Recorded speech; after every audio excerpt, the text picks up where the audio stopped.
Most dungeon raids, no matter how dark and dangerous they are, end in victory for humans, as has always been the case. From the monster's point of view, this arrangement can be considered completely unfair. They must be ready to attack people at any time, at any moment. As the war continues, the dungeon becomes weaker and weaker until the humans achieve final victory by clearing it out completely by destroying the boss. However, in a world where new dungeons are constantly appearing, it is quite natural for an exception to appear that humanity simply cannot conquer. This is a dungeon of great evil, or rather, 7 dungeons of great evil, 7 dungeons that are considered impassable. The most interesting and complex of them is called the Core of Antiquity. It is a demonic dungeon in which alien creatures also live. There are several gatekeepers guarding the 3 crossroads of the dungeon. The first is the homunculus on the red road on the left, the maid with Renee's blade. The skeleton guarding the blue road in the center is a death knight named Patrick, who has remained incredibly faithful to tradition. The exact information about the polluted road on the right is not yet known, but there is information that it is guarded by a monster called the Unidentified Tentacle. And over this entire invincible fortress, there dominates the invincible monster of antiquity, the primeval beast that appears in the first chapter of the imperial myth, Swallow. With these words, Renee finished reading and slammed the tome shut, her indignation so strong that it was ready to burst out. The girl informed Swallow that, as he had expected, after the appearance of such books, the number of people wishing to enter their dungeon had increased sharply. The monster replied that managing dungeons is a complicated matter and requires good brains. Being mysterious and enigmatic is not an option at all. You need to tell a little truth, and naive people begin to believe that they know how everything in the dungeon is arranged. That's why, when I threw them a book that half-truthfully described the laws of the dungeon, they rushed to it like moths to a flame. Here Swallow thought for a moment and noted that he had not expected such a crowd at all. The attendance had turned out to be excessively high. 74 people gave their lives to the guardians of the dungeon, although they originally came there to clear it out.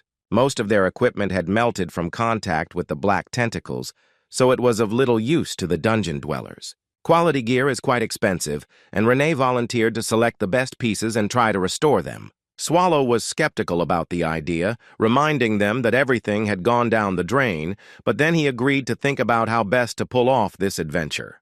The girl continued to look at him pleadingly. In comparison with the monster, she seemed very tiny and defenseless. The monster's gaze became warmer and warmer, becoming more human-like, and its eyes began to gradually change into their own form. Soon, a human hand appeared in the dark haze. Swallow decided that it was time to take his human form so that the baby would be more comfortable talking to him.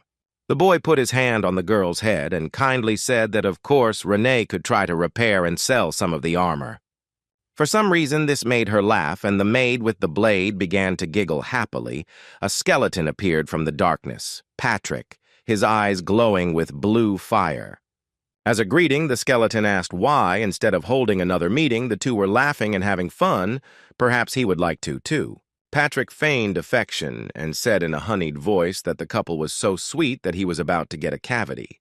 And then he shouted menacingly that not only his teeth would rot from their cloying taste, but also his entire head, and then the rest of his bones, and what would then be left of him.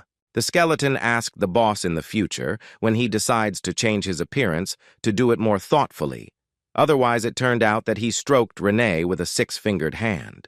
But it's still better than last time, when Swallow got 40 teeth after his transformation, and his smile made even his colleagues feel creepy. Renee reported that the rattling sound of the skeleton's chin was too loud. Patrick looked at her threateningly, and the girl became angry. Someone thought it was time to get rid of the gatekeeper's position. It was 116 tentacles, telepathically present at the meeting. Renee suggested to quickly get down to business. The 3 of them sat down at a round table, and the girl began by saying that people had finally begun to invade the dungeon, not through the bypasses, but through the main road. Mr. 116 Tentacles received serious damage. Swallow noted that the regeneration would be quick, so there was nothing to worry about.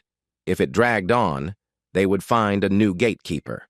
Patrick happily announced that he also wanted to retire, so let the boss look for a replacement for both of them at once. The ancient monster reminded him that he had a lifetime contract. Swallow ended the meeting by saying that from now on they would only let people into the dungeon via the right-hand path. When Patrick and Renee noticed that people were already forming new teams and that information about the state of the dungeon was spreading quickly, the boss announced that they would switch positions. Previously, Renee protected the left path. From today, her new task will be to guard the right road. People will think that the right path is free, and there will be a surprise waiting for them. The maid with the blade reminded that she protects the dungeon regardless of the number of invading humans. Swallow turned to the skeleton and informed him that the left road would now be guarded by Patrick. The Death Knight asked, with displeasure, why that was. The Devourer explained that the people, realizing that Renee was now on the right, would head to the left, and Patrick would be there, so they could effectively defend themselves from two invasions at once. The skeleton asked what would happen to those people who wanted to enter the dungeon through the large central road. Swallow looked at him as if he were an idiot. The boss said that these lucky ones would have a chance to date him. Patrick sighed that it was a sloppy strategy. But Renee was delighted. The new plan was to her liking, and the girl did not hide her joy at the rearrangement of forces. Then she became serious and said that urgent matters had been dealt with. All that remained was to decide what to do with the sword. Swallow asked what sword he was talking about, and the Death Knight explained that he was talking about the weapon used by the raid team leader. It seems like the team that volunteered to clear the dungeon last time was quite strong to use such a sword. Patrick found it, and the skeleton was amazed. The blade was so huge and heavy that even lifting it was not easy. It was a true masterpiece among human weapons, one of the 14 best swords in the world, called Tanabella. Swallow scratched his head and reminded that their storage already contained several dozen similar masterpieces of weapon art. So what? Renee said that her blade also fell into that category, one of 36 masterpieces in their treasury. They began to think about what to do with the sword. If they gave it to the guards at the entrance, the weapon would again be taken over by people, and if they took it to the warehouse, it would simply become unusable over time. Patrick noted that it would be nice if the boss got the sword. The ancient monster replied that he didn't need it, but the skeleton himself was very good with this type of weapon. It was clear from the doorman's expression that he was far from delighted with this proposal, but he did not want to provoke the boss's wrath. A little embarrassed, Patrick said that since Swallow insisted, he would gladly accept the gift, and from now on he would begin to use this huge sword. Now, the dungeon of the ancient core was inhabited by a fierce homunculus maid with a huge, razor-sharp blade. A Death Knight that exudes the dark energy of death, with an incredibly powerful and huge sword called Tanabella. And a great ancient monster who doesn't need any additional weapons, but asks Patrick to tear up the resignation letter he hid between his ribs. Renee asked Swallow how they would distribute the remaining income, and the skeleton stated that the sword was enough for now. The boss replied that they would use the same strategy as before, taking everything that was at least a little useful for themselves and putting the illiquid goods at the beginning of the dungeon to use as bait. The girl laughed that this option suited her perfectly. She would make sure that everything was done in the best possible way. Then it dawned on her that the dungeon monsters couldn't use magic weapons. Maybe she should take the stones and sell them. She could get a good profit. The ancient monster, for some reason, hadn't thought about this before. Now he nodded a little puzzledly that this was actually a great idea. He declared that it was time for him to visit the city for the first time in a long time, which caused real panic in both the homunculus and the skeleton. Unsure why his colleagues were so surprised, Swallow did not respond to Patrick's suggestion that they should go see Renee. But then, when he realized that they wanted to convince him otherwise, the monster went berserk and stopped controlling his human form, and a tail appeared. The Devourer realized that he really couldn't show himself to people like that, so he had to send Renee. The maid wasn't thrilled with the idea, but she agreed. The dungeon boss replied that they needed to go as soon as possible. But most importantly, Renee should bring more goodies from the city. He missed normal food. The girl dressed more decently, throwing a hooded robe over her, and set off to carry out the assignment. The weather was excellent. She was very pleased with the walk and promised her colleagues that she would return soon and they would arrange a real feast, and now there would be more money for new weapons. The first appraiser Renee visited refused to buy the stones. He looked at them carefully and was quite surprised. The little girl got angry and gloomily asked what the reason was for such a sharp refusal. In her opinion, the stones were excellent. The man reached somewhere under the tabletop, muttering under his breath that it was difficult to explain in words. It needed to be demonstrated in person. Finally, he placed a blue stone, slightly smaller than the ones she had brought, on the table in front of Renee and informed her that it was a Class B stone, something a commoner could earn in 10 years. And the stones brought by the girl belonged to an even higher class. Only magicians of the imperial palace or the highest rank can use them. He thought about it and said that these stones could be purchased by a capital jeweler who had an agreement with the imperial family, or by magicians from the Wing Tower. Renee thought about it and decided that the capital was too far away, so it would be better for her to visit the Tower of the Magicians, even though it was not the most pleasant place for homunculi. She took the bag with the stones she had brought from the table and muttered that she really didn't want to go to the magicians, but for Swallow's sake, she would do it. The girl said goodbye and went to the exit. The appraiser shouted after her to be careful. Such a treasure could attract a lot of unwanted attention and danger. Then the man saw that one of Renee's stones was still lying on his table. He called out to the maid with the blade when she was already closing the door. The good man raised the stone higher, indicating that she needed to return for it, but the guest was in no hurry to turn around and approach the table. She looked closely at the appraiser and replied that it was his tip, after which she thanked the man for the information. The man looked at her puzzled. He was ready to curse instead of thank you. She was a very strange girl, and she behaved accordingly. She was also a person or not. In the Tower of the Wing Mages, everything was going on as usual. Renee reached it when the sun was already slowly beginning to sink towards the horizon. The first magician the girl met told her that if she wanted to sell really interesting stones, she should go straight to the head of the guild. The man asked the little girl to follow him. He would lead her to the right office. Renee realized that the head of the guild should sit at the very top of the tower. As she climbed the steps, she thought about how the structure of the building was very reminiscent of a dungeon. The further you went, the closer you got to the boss. In Renee's office, the head of the tower's mage guild, Wiggs Graumitz Amer, greeted her with a smile. To her great surprise, it was a sorceress. She looked closely at our heroine and asked her name, noting that for a human the little girl had quite a large supply of mana. Renee introduced herself and pulled the hood tighter over her face, feeling very uncomfortable under such a close gaze. Graumitz said that she did not want to accept the child, but the conversation turned to high-quality stones, so she made an exception. Renee suggested that she look at the contents of the bag herself, so that there would be no doubt that the decision she had made was the right one. The head of the guild had not seen such treasures for a very long time. Her face literally stretched out in surprise, and her eyes widened in surprise. She asked in a puzzled voice if these were A-class stones. There were so many of them that it was hard to believe.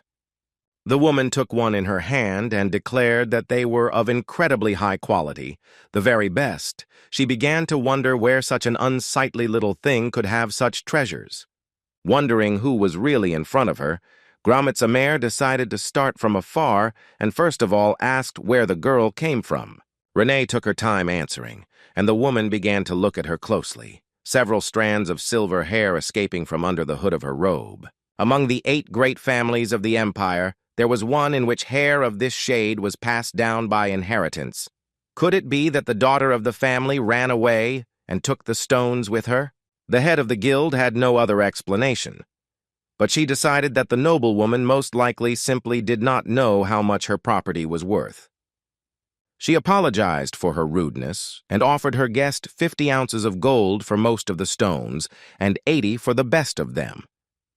Renee asked if she had heard correctly, if it was true that only 50 ounces were being offered for each stone. The maid with the blade remembered how the appraiser had said about the lower-grade blue stone that they, the commoners, would have to work for 10 years to earn it. If an ordinary person earns up to 10 ounces a year, the price of a B-rank stone is no less than 100, and her stones are A-rank.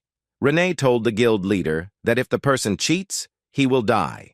The woman did not answer anything clear. She only thought that this child was not as simple as it seemed at first glance. Gromit's aimer tried to justify herself by saying that, frankly, the guild didn't have enough funds to buy all the treasures. Then Renee, narrowing her eyes, suggested buying as much as they could. The woman swallowed hard. She had already hoped that she would now receive an excellent discount and an offer to reduce the price. The guild leader said that all they had at the moment was 2,000 ounces of gold, not enough even for half the stones. She showed Renee the coins and offered to exchange the remaining treasures for other valuable items that the magicians had.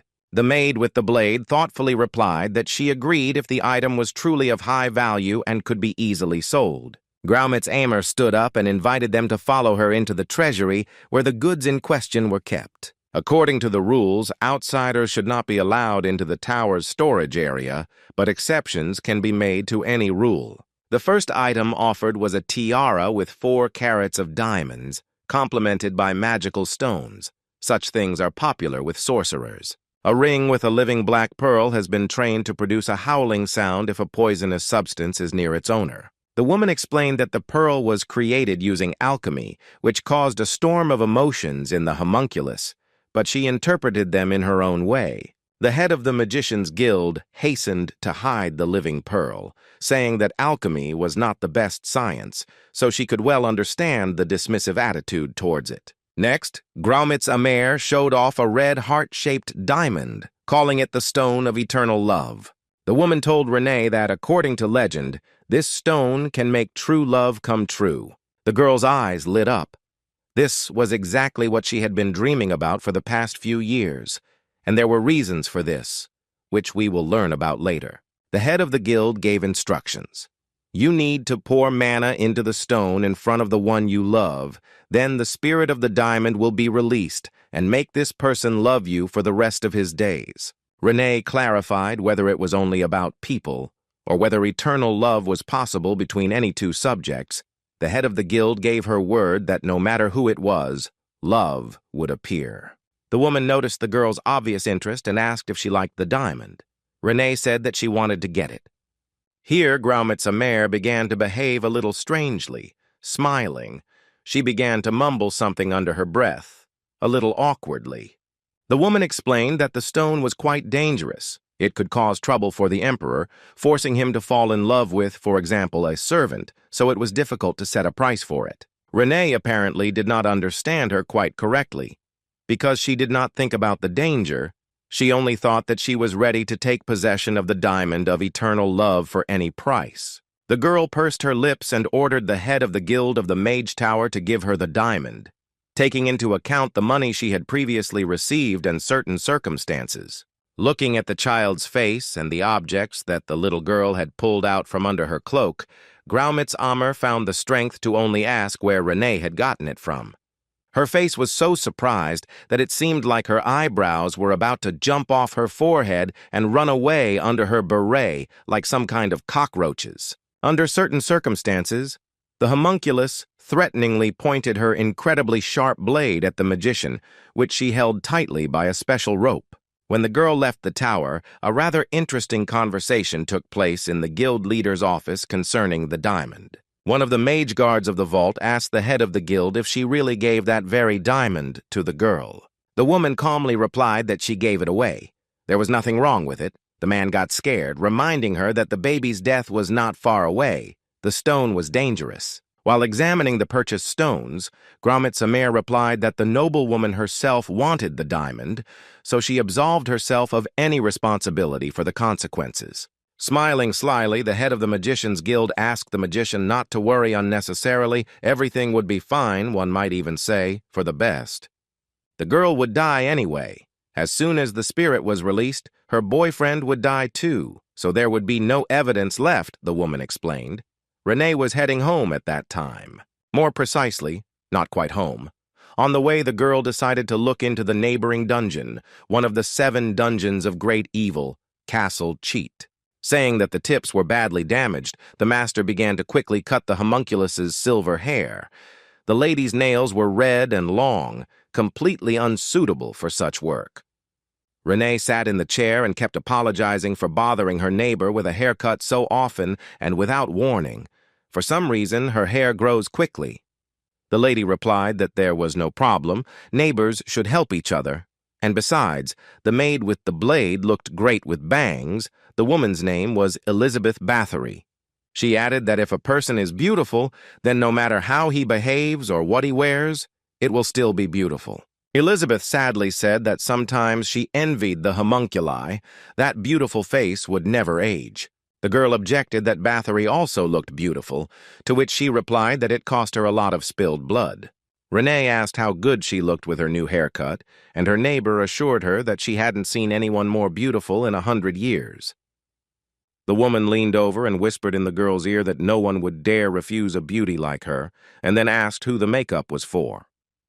The girl froze, and then said that she wanted to confess her feelings to someone. She looked embarrassed and a little scared. Renee held the diamond she had bought in her hands and kept fingering the facets, muttering that she had to confess. Finally, the homunculus gathered enough determination, straightened her shoulders, and proudly announced that she would do it today. Bathory did not expect that the matter would take such a serious turn and literally froze in bewilderment. Then the woman pulled herself together and with enthusiastic enthusiasm asked to whom Renee's declaration of feelings would be addressed. Hearts appeared in the girl's eyes, and she said in a trembling voice that the object of her affections was Swallow. Elizabeth looked at her again with exactly the same puzzled expression on her face. Then the woman asked if all homunculi had such a strange sense of humor as little Renee. The maid with the blade clenched her fists and declared that this was not a joke at all. She intended to confess her feelings to Swallow right today. Bathory grabbed her head and wondered what there was to like about this monster. There was nothing to grab onto at all. Renee replied that the boss had many good qualities, such as being reliable, and the woman agreed that this was indeed true. But at the same time, he is indecently lazy, huge, and also eats too much, the homunculus added with admiration. The girl folded her arms and continued that he also snores hilariously, eats very loudly, and has recently grown a huge and extremely cute belly. Elizabeth Bathory was amazed, she said with a smile, that if Renee knew all this and was still drawn to Swallow, then it was definitely love. The little girl replied that this was true. She did not doubt her feelings for a second, and really hoped that they would be mutual. The woman sighed and wished Renee luck, then, after thinking, added that the girl deserved better. She winked and finished by saying that if the devourer suddenly refused, she would always be ready and happy to console the homunculus. The girl tightly clutched the diamond of eternal love in her hands and thanked her neighbor for her help and support. Renee pressed the stone heart to her chest and said that she could do it herself. There was no doubt about it now. At this time, a rather important meeting was taking place in the capital of the empire, Riyadh, at which several high-ranking persons were present. At the Joint Dungeon Raid Command Center, a man reported that, according to their information, the hero Bern Heistalt's team had been wiped out. He thought for a moment and added that in this case it would be appropriate to clarify that it was presumably destroyed. The second man jumped up from the table and shouted that this was simply impossible because the previous report said that they had easily destroyed the gatekeeper. Two others supported him, saying that since the bodies had not yet been found, such confidence in a terrible outcome was unjustified. The next man to speak stood up from the table and shouted that everything was correct. The magnificent Baron simply could not have died because of some monsters. The raider who spoke first sat down at the table and put his head in his hands. He said that they were wrong. The core of antiquity is not a large dungeon. Such either pass through in a day or do not return. And they haven't received any news for the second day now, and the monsters and tentacles were mentioned in the previous report. Everyone imagined the magnificent hero Bern and sighed. They didn't want to believe that he was dead, but that's probably how it was. The hero's weapon was officially considered one of the best, was known as magnificent. And then the conversation turned to the sword, which was 14th on the list of 36 masterpieces. The mustachioed man was the first to ask what had happened to the Heshtalt family sword that Byrne was armed with. They told him that the connection had been lost, so only those who risked going into the same dungeon to search for it would learn about the weapon. The men began to talk among themselves, debating how justified it was to condemn someone to death again for the sake of a sword. Some of them said that they would not give up so easily. Byrne was a great hero, and he should have, if not destroyed the boss, then at least seriously wounded him. You need to go on a raid, not chat, giving the monsters a chance to regenerate, but the risk is great. The Emperor has already lost his beloved hero and the sword, classified as one of the 36 masterpieces. They didn't want to anger the Emperor, but what if Byrne couldn't inflict a single wound on the dungeon boss? Then the operation would fail again. One of the men stood up and said that no matter how many groups people sent out to raid, it was simply impossible to clear the ancient core dungeon. Then he heard footsteps behind him, and a question was asked about where he got such information from and why he was so pessimistic.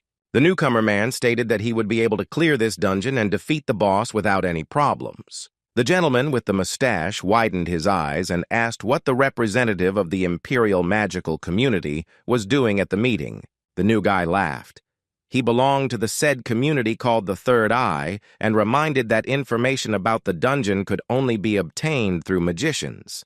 He added that their presence in this hall meant only one thing, that it was time for someone to pay for their sins before the Emperor. Not only did they kill a beloved and precious hero, but they also completely stupidly left a masterpiece in the dungeon. The stranger explained that if they screwed up again and died, there would be no one to lead the raids, so he came to save their pathetic souls. The main task that the Third Eye sets for all those gathered is to go through the dungeon of the ancient core again.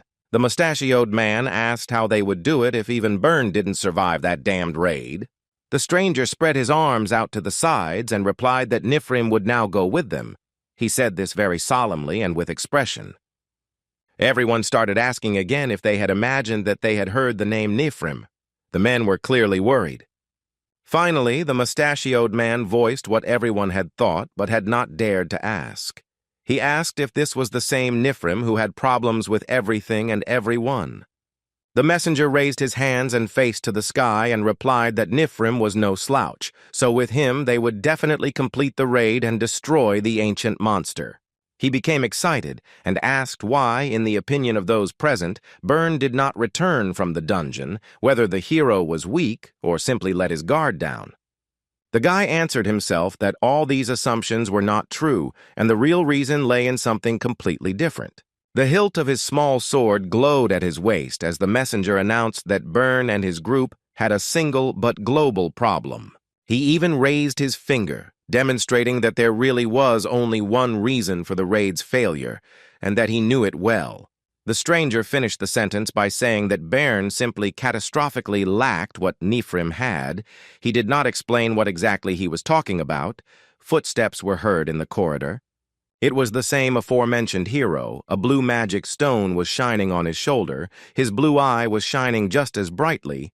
He declared that their raid would be successful. Just at that moment, in the dungeon of the ancient core, his boss woke up, taking on human form. Swallow yawned with his whole mouth. He took a few steps to check if his legs had transformed normally. The hero was in a bad mood. The main reason for this was that the monster was tormented by an unpleasant premonition, as if something bad was about to happen. Thinking about this, Swallow sneezed loudly, so hard that he was thrown into the air a little, so it was true. Not long before, he decided that he had caught an infection and went to take a nap.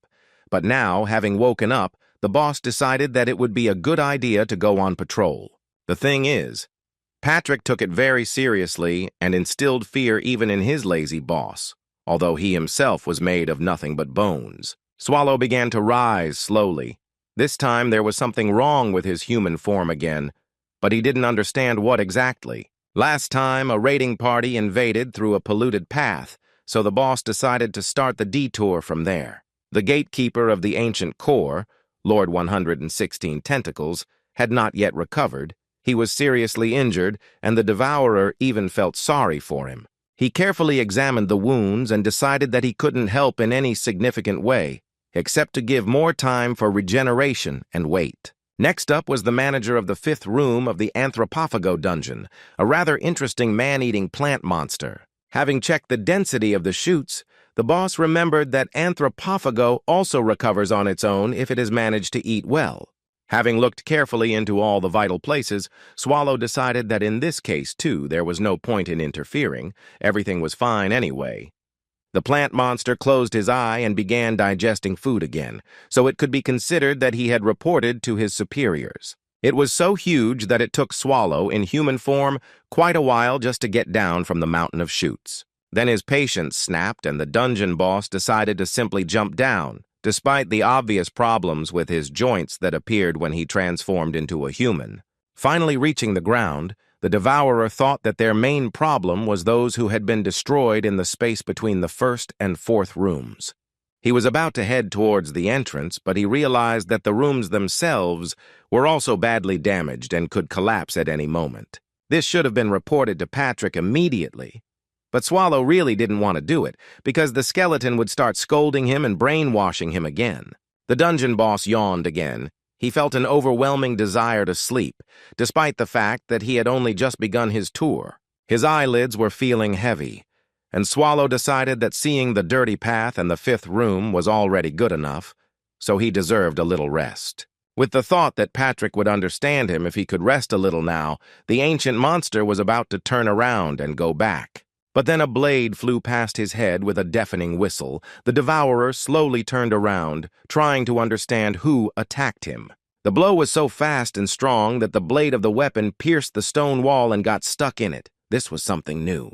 Dark and dense streams of mana began to creep around Swallow, which did not bode well for anyone who dared to attack. A dark voice was heard, informing the dirty little people who had decided to defile the dungeon with their presence that they would not get out of here alive. The shadow, shrouded in black mana, became more and more terrifying as it slowly approached Swallow. Only at the last moment did the monster calm down and realize that nothing terrible would happen to him. He recognized who was in front of him. It was Renee, who now had to guard the right, polluted path. She did an excellent job, but she also didn't immediately recognize the boss. Both were very embarrassed, firstly because they did not recognize each other, and secondly because Swallow was very frightened of his own dungeon guard at first. The Devourer looked very confused, and even admitted to the homunculus that she had scared him very much. But then he realized why he hadn't recognized Renee right away. He asked cautiously why the girl had changed her clothes and dressed up, and the maid with the blade beamed with joy that Swallow had noticed. Renee happily shouted that this outfit was special and immediately wanted to know how the new look suited her. The boss was embarrassed and asked why the maid had decided to give up her maid outfit, in which she also looked wonderful. Swallow thought with horror that Renee had decided to quit before Patrick and was seriously scared that this guess would turn out to be correct. The girl asked to give her a little time, and the Devourer began to smile stupidly, nodding. He really did not want the conversation to actually turn to dismissal. The maid with the blade led him into some room and told him that it was her secret place, but now no, because she showed it. Swallow walked in. The girl invited him to sit down while she made tea. With every step, the monster prayed that she wouldn't quit.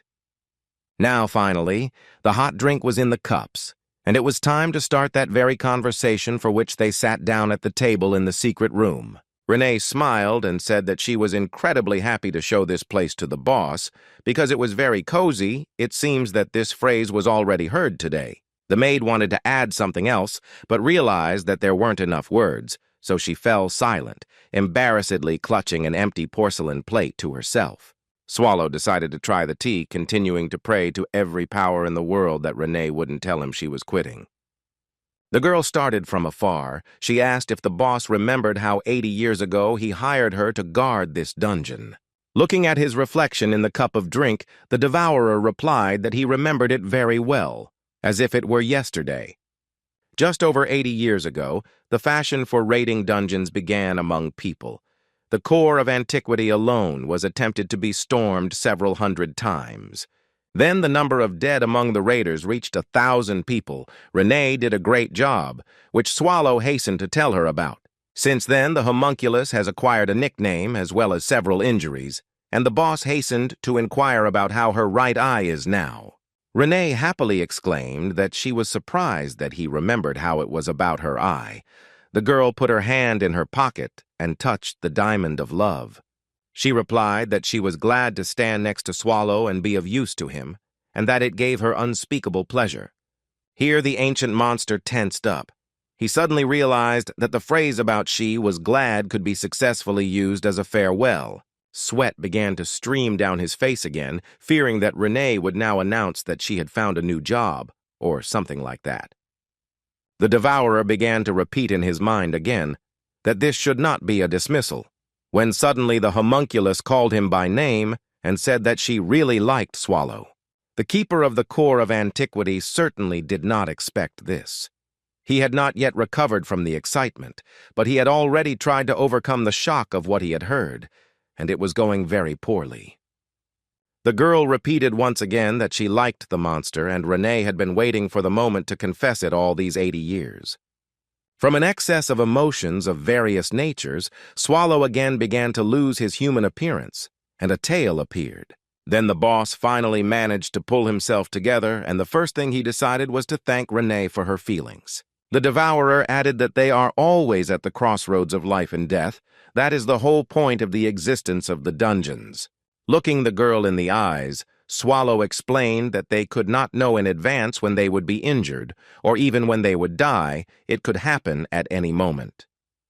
Putting the cup on the table, the boss asked if she wanted one of them to spend their last years of life in complete solitude.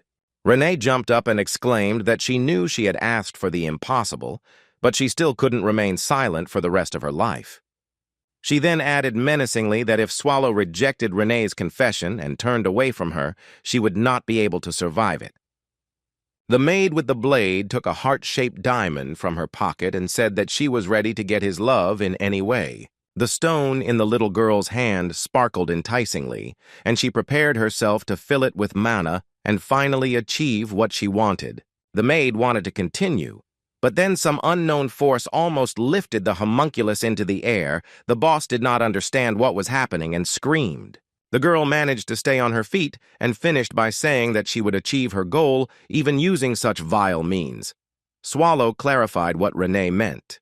She showed him the diamond of eternal love and explained that with this stone she had a chance. The devourer tried to ask Renee not to rush. The boss looked at her with a very sad look and almost syllable by syllable began to ask if Renee was trying to kill him now. With every word, Swallow's appearance changed. He turned into a huge and very scary monster. Dark energy filled the entire space around, turning over the table and chairs, pushing Renee and the stone somewhere to the side. The little girl was seriously scared. She felt the rage of her boss, and at the same time she understood that having received her mana, the stone behaved completely differently than expected. When Swallow turned into a huge dark shadow, consisting of solid yellow eyes and sharp teeth, it became clear that something had gone wrong with love. The maid with the blade stood in fear in front of the ancient monster. The diamond was still in her hands, but now it began to burst out, floating in the air. The stone slowly began to move towards Swallow, who was now completely out of control, and Renee was also unable to influence the situation. Suddenly, something sharp broke the diamond into pieces. No one fully understood who did it and what happened. Both were blinded by a bright flash of light. Renee watched with undisguised horror as all her hopes crumbled into shiny pink fragments. They fell to the floor, and something small, black, like a spirit, began to appear from the diamond. The girl tried to understand what exactly. She failed to do this.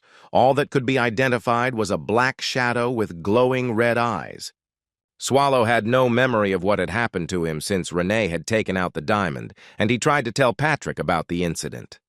The monster lay on the floor of the dungeon and was ready to cry when the skeleton began to scold him for driving Renee away. Patrick screamed that he couldn't even close his mouth from shock, to which the devourer remained sadly silent. He felt guilty. The ancient monster grabbed his head and asked the Death Knight what to do now, to which he received the answer that since he created the problem himself, he should sort it out himself. Then Patrick looked at the ill-fated diamond of love, or rather what was left of it, and admitted that it was not only his boss who was to blame. He broke it into even smaller pieces and added that this still did not relieve Swallow of responsibility for what happened to the skeleton. Here, Patrick noticed that the boss had covered his ears so as not to listen to his reproaches and became even more angry than before. This was unpleasant. The devourer tried to mumble something about not remembering anything bad happening to the gatekeeper because of him, which provoked a new stream of screams. The skeleton started yelling that he would remind him of everything in a moment. He became incredibly furious. Patrick recalled how, not long ago, he had run into the secret room to Renee and Swallow because he had sensed something was wrong. He realized that in a couple more seconds the ancient monster would simply tear the homunculus to pieces, but the most offensive thing was that the girl didn't even try to defend herself. Then the skeleton jumped forward and almost covered Renee from Swallow with himself, screaming for her to save her life. After that, Patrick tried to calm down the boss of the ancient core, bring him to his senses and make him come to his senses. But it was not easy. Nothing worked, and then the skeleton attempted to find out what had happened, exposing himself to the blows of the tails instead of Renee. The girl looked at the split stone and cried bitterly, repeating that she had done something terrible, but she also could not explain anything. Patrick continued to try to get through to her, ordering her to leave Swallow to him and run away to save herself. The maid with the blade no longer heard him, and the devourer was completely out of control, destroying everything he could reach. Patrick reached for his sword. He had no chance of dealing with the monster with his bare hands, and Renee was only getting in the way in this situation. He threw the girl away from Swallow with a powerful blow and began to hold back his onslaught and wait for him to calm down. Renee screamed. She didn't expect that her friend could treat her so rudely and was extremely outraged.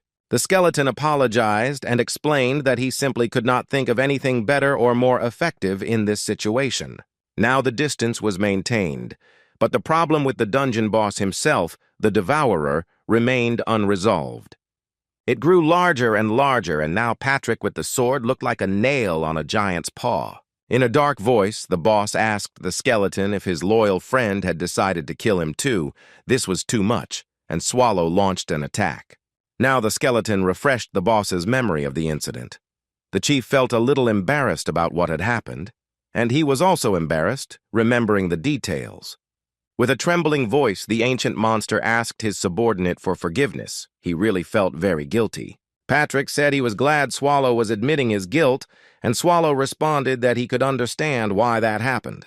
But still, the diamond of eternal love played a key role in what happened. It was necessary to find out where Renee got it. Although, for starters, it would be nice to find and return Renee herself to the dungeon, Swallow said that he was going to go searching immediately, and there was no need to dissuade him. Patrick didn't even plan to. Renee cooked food, cleaned the dungeon, treated monsters and set traps, ordered new monsters, managed the accounting, and so on. After hearing that the disappearance of a blade maid was more serious for the dungeon than the presence of a boss, Swallow sighed that he knew it. The Death Knight said that the devourer must now find and return the girl by any means necessary, but let her take the mana regulation bracelet with her. Patrick handed over the decoration and said that it was called Jamura. It helps to maintain energy balance and control magic. It is not necessary to ask about the details, but it should be taken into account that the item is expensive and very fragile, so it should be handled with care. The skeleton added that he didn't know how this item would work on the monster, but at least there should be fewer problems with the transformation, he added, looking at the six-fingered hand. Swallow replied that he was annoyed by the moralizing. As if his friend knew that everything would happen this way, he began to ask where Patrick got the bracelet. He replied that he picked it up on the road. Finally, he asked to use the decoration strictly for its intended purpose, as it could break from unexpected impacts. The devourer put the bracelet on his hand and promised to be reasonable and careful and not to get into trouble of any kind. As he left, he waved his hand to Patrick and informed him that in his absence, he was relying entirely on him. The skeleton said that it was as if he was going on a picnic. A human attack was approaching, so he needed to return no later than in 5 days. Without turning around, the keeper of the ancient core asked if he should return before the raid, and Patrick confirmed that this was the only chance to save what was there. He added that if he can't survive without the dungeon boss, and people end up where they shouldn't, something irreparable could happen. So Swallow has 5 days at most, and he must not forget this under any circumstances. Listening to Patrick's instructions, the devourer even closed his eyes. He understood all the responsibility that lay on him. Before finally leaving his domain, Swallow promised not to forget himself, and to return with Renee within 5 days. As he was leaving, the Death Knight shouted that if he ended up in the city, he should behave normally. People would not be delighted to learn that there was a monster in front of them. Swallow continued to walk away, his steps clear and confident, as if he was perfectly aware and understanding everything. But then our hero suddenly laughed and muttered that if something didn't go according to plan, he would simply destroy everyone. Patrick sighed heavily and thought that in this changing world only one thing remained stable, and that was the pathos of his boss. The gatekeeper of the ancient core checked to see if his sword was still in place and thought that the situation was much more complicated than expected. The skeleton took out a newspaper and began to read. It turned out that the blade of Dandu's tooth had been found, one of the 36 masterpieces that Renee had just used. This was bad news. Because of her prank, the maid with the blade almost died at the hands of the boss. Patrick began to gradually guess what really happened. He vividly imagined what Swallow would do if he found out how people had deceived Renee. No one would be left alive. The Death Knight almost screamed at the top of his voice that in this case the world would be covered by a real apocalypse. Then he decided that now was definitely not the best time to destroy the world. So he continued to study the news chronicle in the newspaper. What the dungeon guard saw next made him scream even louder. The newspaper reported that the cleansing of the ancient core would begin in 3 days. Patrick immediately remembered how he reminded Swallow that he must definitely return within 5 days. It turns out that this period is too long. Repeating to himself that 3 days was too little and he would have to cope with all this on his own, the skeleton began to howl quietly. At this time, the devourer was unsuccessfully trying to learn how to teleport in human form. The attempts were unsuccessful. A hole had already formed around him. The guardian of the ancient core cursed. For the second time, he had landed in a completely different place and way than he had planned. Swallow remembered Patrick advising him that mana was too unstable. It was better to use another kind of magic. It seemed like the truth. Raising his hand, the ancient monster decided that all this was due to a lack of balance. He could try using the bracelet, or use a spell. Swallow decided that he wouldn't give up so easily and would cast something later, but for now he would try again using the previous method. He set the coordinates of the city of Haston, where Renee was supposed to sell the stones, and began another teleportation trip. Soon, only a small black haze remained in the place of the hole that formed after his fall.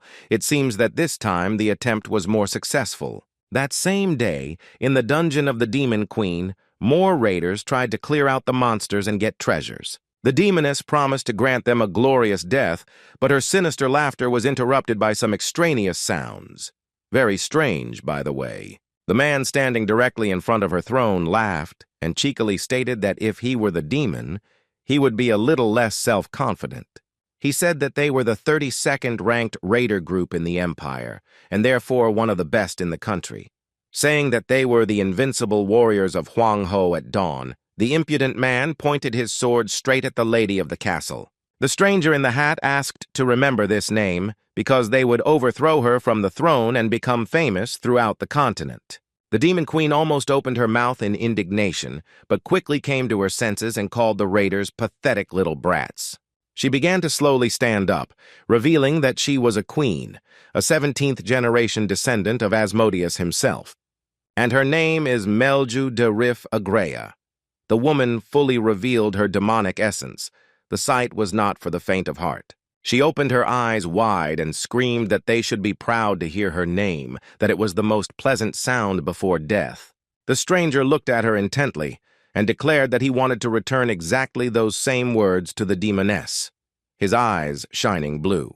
The very next moment the raider began his attack. The first sparks flew from the clash of blades. Spears and arrows flew at Melja, but ordinary weapons proved completely useless against her. The man understood this but did not give up hope of defeating his opponent in close combat. He was absolutely confident of victory. The team assured the leader that they would provide him with long-range support with all possible forces, including magic. Agrea was a little surprised. She screamed that the vile little people had completely forgotten their place. Having promised that they would now burn alive, the demoness recited a spell and directed a stream of purple fire at the raiders. The raider managed to defend himself, but it was clear that he could barely stay on his feet. The enemy's next volley threw him and his entire team back several meters. The man stood up, cursed, and looked in horror at the new stream of purple flame that was heading straight for him. The blow was powerful and again knocked the man off the hard surface, but now something new was added to the flames. The stranger realized that razor-sharp ice flows were now flying at him. The demoness had managed to change the spell so quickly that he didn't even realize it. The man looked up and saw that it wasn't just another spell, but a completely different type of damage that was about to reach the place where he was standing. The razor-sharp chunks of ice were approaching with relentless speed, and there was little chance of survival. The Demon Queen raised her hand in victory. She was completely and utterly confident that the humans were finished. Shouting that they shouldn't think that they would stand there and die quietly, the man launched his weapon at her. The ice was getting closer, and the raider leader jumped to at least slightly avoid the blow. The demoness reported that some fools were increasingly wandering around the dungeons. How quickly he wanted to die. Let him answer immediately. She raised some kind of tricky weapon to strike and immediately carried it out. It was obvious that it was impossible to survive after such an attack. To her great surprise, the raider managed to put up a shield and almost all of the attacker's power passed him by. Melzu from the Agreus clan raised her eyebrows in surprise. She thought that she had already dealt with the magician, so who cast protection on the squad leader. The Demon Queen's eyes continued to widen as she saw that things were a little more complicated and the humans were resilient.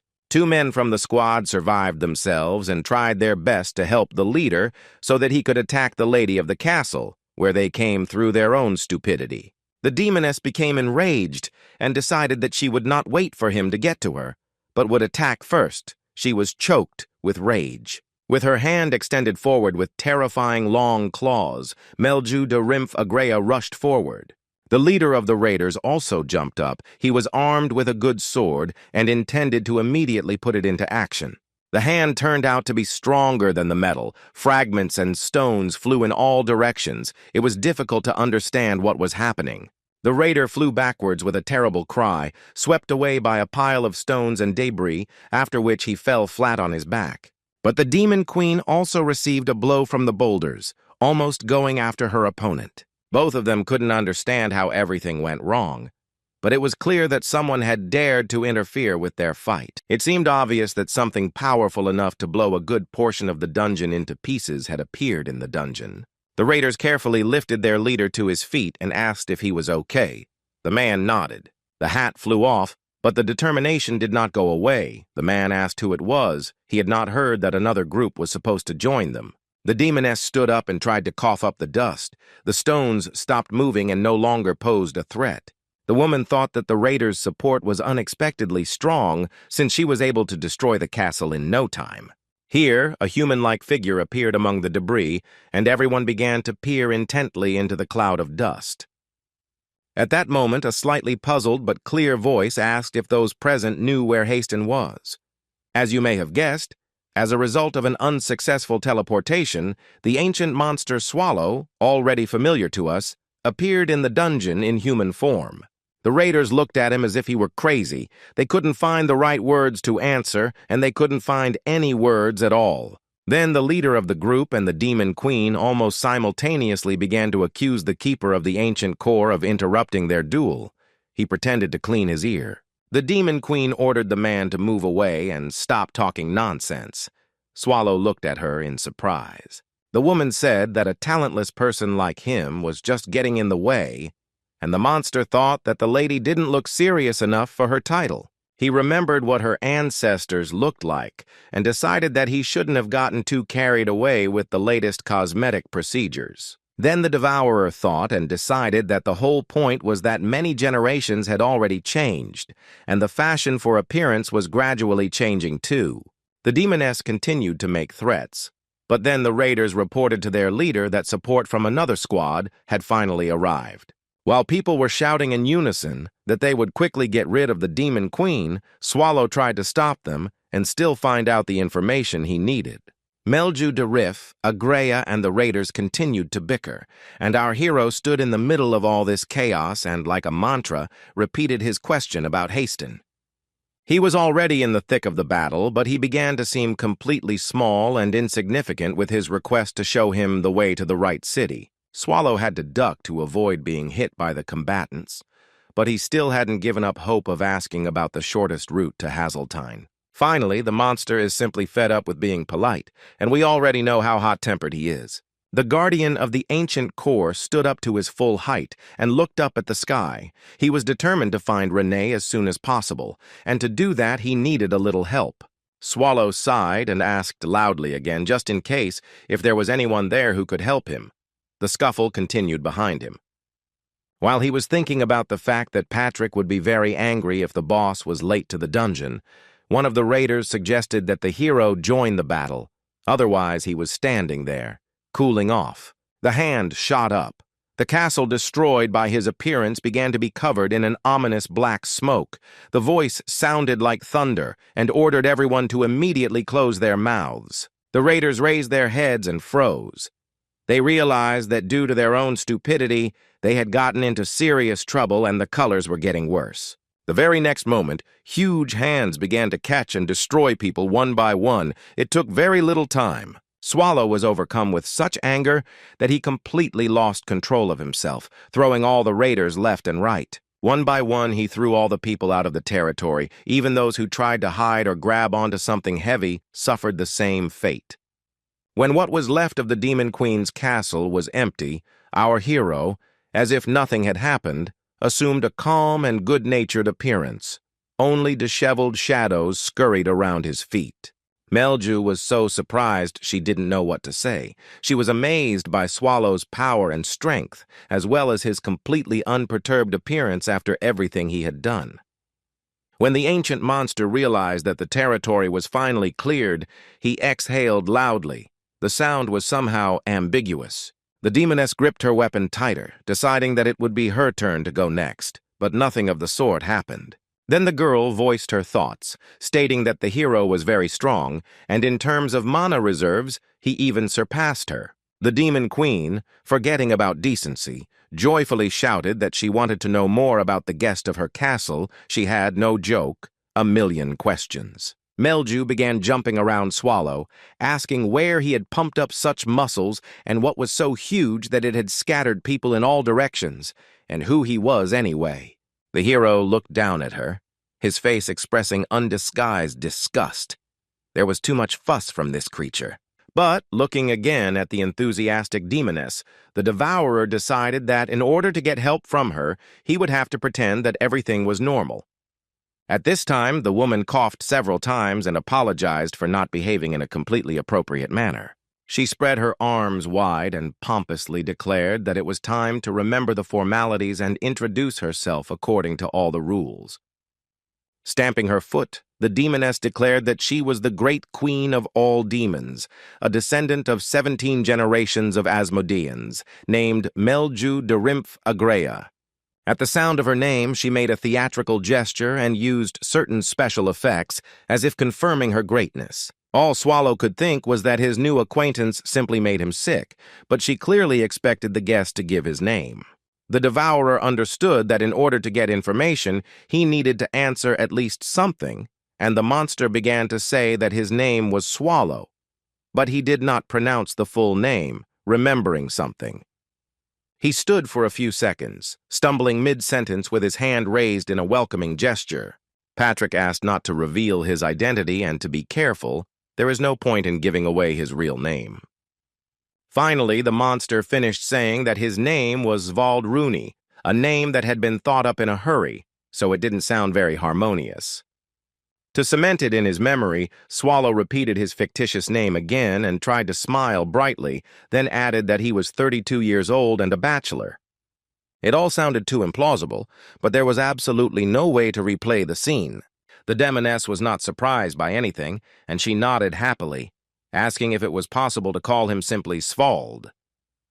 The devourer agreed, and then the demon queen began to thank him for his help, not forgetting to mention that he had destroyed a good half of her castle. The girl sighed and said that if it weren't for him, she probably would have suffered greatly, while her face expressed slightly mixed emotions. But soon Melju pulled herself together and smiled, saying that she now owed him a favor, and therefore would be happy to provide her assistance in any matters. Swallow was delighted and without further ado asked if she knew how to get to Haston. She thought for a bit. Her face looked hopeful, and the ancient monster decided that just a little more and he would find Renee. This time his smile was real. But then Melju, with her eyes wide open with joy, suddenly asked who this Haston was and why he needed him. Although there was still a smile on his face in reality, Swallow's true emotions were far from it. It turned out that the demoness not only doesn't know the way to the city, she doesn't even know that this city is Haston, which means it's too far away. If the devourer teleported to such a wilderness where no one had even heard of Haston, then we need to find out where the nearest large settlement is and what kind it is. This was the question he asked Melj, and her face showed great surprise, as if Swallow had asked something stupid. With a rather bored face, she replied that, if she was not mistaken, they were closest to Riaz. The monster grabbed his head. He could not believe that they were talking about the capital of the empire, Riaz, which was located very far from his dungeon, and Haston, in fact, too. Having estimated what the map looked like, Swallow calculated that the road from the demoness's castle to Haston would take about 2 months of riding. He fell face down on the floor and groaned. The demon queen asked what happened and what was bothering him. The guardian of the ancient core groaned that he was too far from the place he needed, to which the girl suggested using the teleportation center. The hero looked at her with some curiosity and asked her to tell him more. He knew nothing about such centers. Melju explained that it was a device created using magic and alchemy with which one could travel long distances much more accurately than with simple teleportation. The device forced the magic of movement in space, she added, and Swallow asked where it was. His answer did not surprise him at all, of course. The teleportation center was in the capital, Riaz, and that's where they decided to go. Before setting off, the devourer once again clarified that he needed to find his silver-haired friend as soon as possible, so let her think carefully. When the heroes arrived at the city's central square, Swallow muttered that this was not how he imagined the center of Riaz. The girl exclaimed that this was the best place to gather information.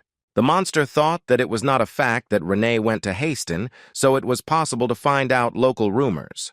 The demoness seemed to read his thoughts and said that she would help him find out everything he could about the girl with silver hair. The ancient monster was very surprised, reminding that the mistress of the castle cannot leave it unattended for a long time. This is unprecedented. Melju Agrea asked in surprise why he was worried about her. It was certainly nice, but completely in vain. She majestically announced that she was the queen of demons, so the dungeon did not matter at all. Where she was, her subjects would appear. Swallow clarified what kind of ability the demon kings had to summon an army at will anywhere. The girl nodded that this was exactly it. After these words, she cheerfully stuck out her tongue and declared that she had never used this ability yet, which made Swallow mentally wince. Melju immediately declared decisively that if her father could do it, then it wouldn't be difficult for her either. That's how it was. Besides, the castle built by his father is now half destroyed, and returning there is not the best idea. The hero became sad and apologized. The girl added that its location was not the best, right next to the capital, and it was necessary to repel attacks by people almost every day. To prove her point, the demon queen pointed to a dark silhouette looming directly over the city. She spread her arms out to the sides and added that it was incredibly difficult when the capital of the human empire was right next to the castle. But then Melju decided to change the subject and said that it was enough about sad things. It was time to go and gather information. Swallow nodded resignedly. He knew that in the current situation this would be a fairly reasonable step. With the thought of whether the demoness would become just an additional burden, the ancient monster walked towards the tavern with her. The first thing they did was order 2 beers from the innkeeper in order to get a feel for the situation. This was the shortest and easiest option. Looking at the huge mug, Swallow thought that his new acquaintance had a rather peculiar approach to finding information. While Melju was emptying the first mug, he carefully asked why they had come here, whether she had forgotten that his business was urgent. Slamming the empty container on the table, the Demon Queen declared that this was the best start. Firstly, they would raise their spirits, and secondly, they would pass for one of their own in front of the locals. She explained that Svald was simply not familiar with the rules of human cities. The tavern was the best way to find out all the news and gossip. Melju waved her hand at everyone present in the hall and suggested that they listen more carefully to what they were discussing among themselves. She explained that all the conversations that can be overheard here are a real treasure trove of information. You just need to properly filter out the unnecessary. Looking at the monster's uncomprehending face, she asked Swald to choose the most appropriate topic and focus only on it. The hero turned to the waiter, who was carrying a deliciously baked chicken, and thought that filtering it would be quite difficult. But then his attention was drawn to the notice board. If other people's conversations were mostly senseless, then the printed information was at least all in plain sight. They came closer, and Melju exclaimed in surprise that they were lucky. There were reports of raids into the dungeons. Swallow picked up one piece of paper and realized it was a list of all the team members and the exact dates of the purges. Very useful data. The girl explained that this was to distribute the rewards. If several groups invaded at the same time, this could cause problems. She added that the greedy little people didn't understand that by joining forces, they would achieve results faster, to which the Devourer muttered that it was in their interests, the monsters. The Demon Queen looked at him intently and asked if he was also a dungeon monster. The hero pretended not to hear. Melju's eyes widened, and she asked how he was able to move freely around the Empire. Okay, she was the Demon Queen, but a simple monster shouldn't do that. Swallow replied that he was too lazy, or rather did not want to answer, to which the girl stated that she respected other people's secrets and therefore would not pester them with questions. Here the ancient monster saw on the notice board something that struck him right in the heart, and his face even changed from surprise. Right in the middle of the board hung a piece of paper, where it was written in black and white that a raid was planned into the core of antiquity. This was his home, and Swallow was relieved to see that there was no information listed on the group list yet, and no date either, meaning he still had some time to spare. Then, from somewhere below, an indignant voice was heard, asking what was going on there, what he was staring at with such a face. The demoness ran around the hero and shouted that it was not fair to take advantage of his height and not let her look at the ad. The guardian of the core of antiquity took the necessary sheet from the board and showed it to her. When she saw the name of the dungeon, Melju's eyes widened in delight. She breathlessly said that this was one of the 7 dungeons of great evil, the core of antiquity, the greatest dungeon. When Swallow asked if she really knew about it, the demoness enthusiastically said that absolutely everyone knew about this dungeon, both among monsters and demons and among people. She began to admire the core of antiquity, heading towards the table with a piece of paper in her hands. The hero asked if it was possible to do so. No one listened to him. Sitting on a stool, Melju continued to look at the announcement with admiration, proclaiming that the core of antiquity was the dream of all monsters. Putting the paper on the table, she declared that among the 7 dungeons of great evil, this one was the strongest. The Lord of all things, the ruler of the ancient core, the guardian of God punishing the intimidated, the ancient monster standing at the top of everyone and everything. This is who is worthy of admiration. Having called his name, Swallow, the Demon Queen began to shake and breathlessly declared that she had dreamed of looking at him at least once her whole life. Swallow thought grimly that he would rather be called Master than Lord. And besides, the inhabitants of the dungeon did not share such enthusiasm, pestering him. Continuing to look at the announcement, Melju summed up in a dreamy voice that the core of antiquity was her favorite dungeon. She propped her cheeks up with her hand and said thoughtfully that she wanted to become stronger, wanted to become like the Devourer. Or at least, She will be able to see this ancient monster in the future if she constantly works on herself and improves her abilities. Our hero was sweating from nerves and thinking that the girl was looking at him right now. What a blessing that she didn't know about it. Looking into her beer, Melju added that being the most powerful must be really cool. The girl sadly noted that her father was also strong. He was a worthy demon king. Not like her, but there were people stronger. One of these was Burn, or whatever his name was, a fairly young hero at the time, but that didn't stop him from defeating his father. Swallow, who swallowed Burn with just a yawn, said in a puzzled tone that he didn't want to get involved with the one who destroyed the demon king. Melju suddenly announced decisively that she did not want to spend her entire life as the ruler of the dungeon. She explained that she dreams of monsters, attracted by her power, creating their own dungeons.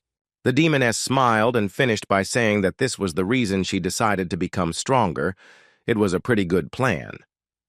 Swallow nodded that the plan was indeed cool and thought to himself that youth was the best time of life. He was like that too, but it was so long ago that it is no longer possible to remember exactly when he led an army capable of conquering the world. Then his goal was to master all available knowledge and skills in order to become smarter and stronger than any creature. And sometimes people would join him in his company, even though Swallow considered most of them insignificant, and then he gave in to his emotions and gave them everything. The monster finished his speech by saying that he finally realized that world domination would lead to nothing, and that now he only wants one thing in this life: to sleep. In response, he heard a snore, and Swallow realized that the demoness had not listened to the end of his story. She was sleeping with her head on the table. He hoisted Melja onto his shoulder and asked the innkeeper if he could rent a room for the night, who nodded and showed him the way to the stairs. At this time, visitors arrived who were outraged that the information about the raids had not been updated. A hammer began to knock, and a new sheet was quickly attached to the board. As Swallow walked towards the door, the innkeeper was being warned that the report needed to be updated on time, otherwise the inspectors would leave no stone unturned in the establishment. He swore that he would be more responsible. The new leaflet stated that the clearing of the ancient core dungeon would begin within 72 hours, and 36 participants would go on the raid, led by Nifrim. The next morning, the tavern looked the same, only Swallow didn't yet know that his dungeon was in danger. A gust of wind blew the window open, and Melju slowly stirred under the blanket. She didn't even suspect yet that she had spent the night in a tavern. Finally, the girl stuck her head out of the cozy bed a little and groaned, the sunlight cutting into her eyes unpleasantly. The demoness sat up slowly and complained in a pained voice that her head was simply splitting. Swallow just walked into the room, yawning.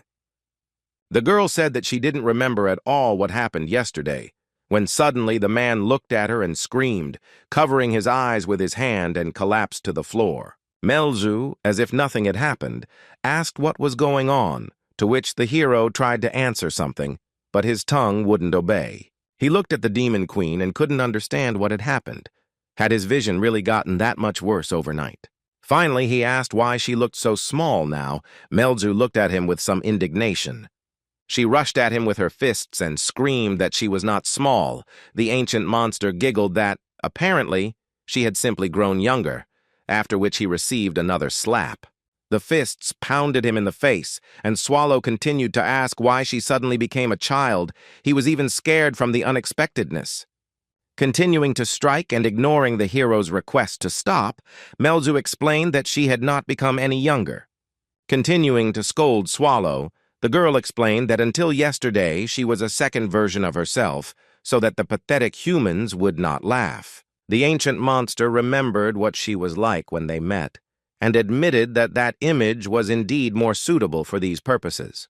Showing herself as she is now, Melju explained that this was her first appearance, for her loved ones and those she trusted. Swallow asked again if what he saw before him now was her true form, and the answer was yes. Then the little girl pounced on him with questions about that happy face and whether he had really eaten without her that night. Not receiving an answer, the demoness finished by saying that transformation is the magic of projecting one's future, because someday she will become like that. Melju laughed and added that she had no doubt that she would be just as cool when she grew up. The ancient monster looked at his companion sadly and somewhat doomedly, then sighed and agreed that she was absolutely right. The girl got carried away and decided to get another confirmation of her words, pointing her finger at him and asking again.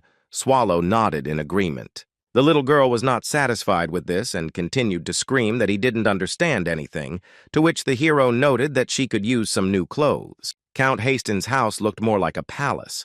It was clear that the best craftsmen worked during its construction, and the customers spared no expense. A group of horsemen approached the gate, and one of them shouted that a raiding party had arrived and that they should open the gates immediately. The raiders announced that they had come from Riaz to set out to conquer the core of antiquity, and the detachment was led by that same Nefrim. Hastings' master, Count Etarque, crumpled up the piece of paper with information about the raid and declared that the Emperor's mongrels, the Third Eye, had become completely insolent. To raid a dungeon higher than B rank, you first need to get consent from the owner of the lands on which it is located, and they decided everything simply among themselves. The Count hissed angrily that he could not forbid the raid, because it would be the same as going against the will of the Emperor. He asked his secretary if she thought the raiders would be able to get past the ancient core this time. The girl shook her head thoughtfully without saying a word, as if she were mute, but she was definitely not mute. The Count said that he also thought so. The Third Eye group was too weak, and he had never heard of Nifrim. What was going on in their heads anyway? Etar sadly stated that if the raiders failed again, his land would suffer again. He didn't want to allow that to happen. Maybe he should send a stronger group ahead. The assistant reported that a verified group was right under their noses. Very powerful stones appeared in the wing tower, which increased the capabilities of the magicians many times over.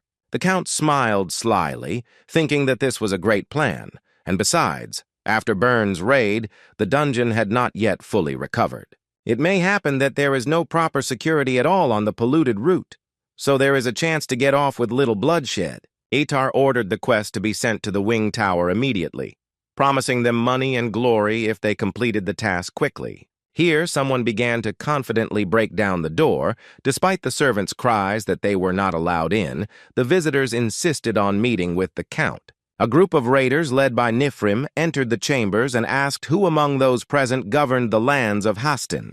Count Etarque angrily asked the leader of the detachment who he was and received the answer that it was Nifrim in front of him. He had called for a long time but had not received an answer, so he entered without permission. The raider sprawled in his chair and behaved very impudently. The Count asked why they had come without permission, to which he replied that they had received documents from the Emperor. Looking the man straight in the eye, Nifrim asked if there were any good reasons why they shouldn't be here. Thinking that the little impudent fellow looked as if he was about to tear him to pieces, Count Etar replied that he was not. The green-haired sorceress from the raid participants said that they were guests, so let them bring some treats, tea, cookies, chocolate, all that stuff. The secretary stood waiting for further instructions. The Count confidently placed his hand on the table and commanded her to hurry. The girl nodded slowly. It was clear that she was far from delighted with the current situation and the boss's instructions. The raiders, like ordinary teenagers, sat down on the sofa and began to chew cookies. Etar asked what they were doing there. Nifrim muttered from under his bangs that they had forgotten here not a little, not a lot, but the dungeon of the core of antiquity. The Count noticed that the visitors to the castle were quite nimble. He had only received the document today, the man asked, when the detachment was scheduled to move out. Nifrim replied that everyone wanted to leave today, but they had just made other plans, so they would go to the dungeon tomorrow.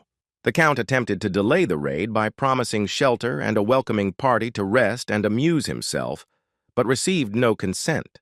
Nifrim put his feet up on the table and declared that they would throw themselves a welcome party when they visited Wing Tower today. Without any embarrassment, Etarque asked for what purpose. Perhaps they wanted to meet with someone they knew in the tower. The head of the raider squad objected that he had no acquaintances, much less friends, there, so the reason was different. With a nasty smile, Nifrim announced that he was going to simply kill everyone there, his eyes shining with a wild and insane blue light. The Count seemed to turn to stone, and with a barely bending tongue, he asked what all this meant and how to understand such statements. The raider explained that the Count had very poor security and safety services, and the mansion was easily bugged with magic. Hearing that the raiders knew that he had ordered the quest to be sent to the mages in the tower, Itar realized that he had made a strategic mistake. Nifrim, with a carefree look, said that the small pawns should be eliminated, because it was not for nothing that his squad had traveled such a long way to conquer just one dungeon. He added that it was beneficial to the Count. The strongest would go on the raid. Itar apologized and replied that he would not redirect the quest, let Nifrim go whenever he wanted. Taking the cookie, the impudent fellow asked in a surprised voice why such a change in mood had suddenly occurred, what the reason was. With his mouth full of pastries, he thanked the Count for his assistance and said that it was very generous of him. At this time, in the core of antiquity, Patrick was informed that raiders would soon arrive. The people were their own, proven. They came to ask for help. Armed with a huge sword, the skeleton was just clearing the road littered with stones. Hearing about the uninvited guests, he stopped. There was very little time left. Patrick's eyes flashed, and he decided that he had to make better preparations for the invasion. At this time, Swallow and Melju left the room and went out into the city streets. They did not walk too fast to look around the area. The ancient monster looked around and could not understand what this environment reminded him of. It was as if he had already been here. A small black shadow flashed in the clear sky. The hero quietly decided to carry out a small and unnoticeable reconnaissance. A large crowd had gathered outside the gates, and the demoness called out to her companion, offering to see what was going on there. Swallow approached one of the guards and asked how far the teleportation center was, but the man was unable to give him any intelligible answer. Then the warrior added that they were now at the exit from the fourth wall, so it was still a long way to the center, but he couldn't say more precisely. When asked how much longer it was to go, the knight replied that in order to get to the center of the empire itself, one had to go through 3 more walls, which would take about a week if you walked. He thought for a moment and added that it would be a little faster on horseback. Swallow couldn't believe that everything was so difficult. When the guard added that that was all, the monster and the queen simultaneously screamed that this was some kind of mockery. Our hero thought that at this rate Patrick would soon run away after Renee. He absolutely could not afford to move so slowly. The girl quietly asked if it wouldn't be better for them to just quietly fly to the center, since they could both afford it. Swallow replied that people would detect the mana trail and be arrested immediately, so that wasn't an option at all. In fact, he was just afraid that he wouldn't be able to control the mana again. Then from behind came a cautious question as to whether the 2 beautiful strangers needed a little help. A bald man bowed before them, apologizing for overhearing the conversation and offering to take them to the center rather quickly. He said that he was a coachman named Chanma Wenbir. His name translated means flying in the sky, and this is not a coincidence at all. The Demon Queen asked again if she had heard correctly. That was indeed his name, and the coachman nodded with a satisfied look. He announced that he had a homunculus in his possession, obtained through alchemy, and then pointed behind him. The man explained that the monster's name was Chonik, an abandoned 4th-generation homunculus, the result of the Artificial Angel Empires project, which he was looking after. Swallow was impressed. He couldn't believe that alchemy could create such a beautiful creature. The demoness Chonik didn't like it. The man stroked the pet and said that it was strong, obedient, and could fly, and that it was abandoned because it failed to fulfill its destructive purpose. Melju asked if the homunculus program was over. Swallow sighed and thought that things weren't that simple.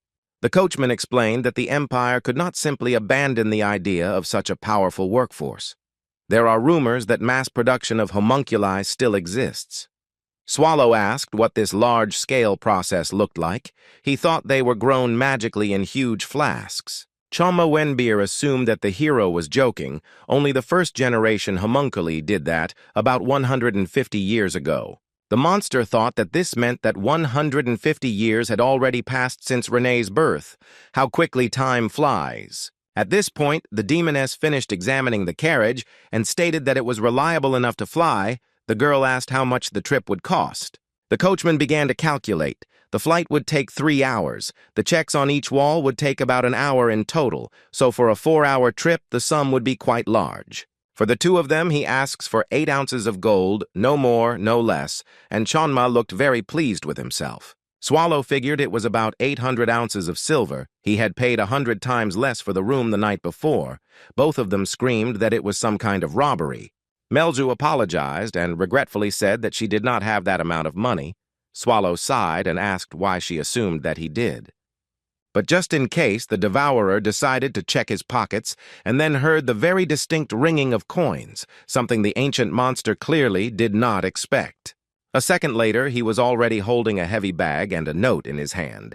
It seemed that someone had taken care to ensure that financial problems did not distract him from the search for Renee.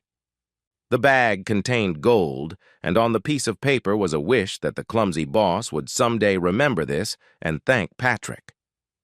A few minutes later, the carriage to which the homunculus was harnessed was already flying over the city. The speed was quite decent. Looking out the window, the demoness suddenly asked Swallow who had given him such an impressive sum of money and for what purpose. The Lord of the Ancient Core yawned. He was just about to get a good night's sleep, after which he replied that the gold was from a comrade in his dungeon. The girl asked again what kind of comrade he was, and then remembered that Svald was a monster from the dungeon, and she was again interested in how he could move so freely. The hero was too lazy to come up with something in response, and he simply said that he was kicked out. In fact, this was not far from the truth. Melzu asked about the comrade they were looking for now, whether he had been kicked out too. The guy sighed and replied that one could say so. The Demon Queen pursed her lips and said that she was a little jealous. They cared about each other even outside the dungeon. She would like to have such comrades, too. She quietly added that she had the same life, too, but no one heard this, since the girl leaned out the window quite a bit, looking at the scenery. Melzu decided that it was really cool when you care about someone and they care about you in return. They flew over the street of gold and pleasure, Servi Rose, which was already the central part of the capital of the empire. At the teleportation center, our heroes were disappointed. They were told that today it would not be possible to use the services of space travel. The worker apologized for the inconvenience caused. He spoke completely calmly, but Swallow was ready to explode with rage. Melju began to apologize to Svald, explaining that she never expected that something like this could happen. The man said that if they were really interested, they could come back tomorrow at around 8 in the evening because the center was closed until then because of the auction. Swallow asked if the center was closed because of one auction. The employee said that a very valuable lot was up for sale. They will be dealing with the movement of VIP guests. We are talking about the Dandu Zuba blade, which was long considered lost. It is a very important object, one of the 36 masterpieces. Swallow looked at the picture and the caption and muttered that the image looked very similar. Then it dawned on the ancient monster. The blade was painfully familiar. He exclaimed that this was Renee's weapon, that is, his comrade. The center employee assumed that he was imagining things, but Swallow said that he knew this thing very well. It was enough to apply force, and all that was left of the enemies was shredded cabbage. The man explained that he was most likely mistaken, because Dandu's teeth were the only and unique item. There was no other like it. Swallow froze. He grabbed his head. Melju was scared and asked if he was sure he was okay. The ancient monster was ready to scream. His heart was breaking into pieces. It was definitely Renee's weapon. The hero began to think why people had a blade. Did they really kill Renee? His appearance began to change rapidly since the devourer simply stopped monitoring his appearance. Even the bosses of the 7 dungeons feared Renee. She was very strong. There was no way the pathetic humans could defeat her. The girl was not called a maid with a blade for nothing. The monster began to try to remember whether Renee had a weapon when she ran away. He replayed the events in his head and realized that Renee was wearing luxurious clothes. There was nowhere to hide the Dandu teeth. There were also daggers, one of which she threw at him, considering him an enemy. When confronting people, the maid usually had 5 blades. Patrick was already strong, and with a sword he simply had no equal. But Renee... Swallow was feverishly thinking about what would happen if he took the blade from the maid with the blade. How would he then evaluate her strength? Watching as his tails appeared and his appearance changed, leaving nothing human in him, Melju cautiously called out to the hero. He raised his fist and squeezed the wisp of black smoke tightly, deciding that the people had managed to kill Renee if she had been deprived of her weapon. Having finally lost control of himself from the thought that the maid had died at the hands of the little people, Swallow turned into a huge, enraged monster. The hero decided to take revenge on humanity for her, and the first person on his path, unfortunately, was an innocent employee of the teleportation center. The man screamed in horror for the monster not to dare come near him, but it didn't change anything at all. When the deed was done, Swallow regained control of himself, at least temporarily, and he took on his human form again, the demoness quietly asking him to calm down. His face began to take on the shape of a monster again. There was no need to disturb the lord of the ancient core at such a moment. Melju continued to tug at his sleeve, urging him to calm down. She really was a fearless demon queen. Swallow rushed forward down the corridor, and the little girl pulled him back and tried to figure out what had happened. He turned around and said that he would ask only once whether Dandu's teeth were truly a unique item, the only one in the world, or not. Confused, the demoness slowly replied that that was true. At least that was what everyone thought. She asked why it made him so angry, and the devourer replied that it was the belonging of a comrade he was looking for, and he needed to return it. Swallow snatched the sleeve from Melju's hands and informed her that she had helped enough and could go about her business. The girl called the monster by name again, and he yelled that he had found a way to quickly get to Haston so he could handle the rest himself. Turning back to the demon queen, he sternly informed her that she should leave here quickly if she didn't want to get hurt. Here Melju also lost her patience and screamed that the comrade that Svald was looking for was really her, the one. A silver-haired dungeon monster that wields one of the 36 masterpieces, Dandu's teeth as a weapon, Swallow stopped. The demon queen called out the name of the dungeon maid, the gatekeeper of the ancient core, Renee, and from her lips it sounded like the highest title. Realizing that the identity of the maid with the blade had been revealed, Swallow stopped. He didn't expect Melju to guess this secret so easily. The hero didn't answer, but the demoness guessed that she had hit the bull's eye. The monster in a menacing voice told the girl that she shouldn't provoke him. How much more did she want to know? Swallow's eyes flashed, and he said this in such an ominous tone that half the capital felt the blood run cold in their veins. Melju laughed that nothing more, and then added that she was not afraid of him even when his voice became so scary. With a joyful smile and shining eyes, the demon queen said that she already understood who was in front of her. Renee is the gatekeeper, the supreme being who protects the core of antiquity. If she is Svald's comrade, then everything is simple. Our hero was dumbfounded when Melju, as if nothing had happened, informed him that they were talking about the great ruler of the core of antiquity, Swallow. The ancient monster lowered his eyes to the floor out of modesty and wanted to say that she was right and that he really was Swallow, but he didn't have time. The girl blurted out that she knew who was in front of her, a subordinate of the boss of the core of antiquity. That's how smart she was. The devourer remained silent, but his face mentally twisted into a grimace of disgust. Despite the warmth he now felt towards Melj, her manner of communication and stupidity infuriated him. The girl continued to laugh and shout that she had very cleverly revealed his secret. Swallow no longer knew how to make her shut up so as not to frighten or offend her.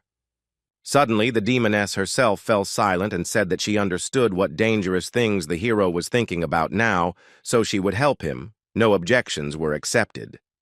The ancient monster looked at her and asked if she could walk around wherever she wanted. Because of such logic, she was the queen of demons. Melju laughed and replied that simply being rational was not enough to become a queen, but what the demon queen said became logic at her will. The guy thought that this was not much of an excuse for stupid behavior and actions, and the demoness began to whine that he had that sour face again.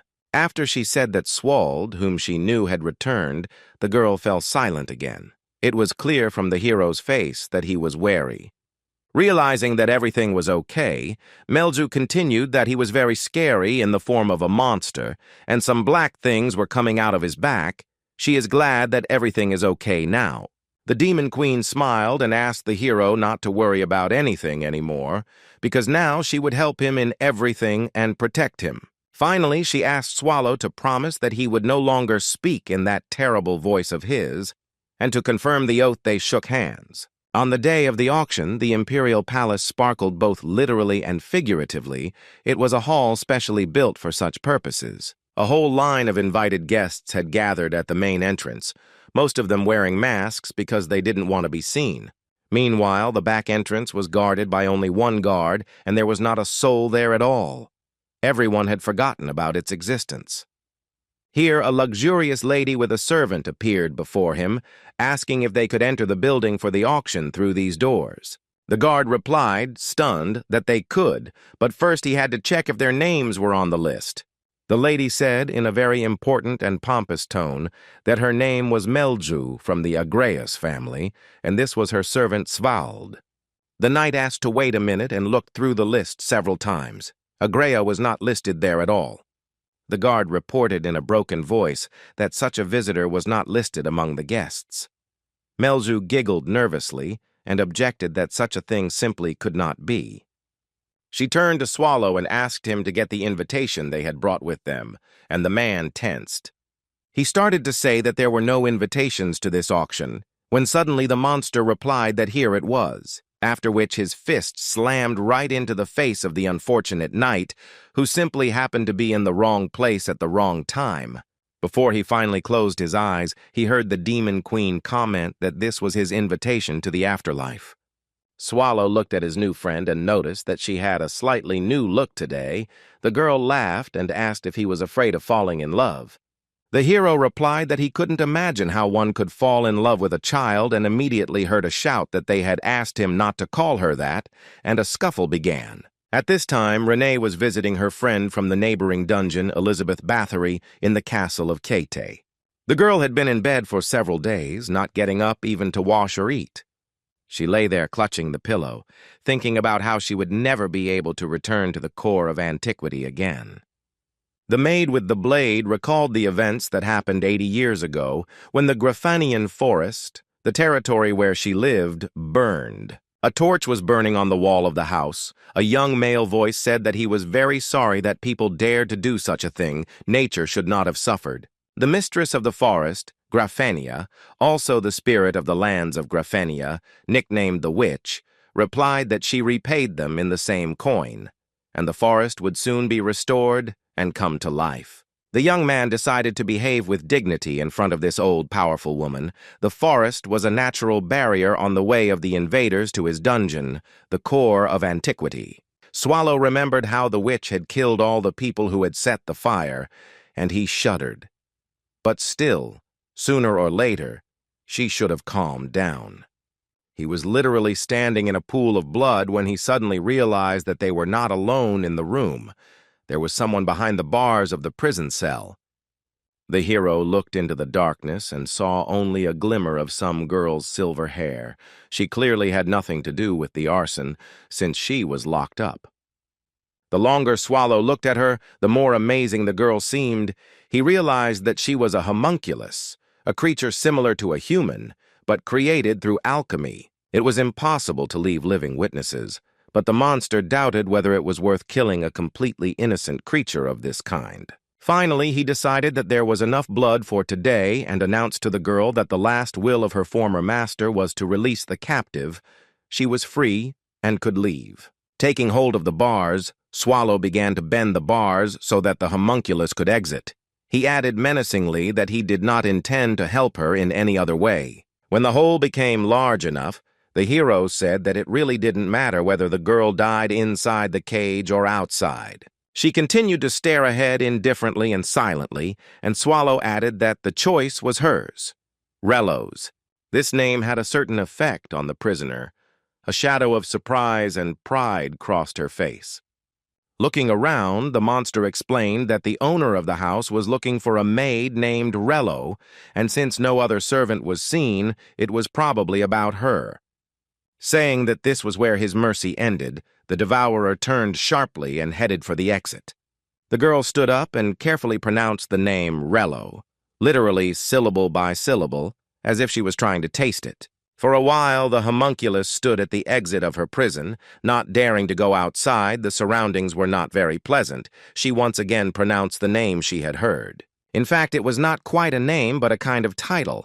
Rella was the name of the chief of the maids, the most responsible woman of the servants. The girl carefully left. The homunculus had no right to call herself that, because things are not given names.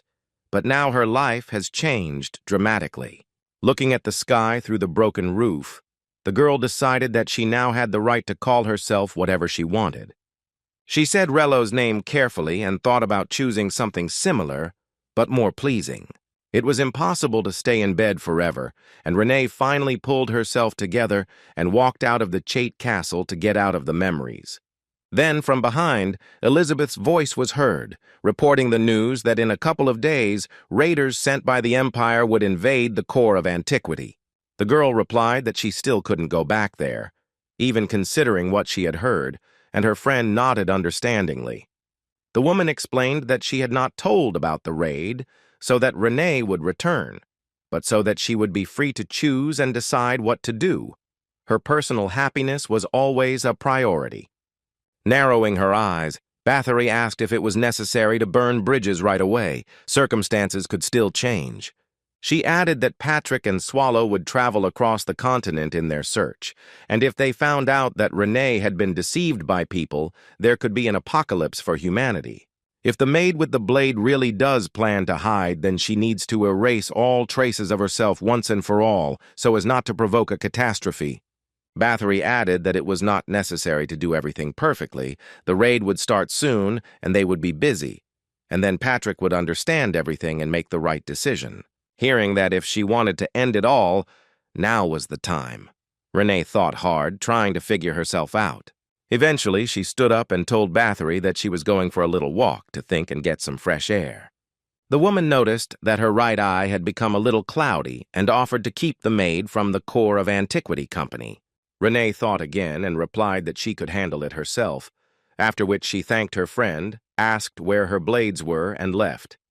At this time, Swallow had an auction worker pinned against the wall and was trying to beat all the information he could about the Dandu teeth out of him. With his last strength, the man said that the artifact was exhibited at the Wing Tower. He knows nothing more. He is a simple security guard. Swallow nodded, his suspicions about Haston confirmed, because the Tower of the Wing Mages was located there. He let the employee go and thanked him for his honesty, thanks to which the man saved his life, but the same could not be said about his health. The guard looked after the departing heroes and thought that he miraculously remained alive, but that does not relieve him of responsibility. The man grabbed his neck and muttered that he was not guilty of anything. Some crazy people had attacked him. They would definitely be caught. Even before the last word was spoken, the dungeon boss was right in front of him and calmly confirmed that the employee was innocent, his eyes flashing dangerously. Soon they became completely different. These were no longer the eyes of a man, but of a monster. Swallow added that the man simply happened to cross his path. He leaned over the guard and asked what people called the process of invading the monster's territory, a raid, conquering a dungeon, and the like. Not once did people call things by their proper names, for example, massacre, genocide, mass murder of monsters. Swallow leaned down and asked if people felt any remorse for destroying his kind, just for the sake of profit and entertainment. The man was barely alive with fear. At auction, Dandu's teeth were valued very highly, with the bid reaching 3.5 billion ounces of gold. But that was not the limit. Soon figures of 5 and even 7 billion began to be heard. Where people got such money from, no one cared. The girl with blue hair suggested that her friend with pink hair make a bet so that it wouldn't be so boring, but she was indignant that they should guard the auction and not have fun.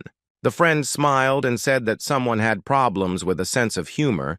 It was a member of the knightly order Black Wolf, the hero Win Historia. Her pink-haired partner once again asked her not to forget. Her name was Ranger Gareth, and yes, she was also a hero of the Black Wolf. Historia began listing what she would like for lunch, and the auctioneer announced that in 3 moves the lot would be sold for good and the auction would be closed. Here the question was asked why this was. Only he had the right to end the auction. It was Swallow, who in the guise of a monster eliminated the host with literally one movement. Garrett and Historia exchanged glances. It seemed that before dinner they would both have to work a little, fulfilling their direct duty. The devourer asked if all the people present in the hall had come here to buy Dandu's teeth, but there was no answer, and everyone looked at the heroes. The thing is, there were only 3 heroes in the Empire, and one of them, Baron Histalt, was considered missing, although we know that he was swallowed by a dungeon monster. It was believed that the hero's primary task was to protect the people, so after Byrne's disappearance, the remaining 2 were subjected to public condemnation. Wynne decided that now was her perfect chance to set things right and win back the trust of the people of the Empire. Her fighting spirit was overwhelmed by her instinct for self-preservation, and the girl was ready to pounce on Swallow, but her friend was wiser and stopped Historia. Raising an eyebrow, Garrot explained that they couldn't attack now. The enemy was incredibly powerful and strong. She widened her eyes and said that it was mortally dangerous to interfere right now. We had to wait for the right moment. Watching Swallow move through the room with the auctioneer on his tail, the heroine was reminded that the first thing to do was think through a strategy. The monster continued to walk across the hall towards the main auction lot, and impenetrable darkness crawled across the hall behind it. Finally, the dungeon boss stopped near Dandu's teeth and looked at the weapon carefully. His face darkened even more. It was indeed Renee's blade, not a fake. Until the very end, the hero hoped that these would not be the real Dandu teeth. But no, traces of Renee's mana were clearly visible on them. Taking the blade in his hands, Swallow hissed through his teeth that it would not be easy for him to explain the situation to those present, and there was no need. He simply said that this weapon has an owner and it needs to be returned to its owner. It's a pity that they were going to pay such a fabulous amount of money for the artifact. At this moment, someone from the crowd raised his hand and started calling for security, giving the order to seize this crazy bastard. Hearing that no one would let him go just like that, Swallow replied that he hadn't expected that, so he wrapped the blade in mana and prepared for battle. He promised that he would tear all the vile people to shreds and trample them into the ground, right along with this disgusting building. The crowd began to get indignant that this would not be left alone. There were heroes here who could protect everyone. It was Historia, who rose into the air and prepared her incredible fist in a special armored glove to attack. Swallow watched the girl fly towards him and thought that this flying squirrel had some good technology and weapons. But she was too clumsy. At the last moment, the ancient monster moved a step to the left, and the blow fell into nowhere. Historia began to gain momentum for a new attack. The dungeon boss decided that the gloves were all she had, so it was enough to simply break her arms. He once again mentally imagined the heroine and her most vulnerable spots, and decided that this would be the best choice. Swallow prepared to carry out his plan, and he didn't even need to close the distance to do so. The girl was good. She launched her signature strike, Crush, but she didn't expect that the enemy would easily dodge it and instantly appear behind her. Swallow, his eyes blazing, reached forward to grab Historia's wrists and destroy her main weapon. She tried to use her fist again, but her opponent met the blow with destruction literally with his bare hand. What happened next surprised the hero a little. He did not expect such power from the girl. Fragments of the floor and walls flew in all directions. In the clouds of dust, Swallow was not visible at all. Historia froze, trying to see what was wrong with the enemy. She turned out to be not so simple. Swallow had been thrown back quite a distance, so Wynne was almost certain that he had been destroyed. But then a dark figure with a glowing yellow eye appeared in the dust. To the girl's surprise, the monster was still alive. Historia was seriously scared. Crush worked even on dungeon bosses, destroying them with the first blow. Her glove, a replica of Apocalypse, could usually withstand 3 such blows, but today it fell apart from 1. Looking at Swallow, the girl noticed a black haze. In front of her was not a human, but not an ordinary monster either. Smiling ominously, our hero thought that it had turned out unpleasantly, but no matter. Now he would put everything in its place. Swallow was ready to strike back. It was clear that Wynne had no chance of surviving, let alone resisting him. Darkness was approaching the girl, and she was already preparing to accept certain death, as befits a heroine. Then Garrett appeared and called out to her partner. It seemed that her friend had an idea on how to deal with Swallow.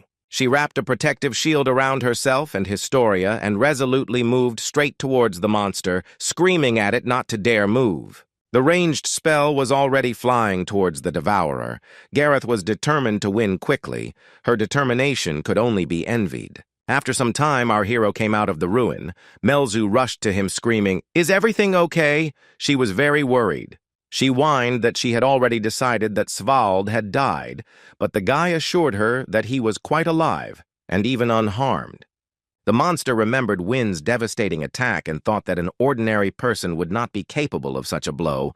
If she had hit the heart, everything could have ended differently. Out of fear, he could transform, and then the destruction and the number of victims would become catastrophic. If this had happened, Patrick would have been absolutely furious and would have scolded him to the fullest extent. We must not forget about conspiracy. At this point, Swallow thought he had made another mistake that could cost him dearly in the future. He missed both heroines. Who knows if they will ever visit the core of antiquity? That would be unpleasant. The one with pink hair was also strong. She evacuated people while the girl with blue hair distracted him. Plus, she put several layers of protective magic on the first one. Swallow smiled and thought it was quite interesting. People who ran out of the auction hall were trying to understand what caused the destruction and what was going on, when suddenly one noticed someone under the rubble. It was Historia. The man shouted for security and a doctor to be brought quickly. The girl said that she was a hero. As caring hands lifted her up, Wynn wondered if Gareth was okay. They had fallen at the hands of a monster whose name they didn't even know. Then she saw that Garrot was standing right next to her. Her friend was alive, which meant that everything was more or less okay. Wynn didn't hide her joy. She knew that despite everything, this day could be considered a happy one. They did not die. She burst into tears of happiness, and Garrot smiled and ordered him to thank her quickly, without help. Preparations for Historia's funeral would already be in full swing. The girl had already started to say thank you when she suddenly noticed that her friend's hand was seriously injured and she was at risk of losing it. Wynn started crying and asking for forgiveness. It was because of her that everything went wrong. It was she who failed at her job and let her partner down. Garrett had to bark at her properly and remind her of how a person who proudly bears the title of hero should conduct himself. Wiping tears from Historia's face, the woman added that one arm was a small price to pay, but if the hero started acting like a weakling, the empire would come to an end. Garrett asked her friend if she knew who her rival was, so she was in such a hurry to accuse herself of failure. It was Swallow, the master of the ancient core, and upon hearing the name, Historia almost died of cardiac arrest.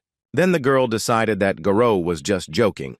Why would a monster of that level leave the dungeon and come to the capital? The distance is huge. The heroine frowned and replied that the reasons remained a mystery to her, but that it was Swallow, she was 100% sure. The Black Catastrophe, the ancient monster Swallow, came here, with fresh traces of the presence of the dead hero Burn Histalt still on his legs. It's worth remembering that Gareth was named Pathfinder, and she worriedly informed Wynn that the situation was very serious, much worse than they had originally thought. Historia sat on the ground in a doomed pose and listened in horror as if nothing was done. The empire could come to an end. The girl exclaimed that if that was the case, they should make even more efforts. This was the land of people, so the advantage was on their side. Garrett put her hands on her friend's shoulders and informed her that this was not a problem she could handle on her own, because she had felt that paralyzing fear. The ranger added that they had no chance of winning right now, but she would head to the Joint Dungeon Raid Command Center and request support. Then she teleports with a report to the Imperial family. She won't be able to move too. Because Wynn will remain, she won't be able to completely heal her friend, but she will heal the wounds. Having finished casting the spell, Garrett added that the girl should not wander around the area. She was too weak. Let her sit quietly somewhere nearby and wait for her return. Historia objected that this monster could appear at any moment. Pathfinder had already begun to rise into the air and replied that in any case, she should not stick her head out.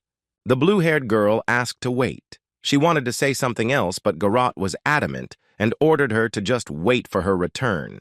The very next second the heroine teleported, her friend froze, staring at where her partner had just been. She experienced mixed emotions. Swallow was also restless. He still couldn't decide whether he should deal with the heroes first or give up and go look for Renee. He walked back and forth and muttered under his breath that it was best to get rid of the risk and then think about personal matters. Melju watched without interfering. In the end, the ancient monster decided that he had obtained the teeth of Dandu. This was already good. And besides, he must not forget about his main goal. We need to find Renee, or at least her corpse. The hero ordered the demoness to get ready. They are heading to Hastin. The demon queen agreed, but her voice sounded somewhat uncertain. Swallow looked back and asked what was wrong. The girl was in no hurry to answer. She couldn't find the right words and was noticeably nervous. This was not her style. That's why the dungeon boss didn't get angry, but calmly and kindly asked her to tell everything as it is. Melju explained that she immediately realized that Svald was very strong, even in his castle, but the longer she knows him, the stronger he turns out to be. She continued that although the hero calls himself Comrade Renee, he is much stronger than the maid, or the information is unreliable, and Renee is even more powerful than is commonly believed. Finally, the demon queen voiced her request. Let Svald tell the truth, who he really is. Swallow looked at his friend without his usual irritation. There was even some warmth in his gaze. The guardian of the ancient core scratched the back of his head, as if considering whether it would be appropriate to answer, confess, or remain incognito. Finally, he lightly hit the girl on the back of the head with his fist, saying that she was just a little fool and a dreamer. Then he stroked her hair and asked why she was winding herself up and making up all sorts of things. He was just swallowed. The hero put his hand on Melju's head, and once again, calmly, confidently, and amicably repeated that for now, let him just be Svald. And when they sort everything out, he will tell her all the details about himself that he can remember. The girl smiled and nodded. She was glad that the hero did not start to wriggle out of it and lie. The promise to explain everything later was enough to calm her down. Swallow became determined again and asked his friend to show him the power of the demon queen and put everything in order here. She happily agreed. Saying that she understood him well, the demoness took out her staff and prepared to cast the most powerful spell she was capable of. Soon, the entire city center around the palace where the auction was taking place was covered by a pink dome of the reconstruction spell. A second later, an explosion of such power thundered there that the entire area was razed to the ground. People began to peer into the reflections of the fire. No one could understand what kind of explosion it was and who caused it.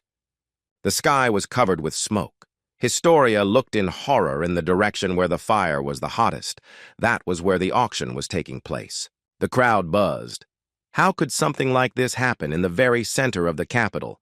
Many people had just lost their homes, and quite possibly, loved ones. The heroine rose to her feet, not knowing what to do.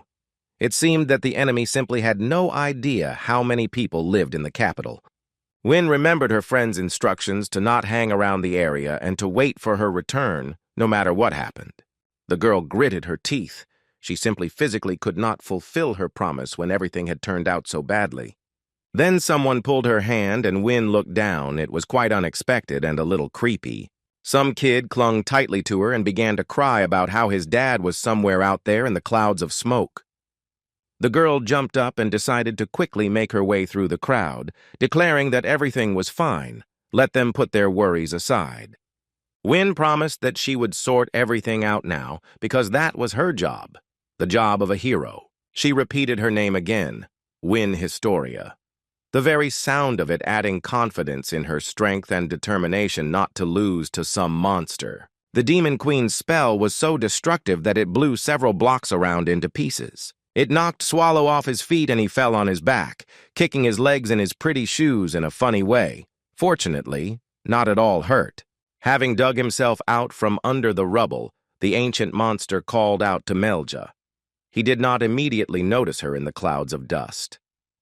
The girl was enveloped in a pink glow from the spell. The hero asked what she used, and the demoness answered that reconstruction, the highest magic that crushes the earth. She was incredibly pleased with herself and happily asked if Swallow was pleased with the result of the cleaning. Even from behind, it was clear that the guy was indignant. He irritably asked if she had any more successful ways to clean up in her arsenal. Melzu raised an eyebrow in displeasure and said that there was no need to make her feel guilty. That was exactly how she understood his words. The girl continued that there was nothing to complain about. It was necessary to explain in more detail what exactly she needed to do. Swallow sighed. What he thought, she understood herself. Then something completely different caught his attention. The ancient dungeon boss thought that the situation was getting heated. He asked the Demon Queen if she remembered the way to the teleportation center, and she replied that she did. Swallow gave the order to go there and protect the equipment. Now a lot of people will come running to the center. He also asked to prepare everything necessary to go to Haston as soon as he arrived. The girl looked puzzled. She asked where that damn Haston was. Swallow, who had already started moving in the opposite direction, froze. The Devourer asked if Melzu knew the coordinates of the core of antiquity. The girl replied that she knew what the question was about. She added that this was her favorite dungeon. How could she not know? The ancient monster explained that Haston was the closest city to it. The demoness wilted and admitted that she only knew about the core of antiquity from books. Swallow sighed and told her to simply go to the center. Melzu promised to protect him well, and the Devourer, in turn, said that he would try not to linger, waving goodbye. He walked through the ruins towards what had caught his attention a few minutes earlier. It was necessary to assess the number and strength of the enemies that were here. Swallow prepared himself. Several men advanced towards him, introducing themselves as a punitive detachment of the Rangier Blue Crane clan, belonging to one of the 9 pillars of the Empire. The one-eyed blonde man introduced himself as Casper and said that he was the leader of the squad, after which he asked Swallow who he was. The ancient monster looked at the people with some surprise. They were dressed to the nines, as if they had just finished ironing their suits. He thought that he even got a little worried when he felt the presence of so many soldiers near the auction. Apparently they were guards for one of the guests. Swallow bowed his head slightly and asked again if he had to answer the question, if it really mattered who he was. He squinted his eyes and looked at the man, and at that moment the black haze began to envelop the monster more and more. Taking on a somewhat more sinister appearance, our hero answered the squad of punishers that he was their enemy, or something like that. Meanwhile, the raiders were taking their first steps into one of the 7 dungeons of the great evil called the Core of Antiquity. Sylvia, Nifrim's green-haired companion, whined that no one had ever come out of the dungeon alive. If you die here, rumor has it, your soul will be ruined. Maybe it's worth going back before it's too late. The guy asked her not to joke like that. The girl laughed and started whistling a song about how boring he was. But then something frightening blew from the depths, and Sylvia asked if this place seemed strange. The girl explained that in the first room they passed through there were tons of monsters, but here it was absolutely clean, as if someone had cleaned it. At the words that someone had cleaned out the dungeon, Nifrim's eyes widened. The very thought seemed completely insane to him. One of the raiders looked at him skeptically. The man also did not believe that it would have occurred to someone to clean up such a place. The invaders began to develop the topic, discussing that Burns' team would definitely not do this, and that monsters with intelligence are extremely rare. Someone reminded that the dungeon was cleared up to the 5th room, the boss room, which means there shouldn't have been any other monsters at all. Nifrim heard a strange sound. He suddenly screamed into the darkness in a voice that was not his own, that it was enough to mock them, that the creature should come out and show its face. In the far corner, 2 eyes flashed and someone's voice asked him not to yell. He really did clean up, because it was unpleasant to be among the dirt. Guests should be greeted properly. Nifrim gave Sylvia the command to immediately illuminate the entire room. The girl nodded. A spot of light in the shape of Saturn instantly appeared on her hand, gradually rising into the air and becoming larger and larger. As Saturn moved into the far corner, the same voice said it was too bright, but what else could you expect from pathetic, ill-mannered humans? Sitting right next to the stone wall was a skeleton. It was Patrick, who was incredibly calm considering the circumstances. He added that he was glad to meet him, to which Nifrim hissed angrily that he recognized him, the Death Knight Patrick, and that he should not pretend to be a simple, low-ranking monster. Patrick stood up and said that he hadn't had time to introduce himself properly. Humans always ruin everything, let the sorceress put away her staff, and the warriors hide their swords. It would be better to talk first. Looking at the raider's reaction, the skeleton suddenly asked in surprise if his proposal had sounded a little strange. Nifrim furiously rushed at him with a loud cry that he had not come here for empty chatter. Patrick did not expect such a sudden attack, but parried the blow, saying that the humans had very poor manners, and both were enveloped in a rain of icy spikes. Soon, due to the cloud of ice, nothing could be seen, and one could only guess how the duel went. Patrick slowly retreated, saying that victory would be his, despite the fact that he hated fighting alone against the crowd. Nifrim swung his blade several times, but again failed to reach his target, the skeleton reaching for his huge sword on his back. The blow landed exactly where Nifrim had been, but the sword stuck into the ground without hitting its target. Patrick noted that it was impressive for a human. His opponent at this time managed to cast a whole bunch of spells, and even enveloped the blade in mana and himself in protection. The skeleton figured out that the whole secret was in the enhancing magic, and such buffs do not last long, so there is no need to worry too much. He tried to convince himself that he only needed to hold out for a minute, just a minute, but in reality the time dragged on incredibly slowly. The icing on the cake was the rigor spell, cast several times in a row. Who would have thought that it would work on the bones, but it did. Patrick muttered that it was a bit unexpected, at which point Nifrim placed his foot right on him and ordered him to repeat it. The raider meant that it was necessary to repeat who would defeat whom. The blade was pressed to the neck, but the skeleton was not one of those who explain the same thing twice. Lying on the ground, the Death Knight cheerfully exclaimed that he would never have thought that banal human magic would baffle him. Then Sylvia came up to them and asked if it was really the end already. The girl muttered that the core of death was not as scary as they said.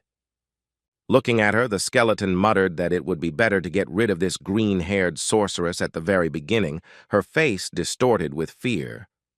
Nifrim ordered Patrick to shut up and stop picking on his girlfriend. She's not one to be timid, by the way. With a cry that it was time to die, the raider swung his sword at the skull with all his might, and it seemed that this would truly be the end of it. However, the skeleton grabbed the blade with 2 fingers and stopped the blow. Something like this was simply impossible to believe. Patrick began to laugh. He joyfully exclaimed that this time he got into character very well. He hadn't had so much fun for a long time. Nikifor's face twisted when the Death Knight told him that the last few years had been very boring, so he decided to try acting. The last thing the man heard was gratitude to the raiders for playing along so well with the gatekeeper of the core of antiquity. The man screamed so loudly that the walls of the dungeon room shook as if there was an earthquake. After some time, Nifrim woke up, lying on the ground. He sat up. Trying to understand what happened, he was not ready for such a situation. The guy quietly asked what happened, and Patrick explained that it all ended in the few seconds that the enemy was unconscious. Pointing his hand somewhere to the side, the skeleton added that it would be better to see for himself. His gesture was not pompous, but rather demonstrative. He proclaimed that of all the people who had met the Death Knight Patrick, not a single person had managed to remain alive. The skeleton sighed and assumed that since the raider knew his name, then this information should also be available. Throwing the girl's body at Nifrim's feet, Patrick said that the only worthy opponent was the green-haired sorceress. The raider screamed in horror. While the man was crying for Sylvia, the Death Knight revealed that his bones still itch from her holy magic, which was unexpected. Patrick asked what the enemy's name was. Before her death, Sylvia screamed deafeningly and called for some Nifrim. In agony, she repeated this name a dozen times. Even a dead man would have risen and come to the rescue, but Nifrim was unconscious. The blonde silently lowered his head. He really felt sorry that his friend had died with his name on her lips, but he didn't consider himself guilty. The Death Knight had expected a more violent reaction, but the man's behavior surprised him, and he reproached Nifrim for being completely heartless. Raising his sword, Patrick declared that it was time to ask his questions of the survivor. Pymore, although stupid, would never send 30 men to their deaths. Saying that their squad was clearly below average, the skeleton put his sword to the enemy's neck and asked what they were hiding, what they were concealing. The answer was silence, and then the kind and polite skeleton suggested that the guy slightly raise his right hand if he would answer, and his left if he would not. Nifrim raised his right hand, and Patrick was already beginning to rejoice that this was a wise decision, because he would kill the enemy painlessly, but his fingers formed an obscene gesture. Sighing that even now he was being rude, the skeleton said that in that case they would have to kill him slowly and painfully. Leaving the dead raiders and Nifrim, who had been pierced through by his own blade, the skeleton walked down the corridor, muttering that he needed to clean up the place properly when he had time. Remembering that both the squad leader and his team were practically teenagers, Patrick added that this time the cleanup would be a little easier than after Burns' team. As soon as he was out of sight, Nifrim suddenly raised his head and looked in the direction the skeleton had gone. Then the boy lowered his head again and looked at his dead friend, the green-haired sorceress Sylvia. He leaned over her and called her name loudly several times, but no miracle happened. Unlike him, the girl was really dead. Her face was calm and even somehow peaceful, as if she had died quietly in her sleep and not perished in battle. Taking her face in his hands, Nifrim apologized for what he was about to do, but he needed to survive. The guy's teeth suddenly became sharp, like a predator's. Patrick watched what was happening. Leaning against a rock, he noticed that the sight was disgusting. It chilled him to the bone. But still, nothing in the world is impossible. The skeleton decided that Nifrim was eating corpses to regenerate. Maybe he even got stronger every time he did it. The dungeon gatekeeper wondered if only human corpses were suitable for the raider, or other creatures as well, and also tried to guess what the source of his power was, magic or alchemy. There were quite a lot of dead people, and Patrick decided to watch a little longer. But then he remembered that Swallow would not approve of this. Thinking about the boss, the Death Knight began to pray that he would not do anything strange in unfamiliar places. He seemed to sense that this was exactly what the monster was doing. The Devourer was about to fight Historia, who had not listened to Gareth after all. Enveloped in flames, to the cries of dying soldiers, the dungeon boss asked the hero why she came. Apparently, she was also impatient to die quickly. The girl replied that this was not part of her plans because she was the hero Win Historia, and not just some soldier. Swallow looked at her sadly, saying that the heroine's name didn't matter, she was not able to defeat him, but her fighting spirit was truly worthy of respect. Win said that even if that was the case, she was not going to give up so easily and prepared to attack. The dungeon boss appreciated her courage. He understood that the girl would not back down and would not change her mind, no matter what happened. With the thought that she had to stop Swallow at any cost, the heroine delivered her first signature blow of crush, sending rocks flying in all directions. The Devourer again held her glove with his bare hand and said that he would not allow himself to be hit again. It was time to stop with the pampering. His face was not angry, but it did reflect a cold determination not to waste time on small fry like this girl. The Lord of the Ancient Core grabbed Historia by both hands and suggested that she try to escape again if she could, and the girl was seriously scared. The next moment he simply lifted her by the arms and hit her with his whole body on the ground. Win realized that she had no chance of winning, or even just surviving. But even in this state, the girl thought only about whether she had managed to gain at least a little time. She tried to rise with the thought that a hero must act in accordance with his status, to fulfill his duty to the people of the country. Apparently, the attempt was unsuccessful and Win lost consciousness. Swallow picked her up by the hand and sadly said that somehow it all happened too quickly. The ancient monster threw the girl onto a pile of rocks and turned to leave, but then he heard from behind him that she was the hero Win Historia and would not allow him to do this. The heroine looked at him with eyes full of determination to die but not to surrender. This was worthy of respect. Swallow even thought that he hadn't seen such willpower for a very long time. He even felt a little sorry for killing Historia. She rushed into the attack, saying that she would not allow the inhabitants of the Empire to be destroyed. The dungeon boss stopped the attack without making any special effort. Even while hanging by one arm, Historia found the strength to deliver a sudden, crushing blow with her other fist.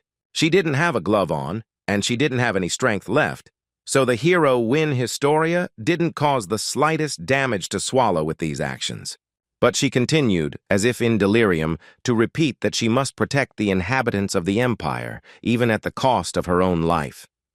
The dungeon boss congratulated the girl on the fact that she would not die in vain, and as a reward for such fighting spirit, he would kill her painlessly and quickly.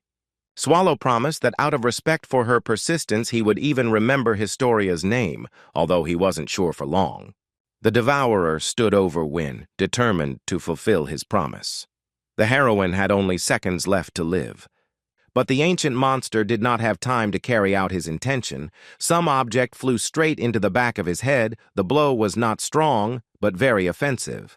Swallow looked back and saw a squad of knights. He asked with displeasure, couldn't they all come at once? He didn't have much time to fight with different groups. One of the warriors apologized for such rude treatment, but he needed to do something urgently to save Miss Win.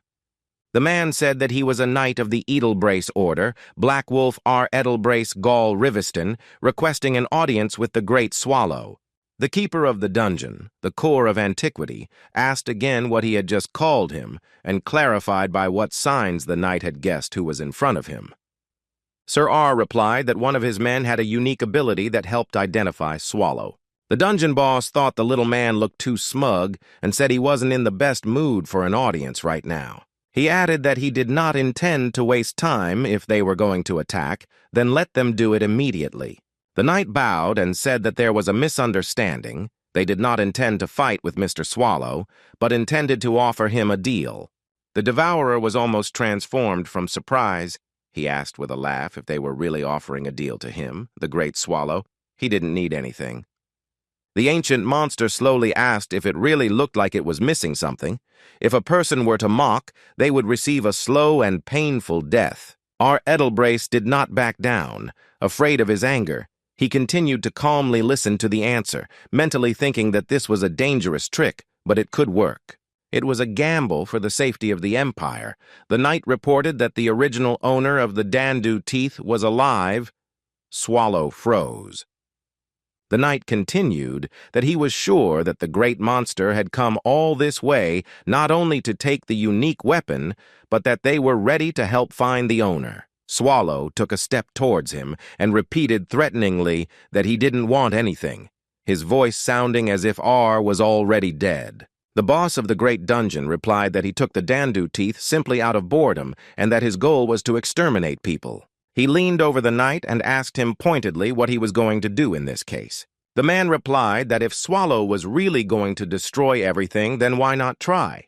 The monster replied that he also thought there was no time to waste. He added that he didn't want any extra casualties, so let the knight just tell him where the owner of Dandu's teeth was. Sir R looked back and loudly ordered Garot to come over. The girl was there in a matter of seconds. Both looked at the Pathfinder, and the knight reminded Swallow that he had met this heroine before. Gareth reported that in order to determine the owner's location, she would need to study the marks on Dandu's teeth. Swallow handed her the blade, saying that if she did something stupid, losing her hand would be a piece of cake. The girl nodded that she fully understood what was being discussed and promised to be prudent in handling weapons. Gareth examined the teeth of Dandu and reported that she felt the predominant traces of one person. The distance was very great, but he was located west of Riaz. Swallow realized that the west in question was Hastin and reported that this information was quite sufficient for him. He imagined Renee as a maid, remembered her smile, and felt a tremendous sense of relief that the girl was alive. The ancient monster was unable to contain his emotions and exhaled loudly, which surprised everyone present.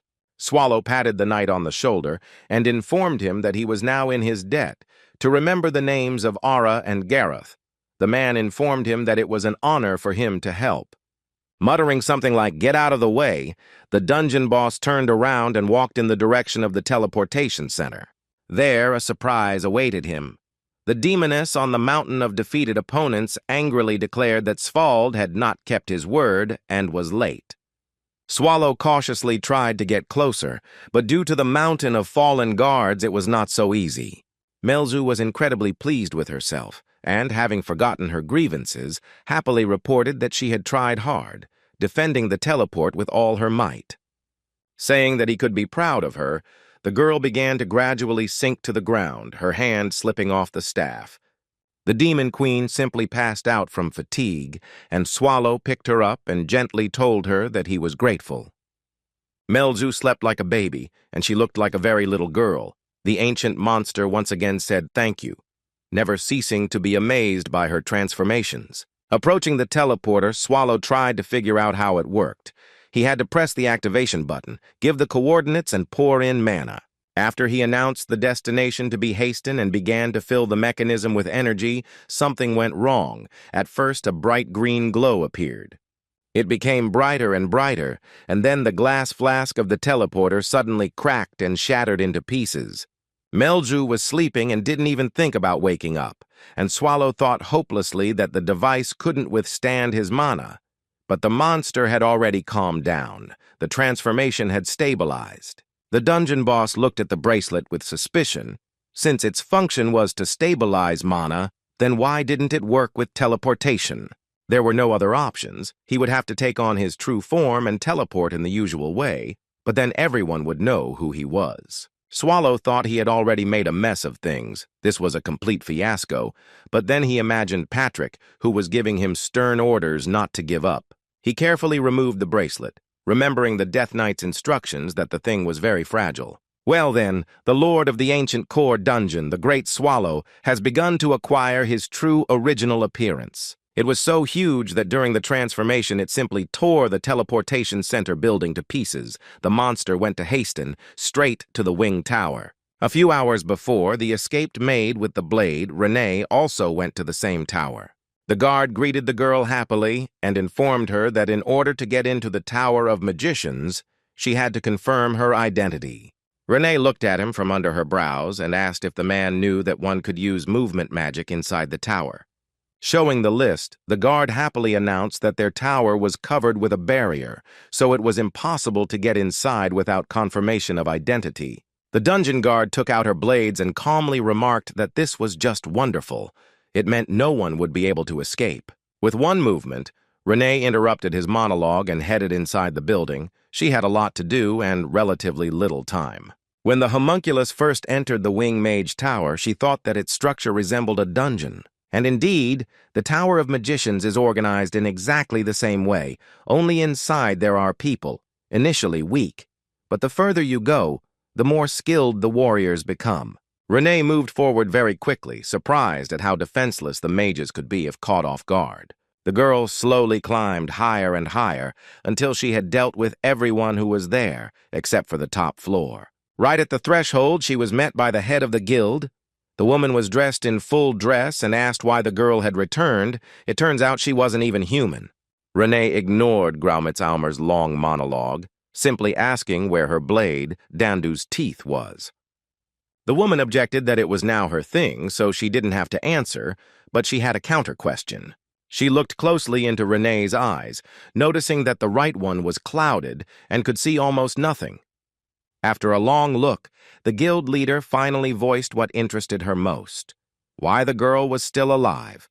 Renee prepared to attack, bracing herself on the floor with one hand and unfurling her deadly blades with the other.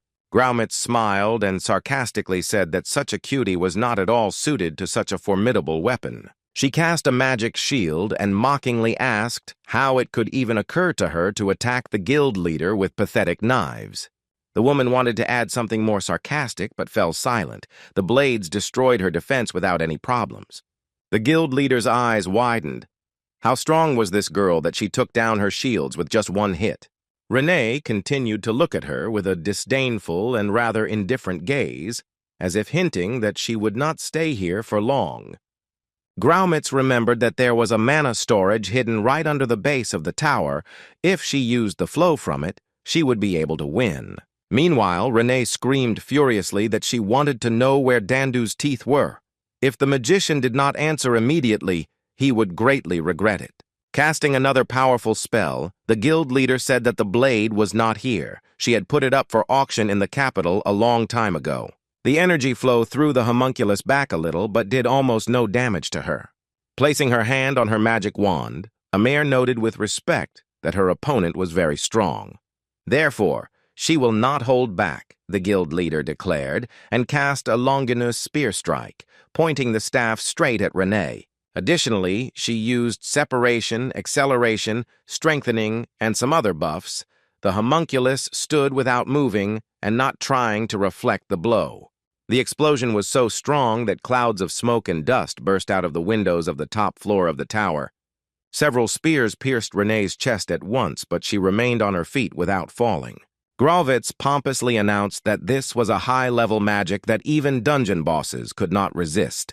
But then something went wrong. With one blow of her blade, Renee slightly shortened both of the woman's arms, and from shock and pain she fell to her knees, one might say, collapsed. She screamed loudly and shrilly that this couldn't be happening, moaned in pain and howled in resentment, rolling on the floor. Renee asked not to make noise over trifles. The head of the guild has only lost her hand so far, but if she doesn't shut up, she will lose her head. Graumitz Amir began to whine pitifully that she did not want to die. She had to live to pass on her magical abilities to her descendants. The woman coughed, screamed, called for help, asked to save her life in general, did everything that the maid asked not to do. In the end, the girl simply kicked her so hard that the head of the mage guild hit his jaw on the floor and fell silent. Renee looked around and thought that this was the end. She had erased her traces, as she had advised Bathory. The dungeon gatekeeper took a few steps towards the exit, wondering where to go and what to do next. With the thought that she had quite a lot of work left to do, the maid with the blade suddenly realized that she was dead tired. She leaned against the wall and thought that if she slept a little, nothing terrible would happen. Everyone was dead anyway. Renee had almost closed her eyes when a loud male scream was heard in the room. Someone was yelling, addressing the head of the guild. He was trying to find out what happened. Renee opened her eyes and saw an alchemist named Haim holding Graumitz in his arms and trying to figure out what had happened. He shouted that the leader should hold on a little longer, but the woman was in no hurry to tell him anything, only moaning that she was in a lot of pain. Then the head of the guild finally pulled herself together and ordered to heal her and quickly kill that girl. Haim looked towards Renee. The girl recognized him. They had already met when she had the chance to visit the Wing Mage Tower for the first time. The man took out a huge blue stone and asked the guild leader to calm down. He would help her now. Graumitz looked towards the stone and asked what was required of her. She could not understand what was being discussed. The man explained that it was a magic stone that would transport her to safety, but he didn't have enough mana to activate it. He brought the stone closer to the magician's face and asked the woman to help him with this. She nodded in agreement. Renee noticed that inside the blue stone was the same thing that was in the diamond that was sold to her, an extremely unpleasant energy. Haim placed the crystal on Graumitz's face, and she thanked him, adding that she would now be safe. The woman began to pour in mana, but then her eyes widened in horror. The guild leader realized that she had been deceived, but it was too late. She was making death rattles, and the alchemist continued to watch with satisfaction the agony of his former boss. Finally, it was all over, and he said that Miss Amir had made too many enemies for Ren to come back here. Then he laughed and added that even her family had asked for Graumitz to be eliminated if she began to behave strangely and plot something suspicious. He glanced sideways at the homunculus and asked if she agreed with his decision. The guild leader had been very suspicious lately. Haim folded his hands and bowed respectfully, thanking the girl for doing all the work for him. The alchemist narrowed his eyes and continued that, at this rate, Miss Wren might well come for him soon. Saying that this would be a kind of escape insurance, the green-haired man began the process of turning the former guild leader into a monster. Amir turned into some kind of clumsy semblance of a huge fish, but it was clear that the creature was very strong and was also fueled by mana from the storage. Renee thought that her right eye was blinded and her strength was almost exhausted. This was not an opponent that she was able to defeat now, especially without Dandu's teeth. Graumitz, or what she had now become, was inexorably approaching, and the girl clearly understood that she had no choice anyway. Renee thought that she was just a pathetic creature and would pay for her sins here. For the way she treated Mr. Swallow, she felt very guilty before him. Remembering the dungeon boss, Renee clearly felt his scent. It was strange, but it gave her confidence. The homunculus decided that she would not give up so easily. As the monster approached, the girl screamed at it not to dare to interrupt Mr. Swallow's scent with its dirty hands and rushed to attack. Saying that if they died, they would die together, the maid plunged one of the blades straight into the right eye of the huge fish. The attack did not last long. The monster simply swept the man off with a powerful blow of its tail. Renee lay on the ground and didn't even have the strength to get up. The girl thought only about whether the boss would be sad when he found out that she died. The guild leader, in the form of a monster, continued to destroy everything around her, and dust and debris continued to fall from the top floor of the wing tower. This could have lasted a long time, but suddenly something happened that destroyed almost the entire tower. In literally a second, Swallow appeared in his true form. The rocks were still falling, and a caring voice was already asking if Renee was okay, just like the day the boss saved her for the first time. Then the homunculus's body and mind were devastated, and she saw no point in living. Now Renee tried to move her hand. She needed to get out from under the rubble. Swallow carefully picked up the maid and carried her away from the destruction. She was practically unconscious and muttering that everything was happening just like then. Suddenly, Renee's eyes widened and she almost came to her senses. She realized that she was not having a deathbed hallucination. The devourer was really here. She jumped to her feet, but her strength was still too weak, and in her surprise, the maid could only ask why Mr. Swallow was here. The girl began to gradually sink to her knees, and the ancient monster asked her to rest and wait here. He would return soon. Renee still thought that this couldn't be real, but where did such strange hallucinations come from? The boss turned towards the monster. It was necessary to end this. The guild leader had destroyed her previous place of work almost to the foundations, and was now located right above the source of mana, growing before our eyes. The monster advanced, and Swallow exclaimed that it was very brave of him, but absolutely not reasonable. Amory did not understand who she had risked attacking. The first blow landed right between the pink monster's eyes, but the body bounced back like a giant pudding. Swallow decided that he had to act differently, and with the next blow he cut the shell. Now the wounds were an order of magnitude more serious. With his tails and arrows of black smoke, the devourer turned the enemy into mincemeat. Saying that one must know one's place, the dungeon boss lifted up what was left of the monster with the intention of smashing it down onto the ground with its entire mass. Even in the form of a monster, the guild leader continued to squeal pitifully, as if continuing to beg for her life. Swallow hissed. Even after he threw Graumitz to the ground with all his might, she continued to squeal, not dying.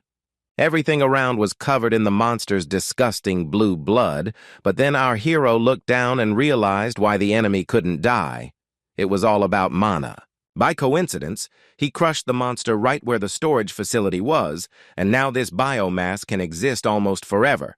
Gradually, the pieces began to merge into one whole, and the enemy acquired increasingly recognizable outlines. And now the head of the guild in the form of a monster is quite ready for a new attack. Swallow was far from delighted about this. The source of mana rose to the surface, and now our hero came up with something to do so that the battle would not last forever. The monster continued to swing its tails left and right, and it began to get tiresome. Swallow decided to take on his true form, since he had not yet put on the bracelet. Saying that he had never seen such abomination in his life, the devourer informed the head of the guild that he had imagined their acquaintance differently. He returned to his true form, becoming truly enormous, and without much difficulty swallowed both the monster itself and its energy source. Having transformed back into a human, the Lord of the Ancient Core muttered that he had never eaten anything more disgusting and hurried back to Rena. The girl had already fully come to her senses, and when the ancient monster saw her, he did not know where to start the conversation so as not to do something stupid. Renee sat sadly, hugging her knees with her back to Mr. Swallow, feeling incredibly ashamed of her previous actions. The guy leaned his back against her and muttered that he was going to say so much when they met. But all the words seemed to fly out of his head now. He needed to write them down on a piece of paper. There was no answer, and the dungeon boss decided to change the subject, telling that on the way here he killed an alchemist with green hair. Maybe Renee knows who he is talking about. The maid with the blade remained silent, hiding her face. She was either already crying or was ready to burst into tears at any moment. Swallow softly called out Renee's name and quietly asked for forgiveness for what had happened in the ancient core. This was the last straw, and tears finally poured from the homunculus's eyes. She couldn't believe that the boss was apologizing and not the other way around. The maid said that she didn't deserve Mr. Swallow to even talk to her. The guy sighed and said that without such a gatekeeper, the core of antiquity would disappear. After thinking for a bit, the devourer added that she was needed not only by the dungeon, but also by him personally, very much needed. The girl also sighed and asked if he was not at all offended by her. Swallow answered that he was not at all. Then she asked if the hero hated her. The answer was also negative, so they sat there, leaning their backs against each other. Then the dungeon boss remembered something important and stood up. He said that he had something for the fugitive. Now she could be a blade maid again, Swallow explained, handing the girl the danda teeth. Renee gasped with surprise and joy. She couldn't believe that her boss would be so caring. The girl fell to her knees again and cried bitterly. How could she have been so ungrateful and stupid before? Tears dripped onto the blade. The homunculus could not contain her emotions. She explained that she was most afraid that Swallow would hate her and never want to see her again. The great Mr. Swallow did not know how to react to this. He was not used to such open expressions of feelings. Finally, the Lord of the Core of Antiquity said that such a thing would never happen and would not happen in the future, even if he did not think about it. The ancient monster extended his hand to Renee and simply asked her to return to their dungeon with him right now. He remembered the first time he brought the girl there and introduced her to Patrick. The skeleton asked where he found the homunculus. The boss explained that they met in the Graffinian forest. When he set fire to the girl, he noticed her again in the alchemist's laboratory, in a small body, incredible power. Like many homunculi, the skeleton was surprised. Patrick stated that the ancient core was so filled with evil that it became known as a demon haven. It looks like that may now change. Renee felt no fear while in the heart of the dungeon, the boss's office, which meant she had enough mental and physical strength to handle the task. The Death Knight looked at the little girl and asked where they would begin training this still child. Swallow replied that she should live here for a while to get used to it. First, they would teach her to fight, and then they would see what her capabilities were. Besides, she has experience working as a servant. Maybe the role of a maid would also be suitable. Patrick was indignant that this did not look much like a training plan. Then the devourer declared that since he was so serious about this issue, he should decide it himself at his own discretion. When asked why him, the boss replied that there was no point in showing initiative, and besides, he complained that he was bored and had nothing to do. Patrick thought that the idea wasn't so bad. He had long been interested in studying all the possibilities of homunculi, he agreed, and asked what the child's name was. Swallow tried to remember the name he had heard the first time they met, but his memory was a little off. Then the baby made some kind of sound, and the skeleton tried to listen. He didn't expect that the homunculus could already speak. The girl slowly, syllable by syllable, said the name Rello. She wanted to be called the same as the head maid of the house where she worked. Patrick asked if this was the full name. It was not very nice. Maybe the boss would come up with a new one since he was the boss here. The monster thought about it. He wasn't good at coming up with names, but he didn't want to lose face. And besides, the baby's future directly depended on it. Finally, he asked the girl if she liked the name Renee. Paired with Rello, it would sound quite nice. Patrick liked the idea and, without waiting for the homunculus's answer, he announced that they would now call her Renee Rello. Swallow fell asleep again, and the Death Knight sighed, which meant it was time for him to show the new gatekeeper their dungeon. But before that, it was necessary to urgently teach this child to smile. Patrick chose this task for himself first.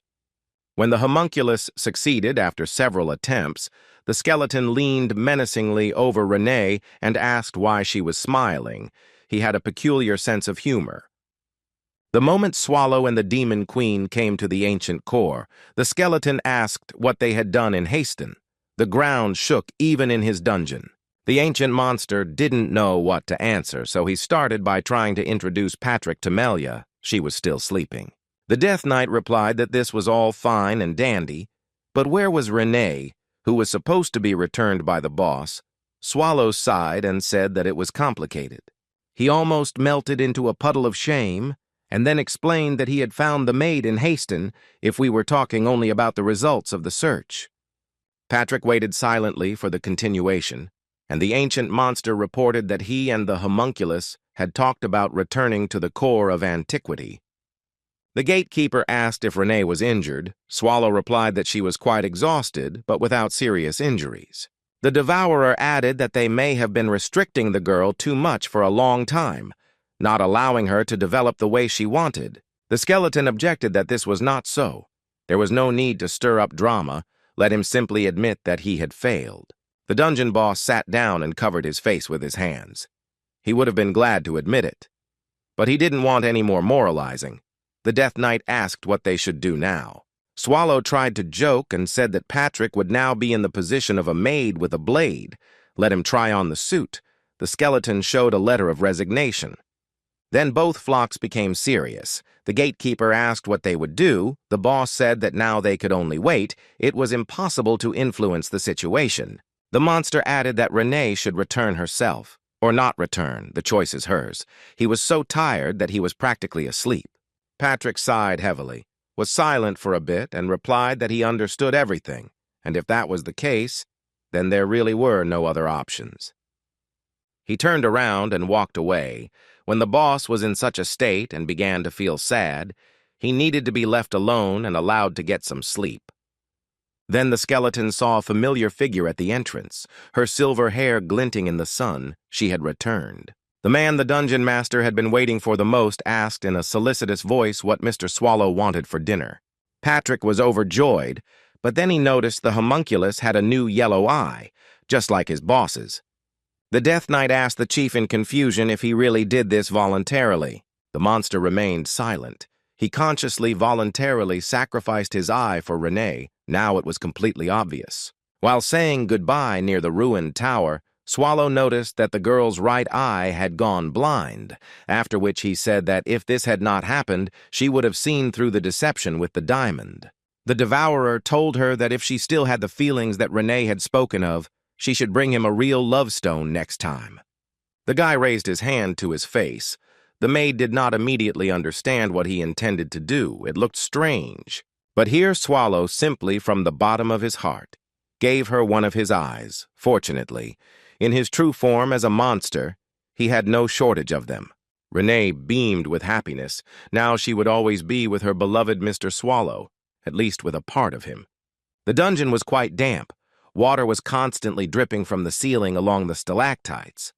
But no one tried to solve this problem. One of the drops fell on the face of the Demon Queen. Waking the girl up, she woke up well-rested and quite pleased with herself. But when she sat up in bed and began to rub her eyes in her sleep, Melju became wary. She did not understand where she was or what had happened. Right next to her bed stood a skeleton in armor armed with a sword. You must admit, this is not the best thing to see upon waking up. The girl burst into tears, deciding that she had died and gone to hell, and in front of her was a reaper. Patrick asked in surprise what kind of nonsense this was. The skeleton explained that Melju was in the core of antiquity, and she was so surprised that she couldn't believe that everything was actually happening in reality. Pointing her finger at the Death Knight, the demoness declared that in that case he should not be a reaper, but Mr. Patrick, who nodded that the girl was quick on the uptake. Patrick looked in the direction where Swallow should have been, but saw only a huge black back. The monster was still sleeping. Patrick unceremoniously kicked the gentleman several times, saying that it was time to wake up, get up. Melju looked at what was happening with horror. She did not expect that someone could behave like this with the Great Swallow. Finally, the lord of the dungeon rose to his paws and began to yawn widely. As we remember, the only thing he saw meaning in was sleep. Then he realized why he was raised. The demon queen woke up. Swallow greeted him as if nothing had happened. The girl began to stutter from fear and excitement. The Lord of all things, the ruler of the ancient core, the guardian of God who punishes the intimidated, the ancient monster who stands at the top of everyone and everything, simply said hello to the little girl. Seeing Melju fall to her knees in front of him and begin to recite her full name along with her title, the boss couldn't help but smile. But then he thought about it and realized what was going on. He had to explain to the girl that they were already acquainted. She hadn't seen him in his true form. He calmly answered Mel's that he was already familiar with the name and everything else. The demon queen asked in surprise how this could be. Then it dawned on her that it was Swald who had most likely managed to make a report to his boss while she was sleeping. The demoness asked where her friend was. She only remembers how he took Dandu's teeth and went to punish people. The monster said that it was him. Melju froze and asked the great master Swallow to repeat what he had said. She thought he had sounded nonsensical. The dungeon boss propped his head up with his hand and once again, slowly and with expression, said that he was Svald. The demon queen didn't move or make a sound. The shock was too strong for her to react immediately. A deafening scream was heard throughout the ancient core. The little girl realized that she had behaved so indecently in front of the devourer himself. Patrick asked the boss to explain what he was talking about. The Death Knight's eyes flashed, and in an icy voice he asked what the phrase "went to punish people" meant. The ancient monster frowned and darkened.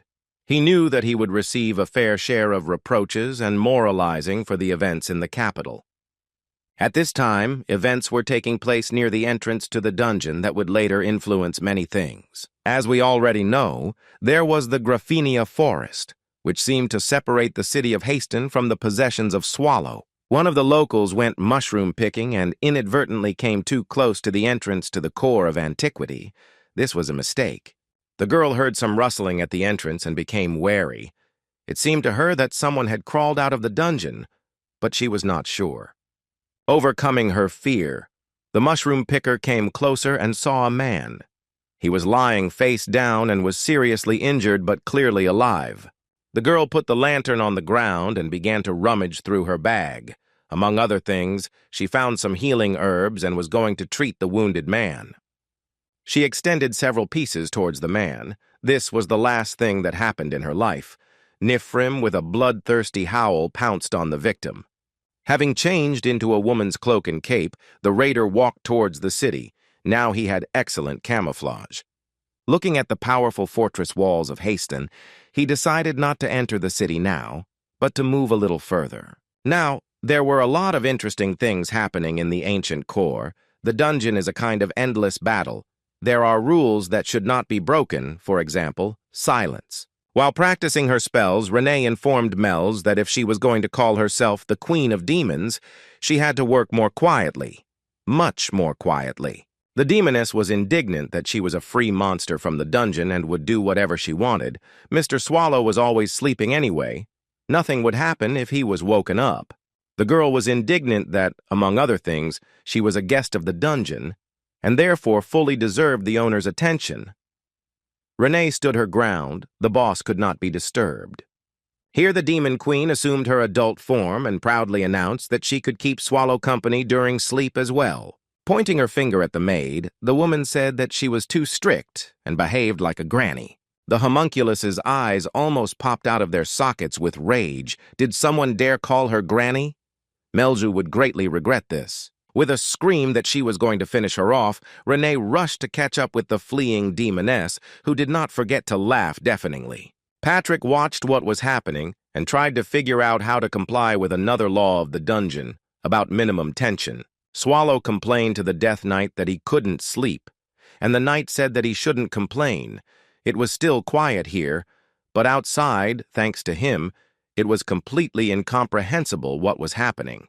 The boss asked if it was really that serious, and the skeleton sighed that he should have read the newspapers he gave him. Patrick reported that a huge number of troops had been amassed in Riaz, while villages and small towns left without protection were literally emptying before our eyes because of the monsters. Also, the ruler of Haston committed suicide, so the city is in dire straits. But there have only been 3 articles about Haston in the press in the last month. The skeleton looked at the boss and asked if he understood what this could mean, because everything was really very serious. Swallow answered honestly that no. Patrick began to breathe blue from anger. His indignation knew no bounds. Saying that the boss should at least think sometimes before answering, the Death Knight promised to quit someday. The owner of the dungeon apologized several times, and fawning asked his friend to share his thoughts on the matter, but he replied that there was little information, and it's too early to draw conclusions. But Swallow destroyed half the city, and if there is no news in the press about the destroyed Haston, then this is definitely a bad sign. The Devourer had to apologize again for having behaved so foolishly. This time his voice was especially pitiful. Haston is important for the ancient core. It plays a huge role. In the city you can find out when the raid will arrive and how many participants are in it, for example. We need to help the locals. Otherwise it might be too late. And without Haston, the dungeon won't last long. Swallow wished Patrick a safe journey and asked him not to push himself too hard. He hoped until the very end that the skeleton would go alone. The Death Knight turned and walked away, promising that he would try to return as soon as possible. Such behavior was extremely unusual for him. The boss was surprised that the gatekeeper of the ancient core did not become indignant, but simply left. But this meant that now he could lie down and sleep peacefully. He had already closed his eyes when he suddenly realized that the skeleton was standing right above him. Patrick informed him that he didn't really want to go alone. He needed someone to keep him company. Swallow wanted to answer that he should take Melja with him, but the girl just appeared in the room, pursued by Renee with Dandu's teeth at the ready. The candidate for the trip into town as Patrick's escort looked up at her boss, her face showing that she was not thrilled with the offer. The Lord of the Dungeon thought that it really wasn't worth taking. God forbid she uses the reconstruction spell again, and Haston won't be left stone unturned. Candidate number 2 was Renee. She herself offered to let her go to the city. The homunculus wanted to be as useful as possible to Mr. Swallow. Considering that at that very time she was busy pulling the Demon Queen by the collar, our hero decided that this girl was no less dangerous than the first. Here the Death Knight said that since they don't know how long it will take, maybe the boss will agree to go to the city. Swallow thought that he had already been caught in his net once. Now there was no escape, no way out. He chuckled ominously. Then it dawned on him the monster said that last time he accidentally destroyed Demur's bracelet, which is why now he can't transform. Patrick sighed that without the bracelet it really wouldn't be possible to go into the city. It would be too stupid. The boss was jubilant. He was already imagining how he would now fall into a sweet sleep and sleep soundly for at least a day or 2. But then it turned out that the skeleton had a backup plan. Swallow became gloomy and promised his friend that his death would be painful. The Death Knight countered that he had been dead for so long that all that was left of him were his bones, and that the Devourer had cursed him so many times that he had lost count. The ancient monster had a spare bracelet on his arm, and the skeleton couldn't get enough of his own resourcefulness. He put on his armor for camouflage and now asked the boss not to be angry, because the weather was so beautiful and the air was fresh and fragrant. Swallow said that there was no forgiveness for him and strode forward so quickly that the heavily armored skeleton could barely keep up with him. The walls of Haston were also damaged. How the hero managed to cause destruction on such a scale, he himself did not understand. When Swallow and Patrick stopped at the gate, the skeleton did not fail to reproach the chief for having caused a lot of trouble here. After they entered the city walls, the Death Knight reported that there were several signs of life activity in the settlement. The first sign was that there was lively trade, there was no one in the market square, and they moved on. The second sign was the presence of smoke from the chimneys of houses. The time of day did not allow them to use this trick. The third sign, the presence of mercenaries and guards, also turned out to be a no-no. Swallow began to ask to go back to the dungeon. Stopping in front of the tavern sign, the skeleton said that the last sign could be studied if they went inside. Realizing that the owner was ready to fall asleep on the go, Patrick gloomily announced that they would spend the night here. While he was talking about how there must be a lot of people inside, Swallow had already jumped up and rushed towards his goal. The Death Knight shouted something about not expecting much, but that there should be a free room, but the boss was already breaking in. Inside, there was devastation and not a single guest. The bar was also empty. Neither of them expected this. Patrick said that everything was very bad. Very soon, the city could become abandoned and fall into the complete control of monsters and evil spirits. And the reason for this is not Swallow at all, or rather, not entirely him alone. All the streets are filled with zombies. They have been subjugated by some creatures in cloaks with hoods. Their leader's eyes glowed blue as he announced that it was time to advance to Riaz, the capital weakened by the black horror. The skeleton with long gray hair reported that thanks to Mr. Swallow and his adventures in the capital, the perfect time had come to destroy the Empire. Our heroes didn't know about this yet. They just stood in front of the bar and realized that the hotel was completely empty. Patrick muttered that the humans seemed to have abandoned Haston for good, and Swallow suddenly snapped his fingers as if an idea had struck him. A man responded to the sound from the stairs and explained that he was the owner of this establishment, or rather, the former establishment. Grabbing his weapon, the man asked why the travelers had come here. The city was completely empty. Patrick immediately came up with some kind of story about them being knights from a punitive detachment sent here to help from a neighboring village. The gatekeeper of the core of antiquity added that they were planning to have a bite to eat and spend the night here. The owner immediately became more accommodating. He was glad to have guests. The man went downstairs and noticed that he had absolutely no food, and there was none in the entire city, so, unfortunately, he could forget about dinner. Patrick wondered if this was because of the Black Disaster, Swallow's antics in the capital, and the owner of the establishment said that it probably was. The man apologized several more times and added that he didn't have any rooms ready for occupancy right now, but that could be fixed. The skeleton raised his hand to his helmet and thought, in such a situation it was scary to even ask about the price of water. He took out a coin and threw it to the man, who caught the money lightning fast, as if he had been training for this for many years.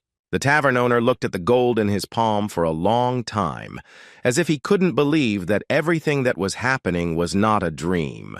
Then, with incredible gallantry, he invited the guests to climb the stairs, as if they were not talking about an empty, abandoned hotel, but about a royal palace. Patrick and Swallow went in the direction indicated, but then the man looked closely at our hero and became a little wary. He called out to Patrick and asked who the man was following him. Swallow really did not look as presentable as his friend. The knight, without raising his visor, confidently stated that this was his slave, an answer that was quite understandable to the owner of the establishment. Swallow was outraged, but the skeleton did not give him the opportunity to intervene in the conversation, explaining to the man that this slave would sleep with him in the same room. He valued him very much. The room turned out to be spacious and clean. There was fresh linen on the beds, and our hero noticed that everything was not so bad. Without hesitation, he climbed into his bed and reported that the feather bed was much better than the one in the capital's hotel. Patrick nodded and pulled out a drawer of the dresser, intending to put things in there. Then the boss suddenly remembered that he was called a slave and asked what that was all about. The Death Knight explained that the master's once expensive clothes were now so shabby that he looked like a beggar. This was the only sensible option. He added that a commoner without a master looked suspicious. If Swallow didn't like it, he should dress more decently next time. Patrick thought that it would be better for him not to leave the room at all for now. The devourer happily agreed, saying that in the next life he would like to become a stone. Having closed the drawer with his things, the skeleton said that he was lucky with his boss. He was incredibly wise and understanding. The Death Knight headed towards the exit, reminding the boss that he would be back soon, who said that he would sleep and that the gatekeeper should not be too zealous on the first day either. There was no need to worry about that. Patrick looked at him in surprise and waved goodbye, wishing him sweet dreams. After the capital's black catastrophe, the Emperor took out his anger on Haston, because someone had to pay for the fact that the core of jealousy had still not been conquered. But Swallow also worked hard. After his battle with the head of the guild, a giant crater formed right in the middle of the city. Patrick shook his head. He didn't like it. If Count Etarke, the previous ruler of the city, died, who is in charge of this place now? Patrick thoughtfully looked at his notebook. It is obvious that the Emperor's wrath will now be directed at Etarka's successors, but whether they inherited the title is unclear. Deciding that it was worth going and seeing the new ruler, the Death Knight looked around from the top of the tower. Having gone down, he decided to go to the Count's castle, but the security turned out to be much more serious than one could expect. Hiding behind the corner, the skeleton thought that he could kill or stun the guards, but then there would be a fuss in the morning. Deciding that it was better not to rush, the Death Knight hurried out of the castle grounds so as not to attract unnecessary attention. Besides, on the way there, he noticed something curious, and now he wanted to find out better what it was. People couldn't feel anything like that, but then Patrick hadn't been human for a long time. He approached a door from behind which came a strong smell of corpses and rot, behind which there was a staircase leading down. At this time, in their hotel room, Swallow was lying on the bed and thinking that it was better to sleep in the cool dungeon, but here, too, it was quite good. Then he heard some noise behind the door and got angry. Again, someone was disturbing him while he was resting. They had completely lost their conscience. It was the owner of the establishment who asked if Sir Knight was there. He had prepared a modest dinner, but Swallow replied that he had gone out for a night walk. The man sighed and asked not to refuse food. He did not want such generous guests to sleep hungry. Here he remembered that he had not introduced himself and said that his name was Novan Hedeker. But you could just call him Novan. Our hero said that he was Svald and followed. The man said that supplies were low and he hoped that the guests would not be angry that the treat was modest. Swallow asked if things were really that bad in Haston. The innkeeper nodded. He explained that it was a disaster. Many residents who saw what was happening fled or went crazy, and the Count even committed suicide. Then the movement from and to the city was completely blocked. There were many corpses of people who had died of hunger near the fortress walls. The man ended by saying that he, too, would soon leave this place, and he advised them not to linger too long. As he walked down the stairs, Novan noticed that Svald must be well aware of how people behave when they are cornered. While Swallow was having dinner, someone climbed onto the windowsill of his room. All that was left was to open the window and get inside. The girl with red hair made sure that there was no one inside, after which she decided to quickly search the room. She jumped off the windowsill without closing the window so that she could quickly escape in case of a threat. True, she didn't do it very skillfully, almost falling on her nose on the floor and not being able to hold back a slight scream. You need to be more careful. Great. She's inside. Now we need to try to find something valuable or edible, otherwise the hack will be completely useless. The girl knew that this was the most expensive room in the hotel, which meant that the guest was, at the very least, rich, and clearly not a local. She imagined some fat aristocrat counting on a solid catch. Sometimes people can be incredibly naive. The first thing the thief noticed was Swallow's cloak. She decided to take everything that was of any value. The thing was worn out, and not very clean. That was disappointment number one. Even beggars need to wash their clothes at least sometimes. And hear this. She still decided to take some rags to wrap the valuables she had found in them, so she headed to the chest of drawers. To the robber's great surprise, all the shelves and drawers were completely empty. There was not a trace of clothing or supplies. The girl thought that you have to be completely crazy or paranoid to carry all your things with you, leaving nothing in the room. She began to pull out more and more shelves and drawers, searching through their contents for the second time. Then something rumbled in one of them. Well, of course, there had to be at least some property in the room. The thief didn't immediately understand what was in front of her. Her eyes widened in surprise, and the feeling of threat became quite noticeable. A few hours later, Patrick returned to the room. Swallow was there too, and as befits an ancient monster, was sleeping. The skeleton took off his helmet and said that he was going to take a look at the new owner of the castle, but the guards were too numerous, so today he returned empty-handed. Out of politeness, the Death Knight asked the boss if he had managed to find out anything, and the hero briefly told him what he had heard from the innkeeper. The city's connection with the outside world has been cut off, which is perhaps the most important and most unpleasant of all the news. Patrick even cursed in surprise. He asked for the sake of form, but it turned out that Swallow really had not been idle. He became extremely inspired and began to persuade his boss to go looking for information together tomorrow. Then the skeleton noticed that the windows were wide open and asked Swallow to close them before going to bed next time. Otherwise, they could get robbed. The dungeon boss looked out from under the pillow and asked what the conversation was about. He hadn't opened the window at all. Patrick laughed and asked if there were ghosts walking around here. The windows didn't open by themselves, but then it dawned on him. Swallow rushed to the shelf where he had left his cloak. The clothes were gone, and Renee had sewn them. He couldn't let them go to waste. Patrick rushed to the dresser and began frantically pulling out all the drawers, trying to find what he had left there, both of them panicking. Finally, the Death Knight was convinced that the property was missing, but just in case he asked if the boss had taken his things, the hero asked what was stolen. The skeleton froze, not knowing how to explain it more simply. The situation was clearly ambiguous and required a special approach. Finally, Patrick exhaled and said that his ribs were there. At this time, the thief who robbed our heroes was running down the city street as fast as she could, clutching her catch to her chest. Before entering the house, she looked back to make sure there was no pursuit, everything was clear, there were no pursuers. The girl had barely entered the door when she was bombarded with reproaches for going out into the city again. The man, who was clearly well known to the thief, angrily asked where she had been for the better part of the night. He recalled that he had already warned more than once that it was extremely dangerous and unwise to leave the shelter at night. Rosalina said that she had special reasons for leaving. She did it for him, so it would be better for him to praise her rather than be angry. The man shouted that nothing needed to be done for him. She walks, wastes her energy, and then only wants to eat even more. The girl asked him not to shout and listen to her.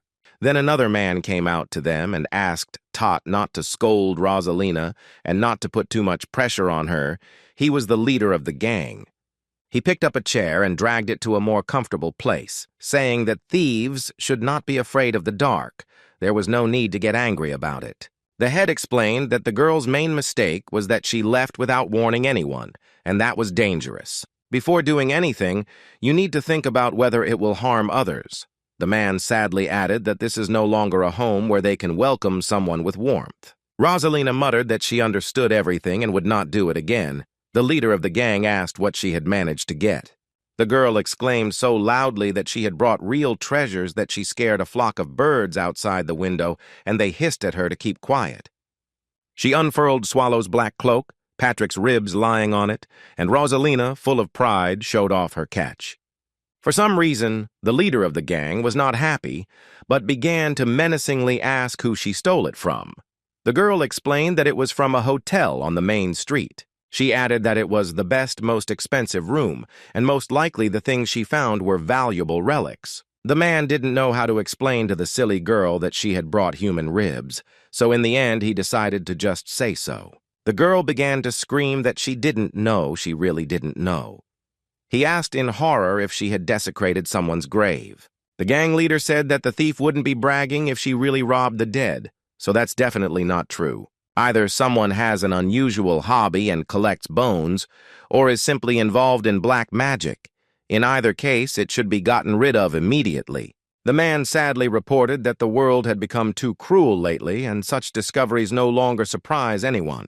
If the ribs belong to a necromancer or someone who practices black magic, then they are now in great danger. He remembered his clothes and said that he looked like a beggar's rags, but when he lifted his cloak, he heard the jingle of coins.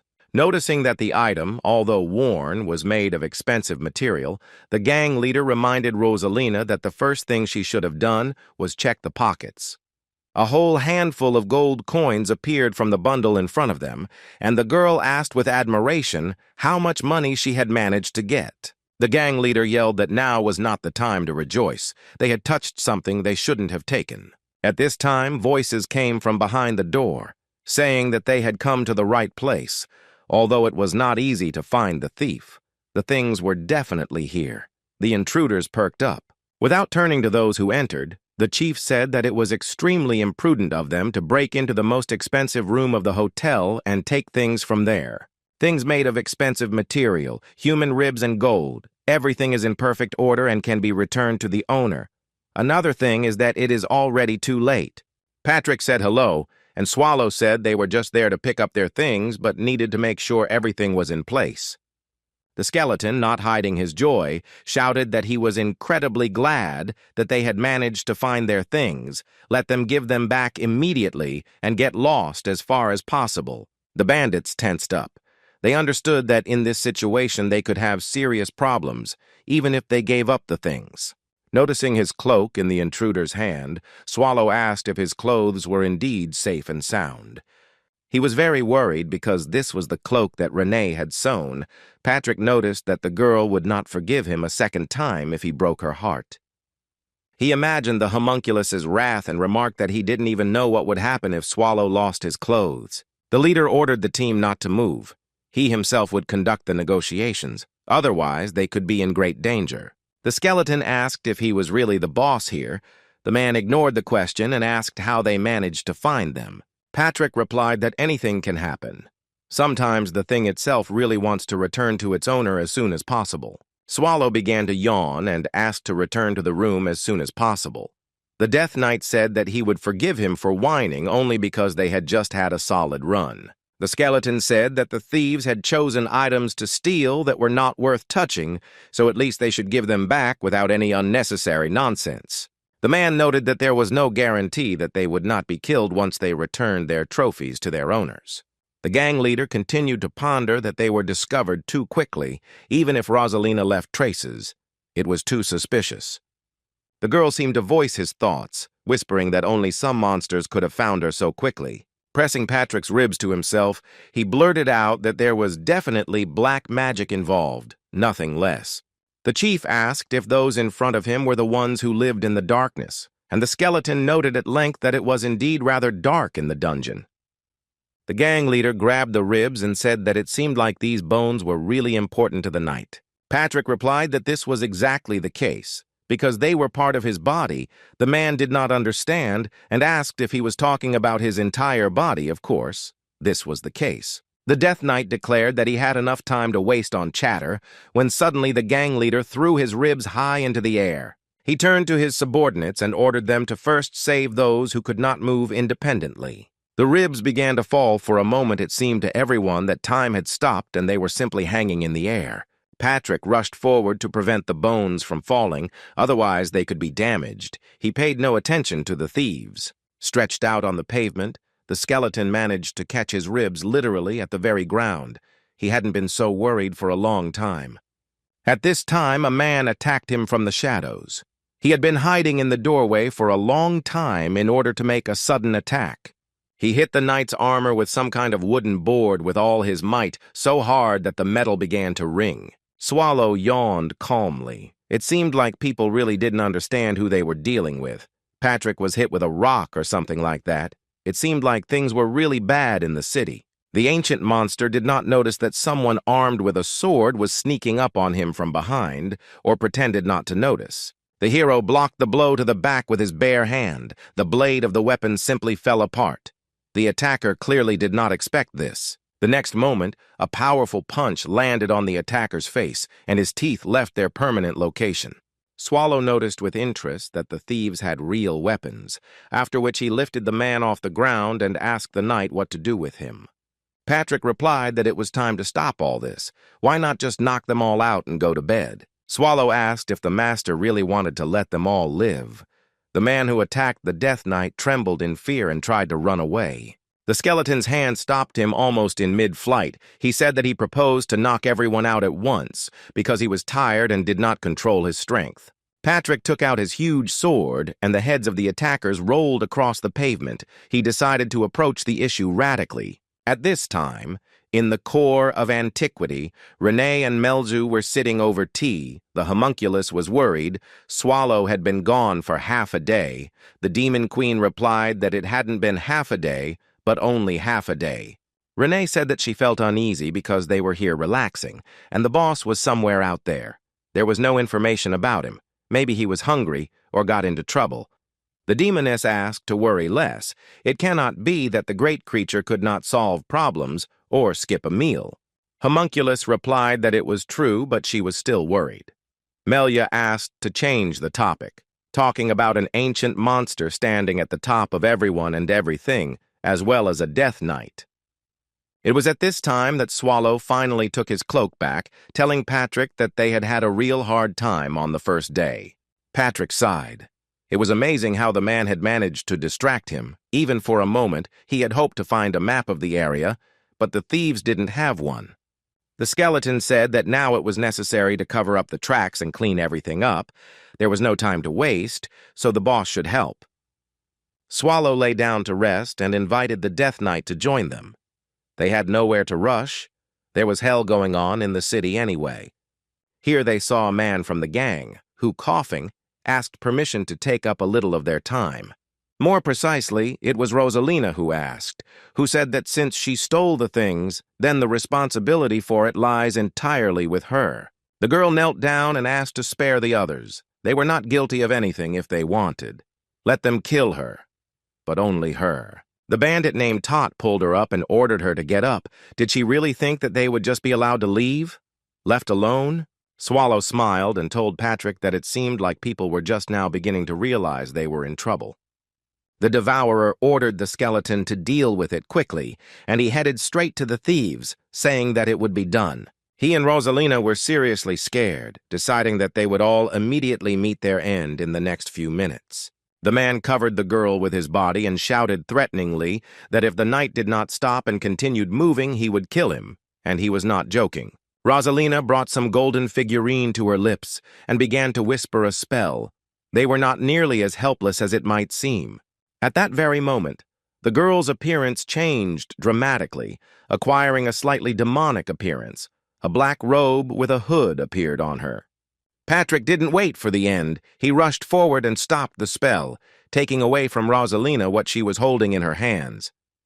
The girl froze. Now she felt completely defenseless and looked at her opponent with horror. Patrick looked at the golden amulet more closely, then held it out in front of him and asked where she got it from. It was a cross in the shape of an inverted phoenix, and the mana coming from it was very strong and unusual. It was tracking mana. He returned the amulet to the girl, continuing to wonder who had used surveillance on the poor and why. The skeleton called out to the dungeon boss. It seemed that things weren't as simple with the thieves as they thought. Patrick jumped up to the Lord and yelled that someone was watching the residents of Haston. He was indignant. Why was it necessary to raise so much noise and dust? When the girl began to pray, the cross began to activate tracking mana, meaning it only activates in certain situations. Swallow reminded that the city was not famous for magic. Saying that they needed to enlist the help of the people to find out who was behind this, Patrick walked towards the thieves. The ancient monster asked why and how he was going to do this, but still began to rise from the ground. The skeleton tapped his knight's helmet and informed the boss that a brilliant plan had just been hatched there. He approached the gang leader, who was just being helped to his feet by one of his subordinates, and apologized for what had happened, explaining that they had not attacked because of the things. The thing is, they were following the Imperial order to leave no traces of the fight behind them. Tot and Rosalina exchanged glances. Raising his finger, Patrick said that they were actually members of a secret Imperial organization, the Knights of the Shadow of the Luno Mist. The thieves froze in bewilderment. They had never heard of anything like this, and besides, it all looked very suspicious.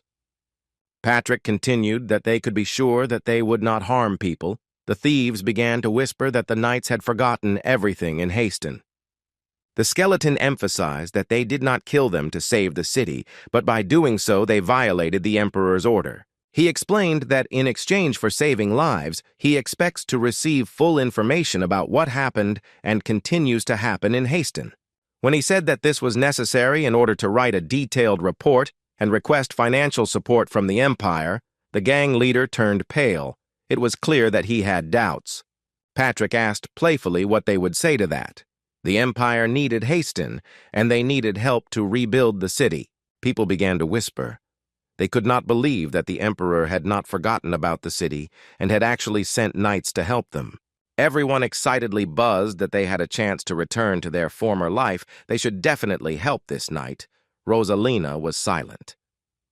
Patrick returned to Swallow and reported that he had almost achieved his goal. He just needed to wait a little. People were very easy to manipulate, and the lower class was prone to self-deception. The Devourer asked if they could go back now, to which the skeleton replied that this was only the beginning, and the further they went, the more suspicious things he noticed. The boss looked at him with displeasure and said that he appreciated the skeleton's efforts, but they only added to the workload, so didn't that bother him at all. He turned away, hoping to sleep, and muttered that the real enemy is always behind his back. The Death Knight menacingly asked to repeat. Swallow snapped that he hadn't said anything at all, so Patrick asked him to get up quickly and join him. There really was a lot of work. The boss looked at him and asked hopefully if, since he was so inspired today, he would do everything himself. Patrick replied that they should split up. He would keep an eye on the leader, who was still suspicious of them, and Swallow should get closer to the others.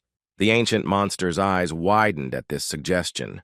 It was beyond his comprehension how he needed to get closer to people. The skeleton explained that there was nothing to be done about it. Between a knight in armor and a man dressed like a beggar, the poor would always find a common language with the latter faster. Swallow asked if he had just called him a beggar, to which Patrick asked him not to pick on him and quickly followed the chief down the street. The ancient monster began to think about how a person should behave and what he generally knows about people. In order to gain their trust, he needs to behave the same way. He decided that people spend most of their time sleeping, and if they don't sleep, they walk around sleepy and try to shirk work. At the same time, everyone tries to pretend that they are busy with something important and should not be distracted unnecessarily. In reality, people dream of being left alone and not being disturbed while they simply enjoy their vacation. It seemed like he just needed to act like he usually did, and Swallow was literally delighted by the thought. Then Patrick suddenly appeared from behind him, reminding him that the sooner he found out about Rosalia's cross and who gave it to her, the sooner they would return home. Finally, the skeleton added that people are very careful now, so he should show more patience. As soon as Swallow approached, the crowd began to buzz about knights, the emperor, Riaz, and so on, and it was not at all difficult for him to strike up a conversation. People started asking if there really was milk and honey in the rivers of the capital, and the boy asked why his friend was wearing armor, while the devourer was dressed like a poor man. Someone explained to the child that this was a disguise. Another began to talk about the customs of knights. Our hero grabbed his head. He was not able to tolerate so much talk. The children and adults continued to pester the dungeon boss. He was ready to explode from irritation, but he tried to endure it. Swallow thought the easiest thing to do would be to just eat them all, but then he remembered Patrick's instructions. He faked a smile and asked the nearest child what interested him most. The child asked if he had ever met Sir Byrne and Miss Wynne. Swallow winced, but he answered in the negative and asked who they were. Here, the ancient monster remembered that he had once heard these names, but before he could finish his thought, Rosalina called out to him. He dispersed the crowd, and the girl tried to get through to Swallow to apologize again for stealing their things, this time sincerely. The dungeon boss replied that it was okay. They had already returned them, so there was no need to apologize again. The man introduced himself, saying that his name was Toth, and that the leader had asked him to help the knights in any way he could while he was away. He asked again if they had come to save Haston. Swallow answered in the affirmative. He didn't even have to lie. The man said that if they wanted to know the true state of affairs in the city, it would be easier to see everything with their own eyes. He offered to demonstrate everything to the devourer and show him the surroundings right now. The monster dreamed of sleeping, but still agreed. It was better than answering the crowd's endless questions, and it was in line with Patrick's instructions. The dungeon boss pulled himself together and asked to start as soon as possible, while there was still strength and time. To begin with, Tot suggested looking at residential buildings. They walked along the completely deserted streets of the city, and Swallow asked where all the people were. Stopping in front of an inconspicuous wooden door, the man said that when he opened it, everything would become clear. He pushed the old wood with his hand. The door slowly moved forward. The more it opened, the worse the fears tormented Swallow. He already knew from the smell what he would see when he went inside, but he really didn't expect this. It was too much even for a monster. Inside lay emaciated dead people. He explained that they all died of hunger, and such a sight in every house only a few survived. There are no food supplies at all. It is impossible to get food. The roads to the city are blocked. People are dying of hunger, and even those who are still alive today may die tomorrow. Swallow thought that usually in such situations, the inhabitants would act immediately, directing their anger at the ruler. They gather in a crowd, arm themselves with pitchforks, start riots and arson, storming the castle. Why didn't this happen in Haston? He asked Thoth why the inhabitants were dying of hunger so quietly and helplessly, instead of seeking justice from the ruler. The man, without turning away from the window, thoughtfully said that about a month had passed since the black catastrophe had befallen them, but he still did not answer the question. Swallow decided to repeat and asked why the settlement was so quiet. No one had picked up pitchforks and shovels. He turned around and looked him straight in the eyes. He asked if the knight was really so curious about this. The monster nodded. Little has changed in the ancient core during this time. The dungeon has remained far from the main events for now. Renee and Melju were still sitting at the round table with tea. They had already discussed everything that could be discussed, but time was passing very slowly. The demoness whined about how boring it was in the dungeon, but she so wanted to go with Mr. Swallow to Haston. Renee replied that there was no need to think like that. The boss had entrusted them with the protection of the core of antiquity, which could be more important and interesting than this task. This is proof that Mr. Swallow trusts them completely, the Demon Queen thought. Here she jumped to her feet and shouted that this was true. Why didn't she think of it right away? She had to start acting. Renee continued drinking her tea and said that you just have to be on your guard. You never know who might invade and when. The demoness replied that she had just checked recently, but would check again just in case. Her all-seeing eye spells did not always work correctly. It was a mid-level magic called the Eye of the Observer, but there was no need to tell the homunculus about it. Melju suddenly became wary. The Demon Queen informed Miss Renee that someone had disappeared, and that the dungeon had been invaded by one person, as only one observation eye had been activated. Renee stood up from the table and commanded Melj to get ready, but she didn't immediately understand what for. A cup of something red, not tea at all, was placed on the table so quickly that the contents splashed the tablecloth. The next moment, Renee was already fighting with the uninvited guest who dared to invade someone else's territory. After the first blow, the maid stopped, amazed to realize that it was not an enemy who had looked in on them. It was Elizabeth Bathory, who asked why they were so upset and how Renee was doing in general. A flock of bats flew by, and Renee apologized that she couldn't treat her friend to anything else. She should have warned her about the visit in advance, then she would have prepared something. The maid handed over a cup of the bloody drink, and Bathory thanked her, noting that she didn't need anything else. She wasn't hungry.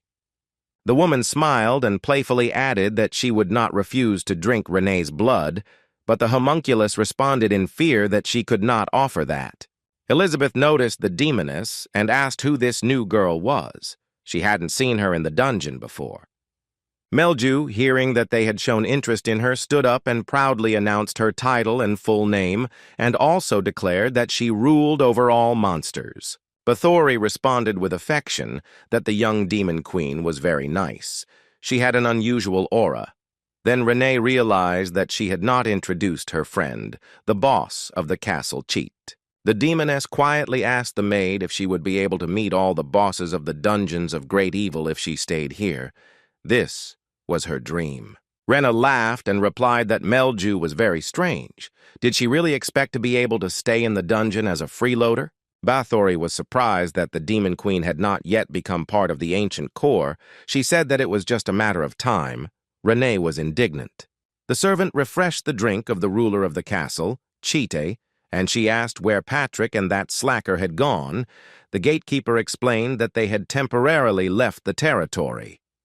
Bathory frowned and began to think about why they decided to leave the dungeon right now. Because she herself had not come just like that.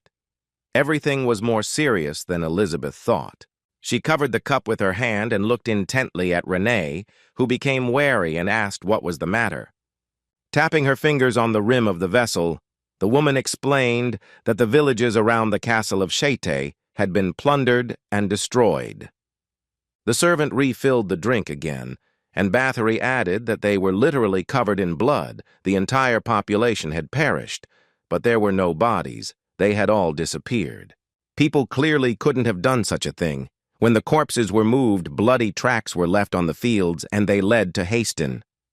She wondered what this could mean, and Melzu suggested that if all the dead had disappeared, the cause could be evil spirits. Elizabeth took a very large sip and agreed that this might be true, but only a few of them were capable of such a thing. The fact is that most of the undead do not have intelligence. Only some of them, those with the rank of senior ranks, are intelligent. It is these particularly dangerous creatures that lead all other relatives, giving the appropriate orders. Therefore, when all the evil spirits move in a certain direction, it is definitely being directed by someone. Bathory suggested that she feared that in their case it might even be the Lord of the Dead himself, the immortal King Erebus. The woman hugged herself tensely and turned away from Renee and Melju. She didn't want to show her excitement. The girls were no less alarmed. Both understood who he was and what the consequences could be. Bathory pulled herself together and asked Renee to send monsters with a message to the Devourer, although there was no evidence yet. But he needed to be warned. The maid was embarrassed. She explained that the dungeon was currently empty and there were no suitable monsters. However, Mr. Swallow was quite capable of standing up for himself. Elizabeth became nervous and began to think about what methods of communication could help convey the information. After all, it had to be done. At this point, Melju joyfully shouted that this was her finest hour. The greatest demon queen just needed to take matters into her own hands. Meanwhile, Tot was telling Swallow how it all started, naturally, with the Black Disaster. Then someone set fire to the fields.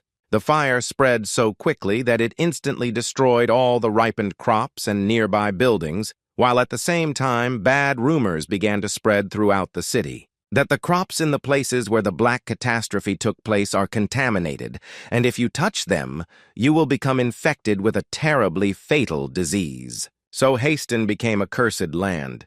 Even the Emperor abandoned it. People fell into despair upon hearing about it. Swallow sighed heavily. There is nothing worse than hopelessness. He continued that even in that situation there remained a ray of hope. A wealthy couple began to help the surviving residents, distributing a little food to each family. Their field was miraculously spared by fire, and the harvest survived. They distributed their own grain, helping everyone who needed help. Some residents, having received their portion, offered to help with work in the fields, and thus a group of survivors was formed who worked for the benefit of each other. The agreement was ironclad. Moral qualities did not even allow the thought that someone could take more than others. Everyone was equal and worked equally diligently. However, at the moment when people began to believe in the future, a couple was found murdered in their own home. Who did it and why, one can only guess. After this, trust in each other in the city fell. Everyone began to take food by force, and blood flowed again. People began to lock themselves in their houses, dying of hunger. His gang managed to survive because the grain in the fields remained untouched due to rumors of disease, but soon they were forbidden to leave the city. Swallow asked if the rumors were true and no one had become infected, and the man replied that not yet. The ancient monster thought that he really had nothing to do with the fields, which meant that someone had made up the story with evil intent. He suggested that Svald go a little further, so they found themselves near the fortress walls. They needed to go outside. The guards looked at them suspiciously, but at Thoth's request they nevertheless opened the gates, warning them to return quickly. The man took Swallow outside the wall and showed him a mountain of corpses. The residents hoped that they would be able to overcome the disaster, but here is the result of their naivety. The monster asked why the bodies were not burned. Covering his face from the stench, he explained that the families of the victims were still grieving over their loss, and besides, no one had volunteered to do this difficult work. There were no volunteers.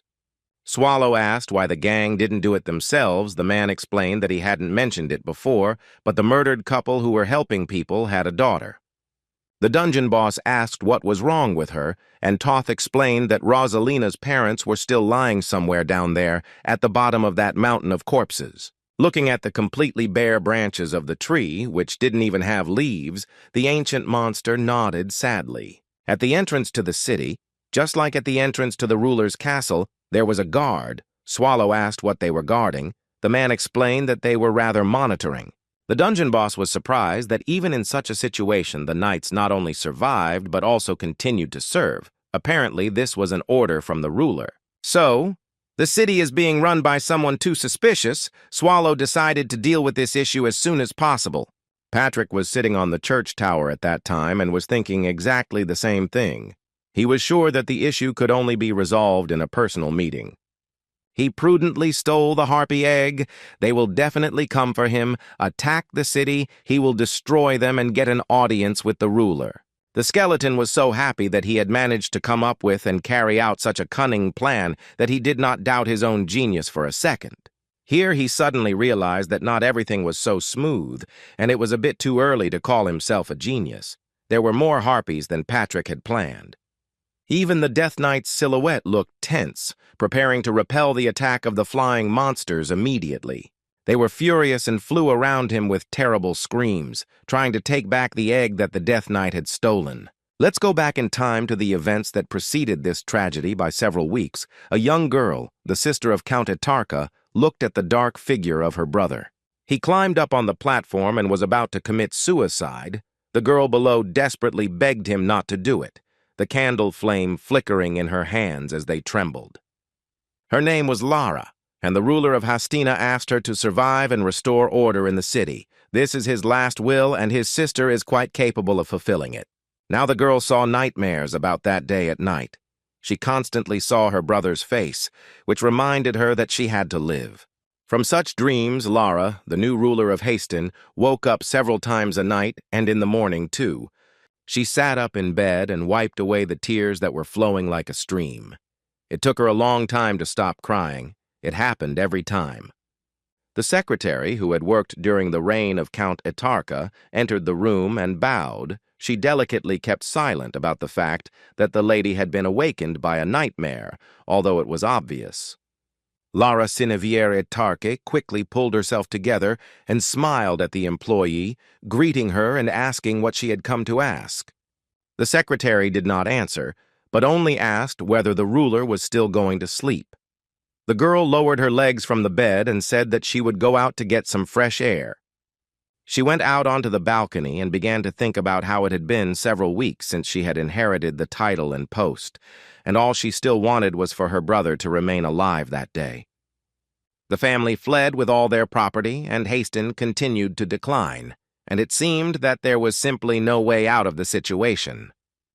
The girl looked at her possessions and decided to save the city at all costs and return it to at least its former appearance. She entered the room. There was a man in a blue and red hooded cape. Laura indignantly reminded him that he promised to save Hastin. Standing directly above him, the ruler said that he had promised to protect both her and her lands from harm. The man bowed, his face hidden but his voice quite loud. He replied that it was absolutely true. That's how it was. Lara demonstratively pulled back the curtain and pointed to the window, asking if the landscape really looked like prosperity. The man replied that he had kept his promise. Soon all the problems that the city and its residents faced would become irrelevant. Everything would end. There was no need to worry. The ruler looked at him and thought that this man never reveals his plans, but now she has no choice but to trust him. The hooded stranger continued that everything was going according to plan, so let the lady just wait and enjoy her comfortable life. Smiling broadly, the man, without showing his face, only his snow-white teeth, said that very soon all her worries would disappear.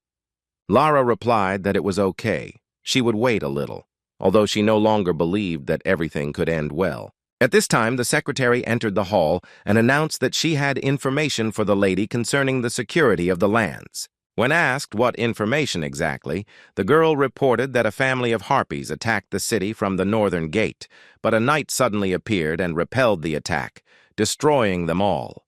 Lara was surprised how one could pull off such a thing alone and asked what kind of knight he was and who he served.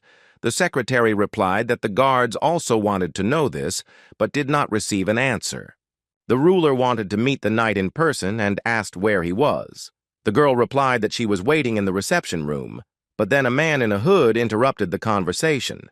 He turned to the lady and asked her to think carefully about her decision. Perhaps this knight was a disguised killer. Lara replied that the fact that the situation looked suspicious did not cancel out the knight's services to Hastina, so she, as a ruler, wanted to express her gratitude. Patrick bowed and said that the wandering knight greets the ruler of Hastin. The road was not easy, but already standing before it, he feels that he is rewarded for his work. Lara replied that with his valor and honor he had protected her city, so let him accept gratitude from the lips of the ruler. Patrick replied that it was an honor for him, but he himself thought that this was the younger sister of Count Atarka. She was not even old enough to be a ruler. The girl asked who he served. The knight continued to stand, leaning on one knee and bowing his head before the throne, but did not answer the question. Lara chuckled and asked the knight to at least say his name. Patrick sighed again and replied that he was asking to understand him correctly, but this information was also secret. Ruler Hastina frowned and muttered that he seemed to have something to hide, and if he asked to take off his helmet, he would probably refuse as well. Patrick replied that his face was disfigured by battle scars, with some skin missing, so it wasn't a very pleasant sight, but if she insisted, he would fulfill her request. Lara rejected this idea and said that in any case, she wanted to reward him for his feat. Let him say what he wanted to receive. The skeleton thought that in Hastin's current situation, this was food. If he asked for provisions, it would become clear how dire the situation was in the castle itself. The ruler replied that she could supply him with provisions and gave orders to the secretary to prepare everything. Patrick thanked him. He noticed that the answer was immediate, which meant that the authorities had no problems with food. It seemed strange. His eyes flashed with a fierce fire. Why then did the ruler allow the city's inhabitants to reach such a state and die of hunger? As an undead, the Death Knight could sense the energy of others. The hooded man smelled of darkness. He was close in essence to Patrick himself. The knight bowed before Lara and asked permission to ask one question that was troubling him greatly. Lara and the secretary became noticeably more serious. The girl allowed him to ask about what was worrying the hero. But the question was not addressed to her, or rather not exactly to her. Patrick asked the man in the hood who he was. Sometime later, the dungeon boss was receiving the Death Knight's report. After telling him about the incident, Swallow guessed that the reaction to the question was quite violent. This is what happened. But when the skeleton explained that he asked out of pure curiosity, he was finally released, but he still did not understand who was in the hood. Swallow noted that the stranger was not necessarily undead. Necromancers and black magicians sometimes emitted similar energy. It all depends on how much energy they absorbed. In any case, in the place of the skeleton, the ancient demon would have killed everyone on the spot, and that would be the end of it. Patrick replied with displeasure that they were in Hastin to fix what his master had done and not to make more mistakes, and he again threatened to fire them. Swallow apologized and said he had learned why the residents were starving. They were refusing to eat the supposedly poisoned grain. But getting close to the thief, Rosalina, is not particularly successful. She constantly runs away somewhere as if avoiding wasting time. Patrick noted that they should have taken Melia with them. She has mind control magic. It would have come in handy now. Swallow muttered why he had invited him along then, but then the skeleton showed a whole bag of food that he had received as a reward. The ancient monster was delighted. He was just getting hungry. But the Death Knight explained that with the help of provisions, they would try to win Rosalina's trust. The dungeon boss said that he was not used to thinking on an empty stomach and still reached for the bag with the reward. Patrick was forced to use force, as if he split into two, in order to prevent the owner from disrupting his cunning plan. When Swallow found Rosalina in the city and went to her to share food, the girl was very scared. She recoiled and practically pressed her back against the wall, not paying attention to the treat that was extended in her direction. The dungeon boss took one biscuit and handed it to her again, explaining that he wanted to share it. It was a reward that the ruler had given to his master for the massacre of the Harpies. Rosalina shuddered. She was so afraid that no amount of explanation would work. But then her face brightened, and the girl took the food. It was one of those prosphora that the bishop of the church she attended distributed to people. Swallow thought that this was not just a coincidence and immediately asked what kind of bishop this was, the girl explained. Then she promised to take Sir Knight to church, asking him if he believed in him too, because the rest of the gang did not make fun of him.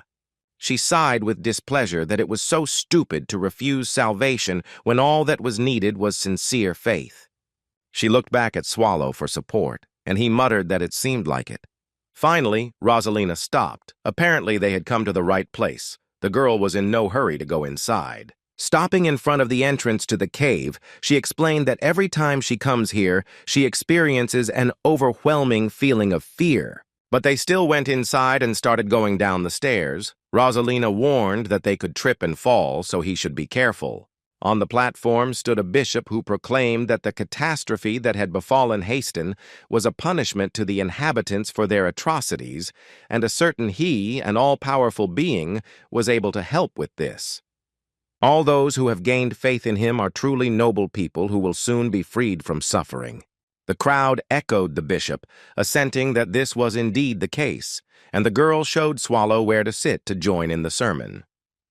The stranger continued that they should not forget the gifts they received from him, and today, too, as always, they will receive food. Squinting, the bishop explained that he would share the daily bread that he had sent him. Swallow sat there looking sullen. Nothing special was happening, just the usual religious brainwashing. But then he suddenly became wary, sensing a strange flow of energy nearby which definitely shouldn't have been there. Rosalina joyfully exclaimed that they had come at a very opportune time. It was now time for the Eucharistic liturgy. The hero asked what it was. The girl explained that this was precisely that happy moment when the bishop distributed prosphora to those present. Swallow realized once again that this was the same food that Patrick had received from the ruler as a reward. Where such food came from in the castle was unclear. Here Rosalina whispered that very soon those who found faith in him would find true happiness, and Haston would be saved. The bishop said that they would become closer to him and would be rewarded with a noble gift that would grant them eternal happiness. Swallow asked what kind of gift it was, and the girl thoughtfully replied that it could be meat, or other good food, for example. Here the bishop approached them and addressed Rosalind, saying that he was very glad that she had come today, since he knew the girl's name. He handed her the prosphora, telling her that it was today's gift and that she should take it carefully so that not a single crumb would fall to the ground. Handing Swallow a biscuit, the bishop noted that he was meeting him for the first time, but hoped that the man would continue to come to preach. Saying that he would see, the devourer took the food, but then suddenly felt the same strange wave of energy again. The ancient monster cursed and looked at the bishop with a special vision, asking what that was just now. The stranger screamed as if in pain and almost fell to the floor. The prosphora he was holding in his hand fell apart. Swallow put a lot of pressure on him, reproaching him that he knew this study mana well. Maybe people wouldn't notice, but he knew what it was. The hero hissed that he didn't care what he did to the parishioners, but he didn't even dare to poke his nose into his person. He imagined the bishop studying the personality of each person present with the help of vile spells, and he shuddered with disgust. Just recently, Swallow watched Rosalina pray sincerely and thought that there was nothing wrong with that, really. Now he didn't think so and quite clearly expressed his point of view to the bishop, who guessed that the person in front of him was not a human being. Saying that his memory was bad, but he would remember the bishop, Swallow stopped the telepathic attack. Rosalina looked at what was happening in horror. She did not understand anything. The girl asked Sir Knight what had happened, and he calmly replied that nothing special. He had simply thanked her for the food. They said goodbye, and the girl bowed low to Swallow, thanking him for the provisions, and he waved his hand cheerfully at her. The ancient monster turned to return to the hotel. After everything he had seen, he didn't even need any other proof. In isolated Haston, a bishop appeared who imposed his religion on the inhabitants using tracking magic and unknown mana, and in the castle there was his colleague in a hood.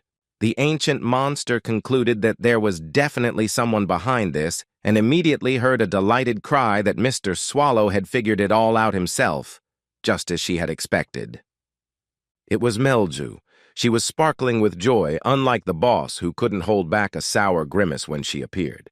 The number of annoying things increased. The demon queen was loudly telling something about her impressions. Melju looked at the ruins and said that there was a nice view from here. Swallow noticed that she was clearly not there out of curiosity and asked why she had come. The girl reported that Bathory had looked into the core of antiquity and reported that a wave of undead was approaching Haston. Around the castle of Chite, Elizabeth noticed strange tracks in the direction of the city. The boss nodded that he thought so. The demoness became serious and added that most likely Erebus was behind this. At least both she and Bathory thought so. For a moment she remained silent and motionless to enjoy the effect produced, but Swallow was calm.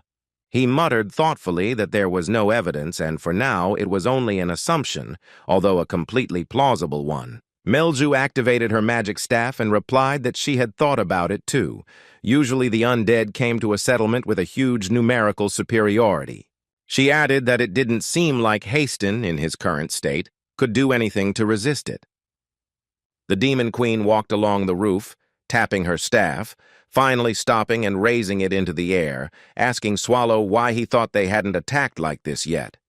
She tapped the roof, and a pink glow of mana flared around the end of the staff. Melju replied that if her guess was correct, they were using the mana flow on the surface. The demoness used low mana detection magic and hit the bull's eye. The entire roof of the building was shrouded in some kind of spell, apparently surveillance. At this time, someone in the form of a black raven was sitting on a tree branch and talking loudly about what was happening in Hastina. The bishop stood before the mountain of corpses that Swallow Toth had shown him shortly before when he told him what had happened. He was excited, raven feathers were flying around, and his cloak had a clasp in the shape of an inverted phoenix, like Rosalina's. Finally, the man fell to his knees, his hands emitting the same magical glow that the demon queen had just discovered. It was the gatekeeper of the dungeon of the great evil place of rotting corpses, Lich Simon Magus, in person. He bowed in greeting. A flock of crows circled above him, the harbingers of Erebus. It seemed that Bathory was absolutely right. Erebus greeted his faithful servant and asked why he had requested a personal meeting. What was the reason? The bishop bowed and greeted his master. He said that he wanted to give a report. Before invading Haston, it is important to know exactly what the situation is in the city and what to be wary of. Before he arrived in Haston, Erebus had to be sure of success.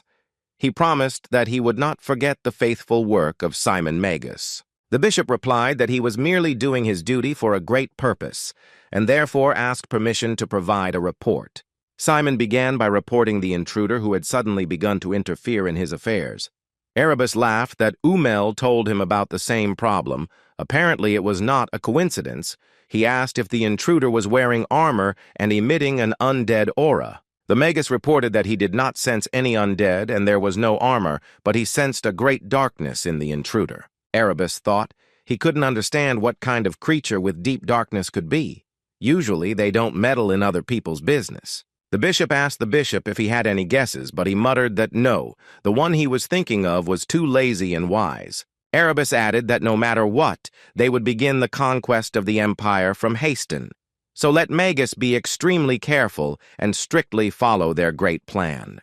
The Lich muttered that he had been entrusted with a great task, and he regretted not having carried it out to the fullest. Erebus said that Ahmel asked for reinforcements for the castle, so he sent Masham to the underground dungeon to see if he needed reinforcements too. The bishop replied that everything was fine, and that if necessary he would immediately inform his master that help was needed. Saying that he would leave it to his discretion, Erebus fell apart into separate pieces, and turning into a flock of crows, flew away. His servant remained sitting under the mountain of corpses, bowing low. The last thing he said was a promise to fulfill everything in the best possible way. Then he stood up and straightened his shoulders. Rising to his full height, Simon Magus was confident that soon evil would rule the world. The bishop whispered that no matter who stood in their way, he would not be able to stop them. He used mana again. At this time, Swallow was trying to find out from Melju where the one who cast the tracking spell was. She replied that she couldn't say for sure, but to maintain such a wide web of magic, a source of mana was needed somewhere on the surface. This means that the mage himself must be somewhere nearby. The dungeon boss sighed that this is not always the case. Sometimes a conductor can be used, for example, a crystal. The demoness countered that in order to envelop all of Haston in magic, even with the use of a conductor, an incredible supply of mana was needed. Melzu waved her staff in a certain direction and reported that most likely the mana reserve or conductor was located where she pointed. She explained that it was that very building that aroused the most suspicion, and Swallow realized with surprise that she was talking about the ruler's castle. The ancient monster yawned and said that he didn't know what they were planning, but if he took Haston seriously, the attackers would show their noses. Swallow looked down and thought that Patrick must be there somewhere too, then asked if Melju was too busy. The demoness replied that she did not, after which she immediately received an invitation to go with him to the castle. This request took the demon queen by surprise. She was a little afraid considering what she had said before. Swallow smiled mischievously and thought that it was time to destroy one of the 7 dungeons of great evil. Patrick was also in the castle. He stood near the house of the ruler Haston and thought that this place was the most suspicious. It was worth checking the basement. Having opened the passage to the dungeon, the knight noted that the stench of rotting corpses had become much stronger. He needed to go down and see what was below. He walked up the steps, noting that the torches illuminated the passage quite well, and that the sounds coming from there were rather strange. A huge creature appeared on Patrick's path. In order to move forward, he had to get rid of it. The only thing that could prevent this was the huge cleaver that the monster held above his head, ready to strike at the next dead body. The skeleton thought it was no wonder where the smell came from. Such a cleaver is convenient for cutting up corpses. The knight greeted him and apologized for distracting him from his work, but he would like to know who such a cute monster served. He didn't turn his head but glanced behind him. His eyes flashed an unpleasant yellow light. This did not bode well. The next moment, the cleaver fell on Patrick, but he easily dodged it. After all, he had colossal experience in battles. He respectfully informed that such a blow was quite suitable for the monster's physique. But still, who was his master? Instead of an answer, the weapon was again used in battle, to which the knight noted that such a slow attack did not frighten him at all. The monster tried to get the cleaver stuck in the stone.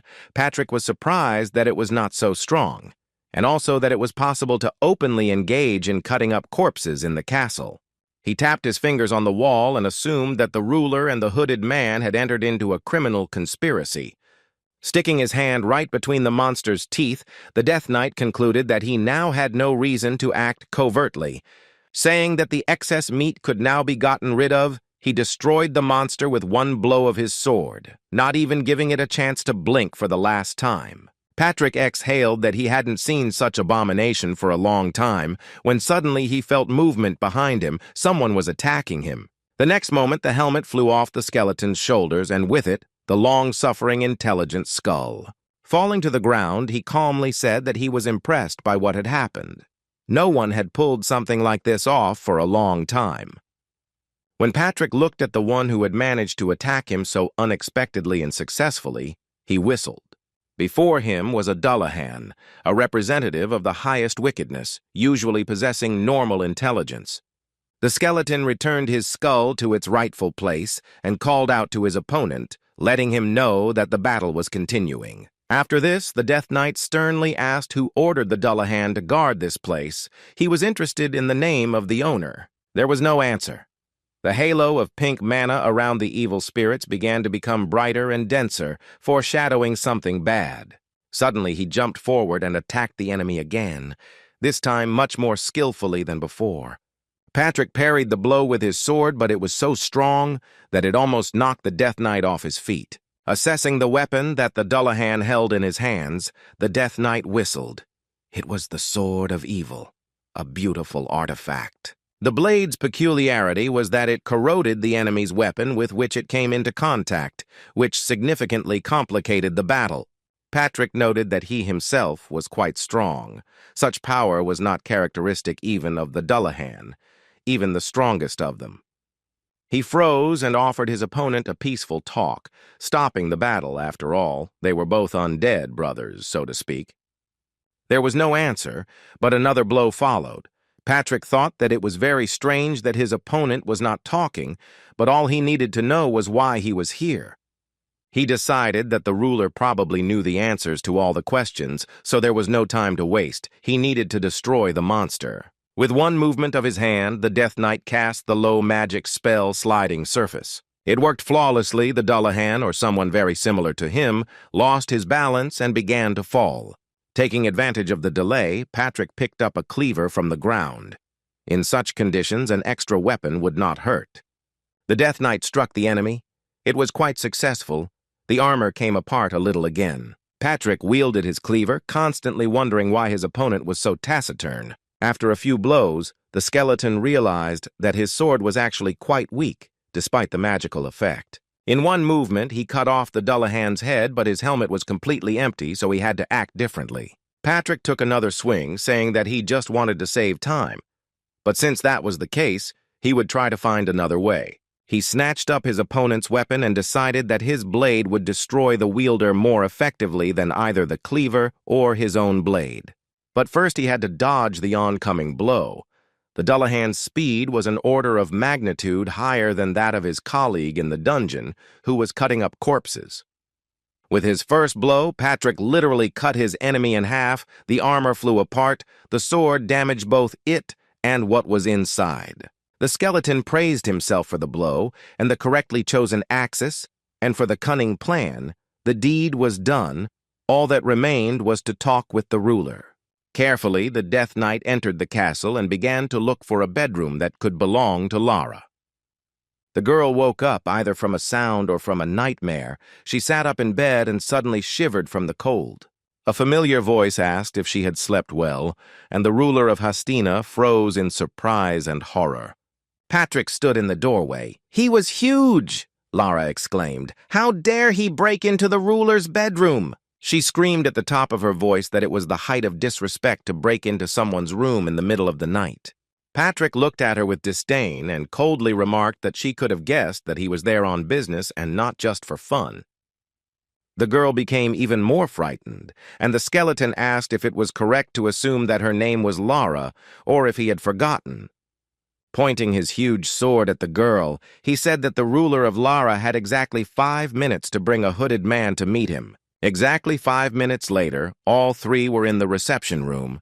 The knight apologized for disturbing them in the middle of the night, but in the dungeon, he found something interesting.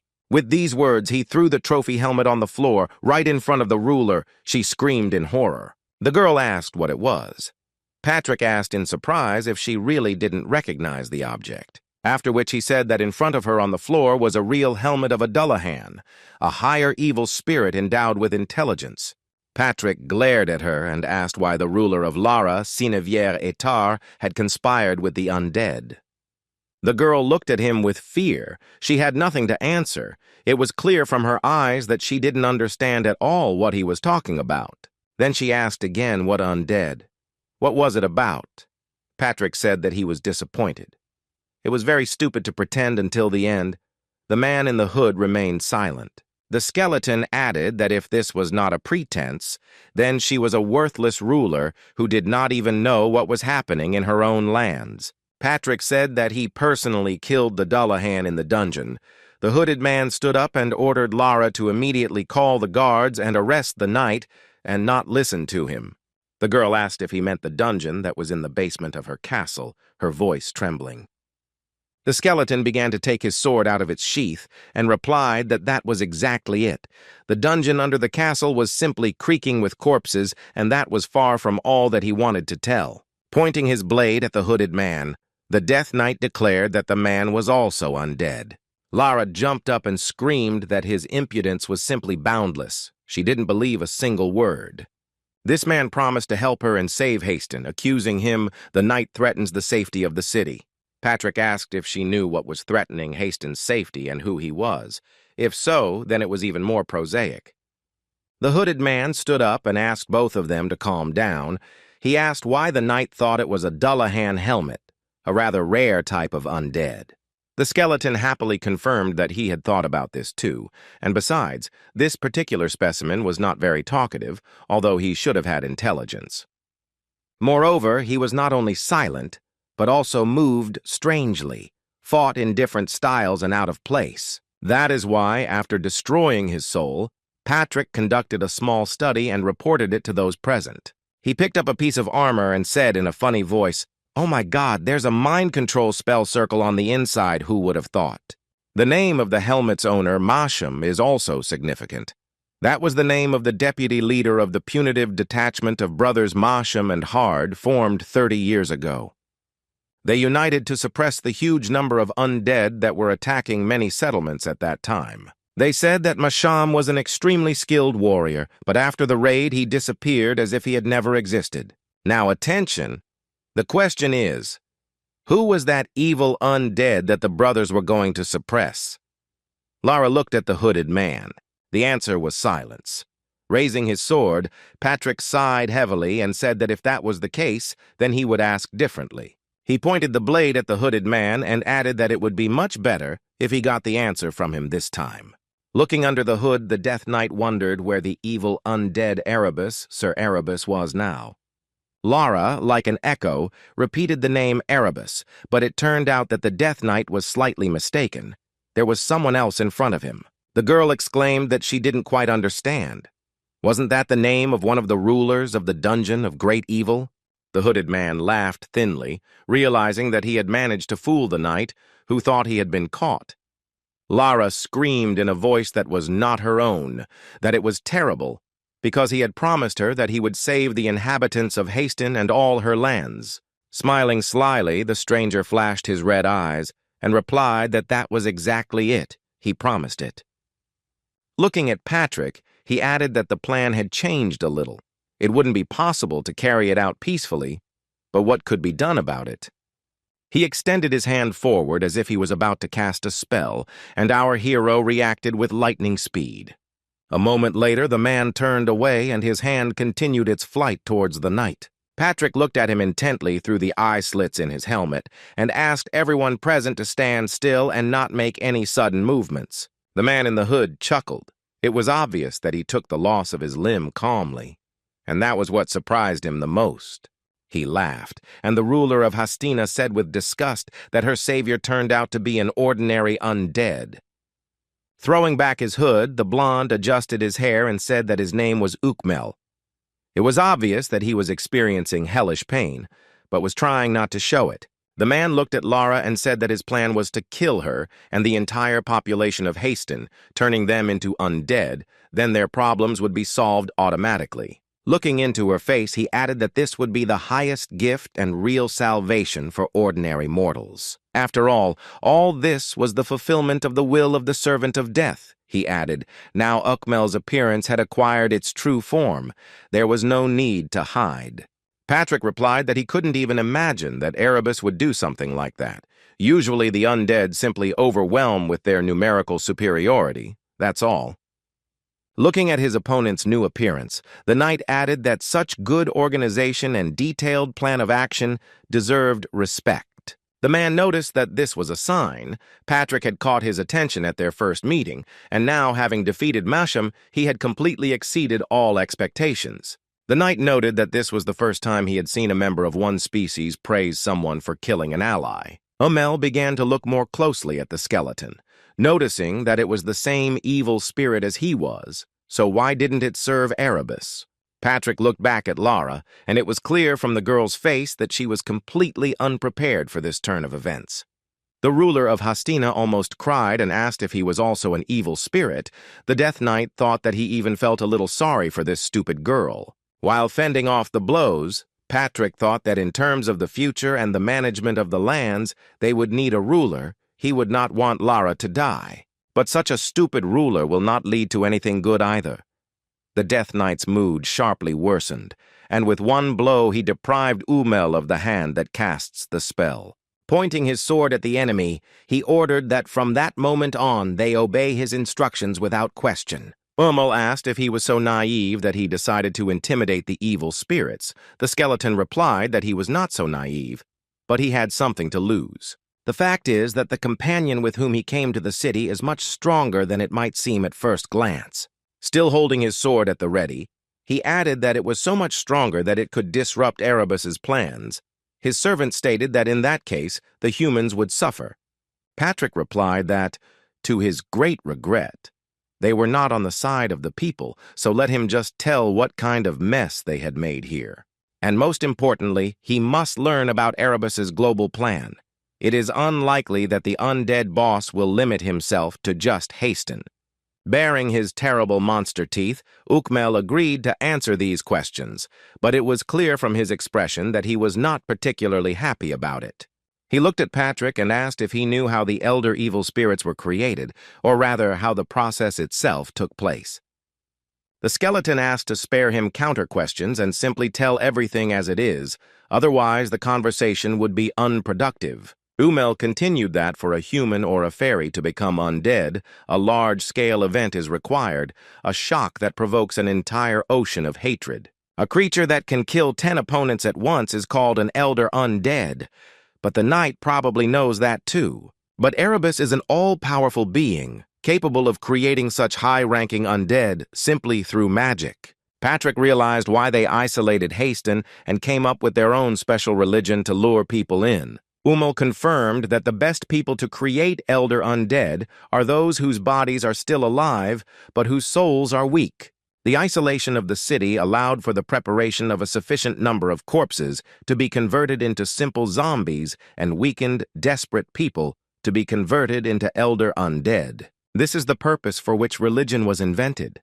Brainwashed people are more susceptible to magical influence. Patrick wondered if all the piles of corpses that had accumulated in the dungeon and near the fortress wall would really be used. Umel grinned and replied that this was true, and that this was not the limit. Their plans included the destruction and conquest of the entire empire. The Death Knight realized that if this was accomplished and the humans were destroyed, Erebus's next target would be the 7 great dungeons. As soon as he voiced this thought, strange things began to happen, as if the future had become reality for a second.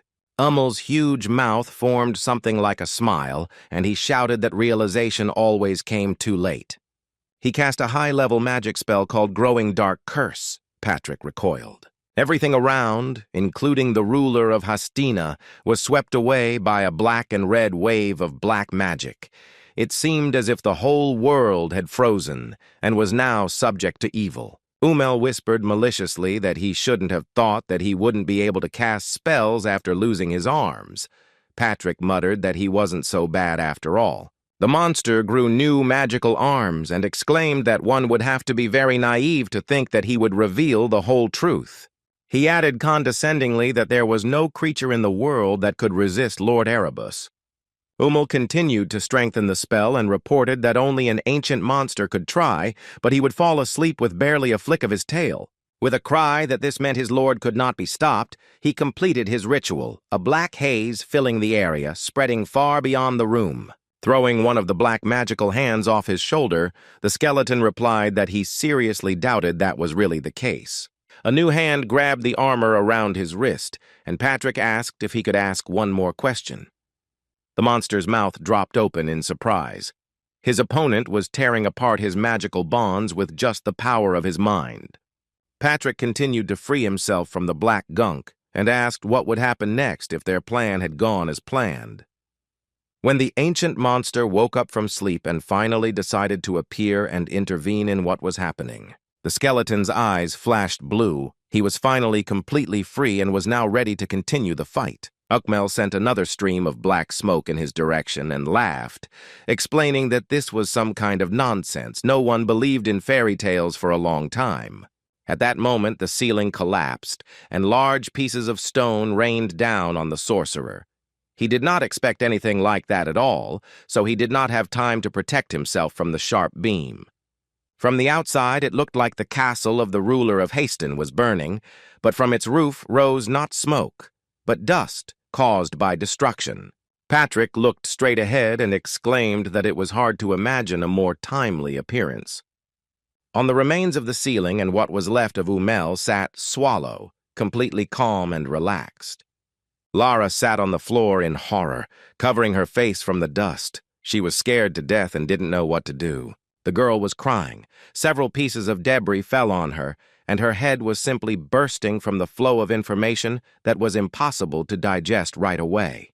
The ancient monster continued to sit on the mountain of rubble, and Melju perched a little lower, saying that the building turned out to be surprisingly fragile.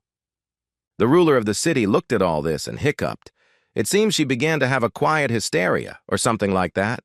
Patrick looked at the demon queen and noticed that she always showed up on time. Swallow asked to clarify what he meant. They discussed what had happened for some time, but a loud hiccup finally drew the hero's attention to Lara.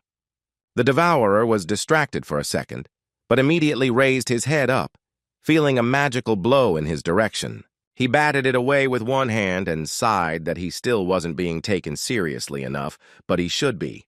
Melju and Patrick jumped up, not understanding what was happening. Everything around began to shake, and clouds of dust rose again. Swallow continued to sit on the rubble, but now he was black. Only his eyes glowed. Sharp black peaks rose from the ground.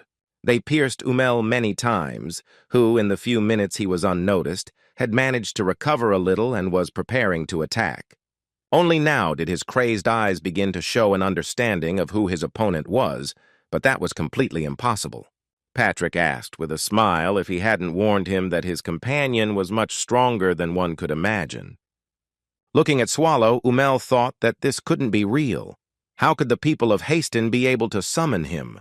They had no connection with the outside world. Among other things, he suddenly realized that he had stopped feeling the energy of the crystals above, which he used as conductors. Looking in that direction, the sorcerer realized that the crystals were either already destroyed or would be destroyed in the next few seconds.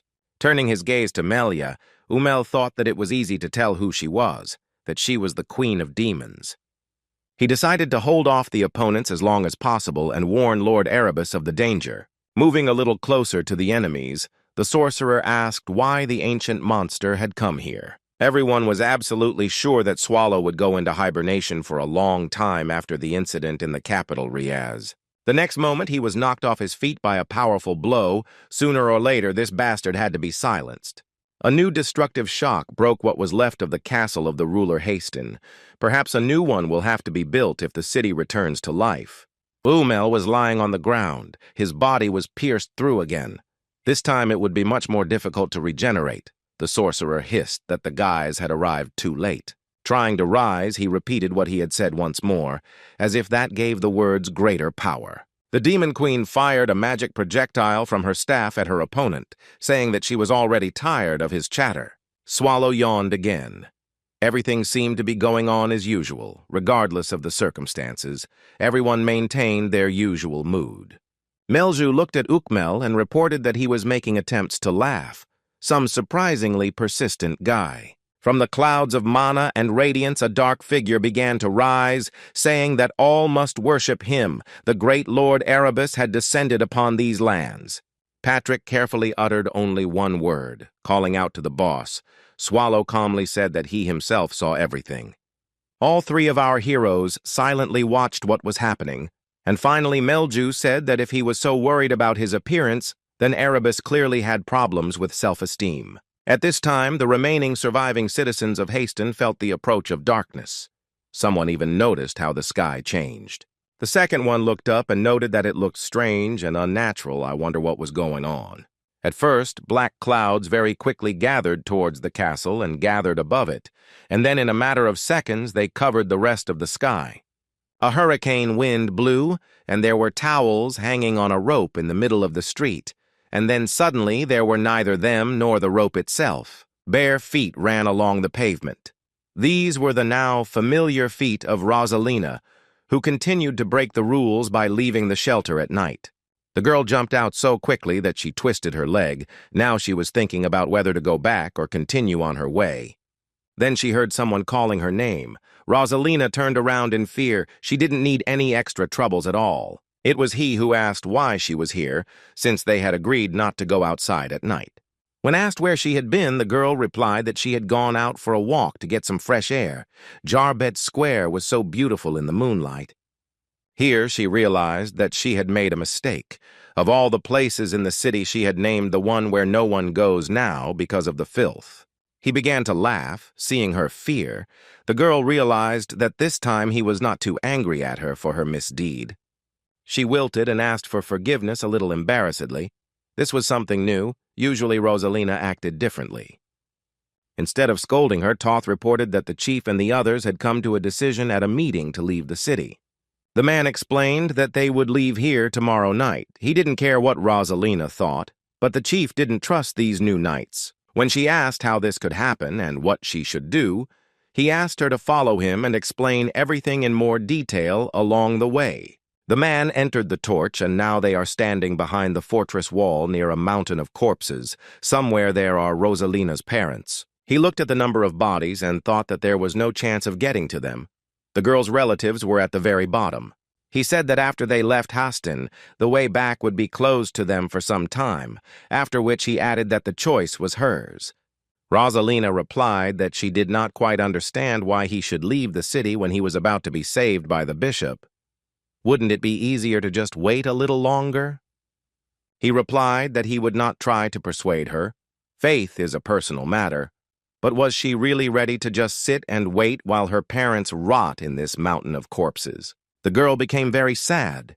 She was silent and thought that her faith gave her the strength to live and not think about it. The man added that not only God can grant salvation, but man's own actions can also bring it closer.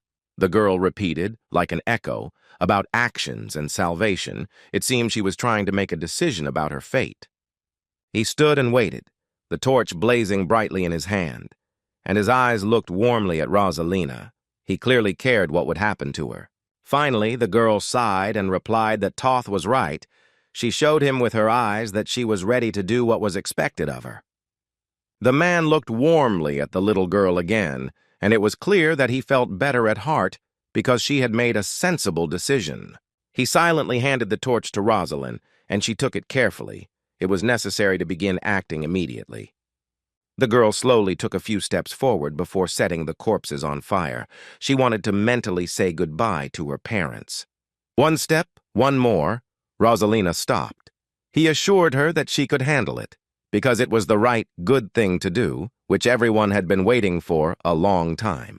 Suddenly someone stopped the girl, putting his hand on the handle of the torch and saying that he did not expect to meet anyone here in such darkness.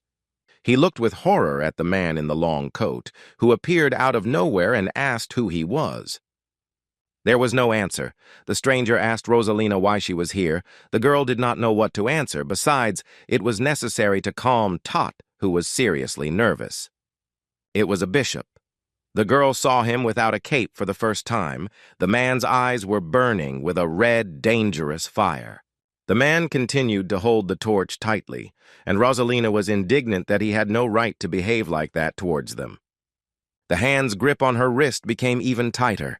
The girl tried to break free, screaming in pain. The bishop continued to silently hold her hand. Suddenly, Rosalia noticed that the bishop's hand began to burn. The fire spread to her, but the man did not even notice. She was seriously scared. Soon the whole hand was ablaze, but the priest continued to stand as if nothing had happened. He shouted at him to retreat immediately, whoever he was.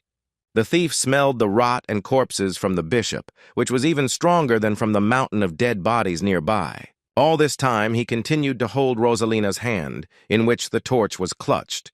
The girl reminded him that the fire continued to spread. Finally, she jerked with force and slipped out of this death grip, flying back. He caught his friend. Together they fell to the ground, but the torch remained with the bishop, and now he and Rosalina could not carry out their plan. The man cursed as he fell, the girl twisted her leg, and the whole situation looked surprisingly paradoxical. Looking at what was happening, the thief could not contain his emotions. He himself was seriously frightened by what was happening. The bishop's figure darkened, completely engulfed in flames, but he did not even cry out in pain and acted as if nothing unusual was happening. His appearance continued to change rapidly. The monster no longer had any need to pretend to be human. Rosalina couldn't believe that the bishop was actually undead. All her faith evaporated in an instant. The former bishop stood much taller. A mountain of the dead rose behind him. He shouted to the people to behave quietly and respectfully, treat the arrival of the Lord. He fell silent, but Rosalina continued to scream. She was completely unable to control it due to fear. Some movement began among the corpses. The fingers of a hand began to move. A little further on, a leg began to twitch. Suddenly, one of the dead opened his eyes and groaned, his head practically turning into a bare skull, which made the sight even more eerie. Rosalina finally fell silent, not because she was no longer afraid, but because she realized that something so terrible was happening that it was time to hide. He picked her up in his arms and prepared to run, but to do this he had to get up from the ground and his legs felt like cotton wool. When all the corpses began to show signs of life, the man managed to overcome himself and stand up, asking Rosalina not to lag behind. They rushed back behind the fortress wall as fast as they could, and behind them, not yet too fast, the undead moved. With each passing second, the zombies became more agile and faster, and Rosalina couldn't move fast enough even with huge jumps. There were a lot of them. All the inhabitants of Haston who died from hunger, or at least most of them, turned into undead. He and his girlfriend ran into the first house they came across that looked at least a little bit secure and barricaded the doors with furniture. He began looking around for some more heavy junk, saying that this way they would gain a little time. The girl said her leg hurt so much that she was now unsure if she could move any further. The comrade looked at her with a stern gaze and replied that she had to try. They had no other choice. Then he suggested going up to the second floor. It should be safer there. Rosalina couldn't stand up, and the man offered to carry her on his back. He slowly climbed the steps. Fortunately, the girl was quite light, but even so, the task was not easy. Rosalina noticed that he was also a little hurt and apologized for herself, adding that she really appreciated his support and protection. Through the window, people looked down at the zombies that filled the street. There were a lot of undead. Just a little more, and they would start storming the house. He was very scared and was feverishly wondering if they could survive together. They needed to come up with a backup plan. Rosalina put her hand on his shoulder, trying to calm him down, but she herself was beside herself with fear. The girl looked at her friend and said that what scared her most was the smell. The house also stank unbearably of corpses. They went to look for the source of the stench and soon noticed that it was spreading from behind a wooden door. Having thrown them open, the thieves noticed the dead owners of the house. Apparently, they had died of hunger, although they were clearly afraid of an attack, having made a kind of pike out of a kitchen knife. But these people have not yet become undead. The girl asked if they were safe here, to which Thoth replied that they were not safe anywhere now. He headed into the room with the owners, saying that there was something there that could be useful, but that they still needed to come up with a new plan of action. The man decided to arm himself with that same knife, tied to the handle of a shovel or something like that. He then began to remove the piece of fabric he was using as a scarf. Rosalina did not understand what her friend was up to. The girl pressed her back against the wall, sitting on the floor, and trembled with fear, trying to figure out what he was doing. He removed the cloth and looked closely at the baby, his eyes flashing with an unkind red fire. The man approached Rosalina with a knife at the ready, and she stuttered again and asked what he had in mind. The answer was silence. He made one single sharp movement with his blade, but it was enough. Rosalina closed her eyes, preparing to meet her death here, on the second floor of the house, surrounded by the undead. But time passed, and death never came. The girl opened her eyes and tried to wipe away the tears that were flowing like a stream. He showed her the destroyed cross in the form of an inverted phoenix, saying that this thing had been bothering him for quite a long time. He asked his friend to believe in something more plausible in the future. The little girl whispered that she could have warned him earlier. Then they heard strange sounds coming from below. It seems that the zombie managed to break down the front door and get inside. The bulk of the undead were walking along the street, but someone looked into the house. It was necessary to escape as quickly as possible. He stood up, and Rosalina decided that she too should find some semblance of a weapon to defend herself. The girl still couldn't move on her own, so when her friend stood up and walked off somewhere with determination, she got really scared. The man walked up to the door and paused for a second, as if wondering if he had made the right decision. He closed his eyes and tried to smile. Rosalina called her friend, but he did not answer, but did not continue moving either. Despair flashed in the girl's eyes. She suddenly and clearly understood that something irreparable was about to happen. The girl stood up, overcoming the pain. She begged Thoth to wait and not leave her here alone, intending to go with him. The doors slammed shut with a loud bang, and Rosalina screamed her friend's name at the top of her lungs as she heard him lock the door. The man wrapped the door handle in a cloth that he had previously stained with blood. This was necessary so that the zombies would lose their scent and not find the girl. Rosalina pounded on the door and begged him not to leave her. He replied that she should calm down and start taking responsibility for her own life, since she was used to relying on others. Footsteps were heard from below. The zombies were approaching. A little more and they would start climbing to the second floor. He stood in front of the entrance with his weapon at the ready and commanded the little girl not to move or make any sounds, no matter what she heard from behind the door. The man repeated once again that there should not be a single sound and that he should think very carefully before doing anything. Rosalina covered her mouth and leaned her forehead against the door. She realized that her friend had decided to sacrifice his life for her. He understood that she had listened and thanked her for her prudence. If the girl had acted differently, his sacrifice would have been in vain. There were a lot of undead. They had already risen to the second floor of the house and were preparing to attack in order to feast on something fresh. Once simple townspeople were now angry and ferocious zombies who had completely lost their former personality. Finally, they went on the offensive. He would knock down the first row, the next one would immediately appear behind him, and so on ad infinitum.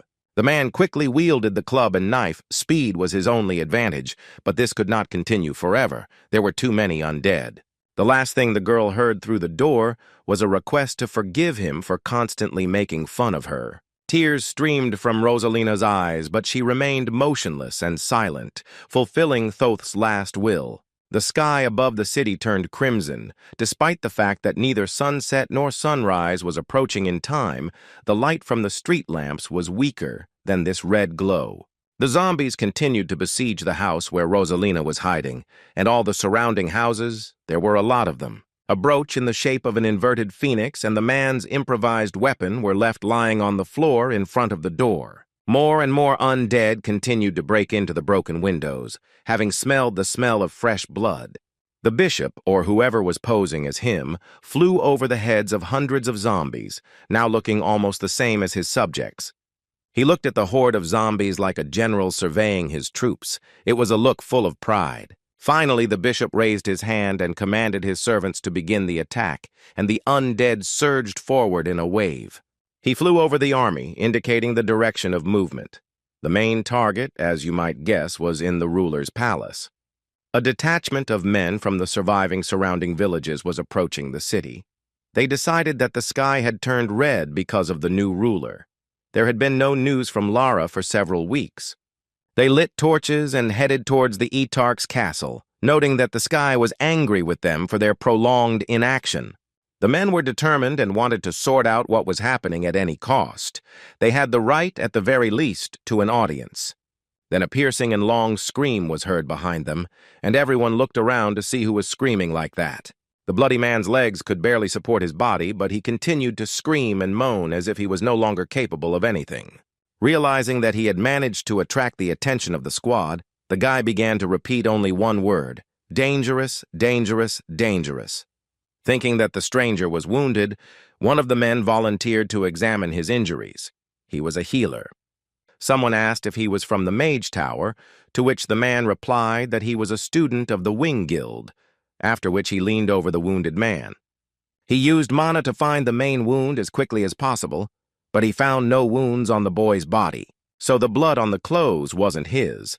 The guy said something again. It was a warning about the undead. A group of people were approaching them. The men were very surprised. Everyone who could fight was already here. Who else could follow them? The guy began to tremble and writhe anxiously. He screamed again that it was the undead, only now it became clear that it was a warning. But it was too late. The crowd of zombies rushed decisively and mercilessly straight at them, sweeping away everything and everyone in their path. The men took a defensive position. They were not going to die without a fight and were preparing to face the danger. One of the zombies approached them but did not attack yet.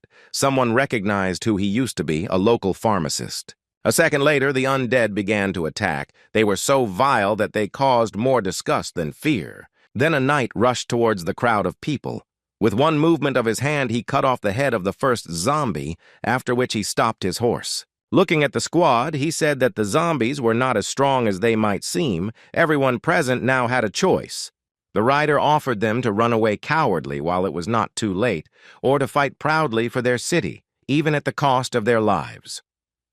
The men looked at the knight. His armor and horse presented several more similarly equipped warriors to help, and announced that they would fight. 3 hooded mages said that they received a special mission during the Black Disaster, and so they miraculously survived, and now they want to take part in the battle too. Someone else from the crowd raised his hand, declaring that he would not flee his city like a rat from a sinking ship. After a few minutes, almost everyone present decided to protect their beloved Haston at all costs. The knight looked around the crowd and declared that this was excellent news.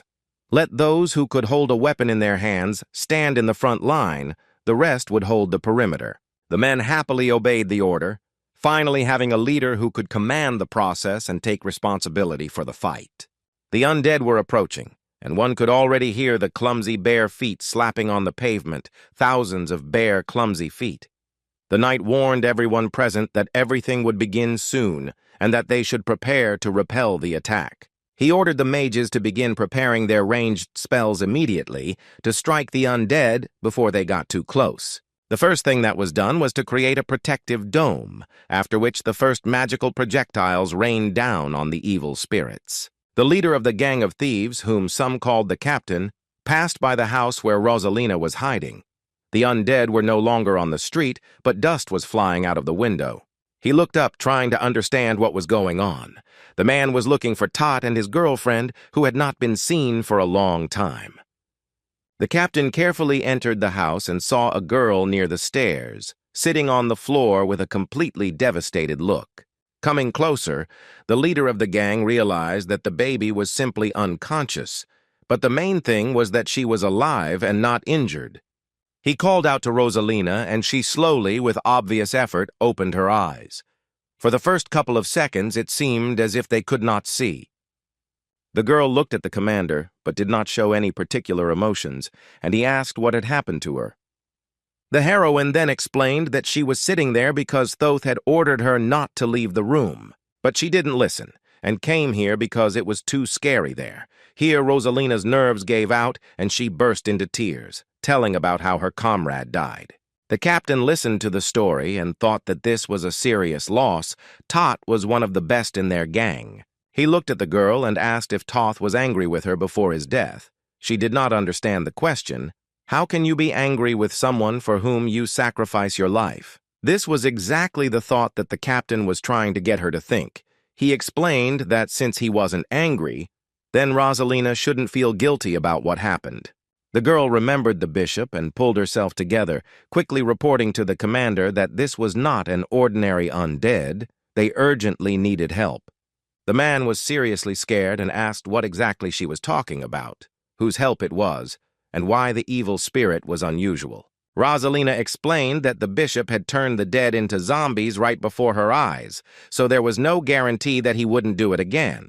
She insisted that they should ask for help from the Sir Knight they had recently met, the same one she had unsuccessfully robbed. The captain stood up and said that most likely the knight was now in the ruler's castle. He did not argue with the fact that the inhabitants needed help. The leader of the gang took out a bottle of potion and said that if Rosalina drank it, she would have enough strength to reach the castle and persuade the knight to protect the city. The captain himself decided that he would stay in the city and fight the undead as best he could. That's why he was the boss. In fact, the man thought that it was safer in the castle and that Rosalina would be saved, and Tot's life would not be wasted. He looked at the girl again and gave her the task of bringing the knights, and they would all try to hold back the zombies as much as possible. The crimson sky attracted the attention of not only the inhabitants of Haston, but also the inhabitants of the dungeon. Patrick called out to Swallow and said that he should take a look. They had no idea that the people would decide to fight for the city and a battle would begin. The ancient monster asked why he would look at something there if it had nothing to do with them, and the skeleton replied that it did not. After all, they came to Haston to correct the consequences of the Black Catastrophe, and at the moment the city's residents have shown themselves to be quite good. Swallow asked how long it would take. The Death Knight replied that it would not be long. Despite the valor of the party, the undead had a colossal numerical superiority. The dungeon boss only replied that he understood. Turning over to the other god, he intended to continue sleeping. Patrick added that if Umel's words were to be believed, there should be at least one senior representative among the undead, and that would be a problem for humans.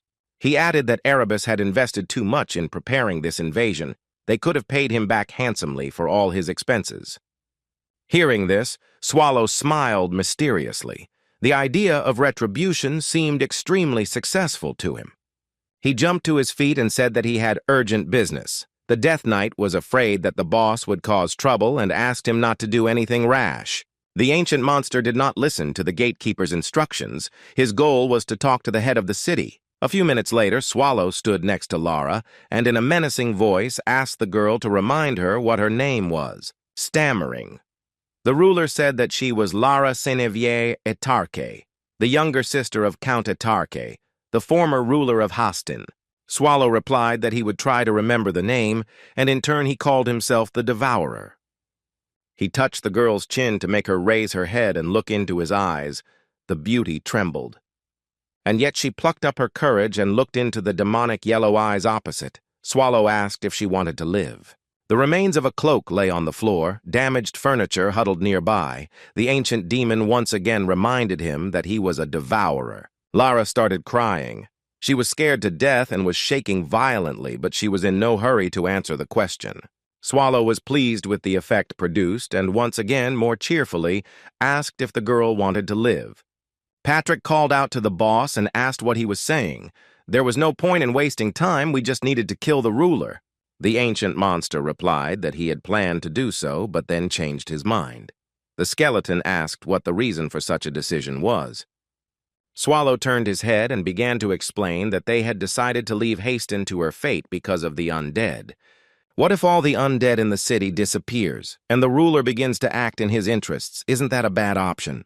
Patrick replied that he expected to hear something absurd in the style of the boss, but the idea really wasn't that bad. But then the skeleton noticed that people have long tongues, and a person who knows the truth cannot keep it a secret for long. Swallow looked at Lara and said that not everyone is like that. He thinks that this person has enough reasons to want to live. He noticed that the girl was quite brave. She saw his true nature, but still did not look away. Such a girl could be useful. The ancient monster thought to himself that this was truly amazing for a human. Perhaps the ruler of Hastina even had a special gift. All the heroes he met had a gift, a certain special feature, and something similar could be felt in Lara. He thought that she had a strong character, which allowed her to keep her mind even after seeing him. At that moment, the girl whispered that she wanted to live. She had a reason to live. Patrick and Melju asked him what reasons he had to believe that this man was worthy of living, and Swallow replied that it was mainly his intuition. The skeleton sighed loudly and said that usually in such things the boss is right, so he agreed with his decision. The Death Knight turned around and announced that if anything went wrong, it would be on his superior's conscience, and his alone. Swallow approached Lara and informed her that she probably understood how it worked. Everything would be settled as soon as the ruler said that he agreed to everything and asked to save Haston. She asked what would happen after that, and the dungeon boss explained that the undead would be destroyed and Patrick would help solve the rest of the city's problems. The skeleton screamed that there was no need to try to push everything onto him. Swallow pretended not to notice his displeasure. Lara asked what they wanted in return. She really wasn't that bright. The ancient monster replied that they would take the easy way. The ruler of the city will have to give him everything he has. The girl looked up at him in horror. She didn't expect this. Patrick, Swallow, and Melju repeated in unison once again that she would have to give everything to them. What was so unclear about that? Lara immediately began to cry. She realized that she would definitely die, if not at the hands of the undead, then at the will of this monster, if she refused. Now the dungeon boss seemed to her to be an even bigger problem than the zombies, at least those weren't in the palace yet. The girl clenched her fists, trying to make a decision. At that moment, the ruler of Hastina thought about what her brother would do. Swallow and Patrick were frankly tired of waiting for an answer. The skeleton again suggested simply killing Lara and not bothering her. Suddenly, they heard someone running down the corridor, limping, which made the situation even more interesting. Everyone began to guess who it could be. There was a pounding on the door. Judging by the sounds, it was not zombies or monsters, just as knights and men would not have started pounding their fists on wood so chaotically. Melju said she could block the door with magic, but Swallow said there was no need. The demoness replied that she understood. The boss had already guessed who was behind the door, and that someone did not pose a threat to them. Finally, the door swung open and Rosalina was standing there, having spent almost all her strength trying to get to the castle as quickly as possible. She beamed with joy that Sir Knight and his servant were really there, and immediately began to beg them to help them save the city. The girl didn't have time to catch her breath, but she already started telling that Hastin was overflowing with the undead. The men were trying to hold them back, but their forces were not equal. They couldn't survive without help. She added that Tot had died, and the leader of the gang of thieves had sent her to ask for help. Tears flowed from her eyes at the thought of her dead friend. When Rosalina reminded him that Sir Knight had made a promise to save Hastin, Swallow sighed heavily. He didn't like to break his word. The little girl realized that he was almost ready to agree and again began to tearfully beg for help. Tears continued to roll from her eyes. The ancient monster yawned again, and Patrick replied that he had also promised help, but everything depended on the choice of the city's ruler. Only now did the girl notice that there was a skull under his helmet. She looked in the direction indicated.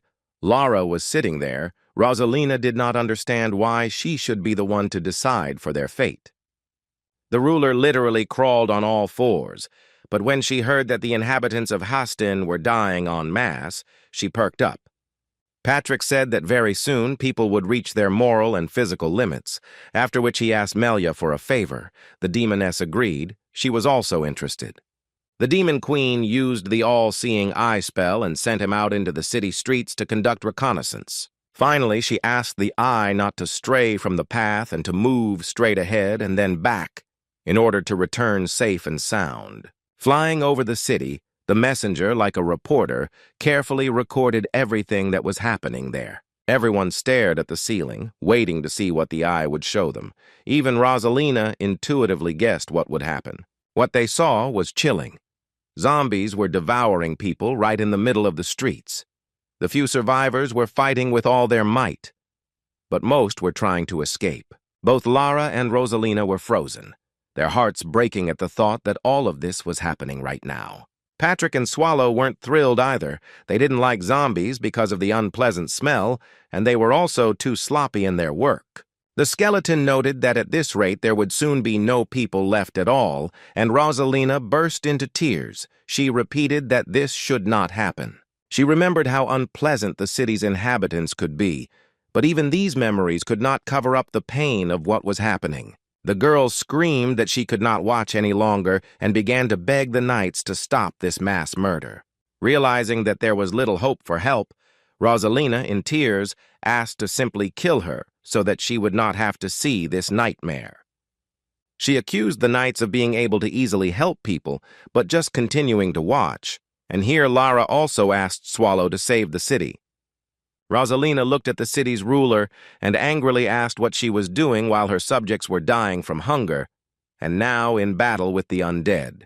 She didn't have an answer. The girl got really angry and shouted again that she was interested in what Lara was doing. The girl realized that only she could influence the situation now and once again asked Swallow to save Hastin. He looked at her carefully, expecting the ruler of the city to add that she agreed to all the conditions that had been voiced to her. Lara burst into tears and screamed that she was begging to save at least those residents who had managed to survive at the moment.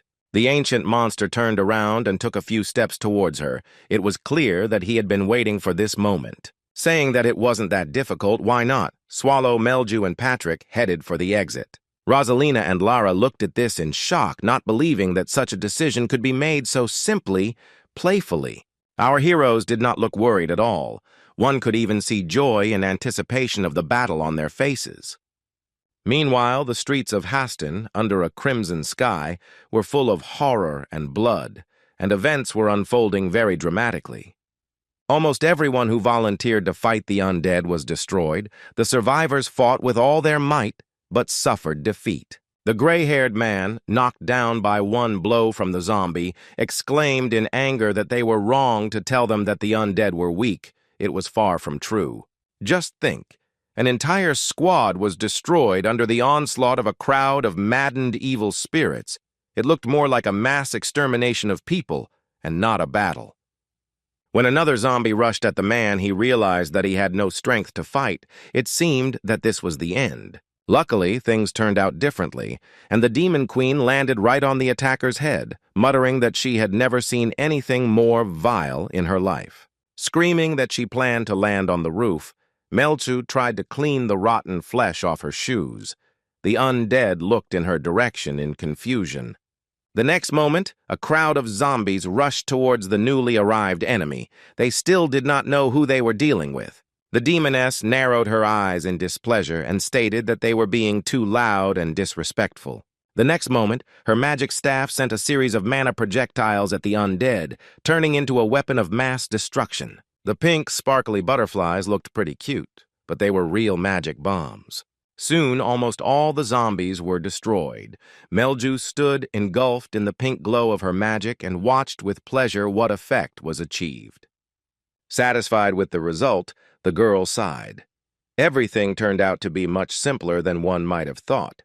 The man she saved from an attack by crushing a zombie asked with a smile if the man in front of him was an angel. This made the demoness really angry, and she asked what kind of nonsense this pathetic little man was talking. She kicked the elderly man, and he regretted his assumption, but it was too late. The blow was quite strong.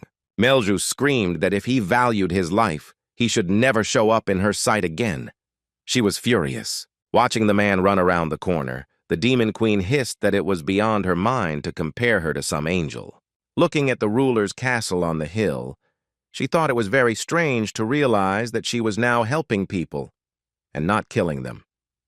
Here bones appeared in space, a sure harbinger of the materialization of a representative of the elder undead. Indeed, a bishop appeared behind the demoness, shouting that in front of him was apparently not a man, but a demon possessing a huge amount of mana. He guessed that perhaps she was the Demon Queen herself, so why was she fighting on the side of the humans? Melju angrily replied that she was doing what she thought was right, and no one dared to reproach her for it. The bishop laughed and replied that he would find out the details after he tore out the idiot's tongue. She was overestimating her capabilities. He raised his hands to the sky and commanded the demoness to cast aside her principles and become his servant. She would make an excellent undead. Melzu looked at him as if he were crazy and said that she hadn't fully understood what he had just mumbled. Scattering bone fragments around him, the bishop announced with an ominous laugh that he was the one who obeyed the Lord of the Undead. From the spine and other parts he created a magical staff, his main weapon, intending to put it into action immediately. Simon Magus stated that he had no intention of losing to some pathetic demon queen. It was beneath his dignity.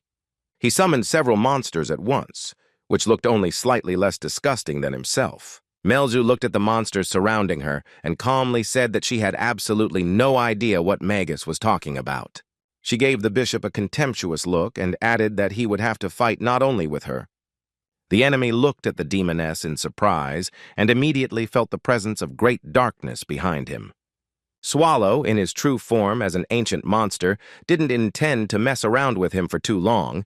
He was simply too lazy. The next moment, the dungeon boss's hand fell on the bishop's shoulder, and he cheerfully said that he had promised that he would remember him. Then the fist came into play, and Simon Magus did not have time to block or parry the blow, the force of which was incredible. He widened his eyes and shouted that it was not worth playing such jokes on him. Now everyone present would regret it. But then Swallow's fist came down on him again, and this time it didn't look like a joke at all. The bishop flew back several meters, raising clouds of dust and small pieces of rock into the air. The devourer looked at the effect and was pleased. It looked like he wouldn't have to dirty his hands with the undead anymore today. The ancient monster raised his fist and proudly said that it was not bad and even surprisingly pleasant. Under the pile of stones, apparently, lay Erebus's chief assistant, the lord of one of the 7 dungeons of great evil. Winking at Melz, Swallow exclaimed that he seriously doubted that the bishop had died from one blow and that he should immediately get up and come and talk. The demoness was surprised by both the power of the ancient monster and the fact that he apparently did not strike with full force so as not to kill the enemy. She asked if they knew each other. The boss replied that a few hours ago the bishop had tried to use special vision on him, and he simply didn't like it very much, so he deserved a good beating before he died. Swallow glanced around the street and replied that there was no good in lingering among people anyway, and he wondered if Erebus was there. The demon queen narrowed her eyes, assessing the situation, and replied that most likely no, Erebus was not in the city. She pointed to the red sky and explained that this barrier was created to keep anyone out from inside. Swallow responded in surprise that he hadn't even noticed. He was going to destroy it anyway. The demoness added that that was correct. The caster was most likely outside. Then the boss asked the demon queen to deal with the undead, and he himself was going to meet with Erebus. He explained that it would be nice to minimize casualties among people so that the city could exist. Residents should remain in it. Melzu replied that she would try, but she was not sure. Swallow sighed and replied that he would start himself then, since the demon queen was afraid of screwing up, and then he would head to the barrier. The undead were approaching, and the demoness volunteered to deal with them herself, so that the boss would not be delayed. The devourer lazily and indifferently said that so be it. Let him try, if anything, he would return in 15 or 20 minutes. The demon queen said that this time should be enough for her, so she shouldn't worry about anything. The girl began to cast a spell and wished Mr. Swallow good luck. He thanked her and asked her to be more careful. But before that, he had to ask something of the bishop, who had just stirred and turned to him with a question. Simon Magus crawled out from under the rubble and asked if he was really right, and that same ancient monster from the core of antiquity had come to the city. Swallow laughed and replied that he was right to some extent. Simon asked who it was then, and the dungeon boss laughed that it might be Patrick's slave. It turned out that Simon Magus was just a distraction. He started casting a spell and shouted that he shouldn't have been underestimated. Did Swallow really think that he would just die here? Saying that he was the great Simon Magus, the bishop launched his first magical attack, which the dungeon boss did not expect. He realized that in front of him was one of the pillars of Erebus, which had never let the ruler down.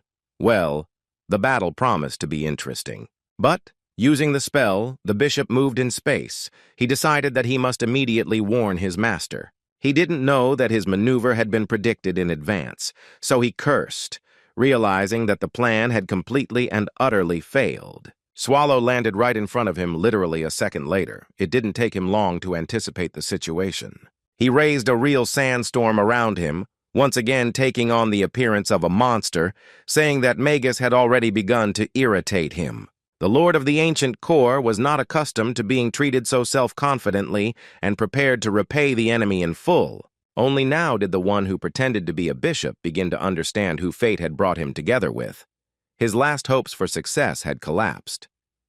Simon Magus stopped trying to defend himself or influence the situation in any way. In the face of the great Swallow, the boss of the Ancient Core, he was completely helpless.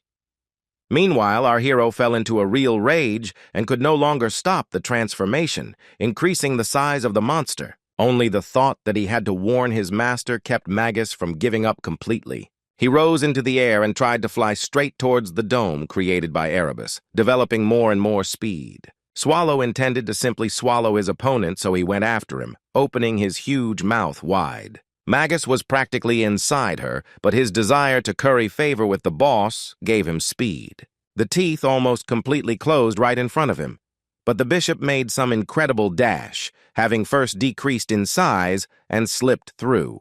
The ancient monster clicked his jaw and realized that his mouth was empty. The rogue had turned out to be quicker than he had expected. As soon as he realized that he was still alive, Simon began casting a spell and created a portal to move behind the dome. The deed was done, and he leapt into it without waiting for Swallow to come close again. The dungeon boss decided that maybe this situation wasn't so bad. He didn't want to waste his energy on two opponents one after the other when he could devour both of them in one fell swoop. He scratched his head and thought about how to do this with the least expenditure of effort, because we remember that Swallow was very lazy. Here the monster remembered that Melju had promised to take on all the undead and became worried, because he had promised to return quite quickly. There was no time to waste, and our hero, glancing at the reflection of the demoness's spells, decided to begin immediately. Thinking that Erebus was hiding near the city, the ancient monster raised his hand and fired a test spell at the barrier. Simon Magus felt a large amount of mana behind his back and looked back in horror. He didn't expect this. Swallow's magic projectile was very powerful and was inexorably approaching its target with every split second. The ancient monster thought that if he destroyed the entire area, it wouldn't be so scary. The main thing is that it's a reliable way to get rid of at least one of the opponents. He looked at the result of his shot and thought that it could have been worse. The city had not suffered so much. Swallow walked along the trench in the ground, and suddenly it seemed to him that he heard Patrick's voice nearby. Thinking that it would be better if it weren't so, the dungeon boss discovered the corpse of Simon Magus lying among the rubble. The ancient monster thought it looked quite picturesque. Although, can one really call something that died hundreds of years ago a corpse? He picked up the enemy by the cloak and said thoughtfully that Haston was in complete ruins. Maybe Patrick would have some ideas on what to do about it. Moving on, Swallow reproached Simon for not showing off. Then he could have stayed alive, but instead he died in vain. He approached the second layer of the barrier and thought that this dome looked much stronger than the previous one. Even Melzu would have had difficulty destroying it, but still, our hero was much stronger than the Demon Queen. Swallow had never encountered anything like this before, and was interested in trying out the barrier by touch. The next step, naturally, was an attempt to overcome the barrier. The guy's hand easily passed through the wall of the dome, but something strange began to happen to it. The cells grabbed the limb and began to squeeze and twist it very hard, like a rag. The bones cracked. Taking out his mangled hand, Swallow exclaimed in delight that this barrier was much more interesting than he could have imagined. The monster thought that he could break it without removing the bracelet that limited mana, but he still wasn't completely sure. Or maybe it would be better to remove it, because if it breaks, Patrick will pester him with reproaches, that's for sure. He raised the former bishop and told the corpse that if the plan failed, he would put all the blame on him, so that he would learn a lesson. Swallow looked around to make sure there was no one nearby and there would be no need to get rid of witnesses. There was no one on the street except the undead, so it was quite possible to take a risk without fear of being exposed. The dungeon boss turned around and walked in the opposite direction from the dome. There needed to be enough space. Stopping, he decided that there would now be plenty of space to make the transformation. Swallow's eyes changed first. Then his entire appearance went through the not-so-pleasant process of turning into a monster. A lot of black tails broke free. It was very nice to stretch, but the human appearance greatly limited the possibilities. The monster opened its mouth and began to think about what exactly to strike at the protective dome erected by Erebus. Eventually, Swallow pushed off and flew into the air. Developing maximum speed, he decided to ram the barrier. He left behind a bright trace of mana. Such a powerful flow of energy had never been observed in the city before. The plan was successful. After the attack of the ancient monster, a huge hole gaped in the dome. The sky behind the barrier had a normal color, and this was encouraging. But it turned out that outside of Haston, huge hordes of undead had gathered which did not expect the hero to appear. Zombies, trolls, and even mummies looked at how a potential victim broke through the barrier and decided not to waste time. Swallow took a few steps and stopped. He too had not expected such a warm welcome. The undead were approaching him from all sides, and the hero announced to the attackers that he had not expected there to be so many of them. After this phrase, the zombies rushed to attack, stretching out their hands to where they expected to get the prey. The ancient monster grimaced in disgust, but continued to think about his own. He used a standard spell to clear the way, But with his powerful mana, it worked too effectively, scattering the zombies far away. Then from the crowd came a reproachful cry that it was not very polite to greet a guest in such a way. It was Erebus. Several huge monsters materialized in his place, apparently the personal guard of the boss of one of the 7 dungeons of great evil.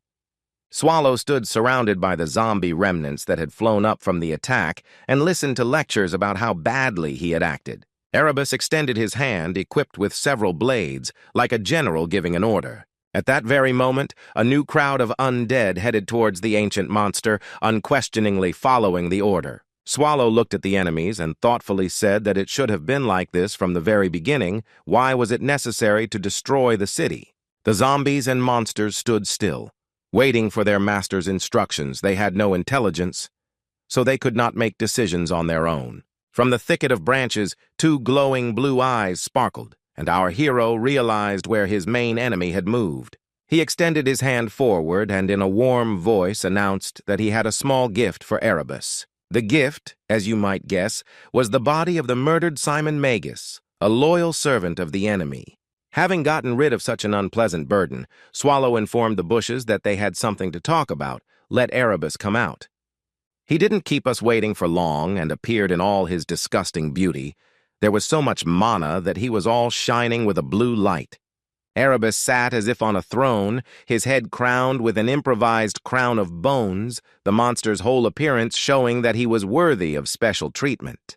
Through his subordinates, he conveyed to Swallow the question of whether he wanted this world to be ruled by pathetic humans. The boss of the ancient core dungeon had to think carefully before answering, and not at all because he didn't know what to say. Erebus continued that people are proud, rude, and selfish creatures, even having complete prosperity.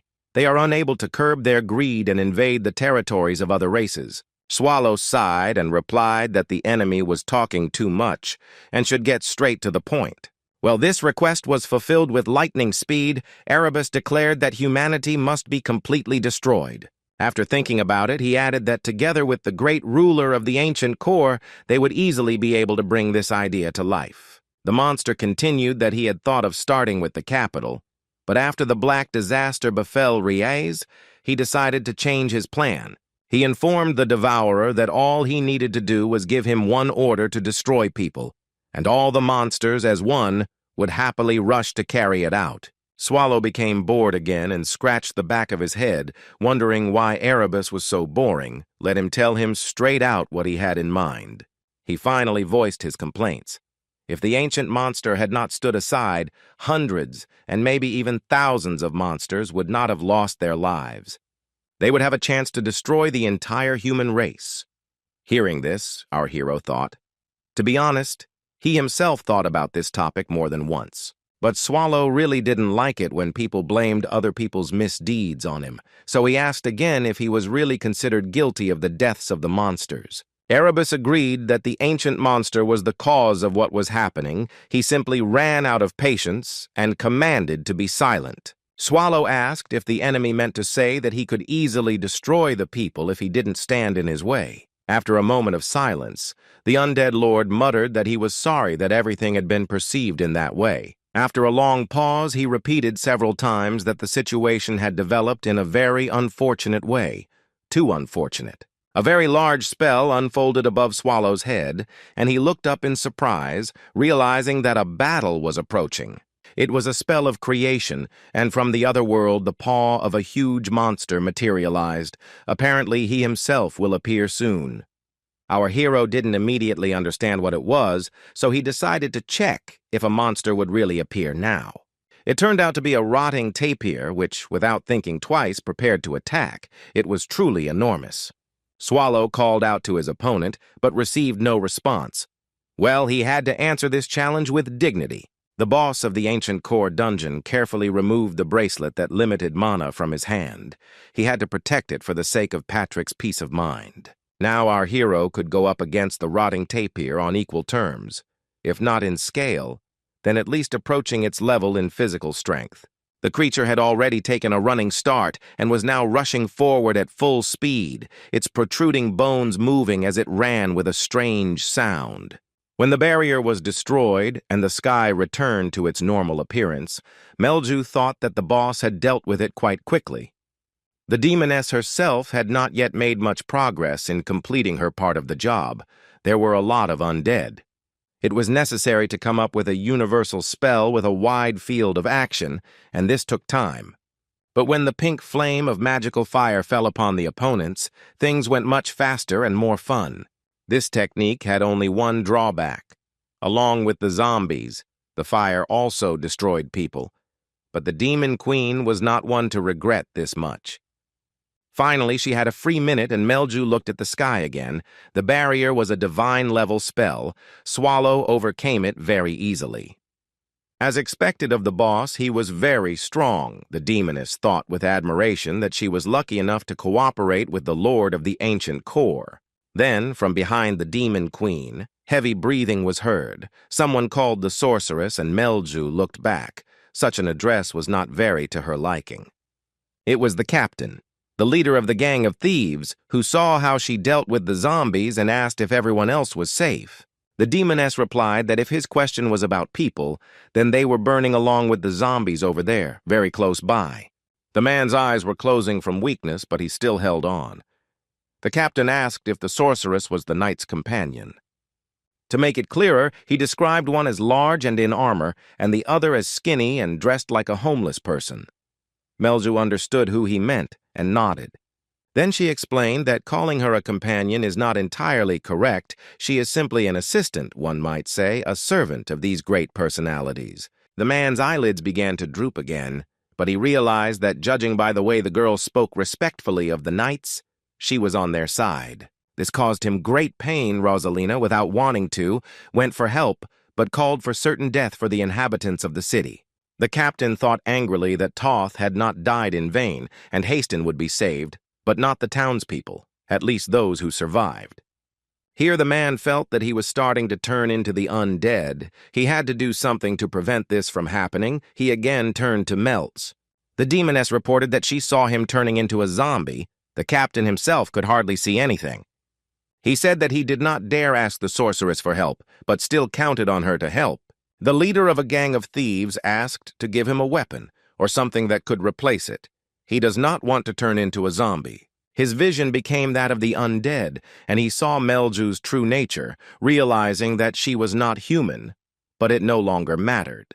The man once again turned to the demoness with a request to give him a weapon if there was anything lying around somewhere nearby. The Demon Queen looked at him with respect. It was very rare that she could feel it towards a person, but this was exactly the case. She looked at the captain and walked away a little, leaving him alone while she looked for what the man had asked for. Saying that he was a real warrior, the girl brought the head of the gang of thieves a spear. Nothing else suitable could be found. Melju proudly handed over the weapon. The captain lowered his head, thanking her for her help. At this time, a loud roar was heard nearby. The Demon Queen rose into the air to look around and felt a very unpleasant and powerful aura. One could even say ominous. This rotting tapir, in an attempt to destroy the enemy, tore out entire trees, sending them into the air. There might have been nothing left of the forest at all. The monster looked very bloodthirsty, but it was some kind of blind, elemental rage, not a thoughtful attack. Having assumed his true form, Swallow did not wait long. His tails scattered in their path what the tapir had not managed to place. With one blow, he threw her back onto the forest floor. Erebus looked at what was happening with admiration. As befits an ancient monster, the enemy was powerful and incredibly strong. Each time in the form of a monster, the dungeon boss took on a different appearance. This time it looked like a huge black dragon. The rotting tapira withstood the blow and rose to its feet again. It became obvious to Swallow that this was no ordinary monster. Erebus had pulled the remains of the undead over the ancient slime for camouflage. This meant that the enemy had to be attacked in such a way that he would fly apart into parts and would not be able to put them back together. At that moment, the tapira released a rain of slime projectiles at the dungeon boss. Fortunately, they did not cause damage to him. The goal was different, to shackle the movements of the ancient monster, depriving it of the opportunity to dodge the blow. The slime, like chains, entangled Swallow's paws. Erebus used the divine-level spell Fangs of Evil, and huge, sharp wedges fell upon the devourer from above. The undead lord proudly declared that this was the strongest spell in his arsenal, and even an ancient and powerful monster like Swallow would have a hard time using it. A crowd of undead began to surround him. Getting closer and closer in hopes of profiting, they were attracted by the huge amount of mana. More and more evil fangs sank into the back of the boss of the ancient core dungeon. Erebus exclaimed that he was simply delighted. Finally, he managed to defeat the only enemy that could prevent the undead from taking over the world. By defeating Swallow, Erebus will notify all the surrounding lands about it, because very soon after that, only zombies and monsters will rule there. In the meantime, they waited for the signal to attack, watching what was happening because the ancient monster, although close to death, continued to remain alive. Erebus was jubilant. He already imagined how he would become a supreme being, ruling over the dead and undead everywhere. He cast the Evil Fang's spell over and over again, so that Swallow had no chance to resist the attack. The Lord of the Undead asked if the ancient monster liked receiving such a blessing after all his wanderings. New wedges rained down on the back of the ancient core boss. His mana protected him from death, but still could not significantly reduce the damage. Swallow managed to deflect some of the wedges with his tails, but some still reached their target and pierced his back. Erebus watched what was happening with undisguised pleasure. It seemed like he could watch it forever. The dungeon boss cursed several times. He was in pain, and he was not used to pain, so he ordered the enemy to stop it immediately. Since he was not heard, it was time to demonstrate his own capabilities. Swallow began to gather energy. Even the mountains and trees trembled. Erebus looked around in surprise. It seemed that with his actions he had awakened such an ancient darkness in the enemy's heart that the whole world would regret it. He tried to repeat his spell, but his mana was running low and there was no new source nearby. Swallow had taken it all. Erebus tried to collect at least something from the undead and monsters, even using trees, but it turned out to be extremely little. There was only enough strength for 2 new fangs of evil. The ancient monster raised his head and asked if that was all, and the enemy had nothing more to surprise him with. Erebus realized that he had made a mistake by using the most powerful spell first. Swallow allowed himself to test it out to gauge the enemy's capabilities. Now the ancient monster was preparing to attack itself, and the Lord of the Undead realized that he would not survive. He needed to retreat immediately, to flee. The ancient core boss was approaching inexorably, and the enemy began to think of a strategy for a quick and safe escape. The monster's paws crushed everything in its path. It came closer and closer and ordered Erebus to explain what he had thought up. Let him stop raving and answer the question. Swallow didn't like it when someone shied away from the conversation. Erebus narrowed his eyes in anger. He continued to think through his options, so he remained silent and did not make a sound. Swallow commanded him to stop raving and use something more powerful if he could, while he still had the chance. The monsters froze in anticipation. The zombies, too. The Lord of the Undead stood and did not answer anything, and in general did not take any visible actions. The dungeon boss reported that Erebus was apparently at the limit of his capabilities, which was a great disappointment to him. Instead of answering, the enemy activated some new divine-level spell. He gathered some mana while Swallow was chatting. At first, powerful blows were fired at the ancient monster, but it was obvious that this was only a diversionary maneuver. With his tails, he easily repelled this attack. The undead only managed to see sparks and a glow. The ancient monster flew over the crowd of zombies gathered around it like a meteor, trampling a good 100 of them. Erebus decided that he needed to repeat the trick with the slime, so he sent several streams at the enemy. The slime turned into chains again and bound Swallow. He noted with disgust that he had never seen a more vile spell. Here, the enemy summoned another otherworldly monster, and our hero thought that each time there were more and more of the creature, it was just some kind of mockery. Swallow sighed. He had one of the chains in his teeth and really didn't want to be in contact with the slime for long. He freed himself from the shackles and struck the monster.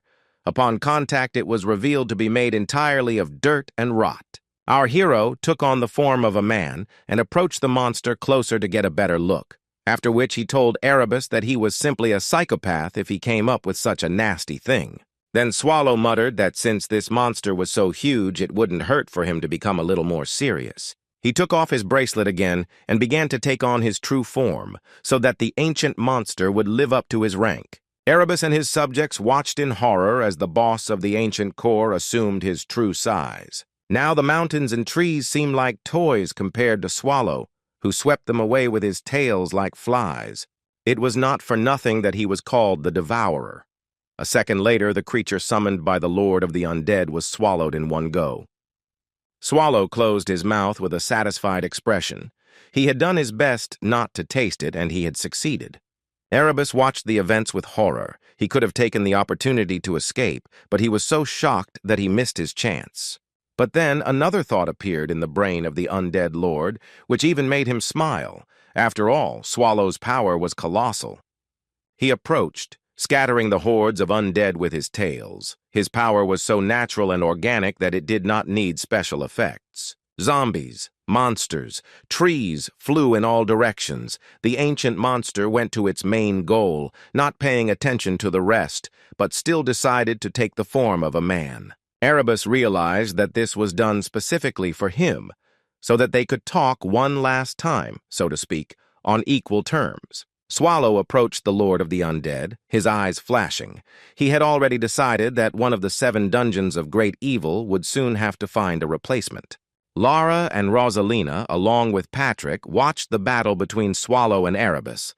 The skeleton was very worried that the boss would forget again and the destruction would be too great. The Death Knight complained that the ancient monster was forgetting that it was a disaster and that he would have to deal with the consequences later, and the girls also became worried. The next blow shook the earth so hard that the castle itself began to shake, not a pleasant sensation, you must admit. Patrick wished that Erebus would be gnawed by dogs, and Lara asked what exactly was going on there. She was very scared. The skeleton said in his heart that Swallow was doing something crazy, then corrected himself and added that the boss was fighting an army of the dead. The ruler looked at him in surprise and asked if there was really any hope that Hastin would be saved. Patrick replied that he personally could not influence the outcome, so he would not make any promises, but there was a certain probability, after which he asked to behave less nervously. He reported that there were no undead left in the city itself. Melzu had done a great job. She had done a very clean job. Just at this phrase, the aforementioned demoness teleported into the castle. She collapsed on the floor and declared that she was dying of fatigue. She blissfully closed her eyes, preparing to fall asleep, saying that she hadn't spent so much mana in a long time. Patrick began to praise the Demon Queen and thank her for her wonderful work. Hearing that they couldn't have done it without her, Melju asked if Swallow was doing most of the work, to which the skeleton replied that her share was also very large. The Demon Queen asked in surprise why the boss hadn't finished yet. Patrick replied that he had gotten a little carried away. Everyone looked out the window at the battle. The Death Knight sighed that their lord's power looked even greater when you started to think about the damage he had caused. Whenever Swallow sets out to fix something, he only ends up creating more trouble for his subjects. He concluded that he would not be able to rest anytime soon, and Rosalina realized with horror the true scale of the destruction. Patrick didn't understand why the boss was dragging out the process for so long.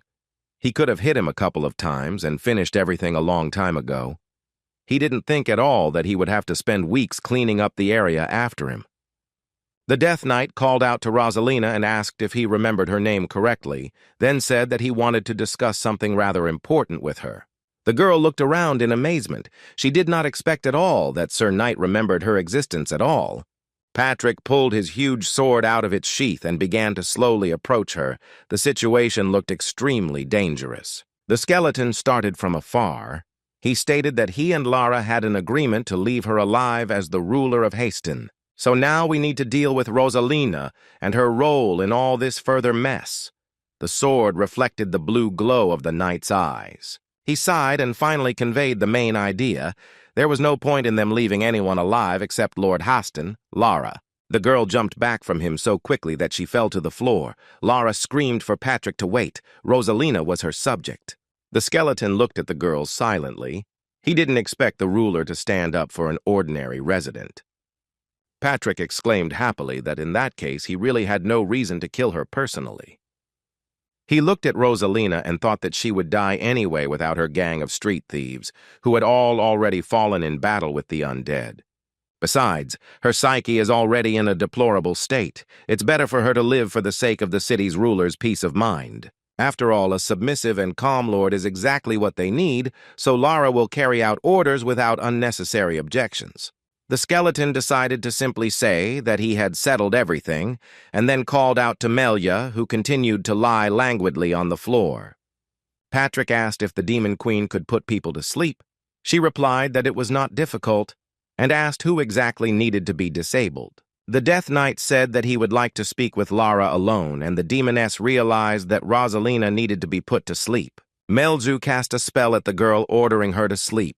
She screamed and sank to the floor, falling asleep. After making sure she was fast asleep, Patrick approached the city's ruler and informed her that it was time to begin. He said that they had made an invaluable contribution to saving Haston. Now it was her turn to fulfill her part of the agreement. The girl asked what she should do. The first thing the skeleton insisted on was complete silence. Not a single living soul should know what exactly happened in the city. It should remain a secret. The skeleton then offered her a legend according to which there once lived a heroic lady who endured humiliation and abuse in order to save the city and her lands. The lady, realizing that an attack by the undead was approaching, decided to defend her possessions at all costs. But Haston's soldiers were not enough to fight off the army of the dead, so the lady asked others for help. There was no help for a long time, so their own subjects accused the lady of not being able to provide support to the enemy and of dying en masse. She endured the reproaches, but she felt truly guilty, waiting for help to appear. Finally, the Imperial soldiers arrived and quickly destroyed the entire army of the dead, and then everyone lived happily ever after. The lady kept all her lands, and under her rule they only prospered. The cities grew, and the inhabitants became rich. Patrick looked at Lara and said that she would not act like that lady from the legend. She had her own path. She would become the lady who sacrificed herself to save her subjects. The girl asked if he wanted her to lie. Patrick pointed out the window and asked the ruler of Haston if she hadn't said that she wanted to live. The city was almost half destroyed, but the ruler's castle towered over it, remaining virtually undamaged. Lara began to cry and lowered her head. It seemed that she was beginning to understand what the skeleton was getting at and what exactly he wanted from her. Patrick ordered her to go out to the survivors and distribute all her supplies to them. Help would arrive soon, and the people needed to hold out until it arrived. Lara asked him why he thought help would arrive. Patrick replied that he was sure of it because he himself would facilitate it. He intends to do everything possible to make Lady Hastina appear as a true hero. It is in their interests. The Death Knight finished by saying that it became suspiciously quiet. Probably Swallow had just finished the fight. So it would be nice to go to him, preferably by teleportation. Melzu objected that she had spent almost all her mana and doubted that it was possible. Lara interrupted their conversation and asked permission to ask a question. The skeleton agreed if it didn't take too much time. The girl asked why they, the monsters of the dungeon, had gone so far to save Haston. Patrick and the demoness had not expected such a question at all. The skeleton snorted, and the Demon Queen shook her head. It was obvious that they weren't interested in the lives of people at all. But then what? Patrick reminded Lara that she said she wanted to live, so she should silently do her job and not stick her nose where it wasn't wanted. Now we're back to the point where Swallow decided it was time to replace one of the 7 great dungeons. He looked closely at his master, Erebus, and thoughtfully said that he was very sorry for his opponent. The one whom the evil spirits called the Devourer explained that if he had sat and kept his head down, he could have avoided such an ending. Swallow said he'd been stabbed in the back so many times that she now whines about the weather. Was it really necessary to do such a thing? Erebus once again proclaimed that he was in command of the power of the ancient monster, to which he received the answer that he didn't give a damn. But he still really wonders why Erebus chose Haston as his starting point, and not another city. If he had attacked a settlement on the other side of the empire, Swallow would not have even noticed and would not have interfered. Erebus replied that Haston was the most convenient place to attack the Empire, but our hero interrupted, saying that this was not what he was asking about. He thought that Erebus knew very well whose territory he was attacking, which meant it was done on purpose. Erebus laughed, and then asked what the reason was that he started with Haston, according to the ancient monster. He suddenly rose into the air and began to cast some powerful spell of divine level, no less. Swallow's eyes flashed with fire. He had already decided that the battle was over and he could go to bed peacefully. Then some sharp thorns burst out of Erebus's body and quickly spread throughout the area. Some of them reached our hero but did not harm him, but simply surrounded him like thickets. Soon Erebus was completely hidden behind a lattice of these mana energy streams in the form of wedges and spikes. He sent his power through them, and Swallow thought it was transfer magic. The enemy was trying to escape. Soon, something similar to an explosion occurred. Our hero had no intention of pursuing the enemy, but he was still interested in what exactly happened. Erebus's body froze in the air and then began to slowly descend down to the ground, cheerfully knocking its bones. Soon his remains fell right at Swallow's feet, and he thought that he was mistaken. Erebus did not teleport. He picked up what was left of the undead lord and decided that this was not a bad thing either, since Erebus would have died anyway. The dungeon boss threw the remains over his shoulder and thought that he would see what happened next, but for now, he needed to return to the city. Swallow walked towards Haston, and what he saw along the way was not at all pleasing. Carried away, he destroyed much more than he thought. The hero thought with horror that the place would be uninhabitable if it was not restored. It seems he screwed up a little. Here the devourer stopped and looked around. He thought he heard someone calling, but the voice was too quiet for now. Only after a couple of minutes he noticed Patrick and Melia running towards him. It seemed that they didn't have enough mana for teleportation, and they got there on foot. Hearing the skeleton persistently calling for the boss, Swallow thought he was about to get a serious beating and brainwashing. But instead the Death Knight said that he missed him terribly, so let the boss not move. Now he will run up and hug him. Throwing the remains of Erebus to the ground to free his hands, Swallow sighed heavily. After all, it was not easy for him to endure Patrick's outbursts. A few days later, a cyclone hit Haston, bringing torrential rain that continued non-stop for several hours. When it died down for a while in the reflection of the puddles, Rosalina saw pictures from the past she had on these streets. But then the drops began to fall from the sky again and the memories disappeared into circles on the water. This happened over and over again. The girl sat under the canopy and thought that her whole life had been turned upside down. Nothing would ever be the same again. She cried for a long time, but then the tears simply ran out. Because there was no one to wipe them away, everyone who cared about Rosalina died. The thief thought that there could not be a worse punishment than such help. There was practically no one left alive, only she. She continued to sit in the rain, hatred growing in her soul. With every minute it became more and more. With each new drop, Rosalina realized that she hated everyone. Not selectively, but really everyone. Who was to blame for this happening? The girl thought about it for a long time and realized that she knew the answer. Rosalina whispered that the one who killed everyone was to blame, and he must be held accountable for it. She raised her head, her eyes glowing red. It was an uncontrollable thirst for revenge on the one who destroyed all the life of the city. Everything was going on as usual in the core of antiquity, when suddenly Renee asked Bathory to be silent and abruptly put the cup with the drink on the table. The very next moment, she jumped up and ran with a smile to the other end of the room, joyfully greeting Mr. Swallow. The boss said gloomily that he was back. Melzu glanced at him with a displeased look, and she had to listen to Patrick's lectures the whole way. The maid with the blade reported even more cheerfully that she had been quietly and calmly waiting for their return, really waiting. As soon as she said this, a piece of stalactite fell from the ceiling.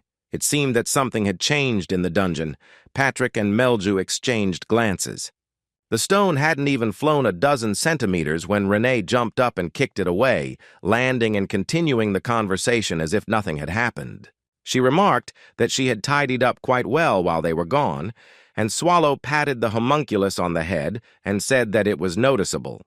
The hero called the maid a good girl several times, and she began to jump around the boss with joy. Swallow, Melju, and Patrick were so exhausted that they didn't even try to pretend that everything was okay. Bathory looked at them with curiosity. Renee walked up to Swallow and asked if he was as tired as he looked. He looked at her with confusion. This was something new. Renee said she had prepared a hot bath for him, and Swallow replied that he would be happy to drink it. Patrick looked at Elizabeth and quietly asked what kind of tricks she had taught Renee. What kind of trick was that with the bathtub? Bathory ignored the question and asked the ancient monster if everything went according to plan. He replied that she could go now. It seemed like it was high time. Patrick replied that at least 3,000 people died from hunger and the undead, and the boss destroyed half the city. But if you don't count that, everything went quite well. Bathory angrily asked if he couldn't have acted more carefully, and Swallow replied that he had simply cleared Haston of the undead. The woman asked if that was all, to which the dungeon boss said that it was enough. He had done a great job. Bathory asked what exactly he had done, and Swallow placed Erebus's remains in front of her, adding that he was going to bed. Renee asked excitedly if it was really Erebus, her eyes shining with happiness and delight. Bathory began to carefully examine what lay on the table in front of her, her face showing doubt. Swallow had already begun to empty the bath of water. He had not been joking when he promised to drink it. But then Elizabeth called out to him. She pointed to the remains of Erebus and informed those present that it was not a corpse, but simply an empty shell. Patrick, Renee, and Swallow were not prepared for this news. All three froze, trying to understand how this was possible. After some time, Patrick and Swallow looked at the sky illuminated by the moon. The boss reported that Erebus actually used magic at the end. Patrick sighed and replied that no matter how you looked at it, his boss had screwed up big time in Haston. He reminded them that they had left the ruler alive who knew the truth, had not completely cleared the territory, and now Erebus was alive. That was not how things were done. Swallow rolled over onto his back and replied that Bathory believed that Erebus had lost about 70% of its life force and would not recover anytime soon. The skeleton noted that even in this case, they were in danger, because a conflict had broken out between the great dungeons. Swallow raised his paws and looked at the sky, declaring that he could not worry about it for a while. Patrick demanded that he stop twiddling his thumbs. He will try to hush up the story with Haston, but the boss should not shirk his duties in the dungeon and recruit new monsters. The answer was silence, and the skeleton screamed loudly, asking if anyone was listening to him at all, or if his words were just words thrown into the air. It turned out that the ancient monster really didn't hear the last phrase. He was fast asleep, snoring peacefully and blowing bubbles through his nose. Patrick cursed. It was quite typical of Swallow. It looked like all the dirty work would be left to the Death Knight again. The rain stopped in Haston, and for a while Rosalina wandered around the streets. Then her feet carried her to the outskirts. The girl came out to a huge tree. She looked gloomily at the corpses of people and experienced mental pain of such strength that she simply went numb. Several surviving men sat nearby, mournfully arguing that there was no point in praising the Lord for food when all their loved ones were dead. One said that it would be better to follow his family into the afterlife than to live like this. The second said that he still needed to eat.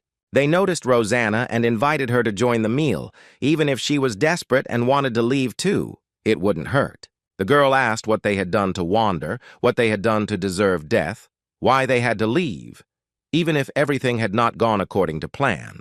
She asked who killed everyone, who was responsible for what happened. Let them think carefully. Gritting her teeth, Rosanna hissed that it wasn't fair, and the men confirmed that it was. The girl continued that they should not direct their anger at the wrong target. Let them think even better. The men stood up. They began to be filled with hatred and a thirst for revenge.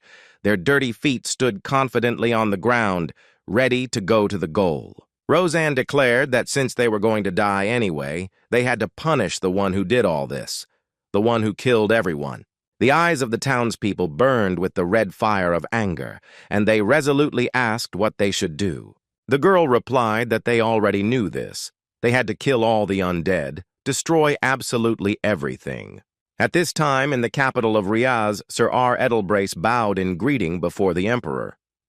The guards stood at the entrance, and they escorted their chief right to the doors of the reception room. Sir Edelbrace knelt down and was ready to take responsibility for his decision to let Swallow go. The Emperor was stern and gloomy. He addressed the knight by his full name, and there were notes of discontent in his voice. Edelbrace did not raise his eyes to him, continuing to remain in a kneeling position, and asked what His Majesty wanted to know. The Emperor said that he had summoned him because the knight had not been distracted during his welcoming speech, and he replied that this was indeed the case, and that he would not have dared. The Emperor majestically declared that he expected great deeds from Sir Ara and the lives of the raid participants in his hands. The knight promised to do his utmost to live up to his Emperor's expectations. He understands what a great honor it is. The shadow of a flying homunculus, harnessed to a large carriage, flashed over the golden street of the capital. To be more precise, there were 2 homunculi. One would not have been able to handle the transportation of such a quantity of things and people. In the carriage sat Edelbrace and another knight, Garot, who asked if R had received confirmation for the arrest warrant for Paimur. The knight noted that he was once a wealthy aristocrat, so he could remain on the run for quite a long time. But the fact that he would be notified of the pursuit was enough. Edelbrace was in a rather bad mood, so Garot did not pester him with additional questions. Looking out the window, the knight sadly reported that a month had passed since the black disaster had struck the capital, but the city had not yet recovered. Chaos reigned among the capital's elites. Everyone tried to blame each other for what had happened. Those who turned out to be weak were simply devoured by the strong. Much has changed. The airship landed on one of the magnificent streets that was not damaged. Garrett reminded the boss that the meeting would start in 2 hours. What should she do if he didn't make it on time? R replied that he should just wait. Edelbrace remembered something and asked the girl what about their mutual friend. Was she okay or not quite? She replied that she didn't know the details, but apparently the heroine should now be inside the building. The huge doors of the entrance portal slowly began to open. They were very heavy, so the hinges creaked. With a cry that he was coming in, the knight opened them wide. He tried his best to be welcoming and smile. Historia, in her pajamas, sat right on the bed with a donut and some other sweets in her mouth and hands. She clearly wasn't expecting visitors. Sir Edelbrace continued to smile and asked the girl if she had had a good rest this month. When Historia smiled back, it was obvious that she had spent most of her sick leave eating sweets. Meanwhile, a group of people invaded the ancient core. One of them informed the others that they should retreat at the first sight of monsters. He added that they must not lose their vigilance under any circumstances, as they would soon approach the first room of the dungeon. Sweat was pouring down the raider's forehead from nerves. He really hoped that the information they received would be reliable. A portal to the first room appeared ahead, and the men stopped, not daring to go there. But no one came out to meet them. It seemed that the first room really was not guarded. The man said with relief that everything seemed to be true. The news that the monster had not appeared 2 months after Histalt's raid was very timely. The stranger turned to the others and said that they would definitely be able to profit. They began to chatter in anticipation of the profit. They passed through the first room without any problems. The second one also turned out to be empty. The raiders' joy knew no bounds. There were no monsters in the third room either, but there were no treasures there either, just like in the previous ones. The raiders began to speculate that the information might have leaked out and someone had already been to the dungeon ahead of them. They argued about whether the ancient core could be that ancient, or whether someone had simply taken all the treasures already. The squad leader said that in the next room there is a dangerous plant growing called anthropophago, and that they need to be very careful with it. This is a spiky monster with vines. Its stems are so strong that they can serve as material for weapons and armor. The main thing is to process it correctly and you can sell it profitably. The raiders said that they would definitely try to get the vines. That way they would definitely come out on top. Someone asked what would happen if the fifth room turned out to be empty. One of them said that he wouldn't go if there were monsters there. They would die with one hit because the squad's rating was only C. The first man replied that he did not intend to return from the raid empty-handed. It was not in his interests. He added that those who want to return can do so right now, but then they should forget about their share of the spoils. They entered the room and began to look around, and indeed there were many branches of a plant with thorns. The leader of the squad squatted down, armed with a knife. He suggested cutting up as much as they could carry and quickly getting out of there. The man raised his dagger and was ready to start working that very moment. But something made him freeze in place and not move. With empty eyes full of primeval horror, he looked at what was happening, never lowering his blade. He didn't finish his sentence and fell silent. One of the raiders asked him to repeat what the captain said. He didn't hear. The huge mouth opened wide to swallow the entire squad in one gulp. The people turned around and ran away. On the floor of the 5th room of the dungeon, gloves, a bag, and a huge dagger that had never been used were still lying around. Patrick and Renee looked over the trophies and sighed that again they hadn't found anything worthwhile. The pathetic little people had died because of greed, but they could have survived if they had turned around and left. The homunculus hissed angrily that she hated people for their greed, and then the skeleton decided to ask if Swallow had eaten his fill. The dungeon boss replied that his stomach was still growling, but the raiders turned out to be little better in taste than those undead from Haston.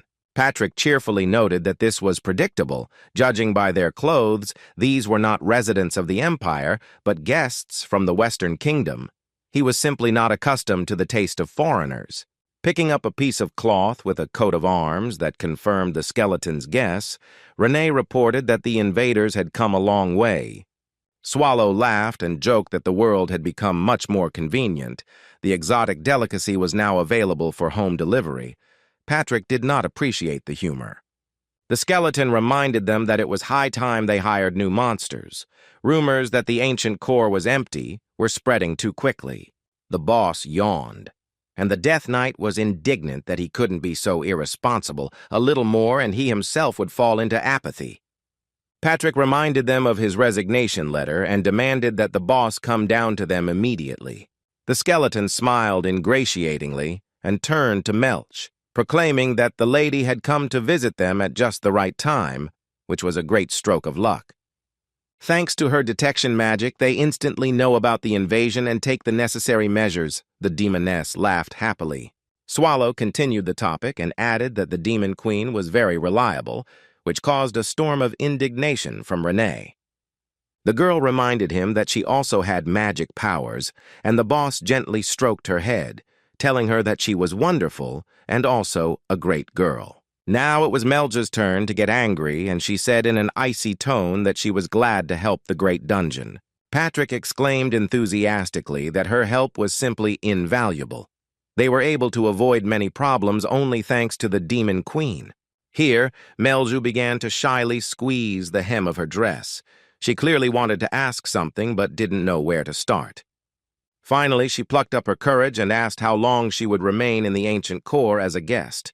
At this time, in a completely different dungeon, one monster bowed to the second and informed the master that the preparations were complete. Baring his sharp teeth in a disgusting manner and flashing several pairs of yellow eyes, he added that they could immediately move towards Utica.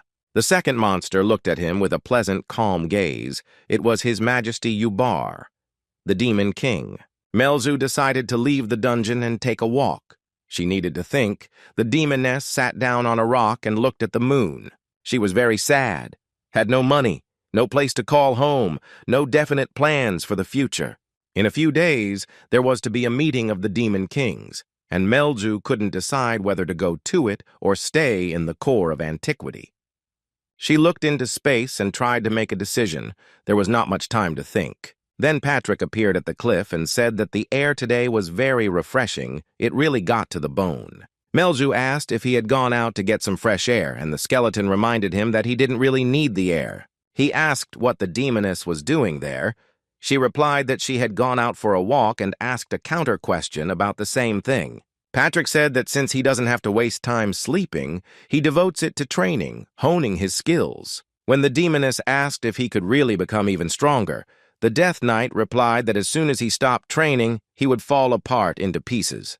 They remained silent for a while, the skeleton thinking that this was the first time he had spoken to Lady Melju face to face. He coughed and suddenly said that Mr. 118 Tentacles had almost recovered. Even Lady Renee was going to visit him soon. The demoness looked at him with a surprised look. It sounded like an invitation to a date or something like that. On the other hand, hadn't she dreamed of getting into the ancient core since she was young? So why not meet its second oldest monster? They went underground and visited their friend, all three of them. His condition could hardly be called good, but the recovery process was progressing. Renee counted how many tentacles she had managed to grow so far. There were 68 of them, that is, a little more than half of the previous number.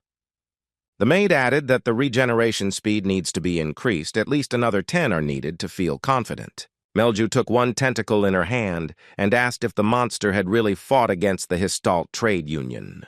Patrick remembered that the Demon Queen's castle was just near the territory where the capital was located. The girl sighed. News didn't reach her right away, so it was difficult to keep abreast of events. She knew firsthand about Baron Histalt's squad, which had maimed Mr. 118 Tentacles. It was their leader who had killed Melja's father.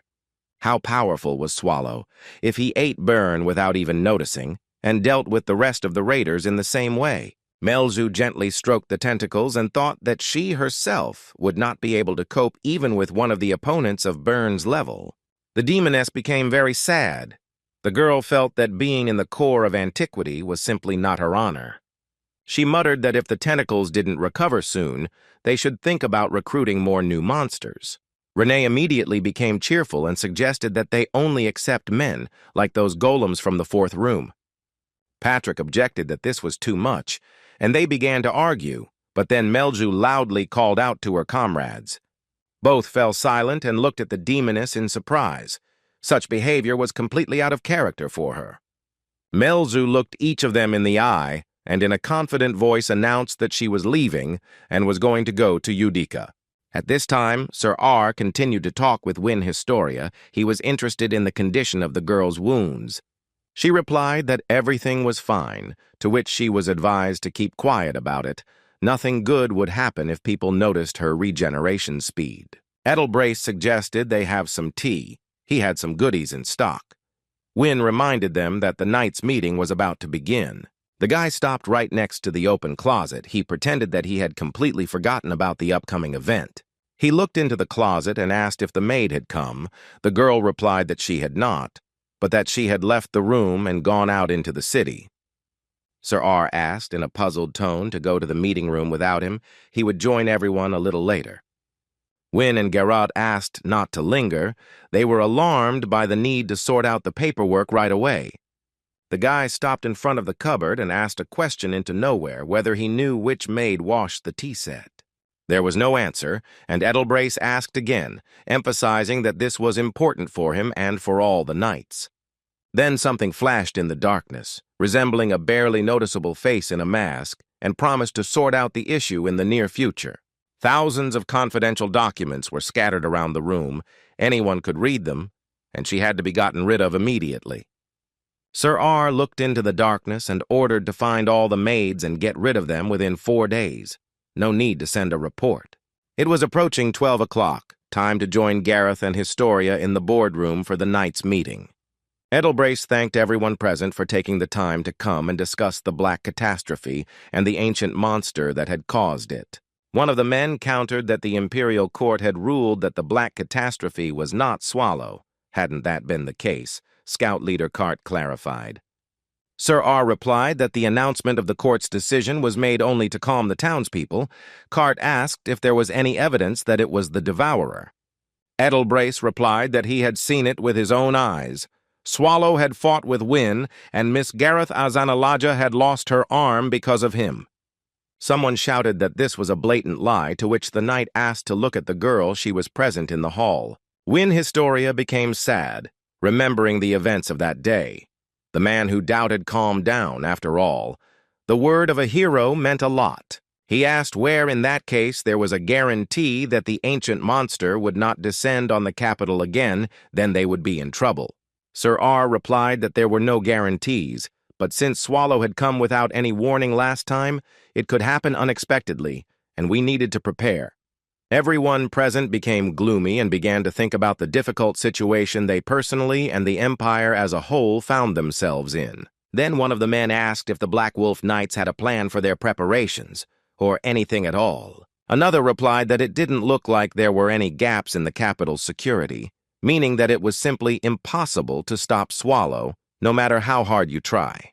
Edelbryce replied that Duke Rolfos was absolutely right, so he proposed to discuss his question. He looked at the man carefully and reminded him that they absolutely needed to get their hands on the 36th masterpiece. Everyone gathered at the round table began to mutter that it was not so easy to find him. They were making every effort, but so far without success. Someone else added that, in addition to the masterpiece, even the brachycephalic tooth that was recently found is now with Swallow. R sighed that they are powerless against it. Win Historia thought that humans were generally very fragile, but even someone like her couldn't leave a single scratch on the ancient monster. Edelbryce stated that they could only overcome Swallow's incredible power with the help of the 36th masterpiece, which is why it must be obtained. He suddenly fell silent, pursing his lips. It seemed that another thought was bothering the knight, so he needed to voice it. Sir R stated that Bishop Riaz had been behaving very strangely lately, and everyone looked at him with bewilderment and indignation. The guy explained that he was spreading rumors that the Black Disaster was God's punishment for the sins of the Empire. The woman jumped up and screamed that she had never heard such nonsense. Someone objected that the Emperor had always oppressed the Church, and that was the result. Here she flew into a real rage and ordered everyone to watch their words. They could be tried for treason. Edelbryce nodded gratefully and looked down, glad that he didn't have to voice it in person. The woman became even more angry, mistaking his joy for mockery, and shouted that soon they would all stop laughing. The voice sounded so loud that it seemed to everyone that the walls in the room were shaking. It was already beyond Edelbryce's patience. He said that everyone has the right to their own point of view, but he did not mock her words at all. The woman continued to be angry. An unpleasant grin appeared on her face, but the screams still stopped, which was good news. The leader of the knightly order, Black Wolf, told her that she should not overestimate her own strength. He added that he did not intend to treat this carelessly. The outline of the invisible man's face flashed again on the left. He nodded as if he had received an order regarding the woman. If no action is taken, the Empire risks splitting into two camps because of the bishop, and this cannot be allowed to happen. 3 masterpieces out of 36 are in the hands of the Church. They are called sacred relics, so the bishop cannot be allowed to break away. Otherwise, they would have to start a war. A great holy war, Edelbryce concluded pompously. At this time, in the core of antiquity, Patrick informed the boss that Melju had left, and he asked in surprise how long ago it had been. The skeleton got angry. Did he really have nothing more to ask? The Demon Queen had left them, and there was a chance that she would not return here. The Death Knight began to accuse Swallow of laziness and indifference. It was because of him that Renee left them, and now Melju he reproached the monster. He tried to justify himself by reminding them that there was a meeting of demon kings in Udic. He would take a walk and return. There was no problem. Patrick put his hand on the monster's paw and said that things might not go according to plan. What would they do then? He screamed in a loud voice that he wouldn't survive if Melju didn't return. Without her, the dungeon was completely defenseless. Swallow replied that the demoness had not said that she was going to stay there, so why all the stress and trouble for no reason? Patrick said it was because Lady Melju had been acting strange before she decided to go. Instead of saying when she would be back, she said she had to go and that was it. Maybe it was skeletal paranoia. It's hard to say. Renee said that she also found it strange. Maybe the Demon Queen wants to gather her own powers. The maid was preparing something magical in a huge cauldron, and Swallow's appetite woke up. It smelled very delicious. He asked what kind of dish it was, to which the homunculus happily replied that it was a stew filled with manna. The boss seemed a bit sluggish to her. Time to perk up. Swallow shouted that she apparently wished him dead. Patrick did not understand what caused the displeasure, but nodded. The skeleton and the maid had a little squabble, but the boss quickly calmed their emotions with a flick of his tail. Swallow was about to have a hearty meal, so he asked if his subjects had any more information for him. Patrick and Renee smiled conciliatorily and announced in unison that it was time to urgently resolve the issue of hiring new monsters. The dungeon boss narrowed his eyes and asked why they always tried to push all the work onto him. He fell onto his back and prepared to go to sleep, announcing that he would not take another step from here for the next couple of days. Lying down, he reminded Patrick and Renee that they were the defenders of the dungeon, so let them do their job. Patrick sighed and admitted that the boss was right, and Swallow was so shocked that he even raised his head to look at his friend. The skeleton realized that he had been too accommodating and added that things wouldn't work like this. Everything needed to be discussed in detail. The Death Knight reminded him that all matters related to resolving affairs in Haston now fell on his shoulders, and that meant a lot of work and a huge amount of money. Swallow sighed that he knew there was a catch. That's why his friend agreed so easily. He knew he was too busy and couldn't. The skeleton said it would be Renee. The thought that Renee, who was in love with him, would go and return Melja made the boss feel sick. It was a sure guarantee that they would never see the demoness again. The homunculus also understood this perfectly well, so she joyfully exclaimed that she would complete the task with great pleasure.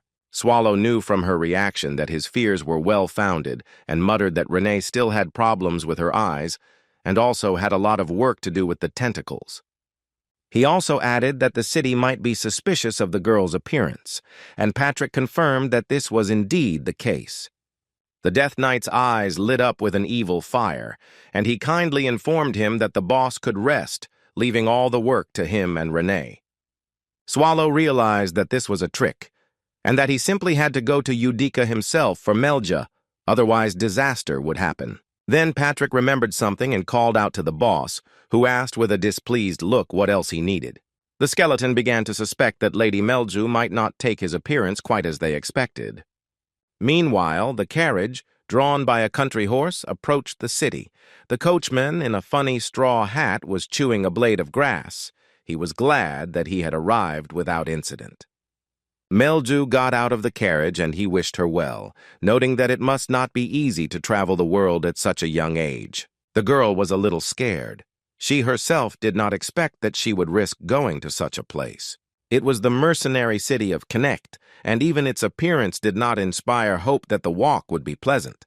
The townspeople were fully consistent with the status of their place of residence and looked extremely dangerous. Connect was on the border between the territories of the Empire and the Alliance of the Kingdom, but did not belong to either side. A quarter of the population was involved in the raider business, one way or another connected with the conquest of dungeons. But Melju did not find any maps or street signs. The Demon Queen wandered the streets and thought that it was her first time visiting such an unfriendly place. It looks like she'll have to navigate by the stars to get to Utica, like in the last century I never knew. Here she came to a strange building that looked abandoned, but was no less in size than the palace of the Demon King. Squinting her eyes, Melju noticed that everything around him was covered in a thick layer of mana. This was clearly done intentionally. She saw that there were no more than 10 people inside, no less powerful than the mages from Riaz, as well as a lot of information about raids and monsters, but nothing else interesting. At the entrance stood a huge thug who just stopped a visitor who wanted to go inside. The man showed some kind of shiny gold card, and then the guard allowed him to enter the building. Melju realized that this was the squad's sign and that she wouldn't be able to enter without it. It looked like it would be quite difficult for her to obtain the necessary information. Then she saw a black and blue haze near the entrance. It was something unexpected. It seemed there were other options. An idea struck the demoness, and without thinking, she turned in the opposite direction from the entrance. Within a few minutes, the Demon Queen was walking down a narrow corridor lined with heavily barred cells. From behind the metal bars appeared the huge teeth of some mutant or monster, judging by its shape, predatory, and the eyes of another sparkled in the darkness. The smell was so strong and disgusting that our heroine was forced to cover her mouth and nose with her hand. One of the monsters had recently had lunch, and streams of fresh, bright red blood were rapidly flowing out of the cage onto the floor. Standing in the middle of a corridor of cages, each of which, judging by the glow of their eyes, contained a monster, the demoness realized with horror that they had been captured and held here against their will. Then a man in stylish purple shoes came out to meet her, and upon seeing the girl, he exclaimed something like a greeting in a thin voice. It was difficult to tell whether the person in front of her was a man or a woman. The hair, makeup, manicure, and clothes were in conflict with the figure and the rest of the appearance, but the voice was thin. Still, it was more likely a guy. He asked what the young lady was looking for, and Melju came closer. Then a loud bark was heard in the next cage, and there sat a monster, outwardly no different from a cute, fluffy puppy. Melju looked in his direction and realized that she simply had to take him. Eyes sparkled from the other cells, as if asking why she had not chosen them. The man introduced himself. It was Pun from the Albright Merchants. He bowed low before the Demon Queen. He looked closely at the guest and thought that she looked very young, but considering that she had gotten here alone, she was clearly not as simple as she seemed. Such a girl could not simply be the daughter of one of the aristocrats, but even with the help of special skills, Pun was unable to find out who was in front of him. He decided to be as polite as possible with his guest just in case. Otherwise, you never know what might happen if he angered someone powerful. The demoness said that her name was Melju of the Agreus clan and asked what kind of place this was.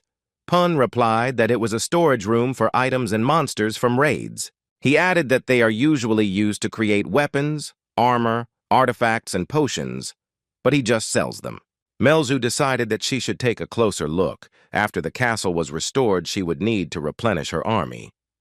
Saying that he had everything one could wish for, Pun introduced her to a huge lycanthrope.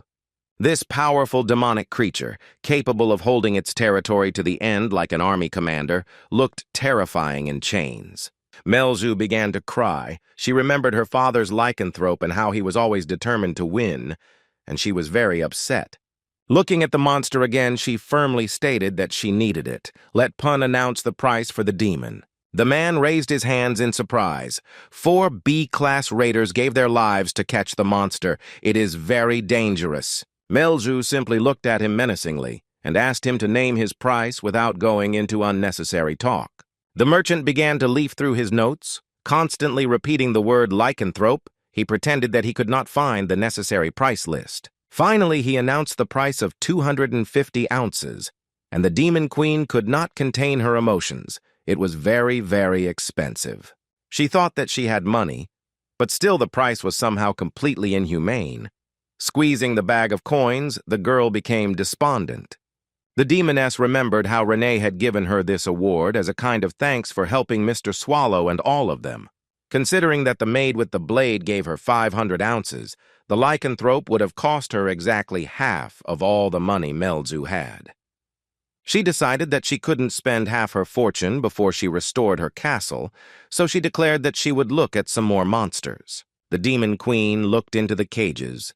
Pun followed her and said that there was no need to rush. Let her choose wisely. Here Melju stopped at one of the monsters and asked what it was. The merchant replied that he himself did not know. The raiders brought it from the dungeon, that's all the info. It was the same dog that she noticed first. Pun explained that the puppies were left without a mother and were whining a lot. Looking into the dog's eyes, the demoness almost burst into tears. These were abandoned children, as lonely as she was. The girl reached her hand between the bars of the cage to pet the dog, and the merchant was afraid that it was dangerous. The man insisted that they were demonic creatures, but the dog stuck out its pink tongue and licked Melja. She started scratching his neck, and the dog was blissful. The Demon Queen reassured Pun that everything was fine, and she was not going to blame him for anything. The monster literally melted with pleasure and behaved like an ordinary puppy longing for affection. It seemed that the choice had been made. The girl looked at the dog with a look full of love and tenderness. It was a match. After looking around the other cages, Melju realized that she didn't even want to look at who was there. She asked Pun how much this child cost. The moon brightly illuminated the area, and the Demon Queen was happier than ever before. Now she had a faithful companion, just like herself. She watched the puppy running and frolicking in the grass and couldn't believe that she had bought him after all. The demon behaved like a normal dog. He was happy with his freedom and asked to play with him, at least a little. But the most amazing thing is that it changed in size literally in a matter of seconds and was now 10 times larger than in the cage. But the demoness was not particularly smart. She decided that the darkness and black fur of the puppy were to blame, so she was not able to correctly estimate the size right away. Melju decided not to rack her brains and immediately announced that from today on the pet would be called 20 ounces, and he barked happily. Here, the Queen of Demons looked at the sky and realized that it was already dark. She was told that in Knecht the sun sets half an hour earlier, but the girl forgot. Both the girl and her dog looked at the moon. Melju sighed that the beauty was incredible, and the sky near the core of antiquity was also beautiful. Then she decided that there was no point in whining and told her pet that she needed to get to Utica as soon as possible. He looked at her meaningfully, as if offering to mount her, and a few seconds later the dog was already racing across the meadows, driven by Melju's joyful cries. The moon continued to shine brightly, giving the abandoned cemetery a special charm and enchantment. Melju dismounted and looked ahead. It seemed they had arrived at the right place on time, not a minute late. The deer standing on the hill among the gravestones seemed to confirm this thought, with its bright yellow monster eyes flashing. The Demon Queen had been here before, so she knew the rules. She told the deer that a great guest had arrived. Let him show her the way. For some time, the monster continued to stand silently without making any counter gestures or making any sounds. He then took on a more humanoid form and greeted Melja with his full name and title. Elegantly extending his paw, the gatekeeper suggested that she go to the ruined monastery beyond the mountains. The rest of the demon kings were already there. The girl nodded. The dog was not allowed to enter the event, but the demon did not want to lag behind its owner, confidently following her. Melju looked back and said that she could not take her pet with her. It was strictly prohibited by the rules of the event. She began to scratch the puppy's neck and explain that nothing bad would happen if they were separated for a while. He should just sit where the mistress ordered and wait. If he sees a person or someone else, then hide. She was sorry to leave her new friend. He got unspeakable pleasure from hugs and petting. The puppy would be uncomfortable alone. The Demon Queen suddenly thought that the name 20 ounces was somehow offensive and that she urgently needed to come up with something better. She looked closely at the huge black dog, and then it dawned on the girl, why not? This is a great name. Of course, there could be problems with him if she returned to the core of antiquity, but that was not in Melzu's plans for now. Looking closely at her pet once more, the demoness noted a certain resemblance and, without any further hesitation, named him Svald. The puppy really liked the new name. He was very happy that he had now acquired such a powerful title. With the words that Svald must wait for her, Melju flew to the meeting place of the Demon Kings. As she was leaving, the girl shouted to the puppy not to try to be naughty and do stupid things, and she thought that if anything happened, Swallow would forgive her. At that very moment, the dungeon boss screamed that he would never forgive this, not to the demoness, but to Patrick. The skeleton reminded once again that they had been cursing him for hundreds of years, but at least someone in the dungeon had to be reasonable and responsible. Swallow said he really hoped Patrick would soon be struck down by osteoporosis, and the skeleton laughed that this was something new. He added that there was no need to be offended. Let him consider it a rescue mission or a light warm-up. He threw something to the boss, saying that there was no way around it. Swallow caught it and asked what it was. Another bracelet containing mana appeared on the palm of his hand, and the ancient boss asked how many more the Death Knight had in his stash. While the chief was fastening the artifact on his hand, Patrick replied that there were about 30 lying around somewhere. He didn't know the exact number. Renee came up, and the boss asked if it was the skeleton who said that they were very expensive and that he spent all the dungeon's savings on the purchase. He denied everything. For a while, Swallow simply stared at his subordinate in silence. 2 minutes passed, maybe more. Finally, he gently asked if his friend had deceived him. Patrick sadly replied that he simply wanted the artifact to be used with caution. Renee tried to somehow attract attention to herself and hung around nearby, demonstrating her eagerness to get on the road as soon as possible. She had packed so many things that she was barely noticeable behind her backpack. The girl asked how long they had been waiting for her and said that she was ready to leave immediately. She closed her eyes dreamily and thought that this could be a honeymoon, but just traveling with Mr. Swallow alone wouldn't be so bad either.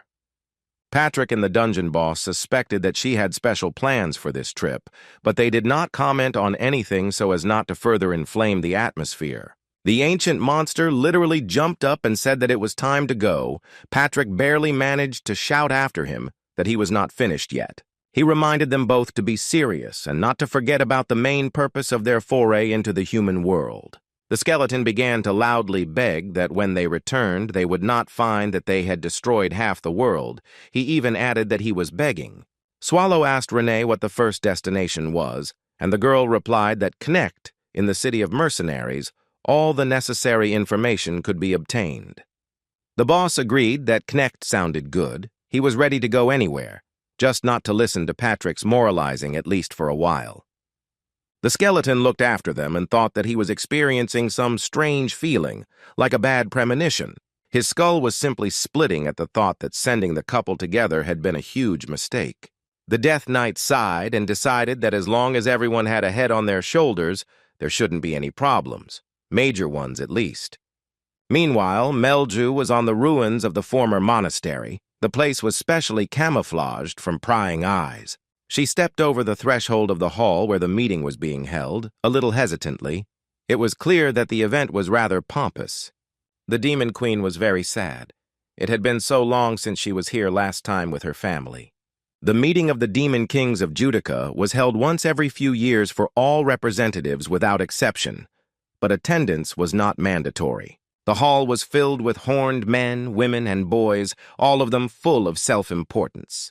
Melju walked between them, unnoticed by anyone. She had chosen her true identity and was too short to immediately attract attention. But still, the little girl got a couple of displeased looks. It can't be said that they were happy about her appearance. The demoness took a glass and poured plain water into it. This time she decided to abstain from alcohol because she looked her age. Besides, she was a little worried because she hadn't visited Judica for a long time. The rules might have changed. She remembered looking at this hall from her father's hands and almost crying, feeling miserable and lonely. When they came here with their family, the baby was always the center of attention, and how could it be otherwise? She was cute, and her parents were influential.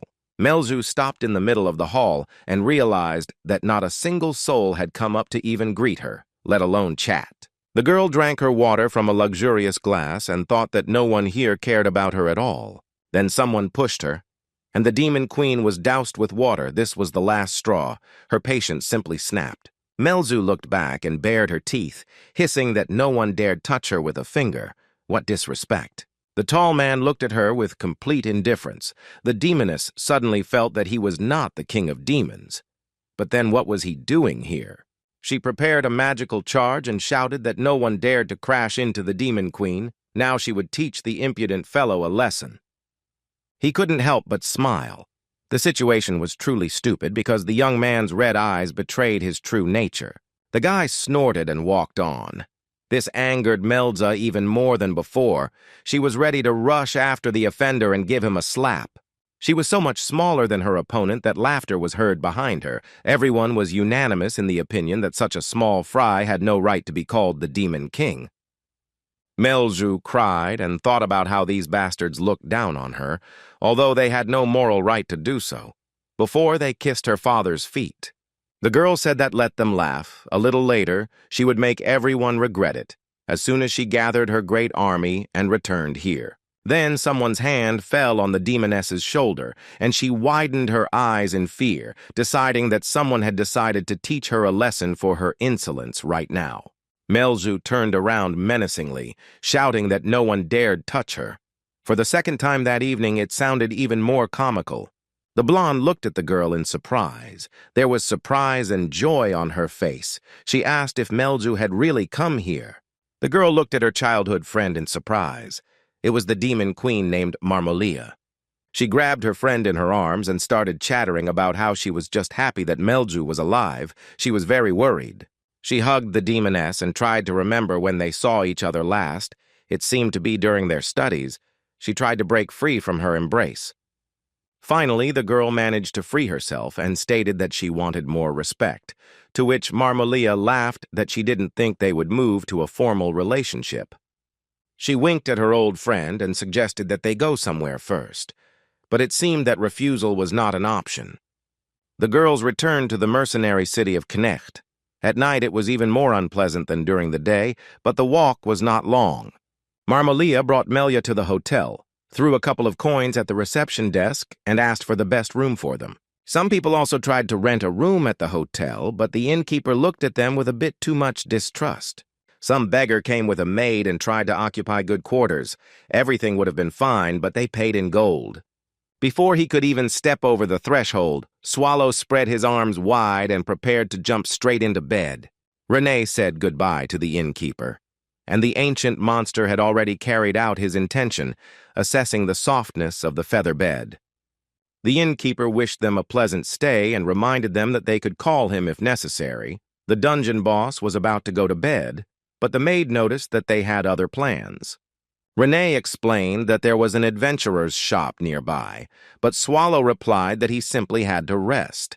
She could handle it perfectly well on her own. The girl continued to persuade him to go there together and buy a couple of monsters for the dungeon, but the hero was stubborn. Swallow looked very tired, and Renee decided that she shouldn't push him too hard. It wouldn't be long before he had a nervous breakdown. She was very excited about the upcoming events, because such an opportunity only comes along a couple of times in a lifetime. Renee remembered how she was cooking a stew, and Patrick came in asking if the maid would like to have a nice time alone with her boss. She asked if it was a date, but the skeleton objected she would need to tell Swallow a couple of times that she was going somewhere alone. But in fact, the two of you would go together. It will be a short trip, Patrick added, and Renee, delighted, immediately began to dream up a bunch of romantic nonsense. Swallow realized that he would not be allowed to sleep and began to rise slowly, sighing that it was very unfair to deprive the monster of the opportunity to rest. He stood up and said that they had to go as quickly as possible to finish their business and go to sleep. The girl decided that Patrick's advice did not work, but it was nice. The homunculus's eyes lit up. She decided that if that was the case, she was important to the boss, perhaps they would soon have a closer relationship. Soon they were standing at the threshold and ringing the bell to enter. The sound was quite sharp and loud. Renee had been imagining the whole time how she and Swallow would get married. Their future together was bound to be happy. The ancient monster himself did not share her enthusiasm at all. He was so tired that he already looked like a Neanderthal, practically unable to comprehend anything. At this time, Melzu and Marmolia were sitting at the table and talking, and her friend said that she had heard that the castle of the Demon Queen had been destroyed and had passed into the hands of people. She stated that everyone thought that the heir of Asmodeus had died. So where had she spent the last couple of months, if it was not a secret? The demoness decided that there was no need to mention the ancient core, and simply said that she was hanging around here and there. Here, Marmolia placed her adult hand with long red nails on top of her childhood friend's childish hand. It seemed she was trying to get closer. With a smile, she said that, whatever the case, it was very good that Melzu remained alive. No one even counted on that. The demoness almost burst into tears. She was not used to someone so openly expressing concern for her fate. Marmolia listened in surprise to her confession that she should have hated her friend, just like all the other demon kings. Melzu explained that this would be logical, since their fathers didn't get along well with each other either, if her memory serves her right. The girl laughingly replied that these were their problems, which did not concern their daughters. Let the squabbles remain in the past. She added that now they themselves had become kings, walking their own path. The butterfly, the symbol of Melzu, flew to the web. Danger was approaching. Marmolia smiled and asked her friend if she understood correctly that she came to Utica expecting some help. The Demon Queen remained silent. She was thinking hard about how her childhood friend could know about this. A spider was approaching the same butterfly that had fallen into the web, and the tragedy was getting closer and closer. Marmolia stated that she was speaking as a friend now, not as a demon queen, and that if Melzu put in enough effort, she would be able to solve all of her problems. She extended her hand and called Melia to return to the castle and restore everything. She replied that, unlike her, Marmolia had matured a lot. The demoness looked gratefully at her childhood friend and thanked her for her help, promising that she would definitely rebuild the castle and return all of her father's possessions to herself. The only answer was a smile. It was impossible to say whether it was joyful, sympathetic, or sarcastic, just a smile. Shaking Melja's hand, Marmalia said in an uncertain tone that the girl would cope with everything. There was no doubt about it. The spider grabbed the butterfly with its paws and was preparing to deliver the final blow. The victim found itself in a hopeless situation. Melju remembered how, as a little girl, she constantly argued with her friend, declaring that her dad was stronger, that he was a true descendant of Asmodeus. Marmolia screamed that her father had a cooler horn, so he would win any battle. He was much more powerful and strong. The girls fought and quarreled constantly.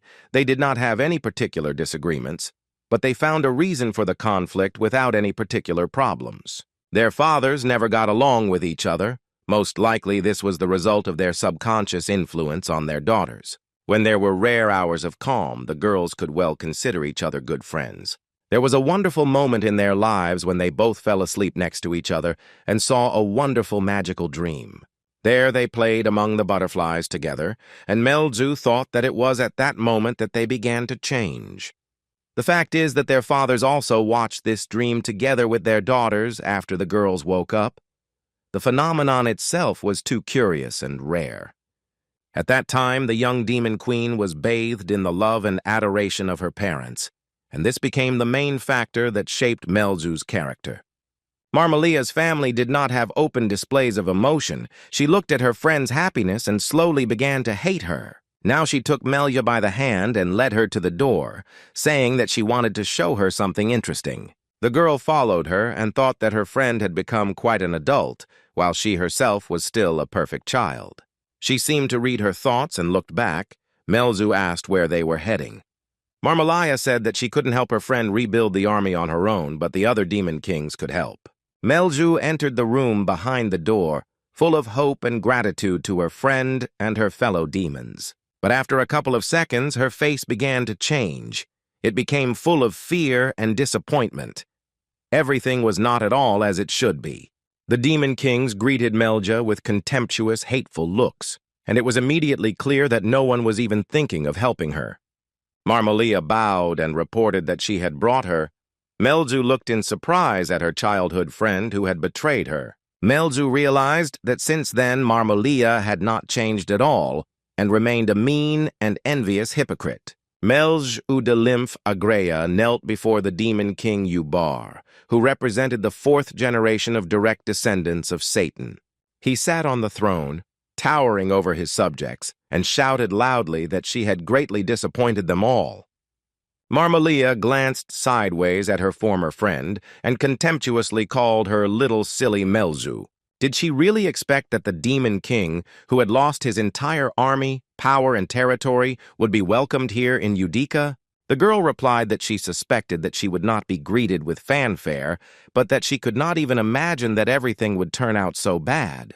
Ubar turned to Melj once more, indicating that she was a descendant of Asmodeus himself, and that was worth something. He continued by saying that he was going to give the demon queen a chance to justify herself, and she asked him in confusion what that meant. There was no answer, and then Melju began to explain that there had been a misunderstanding. In fact, she had not lost the battle with the people. Looking at the faces full of distrust, Melju, almost crying, added that she was not lying at all and was not downplaying her guilt. Everyone looked at her as if there was no worse and more despicable creature in the world. Someone said that the loss of an army was precisely a defeat. Another added that a demon king without a castle and subjects is not a king. There is no point in coddling her. You just need to kill her. Someone suggested that Melch look at herself from the outside. Whether it could be said that she really had not lost, the girl became completely dejected. She realized that facts were facts that could not be refuted. A demon king who had lost his army was no longer a king. The demoness lowered her face in shame and said in a trembling voice that she admitted her guilt before everyone. Everyone around her began to shame her and accuse her of having the audacity to show up in Udica. They suggested killing her and stripping her of the title of demon king. Melzu listened to all this and did not even try to object. She herself believed that she deserved such punishment. At first, suggestions to kill her were made once or twice, but now calls for reprisals were heard in chorus from all sides. Someone reminded them that their meeting had a different purpose, and that it would be better to decide what to do with Melzu on the last day rather than today. But what to do with the disgraceful woman until then? It was necessary to figure out how to prevent her from escaping from here and avoid punishment. Yubar asked for silence. He needed to think before voicing his decision regarding the fate of the descendant of Asmodeus. Finally, he ordered Melia to be locked up in prison until the last day of Judica's meeting, and then they would sort things out. At this time, Swallow and Renee started arguing outside the artifact shop, each having their own point of view on how to choose monsters. But first, they had to get inside. There was a security guard at the entrance who categorically refused to let them in without showing their insignia. It was a restricted area. He didn't understand why the beggar and the maid had come here at all. Besides, they looked extremely tired. The maid had a solution for this case, too. She showed 2 gold badges of A-class dungeon raid participants. Clearly, no one expected this. He escorted the guests to the entrance with honor. Swallow asked where the badges came from. Renee shrugged and explained that she found them in the dungeon and chose the cleanest ones. The boss remembered that there really was a lot of this stuff there, and Renee continued to rejoice at her enterprise. They looked at the wall with leaflets about raids into dungeons. There were so many of them that doubts arose that the heroes would have time to read them all. Swallow asked what they were supposed to be looking for. Renee muttered something, and they got to work. The main goal now is to find a strong monster that people can't defeat. This will be the main candidate for entering the service of the ancient core. Swallow immediately imagined Patrick's reaction to any option. He thought that he could just take any monster. There would still be some complaints. Renee took the task very seriously and really studied the information. The boss decided to rely on her choice.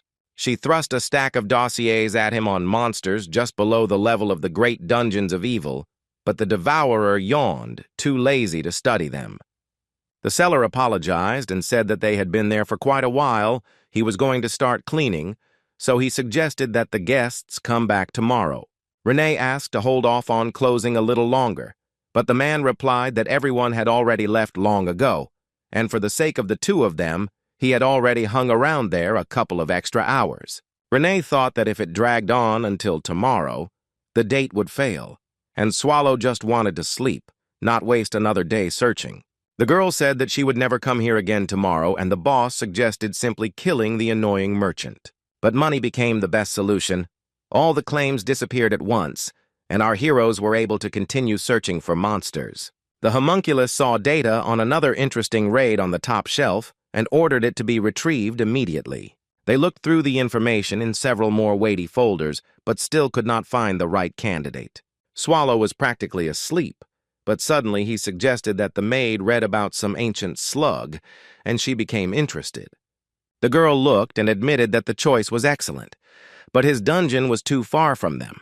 There would be problems with transportation. Swallow sighed and asked if it wouldn't be better to just recruit Melja. Renee replied that having the Demon Queen watch the room was a bit petty. The ancient monster admitted that in reality he was simply too weak to ask her about it, that's all. Renee replied that given the level of people attacking the dungeon, Melju would reach her limit in about 3 years, but the role that suited her best was that of a demon king. It was in this image that the demoness made the greatest impression on the maid. She was magnificent, who knew that it was not always like this. Swallow leaned back on the couch and sighed that she was right, but he still should have at least asked. He continued that it was Melju who helped Renee the most in returning home. Perhaps he let her go too easily. The maid calmed down when the boss remembered that, on top of everything else, he had completely destroyed the Demon Queen's castle. Swallow stood up and asked how long the meeting of the Demon Kings would last. The maid replied that it would be about 2 days. If he wanted to make it in time, he would have to hurry. When asked if he could handle it, the ancient monster replied that he would try. There was nothing he could do if Utica ended up too far away.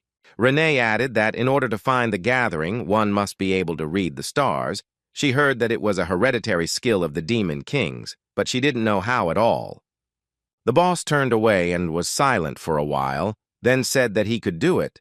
The maid looked surprised, but left the phrase without comment. They left the building, and Swallow looked carefully at the starry sky, needing to refresh some memories. In the same way, sometime later, he looked at the starry sky, standing on the ruins of the monastery where the meeting of the demon kings was taking place. The gatekeeper deer and the demon dog sniffed the air and almost simultaneously felt a strange sense of unease. Swallow took a step forward. It seemed they had arrived at their destination on time. The meeting had not yet ended since the gatekeeper was on duty. The deer screamed at him to stay put and show himself before he could see who dared to invade Yudika's secret lands. After looking at the ancient monster, he noted that the man did not look like the demon king and looked at him expectantly.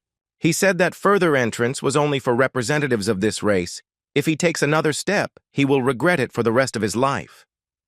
Swallow walked forward. The gatekeeper shouted that he was Bamut, a servant of the great Yubar, and that the fool must stop immediately or he would die in agony. He rushed at Swallow, shouting that while he was guarding this place, such idiots should not even come near him. The demon became truly huge and roared menacingly that the uninvited guest should prepare for death. He still did not understand that the person in front of him was not a human. Swallow grimaced and asked Bamut why the hell he was yelling so loudly. No one here had hearing problems. Marmalia visited the dungeon where Melju was sitting, noticing that it wasn't that bad there, judging by the appearance. The girl sat with her arms around her knees, not raising her head. Her childhood friend noticed that she also looked better than expected. She continued that there had just been a discussion on what to do with the demon queen. Since they were friends, she did not support the idea of killing Melia as a warning to others. She didn't react, and Marmolia explained that she, as a friend, simply couldn't allow this to happen. She complained that it was very difficult for her to convince those present. It hadn't been that difficult for a long time. Marmalia even offered to guess what punishment had been chosen for her childhood friend. She seemed to have absolutely no idea what a sense of tact was.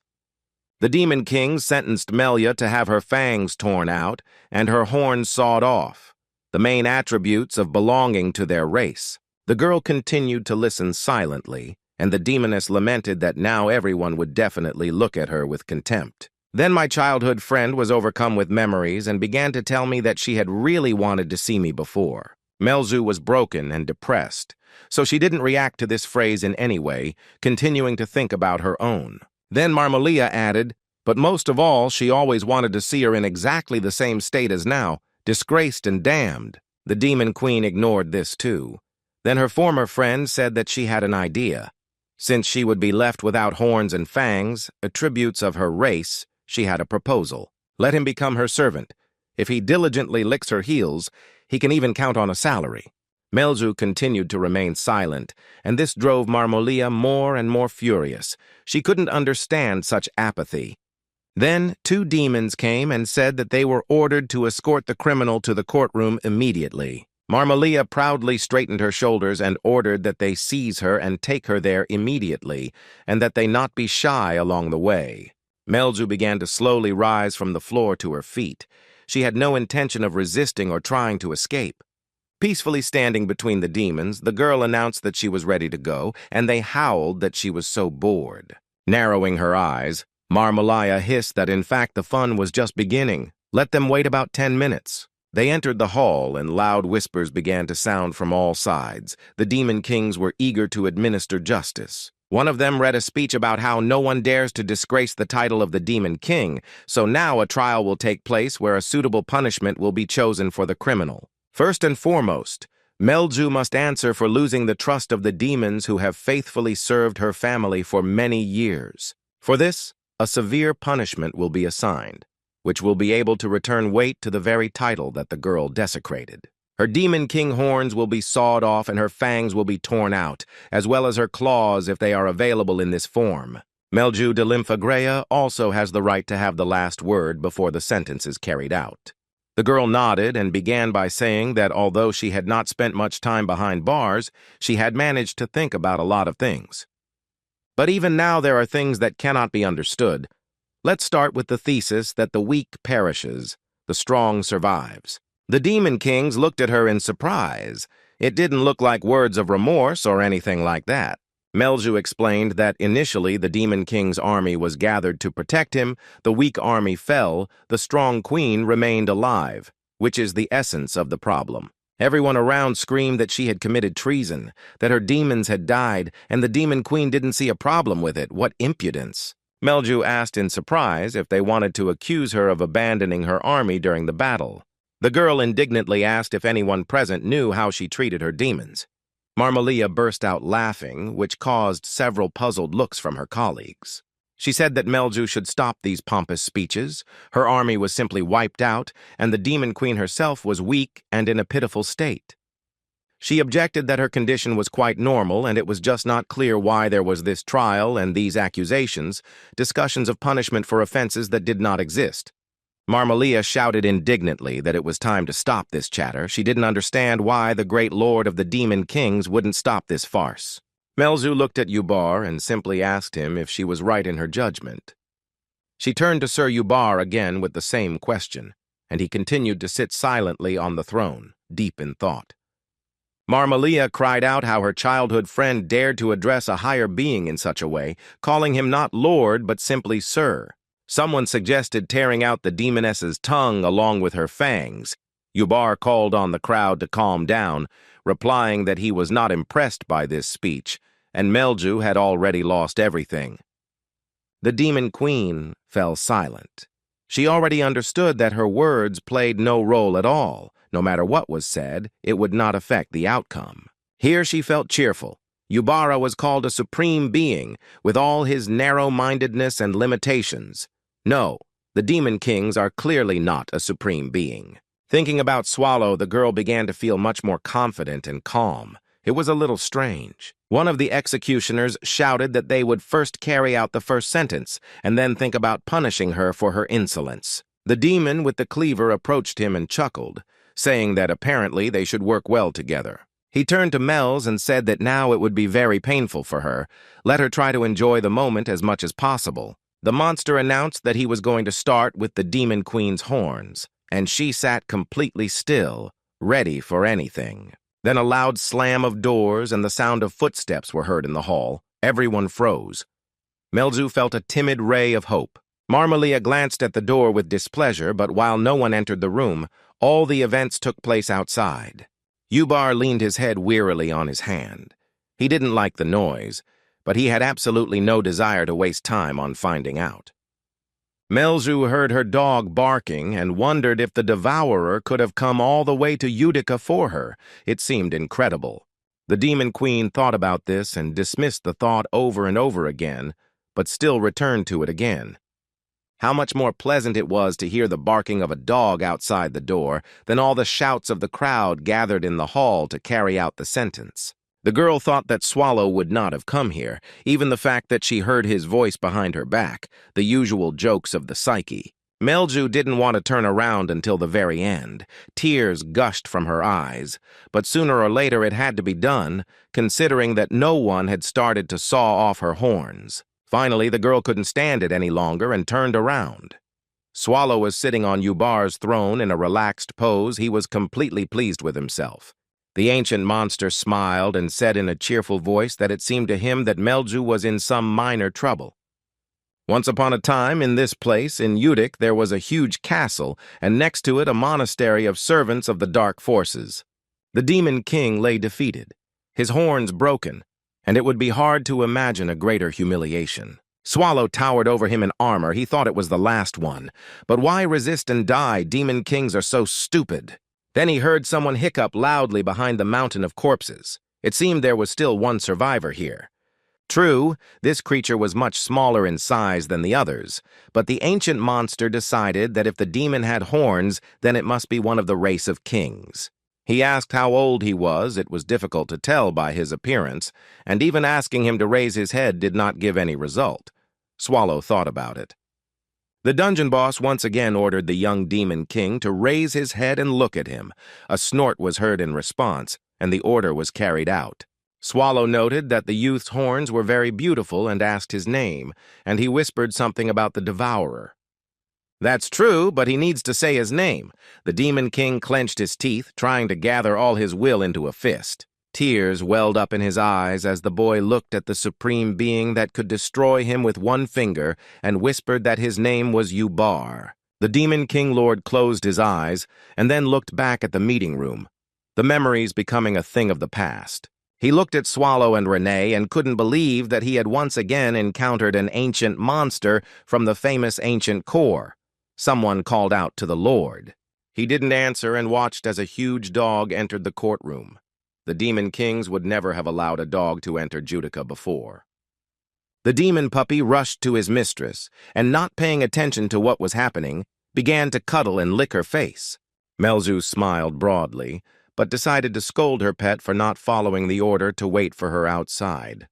Marmalia clenched her fists in disgust and anger. It seemed like she would just explode on the spot. She shouted at Swallow and Renee that no one dared interrupt the court session. Let them immediately answer which king they served. The maid with the blade was so indignant that her eyes popped out of her head. She barked at the creature to know its place. The boss calmly asked her not to get angry. It seemed they had interrupted some important process. Swallow then apologized for disturbing the court hearing and explained that they were not there on anyone's orders, but were simply passing by. He stood up and walked towards the crowd of Demon Kings, saying that he was now very interested in something. The boss of the ancient core asked if he understood correctly that those present were condemning Melja, who had nothing left at all. And so they treated the girl with contempt, entertaining themselves with mockery and inventing punishments. The answer was silence, and Swallow said that in that case his solution would be to destroy all the armies of all the Demon Kings. He stopped in front of Yubar and asked that in addition he would deprive them of all their horns and fangs. No one would be against that, right? Swallow smiled brightly, as if to suggest that he intended to keep his promise if he did not hear a clear answer now. The Demon Kings were silent. Their eyes began to glow, showing that in fact there was rage boiling inside their souls, but they were in no hurry to show it. At this point, someone's nerves gave out, and baring his teeth, one of the kings hissed that the scoundrel had gone completely mad if he was threatening them, and in front of Lord Yubar himself. Swallow replied with a straight face that he didn't think so, he just asked a question and wanted to get some kind of answer to it. The horned demon screamed that he should shut up immediately. If he continued to behave like this, he would be torn to pieces. He assumed a threatening appearance, surrounding himself with a whole wheel of huge swords, and shouted for the stranger to just die quietly. For a moment, Swallow looked at his opponent in bewilderment, but it was clear that he had no plans to waste time on him at all. Then the ancient monster simply yawned. The situation was starting to get annoying, boring. What was the point of wasting time? At this time, someone's powerful spell unfolded over the demon, and he burned in hellish flames in a matter of seconds, without even having time to scream. Everyone looked at Swallow in horror, but he replied that there was no need to stare at him. It was the work of someone else. The ancient core boss looked at the throne of the Demon King Lord, Yubar, and calmly stated that he was the one who cast the spell. The Demon Kings took these words with distrust and began to look around, seeking support from each other and from their master. Sir Yubar prepared a new magical blow, and immediately questions rained down from all sides about why he was doing this. The Demon King's lord frowned and asked menacingly how they dared to contradict the Supreme Being. Yubar apologized and said that anyone who raised weapons against the Supreme Being would be immediately destroyed. Marmalia could not understand what was happening. The Demon King Lord fell to his knees before Swallow and said that he was glad to welcome Lord Devourer. His subjects began to look at each other and ask each other whether it was really the same Devourer from the core of Antiquity dungeon in front of them. Yubar continued to lie on the ground in a bow, and gradually some of his subordinates decided to join him. The demon with huge horns bowed, but quietly asked why the Lord was doing this, and the Lord angrily called him an idiot, hoping that Swallow would not hear the question. He quietly hissed to his subject that if he hadn't stopped what was happening, the maid with the blade would have deprived every one of their heads in 3 seconds. Renee looked straight at him, as if she had heard what he was talking about. Yubar continued to grovel and hiss at the others to follow suit. Finally, the Lord of the Demon Kings asked Mr. Swallow why he had honored such a worthless place with his presence and made the long journey to Utica. Then the ancient monster remembered him and said that the baby had already grown so much that Ubar was unrecognizable at first. The Demon Lord obediently reported that it was all thanks to the favor of the ancient core boss 900 years ago. Swallow leaned over him and patted him on the shoulder, telling him to get up. That's not what he came here for.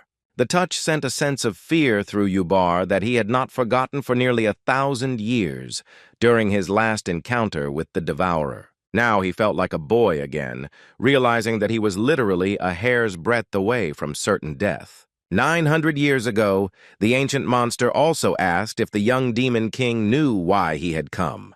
He asked to voice any suggestion, but little Ubar simply remained silent. He did not understand why the Devourer came to the Demon Kings and destroyed them all except himself. The ruler was covered in sticky sweat. It seemed as if reality had become tightly fused with the past, and he was about to simply collapse in a faint.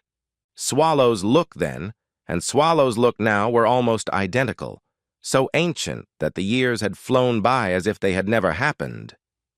The dungeon boss told Ubar that he shouldn't be afraid. Today he came for another demon, and the Lord asked who exactly. The Devourer replied that he had come for Melja. The girl froze in surprise and even stopped petting her demonic dog. Renee called out to her and asked her to listen carefully to what they had come to say. Indeed, they had come a long way to get there. The maid began by saying that she, Patrick, and Mr. Swallow had discussed everything and had come to the conclusion that she would be useful to the core of antiquity. She invited the little girl to become a member of the ancient dungeon, and she could not find the right words to answer from joy. Renee continued that since Melju came here to renew the army, they offered her to become the manager of one of the rooms of the core of antiquity. She can choose monsters at her own discretion. The girl carefully asked again if she could really become a manager and use a new army of demons in the core of antiquity itself. Renee confirmed, but added that they would have to give it their all, like everyone else who lived in the dungeon, and then Swallow noticed that there was no one else except him. He explained that, in fact, that was why they came here, because he had not rested for a long time, as a boss should, and could not leave the core of antiquity unguarded. Renee and the Devourer dropped down to Mel's to help her up, but they were really interested in her answer. Swallow extended his hand to the Demon Queen and asked if she would agree to join them and take up a new position in the dungeon. Tears welled up in the demoness's eyes. She still couldn't believe that she was being offered such an honorable mission, but she nodded in confirmation of her agreement. She extended her hand to Swallow with words of gratitude, but the handshake did not take place for unrelated reasons. Marmalia jumped up to our heroes with a sharp squeal about how she simply couldn't allow this. It was unfair. She started yelling that how could a stupid idiot who couldn't even manage her own castle work in the core of antiquity? Marmalia screamed that she was constantly compared to Melju, always put in second place, and as soon as there was a chance to punish the upstart, something strange happened again. She went to Swallow with the words that Meljuju was deceiving him, being completely useless, but the legitimate queen with an ancient lineage herself was another matter. The demoness said that she was ready to fulfill everything that Mr. Devourer wished, to give him her body and her soul. Swallow continued to watch the proceedings in silence and contempt, but a sinister light flashed in his eyes when Marmolia tried to touch him. The next second, Dandu's teeth flashed in the courtroom. Renee did not like such familiarity. She asked menacingly how the demoness dared to touch Swallow with her dirty hands. Marmolia realized with horror that this would not happen again. With a terrible scream, she looked at her bloody hand, on which there were now several fingers less she could save on a manicure. Melzu continued to sit on the ground. She even felt a little sorry for her childhood friend, and the girl called out to her. Ubar approached Swallow and began to offer his deepest apologies for such impudence, who shrugged and said that everything was fine. The Demon King Lord objected that this was not the case, but he would punish Marmolia so that she would not allow herself to do such a thing again. The guards silently approached and took the demoness by the arms, intending to drag her to the dungeon. She kicked angrily and called Melja for help. She resisted with such force that she even began to dig her heels into the floor, making a terrifying screeching sound. The sight and sounds are not pleasant, you must admit. Swallow yawned widely again. It was obvious that if he didn't get some sleep soon, a couple more cities would end up in ruins. Melju hugged her dog, and Renee carefully asked if she regretted agreeing to the offer but refusing revenge. If she asked to destroy all the demon kings present at the meeting, Swallow would do it in a few seconds, and then their armies would follow. The little girl became sad but replied that the core of antiquity would not benefit from this at all. She then explained that she had not left the demon kings alive out of the kindness of her heart, since now they would not look down on her. They might be useful in the future. Then she asked how they had discovered Judica's location, and Renee explained admiringly that Mr. Swallow could read the stars. Although the stupid gatekeeper refused to let them in, they found a cute demonic creature that clearly conveyed the scent of the demon queen. Melju began to pet the dog, calling him her soldier number 1 and almost voicing his name, but stopped in time, correcting herself to Swan. She did not turn to face Renee out of shame and asked if they were completely satisfied with her candidacy.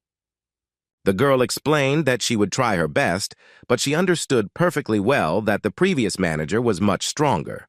Renee replied that Melju was indeed not very suitable. In her estimation, he would last 3 years at best, and the raid could begin at any moment. The Demon Queen burst into tears, but thanked her for hearing the truth. But the maid said she wasn't finished. She explained with a smile that they had come to Utica to take Melja only because the Devourer wanted it that way, so they should just not disappoint him. The girl froze with joy. She began to rise from the floor, but then suddenly stopped moving and looked at Renee. After a pause, Melju promised that she would not disappoint. She was determined to give it her all. Renee praised her for this approach, and to lift her spirits, she said that if anything happened, she could confess to Mr. Swallow at any time if something went wrong. Only now did the Demon Queen notice that she had not seen the boss of the ancient core dungeon for quite some time and asked where he was. At this time, in the meeting room of Judica, a discussion was taking place about everything that had happened on that fateful day. Sir Ubar sat on the throne with a gloomy look. His subjects could not decide who should speak to him first. No one wanted to get into trouble.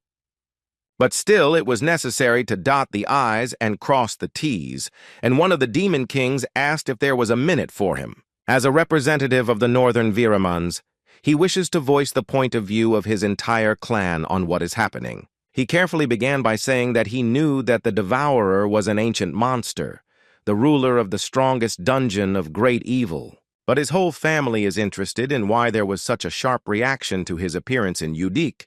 Could the Lord of the Demon Kings not have behaved differently? Ubar understood what he was getting at and stated that there was no point in hiding the essence behind cautious words. They were interested in whether he had disgraced his title, weren't they? The Demon Kings tried to object that they meant something completely different, but no one listened to them anymore. But a representative of the Northern Viramans confirmed that such a possibility exists, and he would like to hear an answer to his question. He tried to add that if this continued, they would not tolerate it, but then Ubar barked at the top of his voice that they were just arrogant fools. The Demon King Lord cast the giant's hand spell and grabbed the one who dared to defy him, raising him high into the air. He roared that he would not forgive insolence, even disguised as courtesy and caution. Perhaps Viraman was laying claim to the throne. How could he know?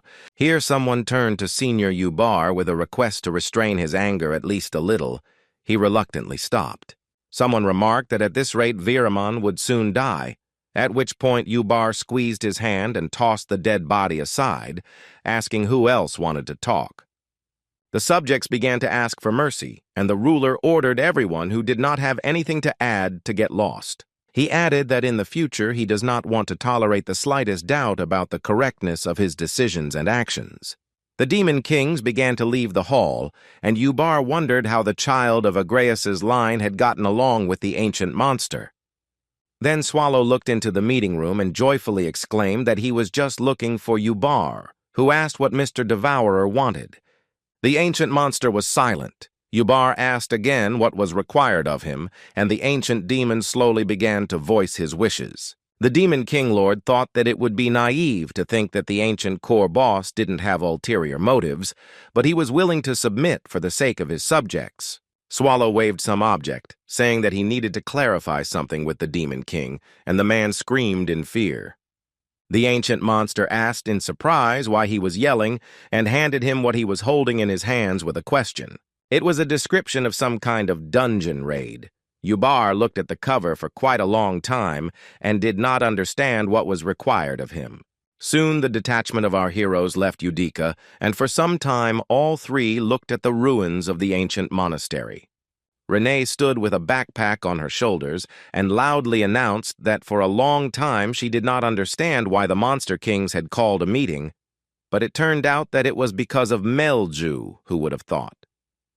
Swallow handed Yubar several volumes on raids and ordered him to find him a couple of suitable monsters, because who, if not the Demon King, should understand this? He thanked her for the honor and prepared a detailed report. Renee was happy and praised her boss for his activity in solving their main task. They had already turned around to duck when someone called from behind and asked them to stay a little longer. They both looked back.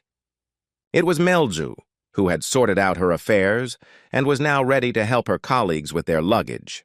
Renee said that she could handle it on her own, but asked if the demoness had any other business left in Udica. She looked back into the basement and replied that she had already finished everything.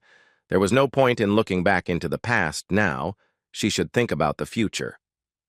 Melzu declared that her greatest dream had come true, and now she had to not let her down by becoming the strongest demon queen, because she would guard the core of antiquity.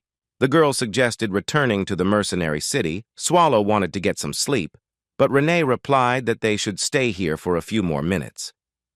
In Udica's dungeon, which had recently been Melju's sleeping place, footsteps were heard, and someone's voice asked if she felt okay. Two demons, one in human form, the other resembling a wolf, came to Marmolia. She came to her senses and looked at her hand and fingers, sewn on with the help of magic.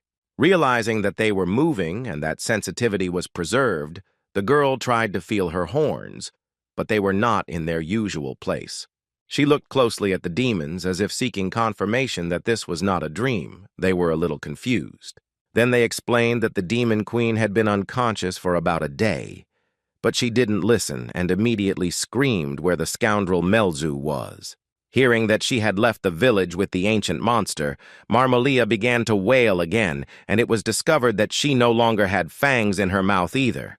She was so angry that she was ready to tear someone to pieces. The demons asked her not to worry about the horns. There were good reasons, and besides, there were several benevolent kings left. Marmolia asked them to shut up immediately. All she was interested in now was killing Melja as quickly and painfully as possible.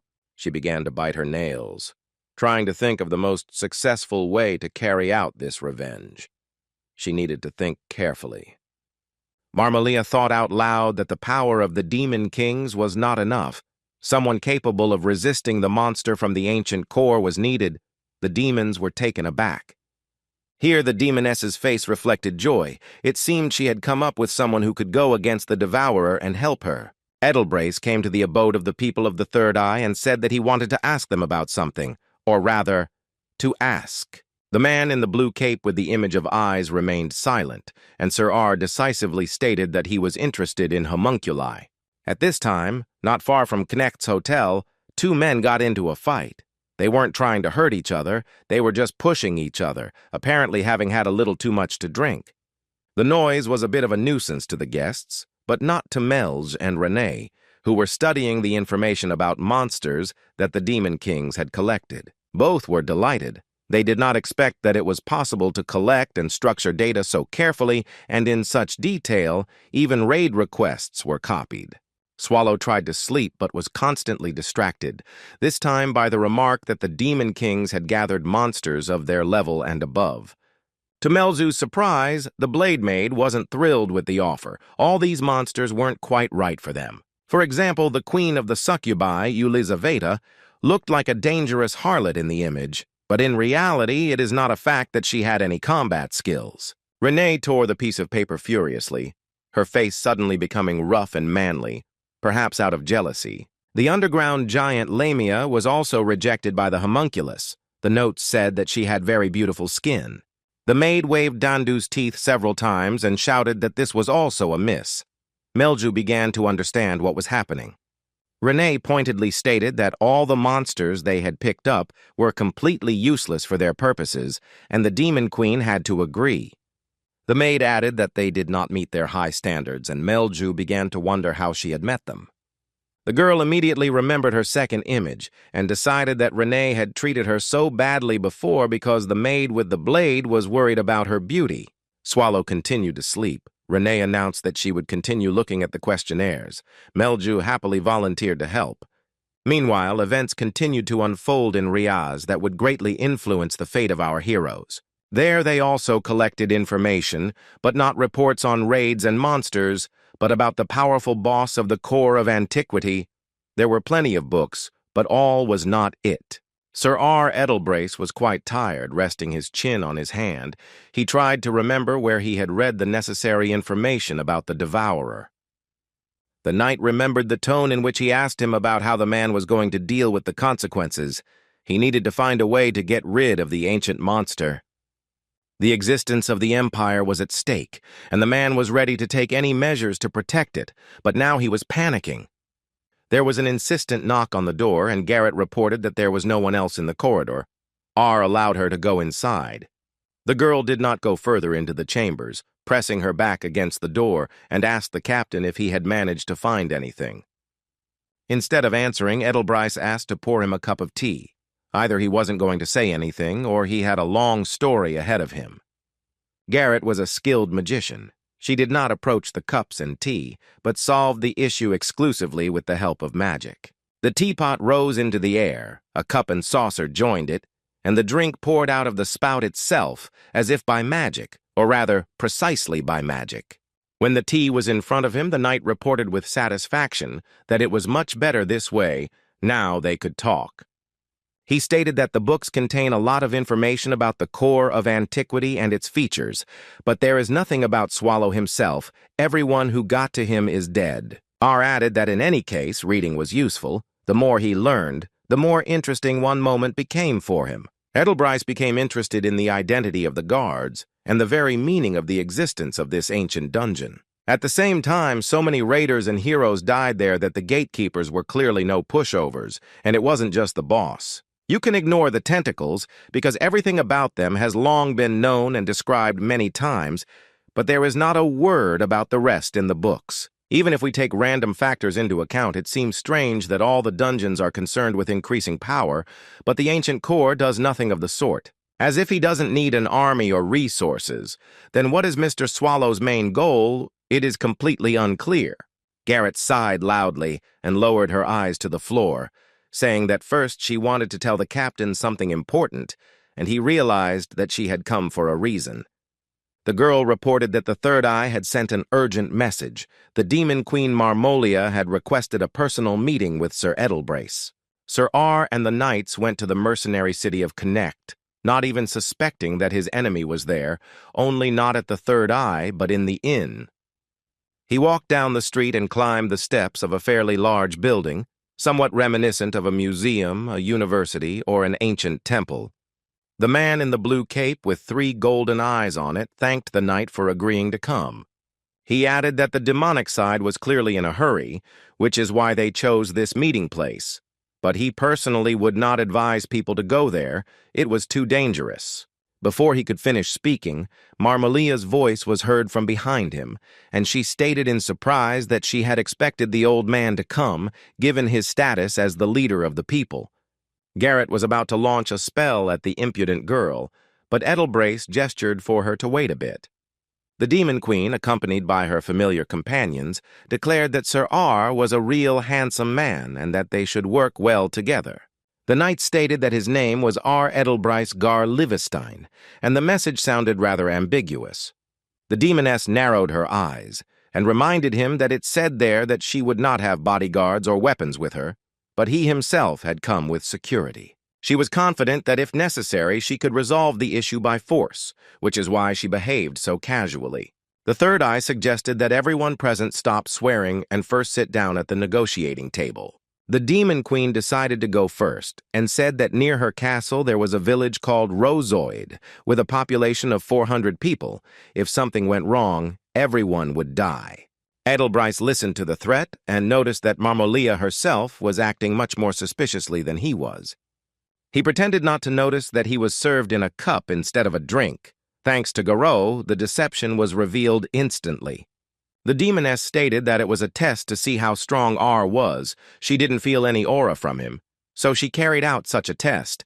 The knight suggested getting down to business. Marmolia's eyes flashed and she said that a demon king would soon leave Knecht and he had to be killed. This is exactly what she came to ask Sir Edelbryce to kill this creature, for which he will receive a reward.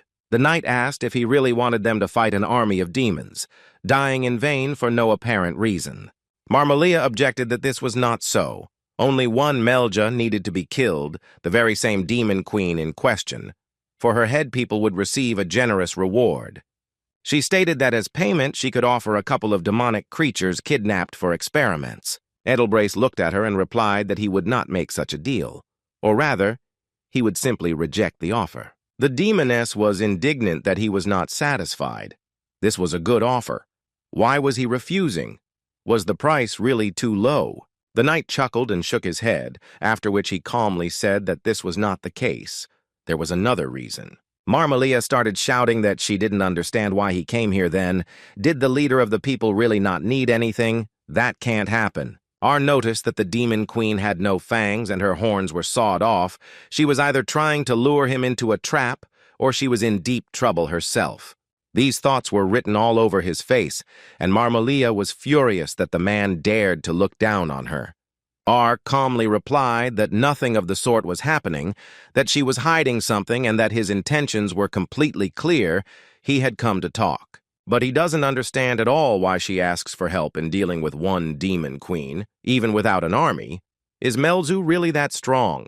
He narrowed his eyes, noticing how the demoness tensed up at the mention of the name of her hated childhood friend, and clarified that there really was no one behind her, or that was not true. The demon queen jumped up again, showing that the knight's guess was correct, and he sighed with satisfaction, as he had thought so. He turned around and ordered Gareth to leave. There was no point in them getting involved in a conflict between demons. Marmolia realized that now people would simply leave and revenge would remain a dream, she screamed, asking them to stop. The demoness said that there really was someone behind her. Sir R replied that he had already understood this, after which he said goodbye. He even reached out his hand to open the door, when he suddenly heard that along with Melju was an ancient monster from the notorious core of antiquity. When Marmolia said Mr. Swallow's name, Edelbryce's eyes sparkled and he changed his mind about leaving the room. The demoness was mumbling something about how there had to be a way to avoid his notice and kill Melja, when suddenly Sir R said that he agreed to this deal. The Demon Queen didn't expect it to be so simple, and for a person to change their mind just by hearing about the Devourer. Edelbryce once again repeated that he gave his consent to personally kill the Demon Queen named Melja de Lymph Agrea. The spider, the symbol of Marmolia, almost fell off the wall, so deep was the shock experienced by its mistress at these words. The Demon Queen froze, muttering about how she didn't give her full name. How did the man know the details? Did he come to the meeting prepared, or what should I understand this to mean? She asked Edelbryce in surprise how he knew about Melju and why he didn't immediately tell her that he was aware of the matter. Sir R asked in bewilderment how he could not know about the Demon Queen who had established her castle right next to the capital. He extended his hand to the demoness and informed her that he should hurry if Melzu was to leave the mercenary city soon. Marmolia noticed that the knight's demeanor changed dramatically at the mention of Swallow. Now she wondered what that could mean. She reminded them that they had 400 hostages in their hands, so if he was planning something against her, he should stop immediately. Edelbryce calmly replied that she could very well kill these people, destroying the village completely if she really wanted to. The demoness raised her eyebrows in surprise. Such an approach seemed very stupid to her, to which the knight replied that if this sacrifice would help to revive the greatness of the empire, then it would not be in vain. Sir R narrowed his eyes and said that he was sure that the inhabitants would accept death with honor for such a goal. It was unclear whether he really did not value human lives, or was simply bluffing. The Demon Queen was really angry. It seemed like she had been tricked. Edelbrace reminded her that the conversation was over and the deal had been made. It wouldn't hurt to pay up. The spider began to move towards the opponents, and the knight declared that he wanted to get the promised demonic creatures for experiments. He added that fortunately there was already one of these right in this room, and that was quite enough for him. "The Demon King is a fine laboratory specimen," Edelbrace explained. Marmolia screamed, and her companions tried to cover their mistress with themselves. The Demon Queen screamed that a mere human had doomed himself to certain death and gave the order to the demons to kill everyone present. The knight only raised an eyebrow. Then a sinister smile appeared on his face. Sir Edelbrace knew exactly his desires and possibilities, thinking through every move in advance. A little later at the hotel, Swallow was awakened again. He was still unable to sleep and rest properly. Renee said that the sun had risen long ago. It was time to get up. The monster asked for at least 5 more minutes, but the maid replied that he had already said this 3 hours ago. The boss raised his hand to shield himself from the sun's rays and asked since when they had been concerned about the morning and the daily routine. The homunculus looked at Melia and replied that it was time to take extreme measures. Let him use that very spell. The Demon Queen pointed her magic staff at the target and prepared to perform magic. She was extremely proud of the honor bestowed upon her. At first, the mercenary city looked quite ordinary, but then the light clouds in the sky began to evaporate rapidly, and there was more and more light. A stream of sunlight hit Swallow right in the face, so much so that he thought he was blinded, and he shouted that he understood everything and was already up, and that they should stop immediately. He noted in surprise that he didn't know demons could use light magic. Melju explained that the spell was called genocide and used radiation, not light. Renee immediately announced that if Mr. Devourer was completely awake, it was time for breakfast. This news did not please the monster too much. The homunculus handed him a bowl, saying it contained roast goat and stewed vegetables, but the dish was green and fluorescent. Swallow asked where the original ingredients had gone. The food looked like a homunculus. Renee asked what he meant. The boss looked embarrassed. Here, Melzu noticed that Mr. Patrick's pigeon had already arrived with an answer. The ancient monster asked what kind of answer it was. Renee ignored the question and added that the letter also contained an insert, some kind of piece of glass. The maid demonstrated the object. It was a mirror. Swallow yelled that if this was a hint that he needed to take better care of himself, he was offended. Melju explained that it was a means of communication. She took a piece of mirror in her hands and explained that she needed to pour mana into it. If she was not mistaken, the attempt was successful. Immediately, an image of the Death Knight appeared in the mirror. He coughed and asked how he could hear. Swallow first reported that Patrick's nostrils were all over the screen. The skeleton screamed, "Why start with complaints right away?" He then said that he had contacted them because he had heard from Renee about Miss Melju's success and wanted to talk about monster recruiting. The girls pretended not to hear, and the ancient monster simply ignored them, asking where Patrick got that thing from. The skeleton explained that he had borrowed a piece from Bathory. It was a mirror in her room.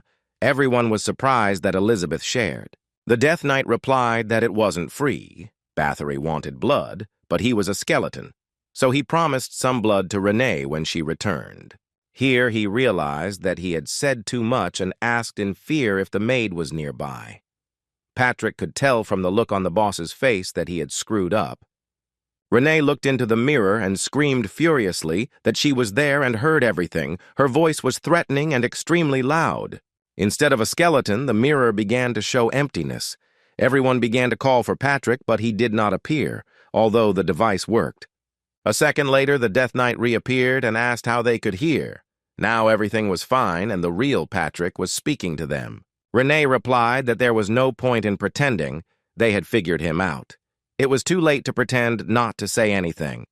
Dandu's teeth were already ready to cut off his head. Patrick continued in a confident tone that he really hadn't found anything worthwhile in the requests for monster extermination sent to Renee, so he had chosen other options for them. Renee was surprised. She did not receive any additional information. Swallow and Melju pointed her to the back of the letter. After looking there, the girl discovered that there were even monsters there that were not hunted. Patrick said that he spent a lot of time searching. He explained that he had been watching them for a long time. They were weak individually, but together they could become an insurmountable obstacle for the raiders.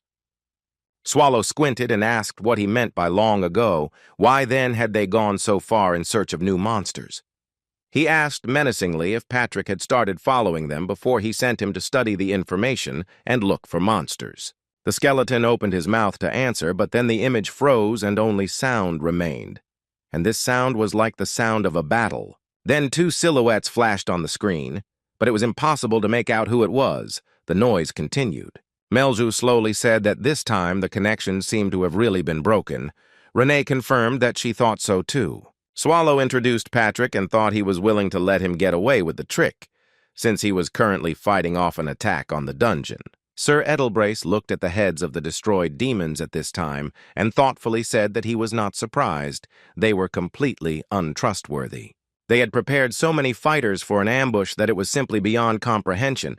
Fortunately, the knight came accompanied by the hero and quickly solved this problem.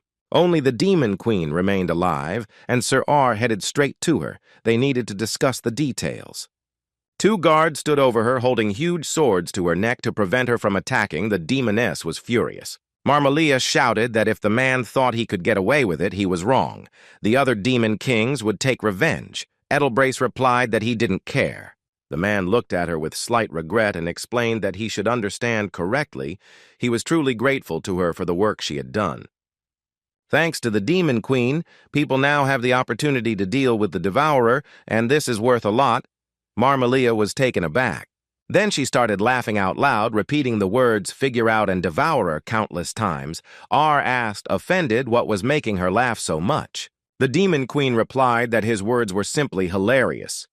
Does he even know who he is going to deal with? It is beyond comprehension. She stated that it was simply impossible. It seemed that the little man had no idea how terrible and powerful this ancient monster was. The third eye replied that there was no point in listening to this demon. One could simply thank him for the excellent material. Edelbrace asked if he was sure that everything would work out. The hooded man said that he would do everything as it should be and create an absolute homunculus that would be invincible. Some monster caught Marmalia's spider and ate it with satisfaction. It seems the Demon Queen was finished. Now she will become someone else. After some time, the squad of our heroes left the city of mercenaries and went, following Patrick's instructions, to the habitat of new monsters. They were flying on the back of some monster summoned by Melzu, and below them lay a valley among clay mountains. Swallow remembered the skeleton's instructions that he had sent him on a journey personally to improve relations with his subordinates. Here, Melzu informed the boss that they seemed to have arrived at the right place. It was time to go down. Once on the ground, the entire team was in no hurry to get off their vehicle. The Demon Queen muttered that they made it just in time. Their target was a golem. It had amazing regeneration, instantly collecting stones after a blow with the help of clay, and in Patrick's opinion was ideal for the core of antiquity. The golem disappeared, and the travelers had to rise into the air again to see what mountain he had disguised himself under, an amazing skill. Not far away, Renee noticed the movement of the stones and showed the others where to look. It seemed the golem had not gone far. Swallow noted that this was a magical golem. If it could regenerate forever, then its powers must be supported by a magical stone, the core of the monster. He stated that they simply needed to find the stone and take it, but Renee did not share this strategy. The homunculus was trying to draw the chief's attention to something else. The golem was so huge that the first thing the maid with the blade was worried about was whether it would fit into the core of antiquity at all. The monster ran up and prepared to attack them, and to Renee's words, the devourer modestly noted that he somehow fit in there. Melzu took a closer look at the golem and reported that it looked quite strong, and was indeed a great option for a dungeon. She took the staff and said that she would temporarily restrict the monster's movements so that her colleagues could find and take the stone. Swallow advised her not to worry and thanked her for the ride. It seemed the boss had his own plan of action. He stood up resolutely to his full height, preparing to go down, and declared that they would quickly finish this. The devourer walked towards the golem through the air as if on a solid surface. The girls did not know that he had such an ability, and their mouths opened in surprise and fear. The golem swung its fist to deliver a punch aimed straight at the ancient monster, but it remained completely calm. Renee and Melju chose to dive down, as they thought it would be a little safer on the ground than in the air. Swallow engaged the golem in a fight, if you could call it that. It was so much smaller than him that it was hard to imagine how he was going to win. Because of the golem's size, it was unclear what was going on at all, and the girls were very worried about the devourer, both of them. Soon, huge stones, or rather fragments of the golem, flew in all directions, and nothing became clear at all. From beneath the clay boulders, which were slowly beginning to come back together, came an excited cry that Patrick had managed to unearth a real tough guy. A second later, the golem was again shattered into small pieces by the impact, some of which rose so high into the sky that they would have significantly slowed down regeneration if they had fallen a kilometer. The ancient monster was extremely pleased with himself as he tested the strength of his fist. Swallow enthusiastically reported that he was enjoying this fight. After some time, the stones finally fell to the ground and the golem began trying to gather them together in order to continue the fight. Melju, Renee, and the dog took to the air again. Now it was dangerous to be on the ground again. You could get hit by debris. Then the maid called out to the demoness and asked her not to stand there like a pillar. They needed to find the magic stone. Swallow stood in a crater left by a huge boulder and hid something under his cloak, saying that they had sorted it out and who was next on the list. They went to another area, a little more swampy, where monsters of a different type lived. One of them told his colleagues the news that, according to rumors, the golem from Stone Mountain had disappeared after yesterday's earthquake. The second replied that the silver wolves that lived on the plateau above the canyon were also enslaved. At least that's what they say. The monsters came to the conclusion that if humans were behind this, then at this rate they would soon get to them too, when a fourth one approached them and ordered them to be silent. This Cyclops was especially huge. Like a leader, he said that there was nothing to worry about what had not happened yet. Their dungeon was well hidden. No one knew about it. Renee, standing behind him, asked Melju if she understood everything well. Sir Patrick had proven to be an excellent informant. The Cyclopes turned around sharply and looked at the girls, after which they asked who they were and how they got there in the first place. Renee began to explain that they had a proposal for cooperation, to which the Cyclops widened their eyes and screamed that now it was clear who was kidnapping monsters all over the area. The leader raised a huge bat studded with metal objects and announced that they would not give up so easily. The maid with the blade told her colleague that words didn't work on the Cyclops, which was a pity because it was possible to do without casualties. They looked at her in confusion. It seemed that a threat from the mouth of such a little girl might mean nothing, but the monsters felt that it was significant. The girls continued on their way, discussing what had happened. Both had not expected the monsters to be so weak. A moment after the words about unnecessary sacrifices, Renee put Dandu's teeth into action, and the Cyclops would no longer be able to think about anything. Now their heads lived a separate life. Our heroes arrived at the place indicated by Patrick and looked at the list to find out who was next. A certain monster, Yaksha, was listed. At that very moment, a voice came from somewhere above, saying that they were not expected to be able to find him, because it was not an easy task. Renee and Melju looked in the direction of the sound and saw a guy hanging upside down. He noted that according to rumors, the Cyclops that live nearby have already lost their heads. The Demon Queen noted that rumors were spreading quickly, to which the boy, jumping to the ground, noted that the reason his people had survived was because they were good at obtaining information. Renee replied that in that case he should be well informed, and she would not have to go into a long explanation. Yaksha. And it was he, proudly announced that he knew they wanted to offer him a job in their dungeon. He added that he agreed, but only on one condition, after which he called out to Swallow, addressing him somewhat too rudely, "Hey, you!" The ancient monster was sleeping and had just begun to open its eyes. Renee almost exploded with rage. The guy asked if it was really the devourer in front of him. Yaksha began to warm up his fists and offered Swallow a fight. He was always interested in checking how strong the ancient monster was.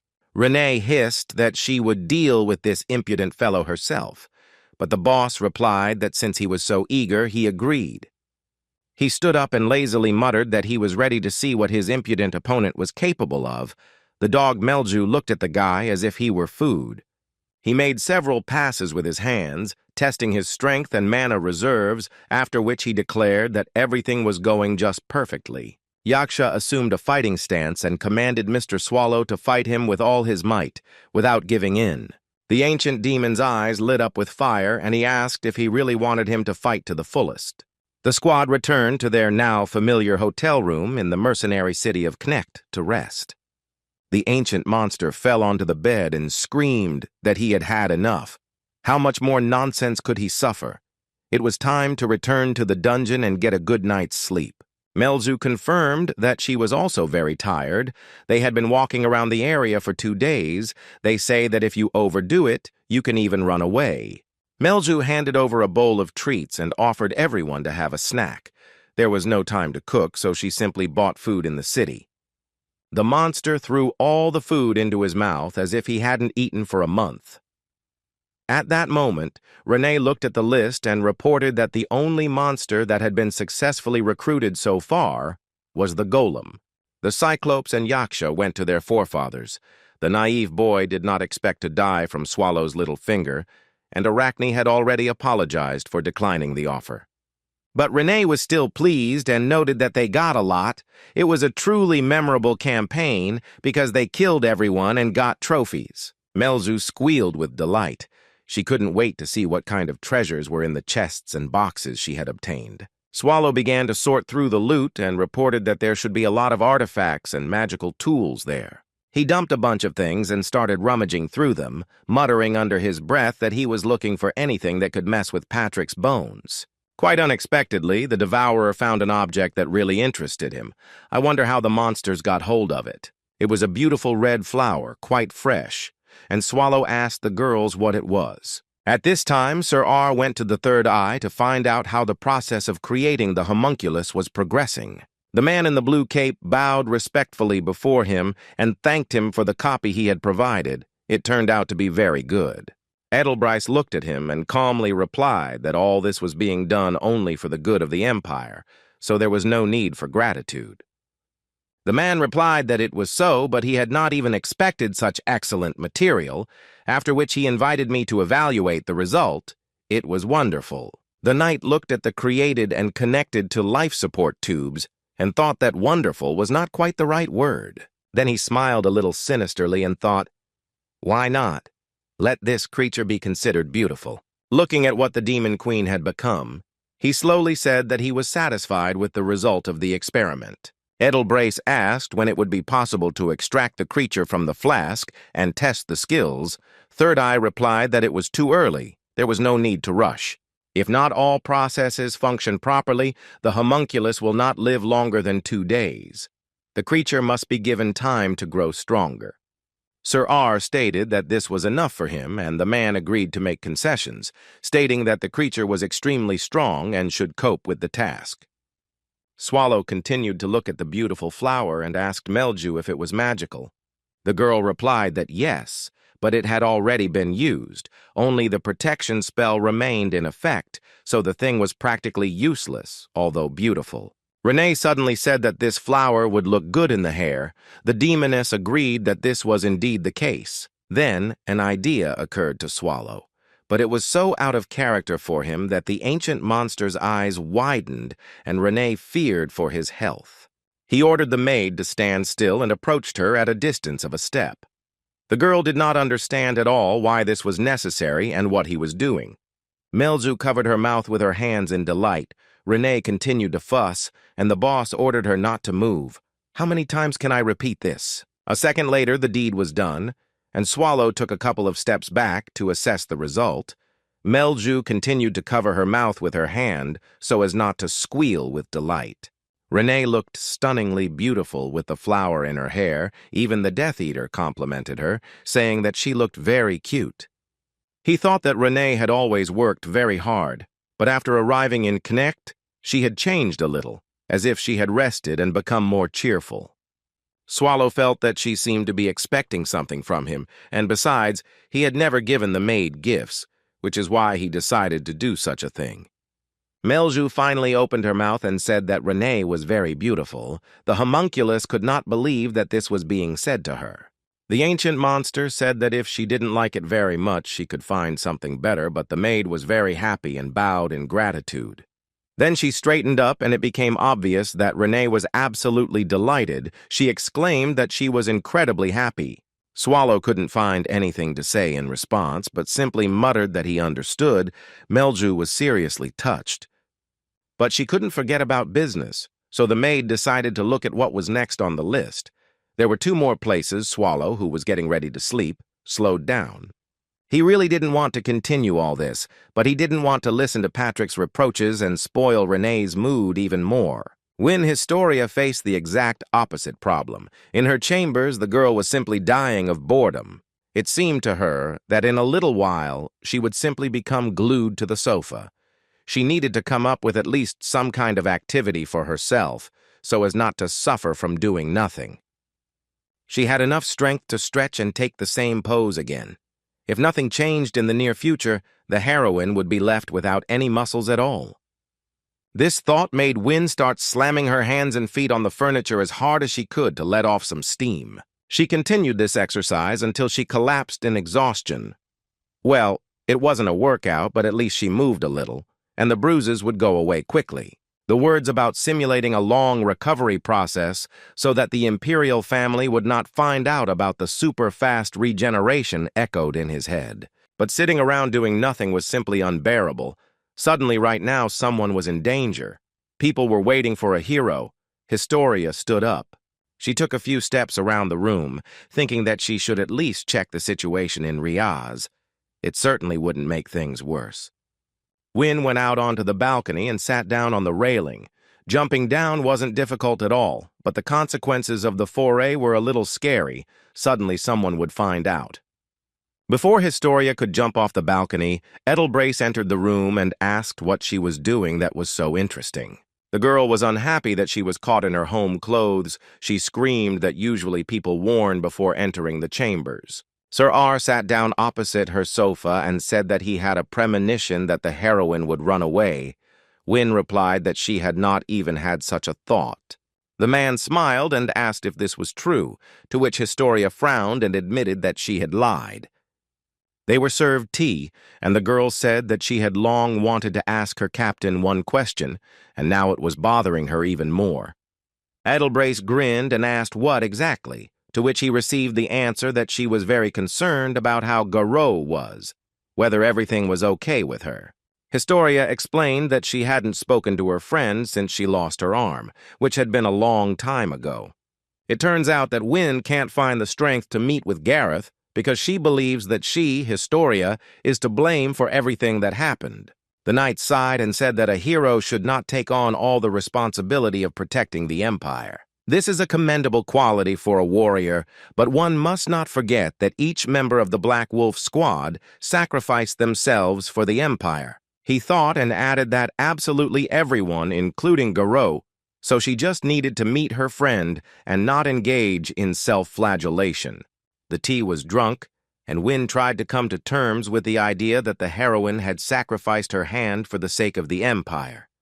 The knight added that his friend herself is not too worried about this, although, of course, she is trying to hold on in many ways for Wynne's sake. Sir R ended by saying that, whatever the case, he had come here to ask Historia for a favor.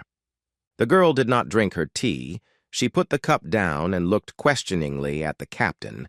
He explained that the matter concerned artificial beings that the Empire had studied in the past. He explained that a report had recently been received about an incident at the research center, and the girl asked what it was. Edelbrace added that the creatures that were being studied there had escaped. Fortunately, this center was quite far from the capital, so they had not yet reached here. When Historia jumped up from the couch and said in fear that everyone needed to be notified about this immediately. Edelbrace didn't react in any way. He only asked to bring a second cup of tea. The girl understood that he didn't think so. Historia guessed that Sir R generally wanted to keep information about this incident a secret from the public, and not only. He confirmed the guess, stating that it was necessary not to spread the word about what had happened, limiting the number of people in the know to a minimum, and that she herself should not fight so as not to arouse suspicion. Wynne had no idea what he wanted from her then, so she asked him to explain it better. Sir R replied that they would use the teleportation center. He would transmit the coordinates and go first, and she should follow him in exactly 3 hours. Historia replied that she understood and jumped up, saying that she would start preparing right away. Edelbrace asked her to stop. The girl turned around. She again did not understand anything. This day had become full of unexpected events and surprises for her. Sir R showed her his 3 fingers and reminded her not to forget. Exactly 3 hours later and not a minute later. The blue-haired knight replied that it would be done and went to train and pick out suitable equipment for the sortie. Edelbrace exhaled loudly and put the empty cup on the table. He only had 3 hours left. He should hurry. He leaned against the sofa for a while, then went to the closet, thinking about some urgent matters. When the man pressed the handle and opened the door, his face literally stretched in surprise, and his hand began to tremble. There was someone standing behind the closet door leading to the secret corridor. He said that it was very kind of Edelbrace to open the door for him. The knight's eyes narrowed. He was completely unprepared for such a meeting, but he tried to save face and not show it. In front of Sir R stood Papa Uranisia III in person. He calmly stated that they hadn't seen each other for a long time. Uranisia addressed the knight as Sir, but then clarified that it would not be more correct to call him an officer in accordance with his new status. Edelbrace closed the door and quietly asked what had brought the pontiff so far. It must have been a matter of special importance. "And he doesn't even serve His Majesty." Uranisia laughed and replied that the officer's words were, as always, sharp. He added that he simply wanted to see how the hero, the hope of the empire, or rather, the foundation of the empire, if he knew what I meant, was doing. Edelbrace narrowed his eyes again as far as he knew, when Historia and Papa Uranisia III were not acquainted and had not met before. He reported this to the pontiff and asked in surprise what he was actually doing there, then exhaled that he was too busy and went further down the corridor. The pontiff realized that there was no time to waste and shouted after Edelbrace, asking if he would believe that he was here for him. He ran out into the hall after the knight and asked to find a few minutes for a conversation. It was really very important. Some time later, Edelbrace stood on the roof of the building where the teleporter was. He went out into the fresh air to get his feelings in order. The man thought about what he had heard from Uranisia. The idea sounded completely absurd under the current circumstances. It seemed that the old man had gone out of his mind, or was engaged in outright sabotage. But this would have to be carefully thought about later. He stood on the roof and looked at the colorful fireworks. There was just over an hour left of 3 o'clock. He had to hurry. When Edelbrace used the teleportation center and arrived at his destination, he was greeted on his return by the Silver Deer raid squad. Even on the roof, Sir R was thinking about the fact that Connect is a city of mercenaries, where about a third of the population are members of this raider clan. Now he looked at the city and thought that somewhere here was the Devourer, but it was not so easy to find him. More information and a bit of adventurism were needed. Here, Edelbrace was called out by a gray-haired man in armor, Sir Storman, who reported that the preparations were complete and everyone was awaiting further orders. The third eye joined them and reported that they too were completely ready. Sir R thanked both of them. The man in the blue cape asked how they planned to search for the Demon King who was hiding in the city. The raider thought about it. Edelbrace answered for him, saying that it was not in their interests to compete with the Demon King, and besides, it was simply beyond the capabilities of an ordinary person like him. The man explained that someone was looking for this Demon King, or rather, Queen, so they would take advantage of this.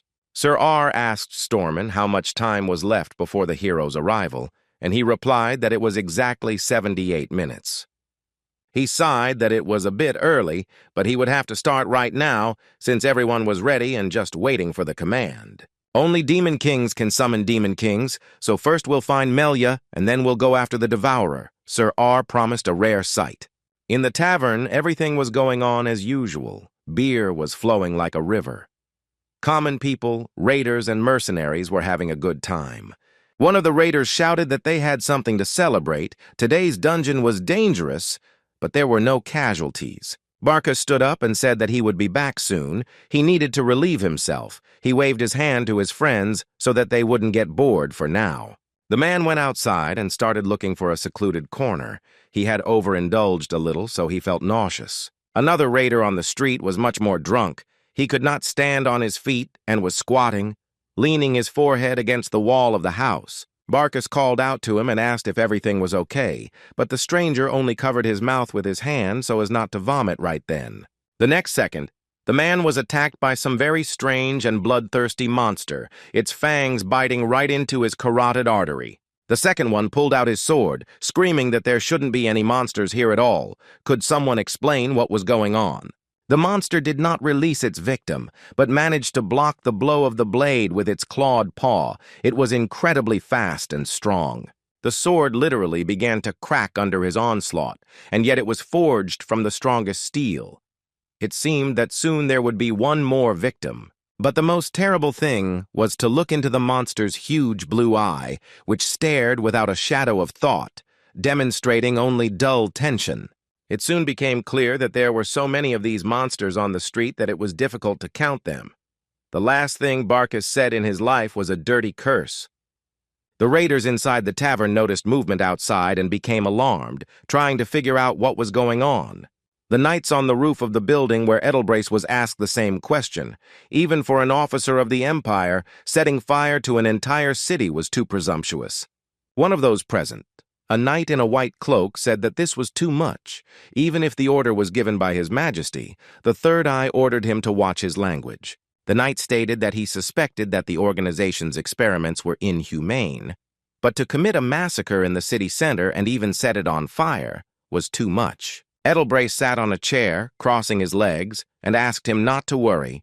The city would not be wiped off the face of the earth. The knight turned around and gave him a look full of righteous anger, asking what this meant. There was no answer, but the tower gates swung open and new swarms of monsters set out into the streets. Then someone else appeared, and Sir R joyfully exclaimed that he was finally here. His expectations were met. One clawed paw emerged from the flames, larger in size than a good horse. The monster was enormous. The knight tried to understand what kind of monster was advancing on the city, but he had never seen anything like it. Simply because nothing like it had ever existed before, it was a huge homunculus, and others of a more modest size, but no less dangerous, walked alongside it. Buildings and entire streets were burning with fire. Houses were flying into pieces. The knights shouted that this was in line with the promise that nothing would happen to the city. At this rate, no local residents will remain alive and complete chaos will reign. In response to these reproaches, Edelbrace only looked at him blankly. It became clear that not wiping the city off the face of the earth and saving people's lives were two different things. Sir R had not seen so many angry looks directed at him for a long time, but they did not bother him at all. On the contrary, he only felt more confident. All of this had been thought out and planned from the start, so now he remained absolutely calm. Edelbrace asked everyone to follow his example and pull themselves together. This is only a small sacrifice on the path to the power of the Empire. He explained that he did not think that the Devourer wanted Connect to be completely destroyed, which meant that he would soon make his presence known. If the ancient monster does not undertake any destructive actions, then its goal is not the destruction of the city or robbery, but something else. Edelbrace added that Swallow might even try to fight against the homunculus, who knows. For a moment the man considered his own words, as if they had been spoken by someone completely different. Here he laughed so ominously that everyone felt even more uneasy. No one expected such bloodthirstiness from Sir Era. Sir R looked at the burning city and suggested that everyone present simply enjoy the spectacle. The knight in the cloak was ready to kill him on the spot. But while he was holding back, he did not understand how one could sacrifice people's lives. even for the sake of the greatness of the empire. The man clearly realized that this bastard Edelbrace, was completely insane. At this time, Swallow and his colleagues were in the outskirts of the city, or rather in the forest. And seeing the flames, Melju asked if their hotel was there. Renee answered that it was. The ancient monster exclaimed that he simply wouldn't survive if she burned, and the girls looked at him in surprise. The next moment, Swallow screamed that his bed was there. How could they not understand? His bed, where he was going to have a wonderful sleep today. Before that, they were walking through the forest, and the boss noticed that the trees here were as huge and old as in his native forest of Grafania.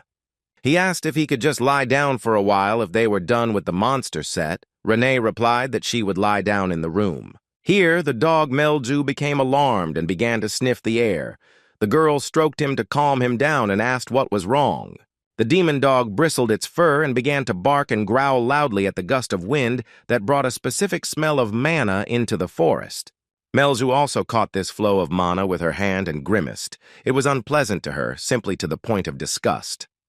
Now, as they looked at the mercenary city burning, she felt that mana again. Something was fishy here. Swallow continued to lament the destruction of the hotel, and Melju took the opportunity to console and reassure him. The devourer was again overcome by a wave of panic. He imagined his bed, which was now completely inaccessible. Renee smiled and said that the boss could rest on her lap. She too tried to soften the blow. Here Melju felt not just mana, but a completely clear beam of demonic energy that was going straight in her direction. Looking at the blazing Knecht, the girl wondered if it could be Marmolia. The mana clearly smelled like the demon queen. Just at that moment, Swallow reported that some idiot was spraying his mana into the air. I wonder for what purpose. Melju was glad that he noticed too, but she looked extremely worried. The boss asked what was the matter. The demon queen fell to the ground, and leaning on her hands, called out to Lord Devourer and Lady Renee. Then she stood up and asked her colleagues if they would mind if she went and saw what was going on. A real hell on earth was happening in Knecht. Monsters were killing people. The city was blazing with fire. It seemed like there wasn't a single building left intact. The raiders, accustomed to fighting against monsters, were not prepared for such a number of homunculus monsters with incredibly fast regeneration.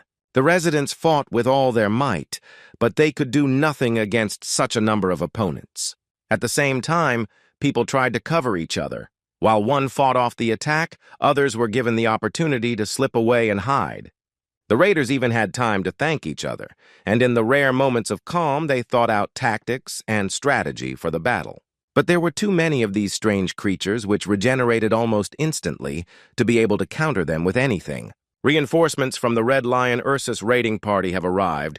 Perhaps this will help contain the monster invasion. It was an elite A-class raider squad, and the locals began to have a glimmer of hope for salvation, and they rushed into battle with even greater fury. The newcomer asked if anything was known about the enemy. Burgess from the Silver Deer squad replied that no, but there were a lot of them. After some thought, the raider added that they looked like artificially created creatures but were not at all like other homunculi. Then he looked at the largest of them and noticed that, apparently, he was in charge of them. At least that was the impression he got. A raider from the Red Lion of Ursus reported that they were also trying to get close to that thing because there had to be a target. Burkus replied that he would go with them, although you wouldn't say so, but he was also an A-class raider and was ready to fight. The newcomer looked at him with distrust and replied that he shouldn't do that if he didn't want to die. Then he added that this applies to him too, and to all of them. Let him try to listen to the sounds around him. On the way here, he heard someone looking for him, Mr. Burkus. The raider put his hand on his shoulder, and the man felt it trembling. Then he listened to his feelings and realized that it was actually he who was trembling, and not the one who was dissuading him from going to his death. The newcomer added that one must take care not only of others, but also of oneself. By restoring balance, one can fight much more effectively. He ended by asking to leave this mission to the Red Lion Ursus's raiding party. Burkus sighed and nodded. The man looked at the raider in the red cloak and asked him to make every effort to ensure that at least something remained of Knecht. He replied that it was accepted. In fact, the guy was still quite young, but had enough experience in battles. He rushed forward towards his goal as if there was a hot bath and ice cream cake waiting for him there, and not a disgusting homunculus. Burkus fell to his knees in exhaustion, leaning on his sword and feeling relieved that the responsibility had now fallen on someone else's shoulders. The Knights of the Red Lion Ursus squad were experiencing terrible discomfort from some kind of sound. Their ears were literally ringing, but it didn't sound like magic. They paused, trying to figure out whether to attack right now or whether it would be better to first figure out what it was. A completely new kind of monster appeared before them, resembling a mushroom, an insect, and a dinosaur all at once. He looked simply comical, but he had a serious supply of mana, and he easily destroyed an entire district. It soon became apparent that the monster possessed not only mana, but also intelligence. Several powerful spells began to unfold around it at once. As soon as the knights mentioned this, a magical attack fell upon them. The commander ordered them to retreat a little back immediately. The raider in the hat explained that this was a simple magical detection reaction, not dangerous for them. The monster was looking for something. He suggested that they take advantage of the moment right now and destroy the homunculus with long-range spells. The Knights of the Red Lion Ursus squad prepared themselves and fired spells like a volley of fire. They all reached their goal, and the monster, who was distracted by the search, did not have time to put up a defense, screaming terribly. The magician in the hat was glad that the tactic was working and ordered the others to keep shooting to destroy the enemy. The monster screamed and growled. It was enveloped in flames and the glow of mana from various spells, but there was no visible damage. The gray-bearded leader of the squad paused to think.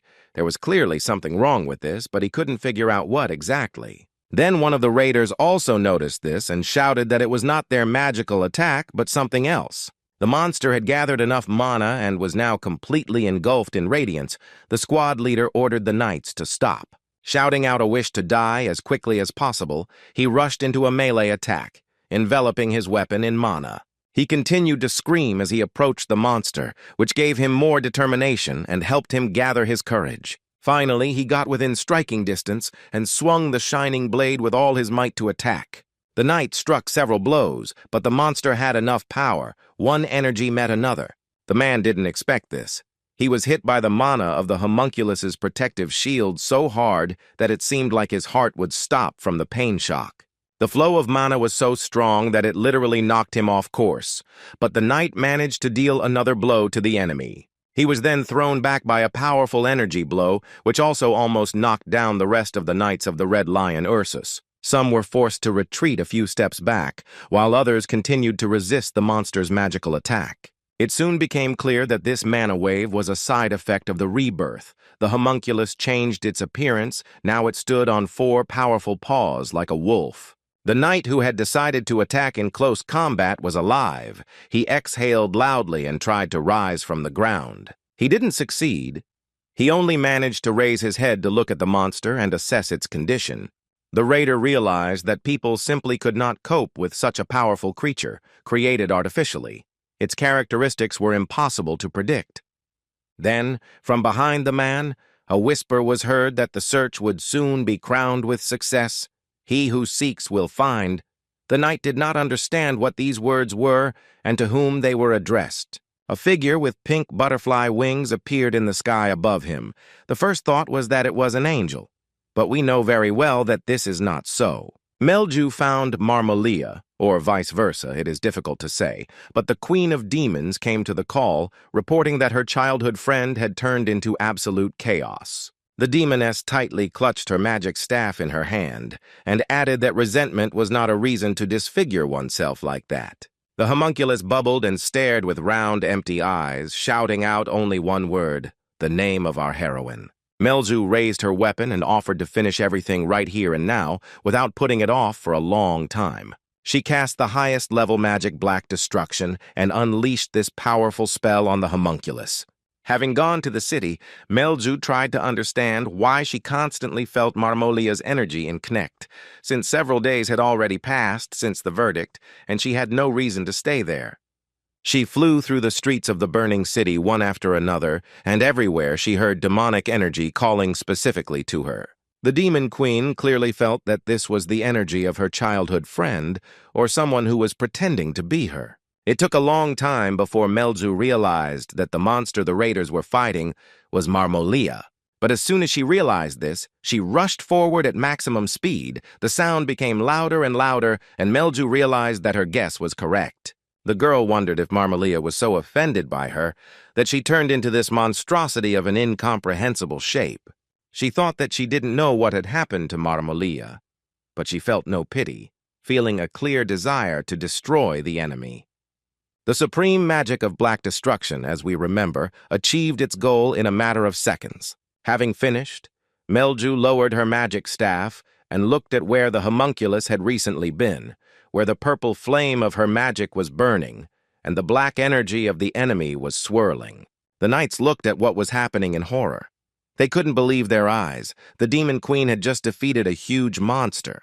They did not understand why she did this, and noted with relief that the demoness was not interested in people and were not ready to fight her, deciding to retreat. Melju was busy thinking about something else. She used very powerful magic, but she couldn't believe that she managed to destroy Marmolia with just one attack. Something was clearly wrong here. Then the girl glanced at the raiders and thought that the members of the A-class squad retreated too hastily, which was also suspicious. The monster was sprawled on the ground, but something continued to happen to him. Apparently, he was not dead yet. The man in the hat turned around. Feeling some new energy, he realized that they had been a little hasty in their conclusions. The properties of the mana had changed, and now the homunculus was spreading some kind of light green demonic glow around itself. Melju also noticed this. It was the same demonic energy that brought her here and was used as a summoning.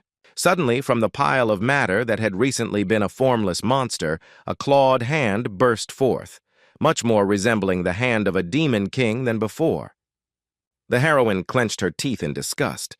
As she had expected, it was too early to write off Marmolia. She took on a new appearance and rose up. The homunculus was not such a simple creature as it might seem. His ability to recover was amazing. The raiders were horrified as they tried to understand how a new monster had emerged from the monster, looking even more dangerous than the previous one. Marmolia took a few steps forward in her new guise, which was not easy for her, but she quickly got the hang of it. To test her magical powers, the demoness cast a mid-level spell, Silent Dagger. A second later, one of the knights lost his head. Everything happened so quickly that people didn't even understand how exactly. The squad leader's hat was blown off, and he now looked at the homunculus in horror, not knowing what to do or whether to fight or run. The demoness approached the raiders even closer. Now she planned to use more extensive magic. She cast a magical explosion, and the entire area was practically destroyed in an instant, along with the raiders, of course. Marmolia stood at the epicenter of the explosion and was absolutely pleased with the achieved result and her capabilities in her new body. Melju towered over her, never lowering herself to the ground, determined to finish what she had started. Marmolia called out to her, and the Demon Queen looked her straight in the eyes. There was no disgust in her gaze, only contempt. The homunculus began to complain that she was in great pain. Her body was literally burning and seemed to be melting.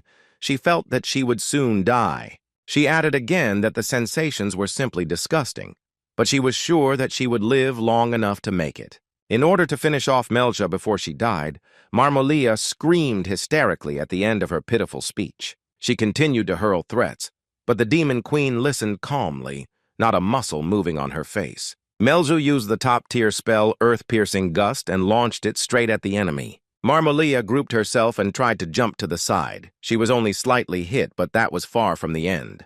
The Demon Queen used her magic again, and this time the blow reached its full strength, causing considerable damage to the homunculus. But Marmolia was not going to give up. She cast a protective wall and was ready to fight for her existence, at least not to die without taking revenge. She moved through the city's ruins in huge leaps, using mana to strengthen herself. Melju could not understand for what purpose. Soon, a magical explosion thundered nearby, clearly caused by the actions of the homunculus. But why this was necessary remained unclear. Marmolia appeared right in front of Melju completely unexpectedly, attacking the enemy in close combat with a punch. She beat him off without much effort and cheerfully reported that her rival had finally become like the Demon King. Marmolia screamed in rage. Melju grimaced contemptuously. She was already beginning to get quite fed up with this homunculus's hysteria.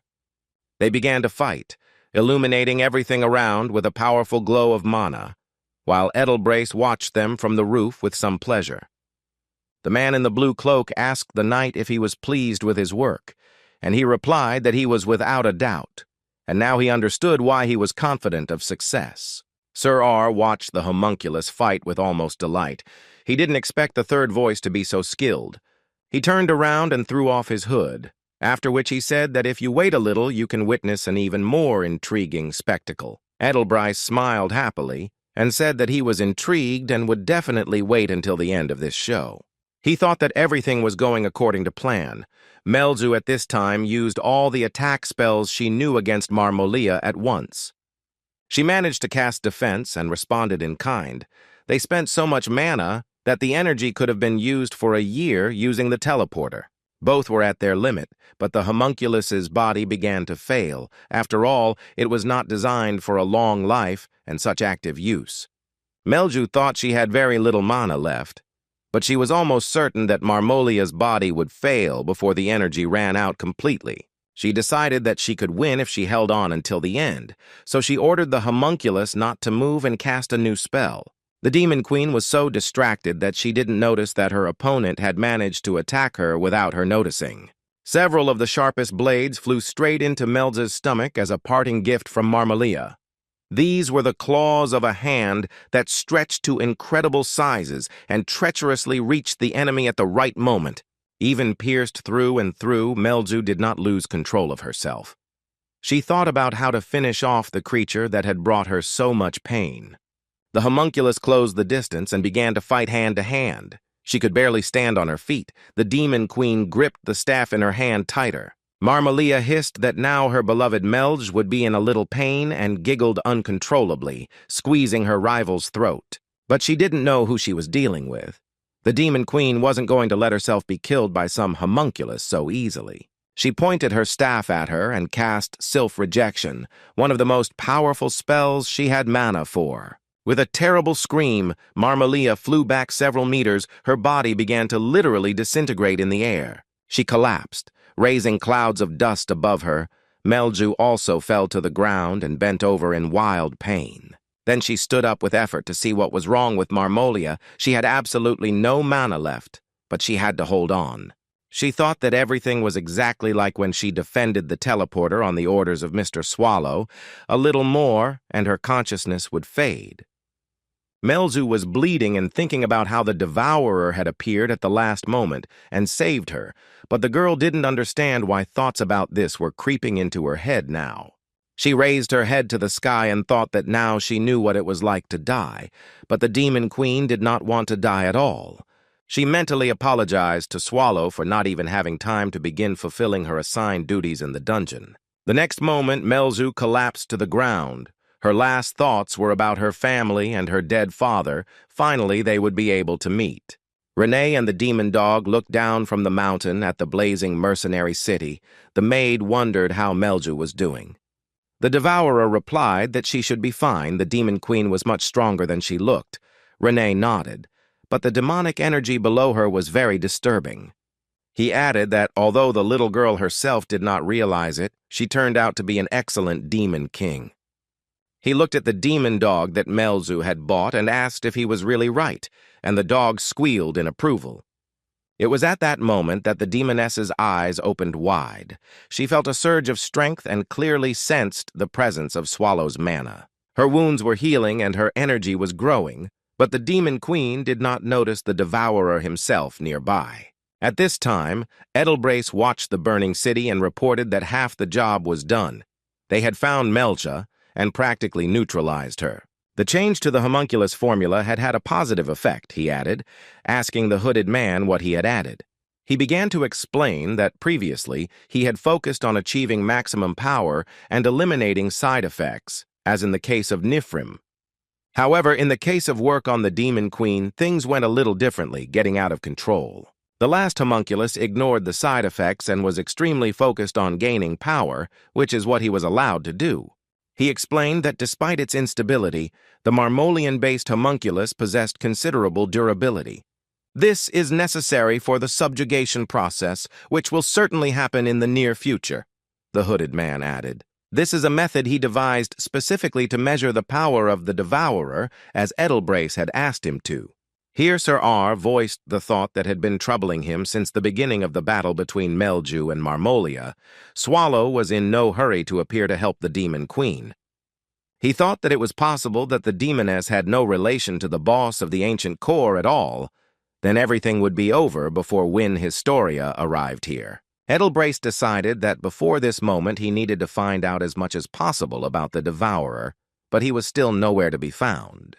Here one of his subordinates called out to him and suggested that he look at what was happening in the indicated place. Sir Ara's eyes widened. He saw what he had been waiting for so long. It seemed the plan was really good. At this time, Mr. Swallow's mana descended on Melja, and she could not understand why there was so much of it, but he himself was still not there. Marmolia also felt it. She was on her feet again and trying to get closer to the Demon Queen. The Devourer's mana enveloped her from all sides. It seemed like the ancient monster was both here and elsewhere at the same time, but it was truly enormous, and its presence was too. The homunculus let out a shrill cry, like a battle cry before a new attack on Melja, who stood on her feet quite confidently. Marmolia gathered the rest of her strength and, like a harpy, rushed straight at the enemy. Wings even appeared from somewhere. As they approached Melj, they became hands again, the homunculus intending to use her claw blades again. This time, the Demon Queen prepared for the attack and blocked the blow with her magic staff. Fortunately, it was really durable. At the same time, Melju cast the Ice Spear spell, and it worked just fine, hitting the target right on target. The girl dropped her staff in surprise. The effect of the spell turned out to be much more powerful than she expected. Instead of an ice spear, she turned Marmolia into a real ice sculpture, freezing her completely. Melzu thought about the fact that this spell would never have had such an effect with her power. Before, it had been much more modest. She thought that she should have died long ago from blood loss and mana depletion, but somehow she remained alive and strong. The girl raised her hand to her face and looked at it carefully. A black haze of Mr. Swallow's mana swirled around her fingers. She realized that she had completely recovered, and it dawned on Melj that in Riaz, the Devourer had given her some of his mana, or perhaps made it possible to share it over a distance. The first thing to do was to make sure that Marmolia was dead. The Demon Queen used a life detection spell. She pointed her staff at her opponent and heard her whisper a death wish to her. It seemed the homunculus was immobilized, but alive. Melju lowered her magic staff, saying that it was finally all over. She felt a little sorry to kill Marmolia, but it had to be done. At this point, the Demon Queen became a little scared at the thought that things could have gone a little differently. If she had overdone it with Mr. Swallow's mana, she would have exploded into pieces before she could have been caught by Marmolia. Melju breathed a sigh of relief, thinking that, fortunately, this had not happened. She had been on the verge of death. She would need to ask the Devourer more about this mana. The girl looked at the sky and tried to calm down before heading into the forest to her friends, when she heard a sound behind her. The Demon Queen turned around and looked at the ice sculpture that the homunculus had turned into. She thought that she shouldn't have been so zealous. She was already starting to hallucinate. Well, she had to bring herself to such a state.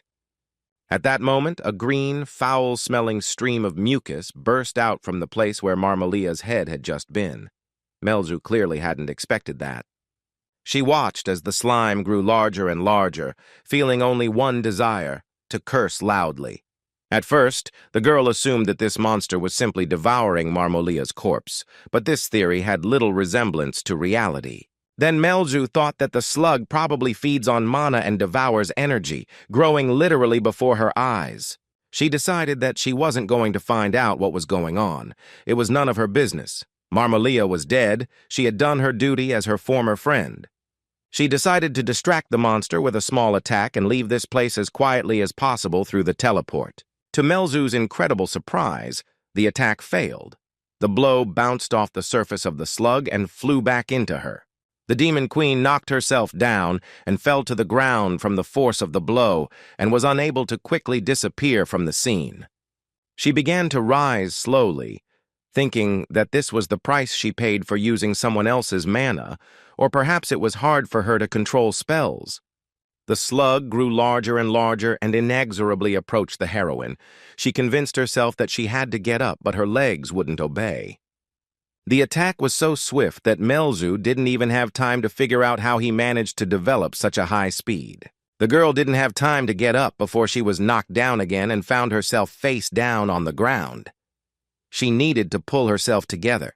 The Demon Queen launched a spell at the enemy, but it didn't work as expected again. The slug managed to dodge, and she herself was knocked off her feet by the force of the recoil and once again found herself on the ground, feeling that she had broken a couple of ribs when she fell. Then Renee jumped up to her and with one easy movement threw Melia as far away from the slug as possible to ensure her safety.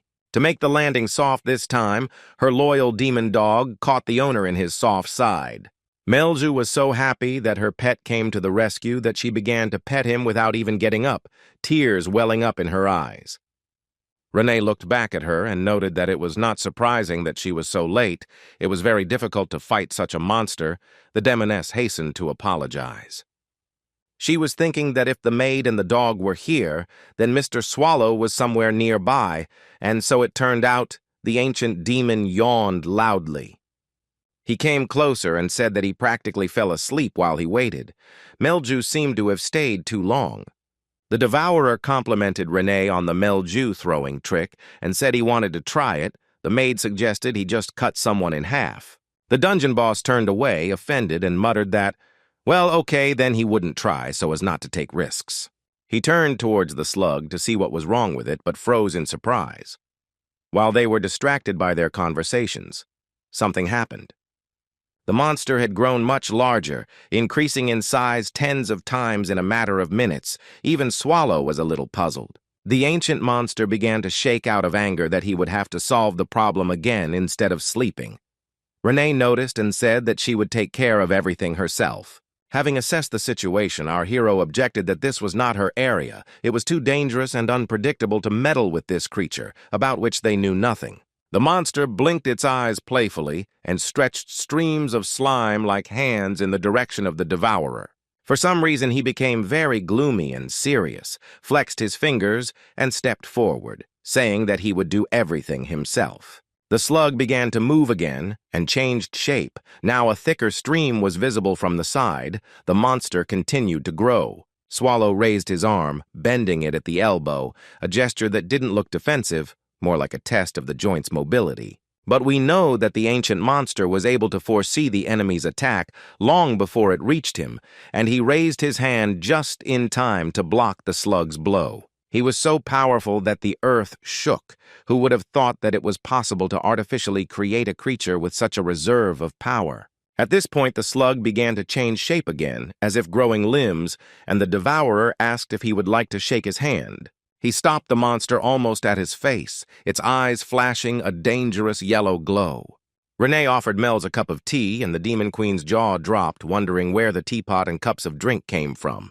The maid reported that such a level of training was necessary for a servant, while the boss dipped his fingers into the disgusting slime and groaned in disgust. He managed to tear off a decent chunk of it, which looked like a tentacle, quite easily, and the slug became a little smaller.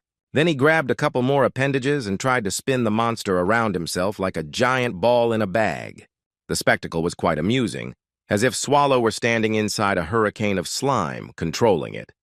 It was clear from the monster's face that it was beginning to suspect its future fate, but did not yet realize the full scale of the disaster. A second later it burst. Pieces and liquid flew in all directions like a fan. Now it will be difficult to recover, if at all. The main part of the monster stuck to the rocks like a huge green lump of plasticine. The impact was so strong that cracks appeared in the stone. Melzu asked Renee if she needed to help the boss. What was unfolding before their eyes could hardly be called a normal situation. The maid smiled and replied that everything was in perfect order after all. It was Mr. Devourer, and not just anyone. Swallow was heading towards them at the time, his tentacle draped elegantly over his arm like a waiter carrying a towel. A second later, he threw it behind his back and approached the main part of the slug, the monster still not dead. The ancient monster looked at him with respect and declared that his opponent was quite strong. Mr. Devourer extended his hand, shrouded in mana, and asked, "How about something special?" Mr. Swallow began filling the slime with his mana like a balloon with helium, expecting that sooner or later the volume would be completely filled. And that's what happened. In the end, the slug simply burst. This time, the pieces were much smaller than the previous one. The boss of the ancient core became a little sad. He was already feeling tired, and now he had also used up a decent amount of mana. Inside the slug was a blue liquid, which immediately fell down as rain. Renee opened her umbrella. It was surprising where she got it from. The rain from the monster's entrails also captured other areas of the city, even slightly extinguishing the fire that was raging there. Melzu knelt down in a puddle. She was soaking wet and thought that the slug had turned out to be a strong opponent. She thought that she was even stronger than some dragons and demon kings, although you wouldn't even know it by looking at her. Then she looked at the scraps around her and added that it could have just seemed that way to her. Maybe everything was not like that at all. Swallow approached the girls. He yawned again and said that he really wanted to sleep. Renee replied that this was out of the question. Suddenly, this disgusting thing would get into his mouth. Then a demon dog ran up to them with a piece of slug in its teeth, and the boss of the Core of Antiquity dungeon grimaced in disgust. Melju sadly explained that this piece of flesh was once her childhood friend, Marmolia, although she did not consider them friends.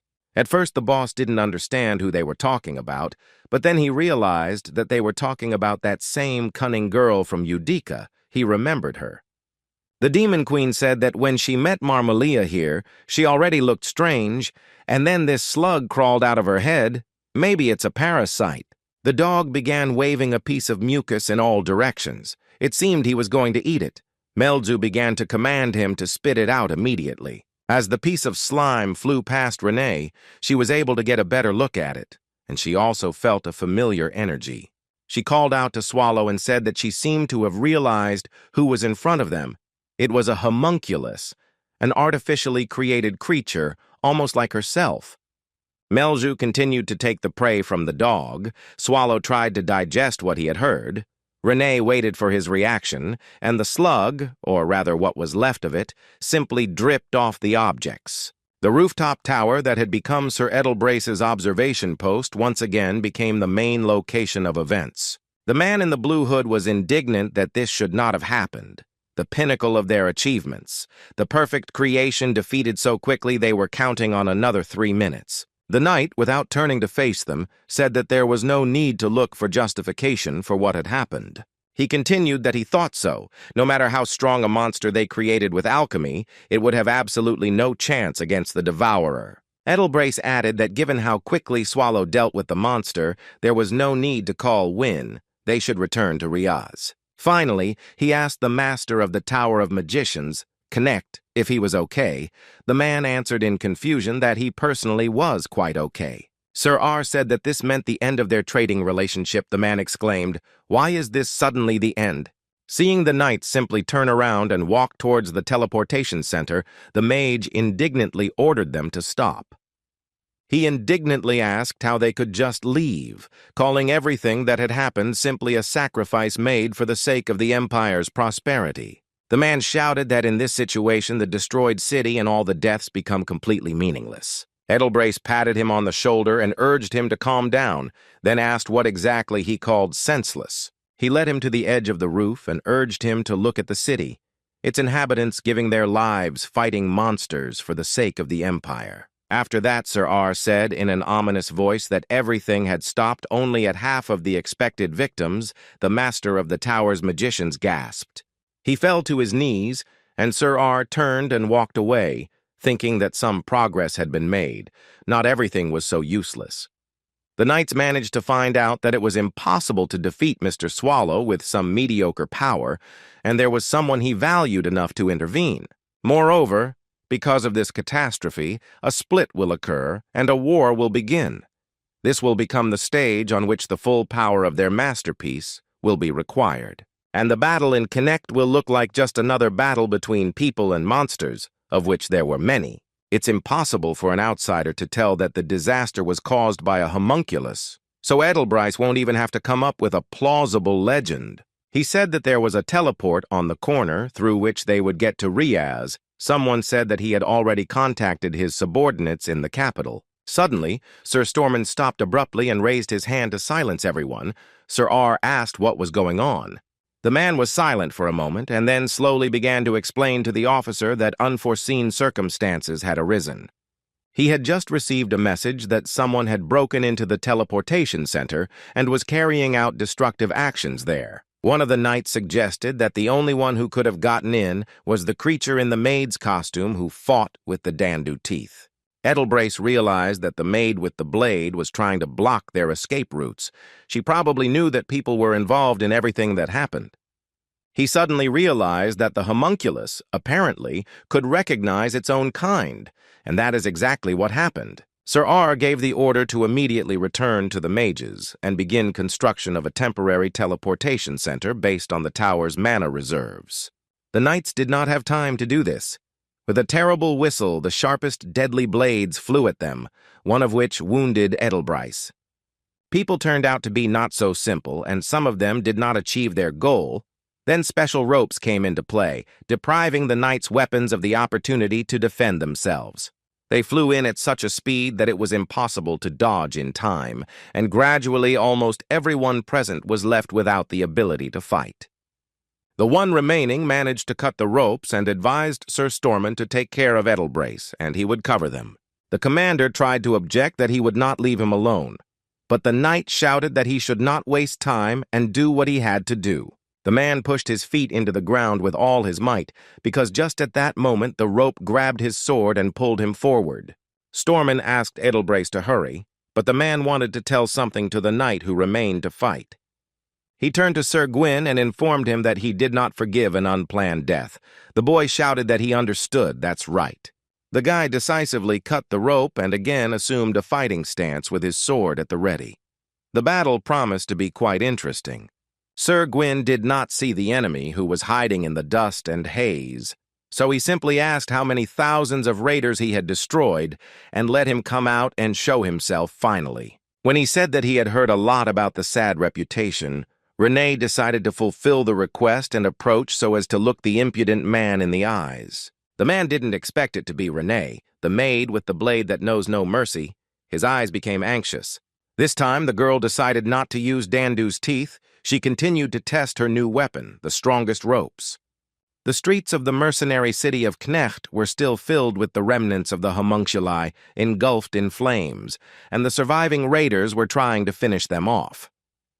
The men of Edelbryce's squad moved quickly through the streets so as not to waste time on fighting and to reach the tower as quickly as possible. Sir Stormin said that he did not understand the meaning of the officer's actions. Why he left Sir Gwyn alone, Edelbryce asked if he really thought the knight was alone. The man replied that he was indeed well aware of Sir Gwyn's abilities, but was that enough?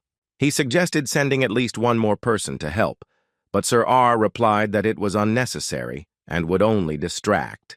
Without turning to his colleague, Edelbryce explained that Sir Gwyn was a being who had managed to receive the spirit's blessing. At this moment, the knight who remained behind to cover the retreat of the others decided to use his special skills. He jumped up from his place so high that he ended up above the houses. Whether it was really a person was now unclear. Sir Gwyn flew higher than the collapsing building, landing on its roof in one fell swoop, debris raining down. The guy landed on his feet quite softly, but still cried out from the effort. It had been a long time since he had had to test his strength. Renee, or rather her shadow, said that Mr. Swallow ordered her to destroy the teleportation center and all suspicious people, so he should stay out of the way. Gwyn replied that he was the only one left alive. Was it really necessary to commit murder? The maid replied that she was not an idiot. He stayed to buy time for the others. She rushed into the attack, armed with 2 blades at once, shouting that there was no need to make a fool out of her. It was annoying. Gwyn managed to parry the first blow. He had a pretty good heavy sword that could also serve as a defense if needed. Renee raised her blades and said that despite the fact that he was alone here, the little man held himself quite decently. The man's face changed its expression. His sword split in two. Panic began to overcome the knight, but this was only the first impression when looking at him. The maid delivered a blow that should have cut the guy in half, but only brought a smile to his face. Gwyn shouted his spell, "Oh, Spirit Bus," and a green glow of mana instantly appeared around him, just the color of his hair. Renee looked at her opponent with surprise. She didn't expect such tricks from the man at all because he was a knight, not a magician. She noticed that the man's mana looked rather strange and resembled a woman's locks of hair. Here, everything fell into place. The knight called upon the spirit to defend him. Now Renee had not one opponent, but two. Or maybe even three. A stream of stones shot up around Gwyn, accompanied by flames or something similar. The maid with the blade realized that he had summoned the spirit of water and the spirit of fire, which meant the battle would drag on a bit. But where did the little man get so much mana from? Since there were two spirits, there were also two blades in Renee's hands.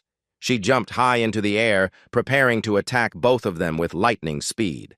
But the most amazing thing is that her attack was predicted and repelled quite successfully. It was hard to believe. In response, Renee received a volley of debris, hot as fire and resembling gold ore in appearance. She had to jump quite high to avoid damage. Gwyn was clearly lying when he said he was alone. Several pieces of debris still caught the maid and knocked her down, and Renee simply could not let this go. She accelerated so much that stones flew from under her feet, but then she braked sharply. She should have slowed down a little. Both spirits clearly had no intention of slowing down and were preparing to carry out another attack, not even suspecting who they were dealing with. Ludic Zoom Gwyn cast his spell so quickly that the maid found herself sitting on the ground again, still wondering where the man was getting his mana. I didn't get to think about it for long. The enemy used a new, especially powerful spell that was already interesting. In front of Renee now stood a wall of wind and stone, the likes of which she had never seen before. Gwyn had practically sealed off the entire area with a high-level spell. The man shouted that this was retribution for the fact that she hated the entire human race. Let the monster now remain in captivity. The maid appreciated his strength, being able to simultaneously control two spirits of different levels. And even cast such a powerful spell, it deserved respect. But not Renee. She smiled sweetly and contemptuously at the same time, saying that she had a cute opponent. To keep the little man from getting too cocky, the maid reached for her favorite weapon, Dandu's teeth. In Connect, a temporary shelter was set up for the surviving raiders. Someone was arguing loudly with Burkus. A man kept saying that the Red Lion Ursus squad was wrong, they couldn't sit here with their hands folded. Burkus asked what he was going to do. He replied that he didn't know for sure, but he couldn't sit back and do nothing. He had to check the city and act according to the situation. The man went out to the fire. Someone asked the bald officer to stop Burkus. His wounds were not yet fully healed. The healer ran out of mana. The guy screamed that he was okay, but the raider said he wouldn't let him go to certain death. The officer said that there really was no point in sitting around when there might be survivors in the city. They would go there to search, after which they would go to the Tower of the Magicians. The guy was pleasantly surprised. The bald man spread his arms wide and ordered all surviving members of the Silver Deer Squad to gather around the fire. He shouted that it was time to drive away the monsters that had destroyed their hometown and also to save his comrades. One of the men interrupted the commander and pointed his finger somewhere up and called on the others to look there too. The guardian, the golem guarding Knecht, appeared to protect the city from the homunculi. It was quite unexpected. Burkus replied that the situation was just perfect. The guard golem would be an excellent cover for them. But then the man realized that he had misjudged the situation. The boy pulled him by the sleeve and asked what was wrong. The eyes of everyone present widened in horror. What was happening was completely different from what the surviving residents of the city of Knecht's mercenaries had expected. Instead of protecting people from monsters, the stone monster began to attack them, and quite actively. Burkus shouted at the top of his lungs that everyone who was able to move needed to save themselves, run as fast as possible, and they would help the rest. Stones flew at the city, which was already practically destroyed and engulfed in flames, and the remaining residents fled in panic. Not long before, right in the middle of the burning Knecht Street, Swallow decided to conduct a communication session with Patrick. The skeleton said that he didn't expect the boss to be able to control his actions, so he lied to him. The only place where homunculi can be created is the Imperial Academy of Alchemy, so the Empire is definitely involved in everything that happened. Patrick assumed that Marmolia had made a contract with a human, but a conflict broke out, and she found herself in a difficult situation. When a man defeats a demon king, he sends his head to his army as a form of intimidation, but if the Imperials instead created a homunculus and sent it to the city, it means they were up to something. Swallow remembers seeing flying homunculi when he was looking for Renee, but they were on a completely different level, and if he destroyed the research materials, how did people create a new one? The boss concluded that this was suspicious, which drove the skeleton into a frenzy. Patrick shouted that something had to be done. At this rate, they would produce homunculi on the level of Renee. Imagining a whole squad instead of one maid, the ancient monster shuddered. Such a prospect frightened him. Swallow collapsed to the ground and groaned that he was already pretty tired of all this. Where to look for clues? It was unclear why not just take and destroy the settlement and be done with it.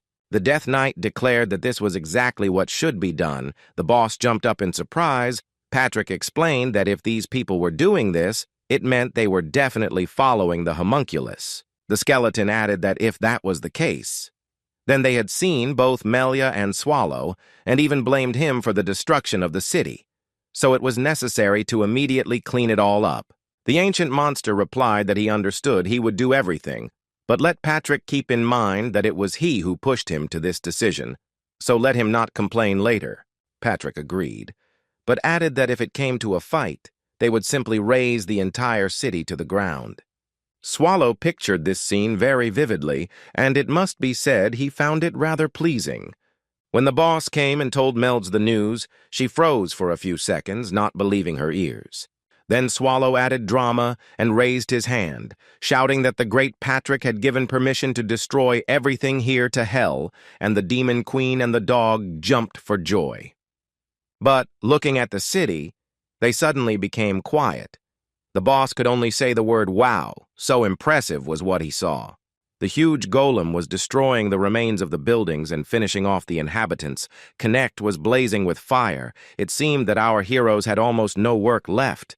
Here, Swallow felt an unfamiliar mana. Apparently, it was a teleport for two different spirits. He thought that Renee was now having to fight with quite strong opponents. The amount of energy was simply off the charts.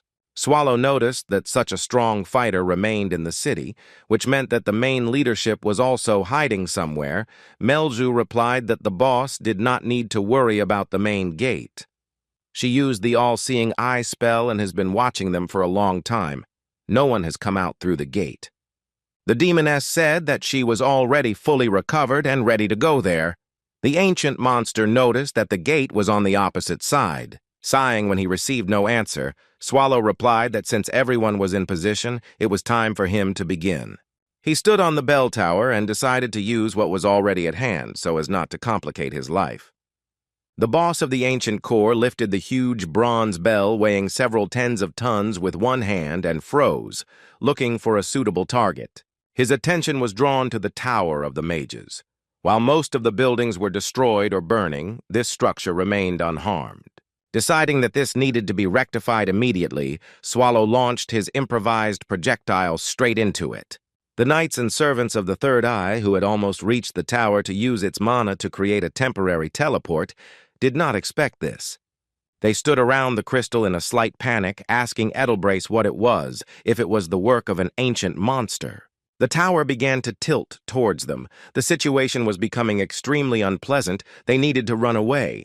But what about the teleporter and the crystal? It was impossible to leave them, and the magicians unanimously used all their abilities to create a protective dome.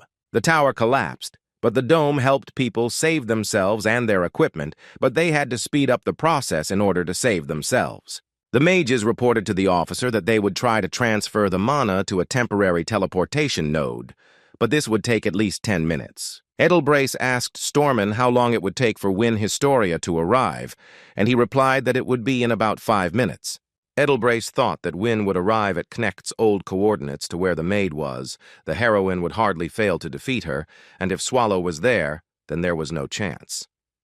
He realized that in this case they would all die. Then a knight approached Sir R and asked to give the order to return to the old teleportation center. It was Sir Shiorman who said that he intended to prevent the heroine Win Historia from dying and would do everything possible to do so. Meanwhile, Gwyn realized that the power of spirits was far from limitless.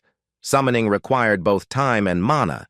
It was necessary to think through a battle strategy in order to hold out. It was not profitable to prolong the battle because the resources would be exhausted and it would be necessary to fight in close combat, and against a maid this was tantamount to suicide. The only chance was to block Renee's path with the help of the Earth Spirit when the Storm Wall spell ended. The man thought that he must not forget about his main goal. He did not need to win, but to gain as much time as possible. Having assessed his mana reserves, he figured that there were about 3 minutes left before complete exhaustion, which should be enough. But then something went wrong. Gwyn realized that his plan had failed, and the enemy turned out to be more cunning and dangerous than he had expected. He saw something he had only read about in history books and knightly legends, and the sight was both terrifying and fascinating at the same time. A renowned weapon, one of the 36 masterpieces, the artifact of Dandu's teeth, was rushing towards the knight. The guillotine-like weapon seemed small in the sky, but as it fell upon Gwyn, he realized it was only an illusion. How the maid learned to handle this object so skillfully remained a mystery. The knight thought that she had many years of practice. Apparently that was the secret. The spirits he summoned were no match for Renee either, and she tore them to pieces in a matter of seconds. Gwyn lay flat on the ground and kept trying to comprehend how it was even possible for a monster to be so strong and powerful, yet look like a fragile little girl. As if hearing him, Renee replied that the blade and the wire it was attached to could easily cut through the magical storm by stretching to the required distance. The maid asked if the little man really had the blessing of protecting spirits, and she was also interested in the enemy. The knight tried to rise, but Renee took his sword and replied that healing would hardly help when it was cut in half. The advantage was now in the hands of the maid, and she added that there was still nothing wrong with checking whether this was so. Suddenly, someone from behind Renee loudly called out to her, calling her a maid with a blade. It was clearly a person. Renee glanced back to see who dared to interrupt such an exciting and fascinating activity. Sir Storman noticed that the girl had stopped. This was just what was needed since Gwyn had a blessing. Even a short pause would give him the opportunity to regenerate. But what followed next made the knight literally freeze in mute horror. Now everything was not going according to plan. Renee thrust Gwyn's sword straight into him with all her might, thus depriving him of a chance to recover. The man was apparently dead. The Storman prepared to defend himself, and the maid noted that she could get a little more information from him than from this corpse. The blade immediately rushed towards the target. The girl was not going to delay in resolving the issue. The knight initially thought that such a small weapon did not pose a serious threat to him. He was not aware of the Dandu teeth, unlike his dead colleague. He lunged forward, swinging his massive hammer, but now both the man and his weapon looked tiny compared to Renee's blade. Sir Storman somehow managed to block the first blow. It took a lot of effort, but he managed it. Dandu's teeth flew off to the side, but Renee had already begun to prepare for a new approach. She only needed to shorten the length of the line. The knight shouted that he was not afraid of this toy, even if it did not think that it could resist his strength. At that moment, the blade was right above his head again. The maid's speed was so high that it was impossible to track her movements. Storman once again put his hammer up to block the blow, but this time Dandu's teeth were even bigger than the last. Renee screamed that he should immediately tell everything he knew about the story of the homunculus and Melge. She pulled the line again and threatened that otherwise there wouldn't be a wet spot left of him, and of the whole city either. The blade gradually became larger and larger, and the man underneath it was practically invisible. Sir Storman began to sink into the ground under the weight of Renee's weapon. The weight of it alone could have turned him into a pancake. He was ready to give up from the tension, but he needed to realistically assess whether there was any chance of survival. The knight decided to take a risk and try to save his life. He assured the maid with the blade that she had won. But then, from behind Renee, according to good old tradition, the voice of another stranger, that is, a stranger, was heard. informing her that she had spent too much time on the old man. Renee looked back. She was already starting to get fed up with the fact that new opponents were constantly appearing, all of them unexpectedly and from behind her. It was Win Historia who had already begun her attack, preparing her armored gauntlet to deliver a devastating blow. It was so powerful that the glow of mana and stone fragments again made it unclear what condition Renee was in and what exactly had happened. The heroine's glove was heavy and reliable, but even it could not withstand the strength of the one who used this weapon. This time the armor held, meaning Historia hadn't worked at full strength. She stood there, peering into the cloud of dust left behind by the blow. Stormin tried to get up. He was pleased. As expected from the famous heroine, she destroyed the maid with a blade with one blow. At least that's what he thought. Renee had left a whole furrow in the ground behind her. She was thrown so far by Historia's attack, she was incredibly strong. Meanwhile, Edelbrace was thinking that the most important thing now was to ensure safety. Soon the temporary teleportation center would be ready. Sir Stormin will join Win, and there should be no further deviations from the plan. Even if the maid recognized the homunculus, this information will not reach the inhabitants of the Empire. At this point, Mr. Swallow's voice clearly sounded in his head, asking how the knight was going to cope with the consequences. The Third Eye representatives in blue capes asked the officer what was going on. They looked worried. Edelbrace fell backwards onto the ground and looked terrified. The alchemists asked if he was okay. Sir R asked how long it would take for the center to be activated, and when they answered that there were 3 minutes left, he ordered them to finish their work and not pay attention to him. The knight sat on the ground and wondered if what he had heard was an illusion. It seemed that the fear of the devourer that sat inside him would never go away. Then someone's voice said that the commander was sprawled on the ground. Who could have believed that he would make such an unforgivable mistake? Garrett appeared and reported that the tower leader had sent a request for help to the imperial family. If she had not intercepted the message, what happened would have become public knowledge. Edelbrace hated it when someone interfered. But he was glad that Gareth had cleared up the situation, which meant that the mage, Polaris, had started the mess. Sir R muttered thoughtfully that if she was here, then Garrote interrupted and replied that yes, the entire staff of the Black Wolf Knightly Order had arrived. The others appeared immediately, while Edelbrace could only see the knight's legs since he still hadn't gotten up. The entire knightly order gathered to cover the commander. They warriors were determined to stand up for their honor. Gareth explained that she took it upon herself to do so because Gwyn was dead and Stormin and Win were still fighting the maid. Edelbrace asked in surprise if she had learned anything about this mission from Sir Stormin. Gareth pretended not to understand. Sir R jumped up and said that they needed to go as quickly as possible. The girl asked where he was running off to. Sir Edelbrace screamed in horror that the entire knightly order of the Black Wolf must leave this place immediately. Garrote tried to catch up with him and find out what was going on. Someone was watching them from above. It was Meldrew. She was very happy that after a long search with the help of the spell of the all-seeing eye, she was finally able to find the main enemy. The Demon Queen immediately informed Mr. Swallow that she had found the target. Now it was all up to him. Swallow nodded. All that was left was to immediately go to the destination and restore order there. The ancient monster was inspired. He didn't think that everything would be resolved so simply and quickly, and was ready to have some fun. After Historia's blow, the dust did not settle for quite a while, but it was enough for all the participants in the battle to collect their thoughts. It soon became possible to see Renee, who not only had not died but was determined to fight.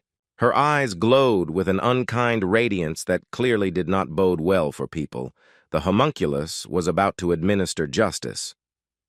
Sir Stormin came to his senses and told the newly arrived knights that they should leave this place. They did not understand why, because they arrived in full force, and Historia was here.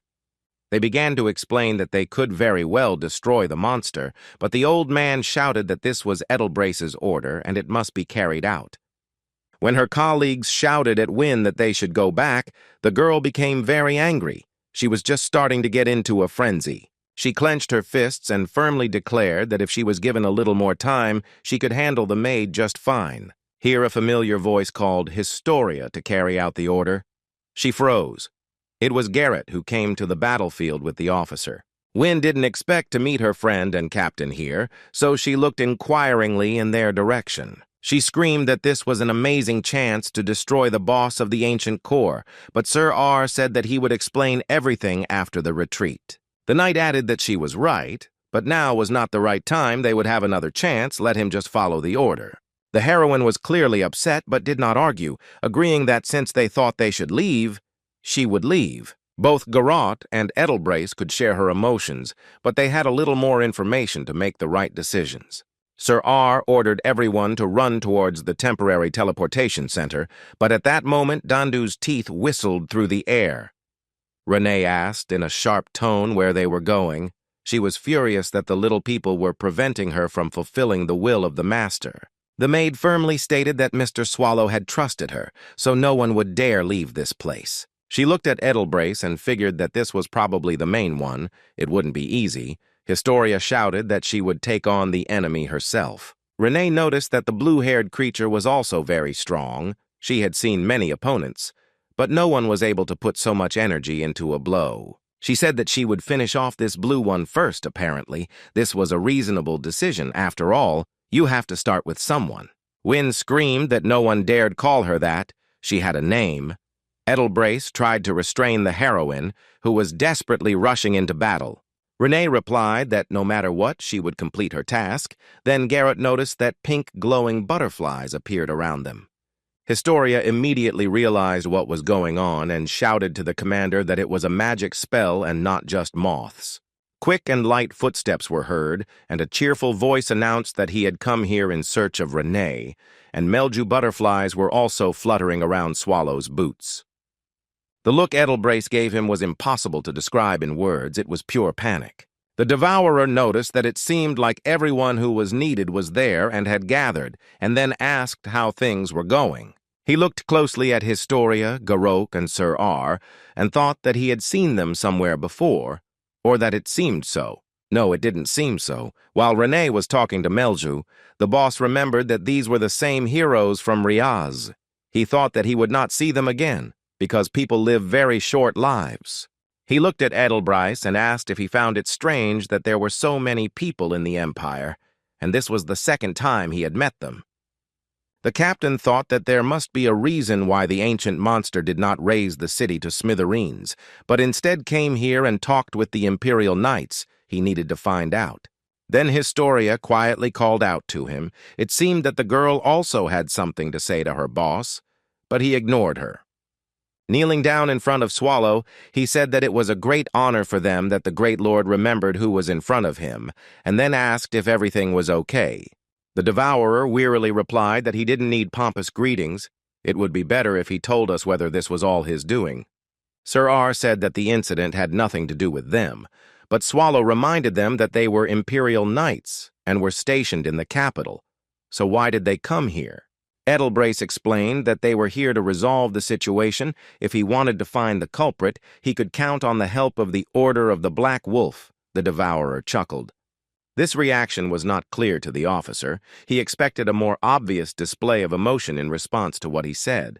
Swallow looked at him intently and chuckled again. Everything turned out to be not as simple as he imagined. The scoundrel is cunning. In the end, the ancient monster turned away from the knight and said that, in principle, he didn't care about it at all. He called out to Renee and said that he was tired and it was time to go home. The maid happily agreed, and Edelbrace even clenched his fists with joy. He couldn't believe his lie had worked. But then Swallow noticed that the maid with the blade was wounded, and sweat was running down the officer's face. The Devourer stood with his back to him for some time, and it was completely unclear what he intended to do. Looking at his reflection in one of the drops on the ground, Sir R decided that his idea had been successful, and he had managed to get out of trouble. Then a question sounded right in his ear. Why was he smiling so much? The Devourer somehow moved right up to the man. Edelbrace recoiled in fear and fell to the ground, the man asked in a stuttering voice when Mr. Swallow had managed to approach. Historia and Garrot rushed to help the commander, but at the last moment they slowed down. The situation was difficult. The ancient monster looked the little man straight in the eyes and asked if he really thought he could just leave all of this behind. Sir R realized that he had lost. Now he needed to come up with a new plan and immediately implement it, but his brain refused to work.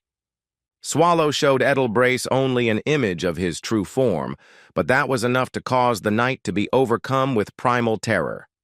All the other knights also froze in place, their muscles refusing to obey and their heads refusing to work. Only the heroines, Gareth and Historia, retained enough composure to fight the enemy. But it was too late. A powerful stream of ancient monster energy gushed from the devourer past the Edelbrace, crawling on the ground. Swallow said that he might be indebted to the knights for what happened in Riaz, but the way they were acting now was too shameful, and Renee and Melju became quiet. Blood was running down the maid's cheek, and she realized that it was this thin stream that had angered the boss the most, and she whispered after him that it was quite shameful. The devourer extended his hand. Now it hovered right above Sir R. The monster said that he was especially shameful, this pathetic little man and his lies. The man's eyes reflected the devourer's hand, but he was still so paralyzed with fear that he did not respond or do anything. Several arrows flew at Mr. Swallow and distracted him a little from what was happening. Was it possible that someone else had joined them? It was Gwyn. He was healed a little, and the knight rushed into battle again.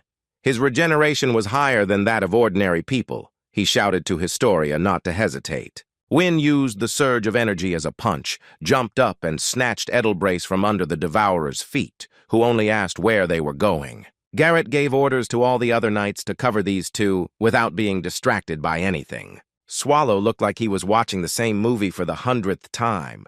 People were too boring and predictable. Historia dragged the officer so fast that they left behind a bright trail of mana and a pile of stones. But as it turned out, the speed was not enough. From the clouds of dust and flames emerged the hand of the devourer, who declared that the boys had slightly overestimated their chances. Immediately after them, black projectiles of mana from the ancient monster rushed. He knew how to fight not only in hand-to-hand combat. Historia grabbed Edelbrace to throw him up, but realized that they would not be able to run away from the attack or avoid it in any other way. Swallow's black mana wedges would have pierced both Lady Wynn and Sir Ara, but Gwyn blocked them with his body. Smiling, he said his last words. It was a joyful delight that this time the knight was more agile than even Historia herself. Gwyn and Edelbrace looked at the hero who had sacrificed his life for them, both knowing that this was far from the end. Gwyn managed to add that he was now leaving the commander in her charge, and the girl was ready to burst into tears. At this time, arrows flew at the devourer again, and he let out a loud yelp. After all, the ancient monster experienced pain, just like all other creatures, unless they were fish. Historia gritted her teeth and decided to destroy the enemy at any cost, even at the cost of her own life. The girl walked resolutely toward Swallow. She did not want to attack in a jump, but was full of intentions to do justice. Edelbrace grabbed her hand and told her not to do this. Wynn didn't understand why the commander was stopping her. She asked why, and the man answered that it was just that. He couldn't find anything else to say, but he didn't let go of his hand, holding Historia. Garrett realized that in order to avoid her friend's battle with the devourer, she needed to use the teleporter and simply take them all away from here. Swallow's black mana was like a poisonous gas. The knights realized that their thinking and movements were greatly slowed down, and it was impossible to calculate the coordinates for movement. Garrett cursed, but quickly pulled herself together, deciding to use every opportunity to at least buy a little time. The girl stood in the most visible place and called out to a knight named Einar, who quickly guessed what they wanted from him. The man had one of the 36 masterpieces, a special shield on his back, and it was time to use it. He instantly turned in the right direction and began to get it, shouting to Garrote that he understood the task. Swallow continued to attack the people with his black mana wedges and muttered that it must hurt. They needed to push back the black mana and use teleportation magic, so Einar had to do it with his shield. It was the third of the great masterpieces called Wall in the Heart, and the knight did not learn to use it right away. Einar rushed forward to block the Devourer's energy with his shield, and Historia froze for a second. She didn't want anyone else to get hurt. He broke through Swallow's mana, cutting it with his shield. At first, everything worked out quite well. The guy was glad that he was coping with the task. Meter by meter, the distance was reduced, and it seemed that achieving success was not as difficult as it might have seemed at the very beginning. But then his run suddenly stopped, and a whole bunch of emotions were reflected on the faces of Garot, Historia, and Edelbrace. A sword from one of his colleagues, launched by Renee, flew at the knight. She said that she frankly did not understand what the little man wanted to do. Einar tried to get to his feet, but the maid informed him that he had no chance of achieving his goal while she was there. The knight did not give up trying to break through with a cry that he would kill the Devourer, but these were his last words, which he did not even have time to finish. Now the teeth of Dandu came into play, and everything around was illuminated with red mana, as if it were real blood. Historia's sky turned upside down. The heroine realized that they had lost another friend. Her eyes were full of horror and grief. But a second later, there was only rage and an irresistible desire to kill, to take revenge on the ancient monster for the deaths. Edelbrace had never seen such a look from the heroine before. He was seriously scared and called out to her, but there was no answer. Screaming that she would kill them all, Wynne set out to carry out her plans immediately. No one could stop her. But Sir R tried. He grabbed the girl with his arms and literally hung on her with his whole body, begging her not to do this, otherwise she would die. The man almost cried. He explained that no matter what, she had to survive. Let her think about it. Let her take care of herself. Swallow, Melju, Renee, and even the dog watched the two and had no idea what they were doing. The shield lay not far from them, but there was no one left to use it. And here the Devourer became a little more interested in what was happening. Sir Storm leapt up to the third of the 36 great masterpieces and lifted it up, heading towards the ancient monster. He activated Arrow to the heart and gradually closed the distance between him and the opponents. It was quite difficult. Mr. Devourer looked at Stormin and thought that he was doing something strange. What was all this fuss about with the shield? But one of the masterpieces actually worked, reflecting the black mana of the ancient monster. Maybe not all at once, but at least something. The man got quite close, realizing that the flow had stopped. He looked out from behind the shield, hoping that he had managed to block Swallow's energy. He made a surprised face and said that the hero had tried his best, a job well done. After asking if he should add a little seriousness, Swallow began to take on his true form. Soon the shadow of a monster that was truly huge loomed over Stormin, and mana began to spread around him again. But that was not the limit. The Devourer grew larger and larger until it completely covered the sky. A yellow glow began to spread from the shield, but it no longer affected Swallow. People froze, trying to understand what it was. The remaining knights and alchemists began casting spells to activate the teleport, and it was the turn of the boss of the ancient core to be surprised. He had not seen so much magic for a long time. Gareth screamed that everything would be ready very soon. Let Sir Stormin hold out for at least another minute. Everyone looked at the man and prayed that he would hold on, as he tried with all his might to hold on to the shield. It was said that the 36 masterpieces were created by God himself, so they could withstand any attack. The shield really withstood Swallow's blow, but the man could not. In Stormin's eyes, everything except the shield disappeared. He thought only about it. But he needed to think about himself, too. Shards of the edge fell to the ground, hitting the man's legs, which were clinging to the surface of the stones with all their might. Then there was an explosion. The Devourer had made another attack. Clouds of dust rose. Fragments of stones flew. People barely had time to cover their faces. Edelbrace realized that it was all over and shouted for Stormin to run away immediately, saving his life. Wynne tried to break free and run towards him. The man's chest was pierced through, but he continued to stand on his feet. He thanked everyone for the honor of serving together and told Historia that he was leaving the command to her. She screamed hysterically that her grandfather could not die like this. Swallow did not expect such resilience from the knight and asked how he managed to talk if by all indications he was already dead. Historia made another lunge and managed to free herself from Edelbrace's strong grip. He screamed that she was no match for the monster, but the warrior didn't care. Win charged, screaming that she was a warrior, and so she had to act like a warrior now, someone who had to protect everyone. Her blow was so powerful that the huge monster couldn't hold on and flew back. Historia achieved her goal. A whole cart of magic stones. That's what was left of the tower of the magicians of the mercenary city of Knecht. These were crystals of excellent quality. Renee was delighted. She enthusiastically described to her boss several times how beautiful and shiny they were. He still could not understand why the maid had changed so much. The heroes rode in a carriage, tired but absolutely happy. They had not gone to the city for this, but they had come out on top. The homunculus asked several more times if they really had gotten good loot, and Swallow was forced to confirm that everything looked quite good. He yawned. The ancient monster explained that he had released the golem to see how far it could go, but it had not completed the task because it had run out of mana and needed to be recharged when it returned. Here, Melju, looking puzzled, said that she had a small problem, and the boss chuckled questioningly. The demon queen screamed that she would die so soon. The golem weighed a lot, and they were carrying a lot of other things besides it.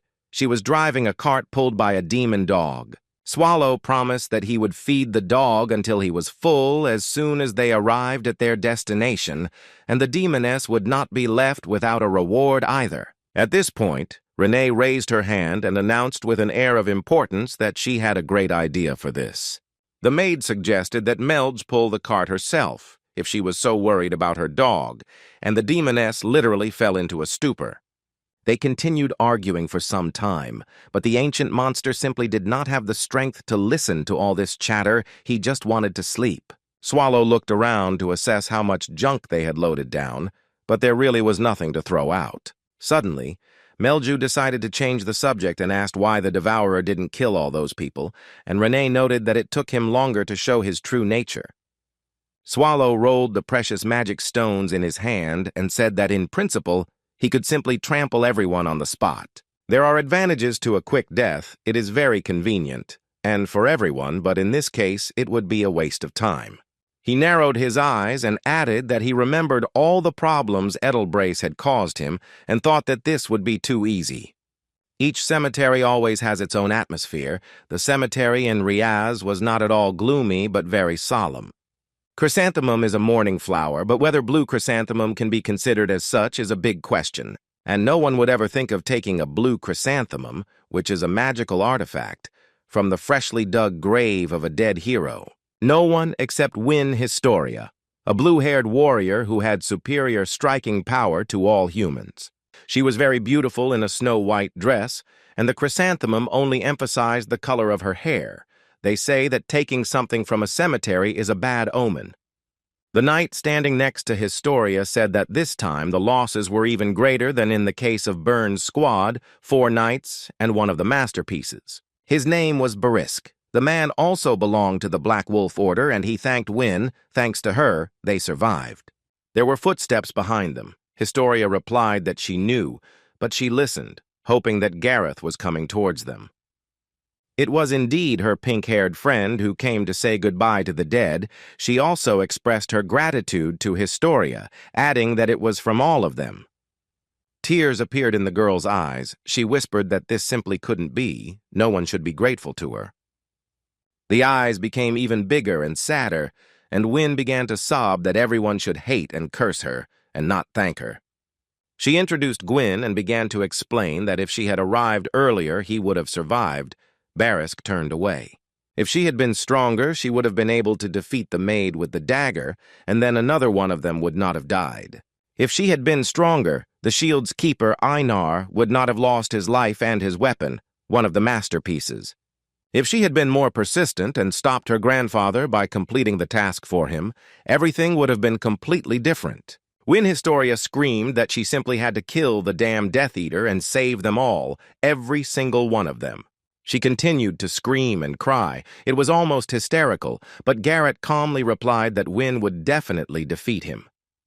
The girl came closer to her friend and said that she believed that one day Historia would kill the ancient monster. And it is for this one victory that they are all trying so hard, both Sir R. Edelbrace and the entire knightly order of the Black Wolf. She crouched down and wrapped her one remaining arm around Win Historia, hugging her tightly. Garrett whispered in the girl's ear that it was time to forget about what happened. Without this, they would not be able to achieve their common goal. Win would have been happy, but the grief of loss and unfulfilled expectations tore her soul apart, and the heroine burst into tears.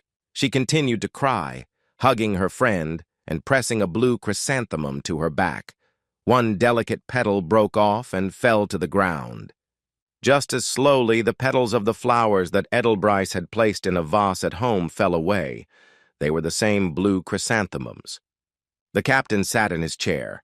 He was now almost constantly immersed in thoughts about how he and everyone else managed to survive. He couldn't understand why Mr. Devourer had made it a point to keep alive someone he could have easily and simply killed several times. Perhaps this was done for some specific purpose. But what is the boss of the ancient core planning in that case? He could trample him as a monster, destroy him with mana from afar, or simply strike him with his little finger while standing over him, since he had crushing power. Edelbrace imagined the ancient monster and remembered how it had reacted to Historia's crushing blow. Absolutely not at all, as if it simply didn't want to do it. Even when the warrior rushed to attack Swallow a second time, he was able to easily avoid both the damage and even the blow itself, smearing her in one blow. But he let her get close and let her attack, and then he simply stepped aside, saying that it was all too boring. Sir R replayed the events of that day in his mind over and over again, and remembered that the ancient monster had said something to him several times.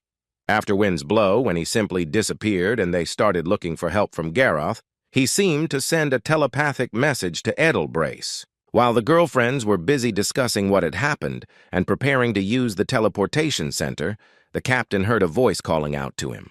Then he saw the image of the ruler of the ancient core, who appeared before him in the form of a black smoke and a translucent image. Swallow said something, but in his shock, Sir R could only make out a piece of the phrase about months. Now he was trying to remember the rest, but he couldn't.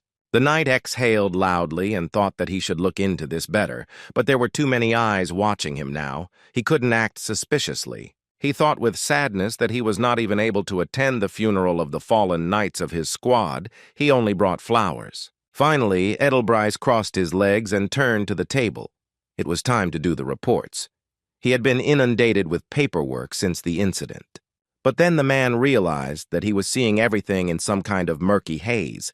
He couldn't even see his own hand, let alone the letters in what was written. He turned his gaze to the burning candles.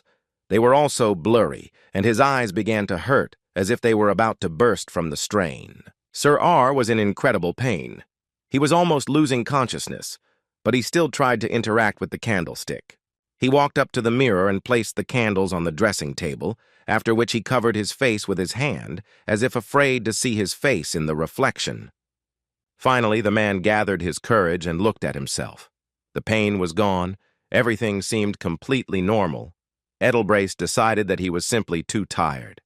But then the candle flame transformed into the burning eyes of an ancient monster. The knight was not scared, but wondered why this was happening to him. Obsessive thoughts about Swallow drove him to hallucinations. Sir R recoiled so abruptly that he ended up on the floor, as did the candlesticks.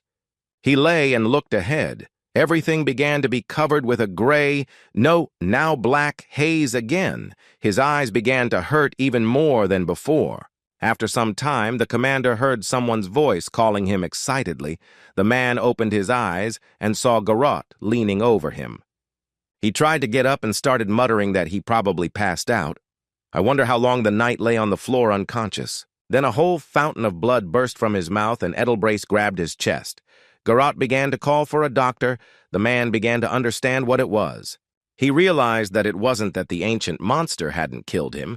In fact, it could be considered that it had. Sir R cursed. The knight remembered Swallow's face again. This time, the beginning of the sentence also surfaced. The monster said that he had 6 months. The puzzle came together. Now Edelbrace was even pleased. He had figured out what had been tormenting him for a long time, even if it was not the most pleasant discovery. But he remembered. A few days later, the mirror fell and broke into pieces, and someone stood there and looked thoughtfully at the captain. It was Garrett, who whistled at what she saw. The doctor was about to arrive, and the girl looked into the chambers. She began to lift the pieces of glass using magic to piece the object back together, asking in the process if the hallucinations were getting worse. Wiping his face with a towel, the man replied that he was already used to it.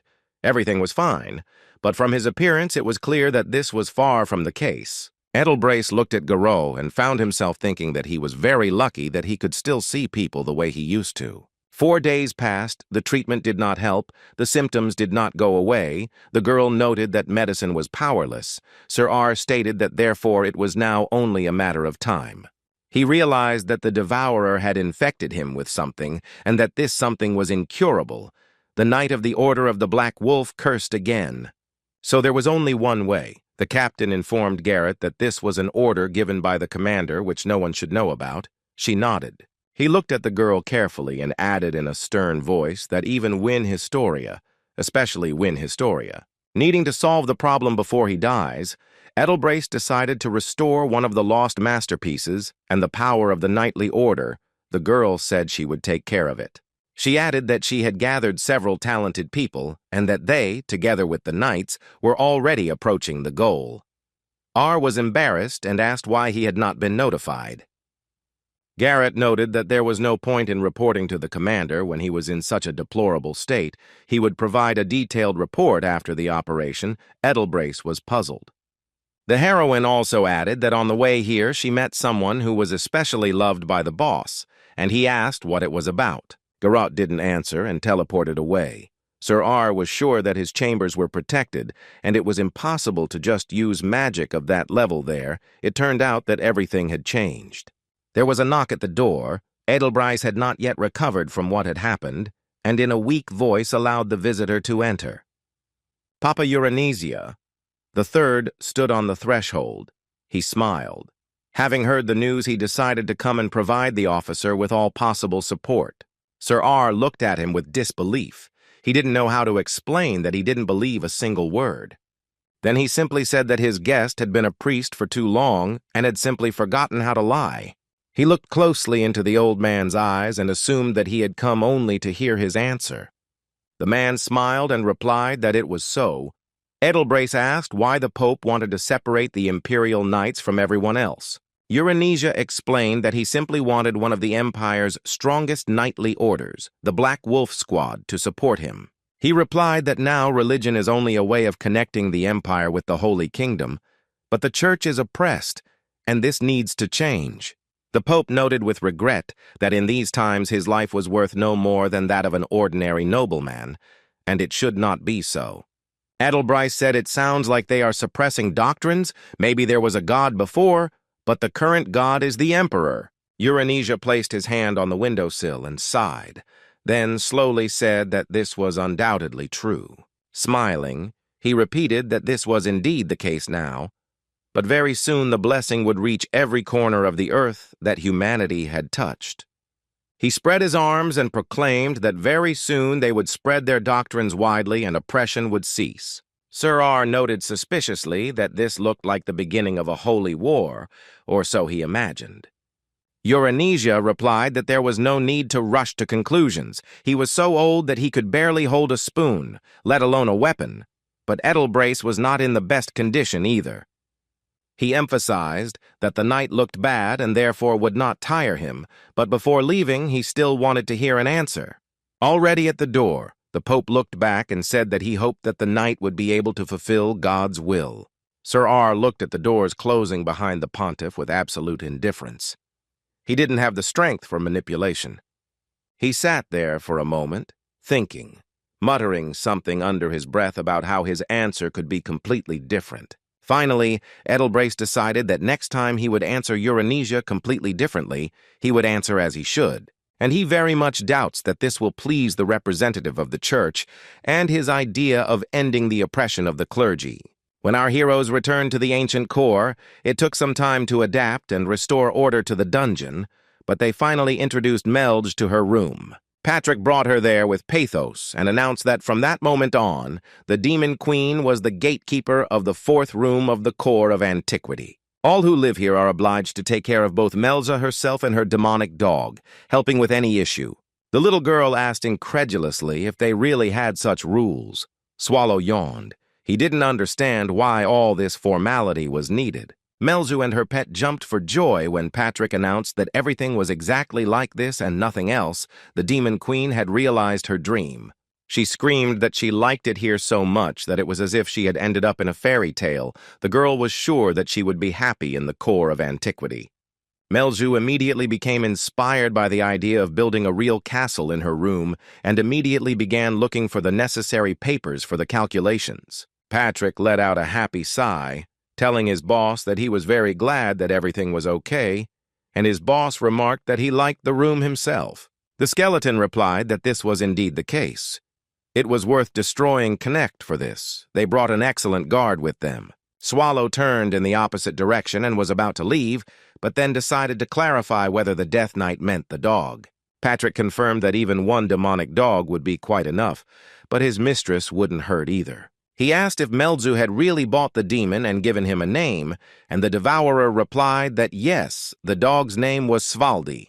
The skeleton laughed that Mrs. Melju was excellent at choosing her subordinates, but she had a problem with names. The ancient monster muttered that she didn't seem to even know what her demonic pet actually was. Patrick sighed, that maybe it was good, now was not the right time, and then she would find out for herself what was what. Then Renee joined them and said that she had finished with the golem in the third room and they could go and have a look. The source of energy, the magic stone, was also charged and hidden in the wall so that people would not find it. The maid was happy as a little girl. Swallow gently stroked her head, telling her that she had done a great job, and that the flower, by the way, was still there. Recalling how she fought the knights, the boss praised the maid for being able to handle any task well these days. Then Patrick shouted that Swallow had praised her 1,000 times already. Don't they change at all? Let them come up with something more original. He was simply indignant and started shouting that his head was simply splitting every time the boss did this. The skeleton finished by saying that he categorically refused to look at this, so he suggested moving straight to the main point. The heroes looked at him in surprise. Patrick said that this time it was about the boss. Swallow replied that he didn't quite understand, so no. He will not leave the dungeon or go anywhere at all. The Death Knight replied that this is exactly what we are talking about. Patrick confirmed that the devourer should not show his nose outside now. A lot had happened. An entire city had been destroyed. And everyone knows who did it. There are simply no other options. Swallow sighed heavily and nodded. The Death Knight added that most likely other dungeons of great evil had also heard about their adventures and considered the devourer's actions to be very strange. Swallow asked, looking bored. So what? They weren't going to hold him accountable for it, but the skeleton explained that they were. Neither the ancient monster nor the maid with the blade expected to hear such news. Both looked at Patrick as if he was crazy. He explained that he had contacted Ms. Bathory and that the other dungeons had a lot to say to the boss of the ancient core. The devourer, with a bored face, asked when they would come and received an immediate answer that it would be today. Renee, Melju, Swallow, Patrick, and even the dog gathered to discuss their next strategy.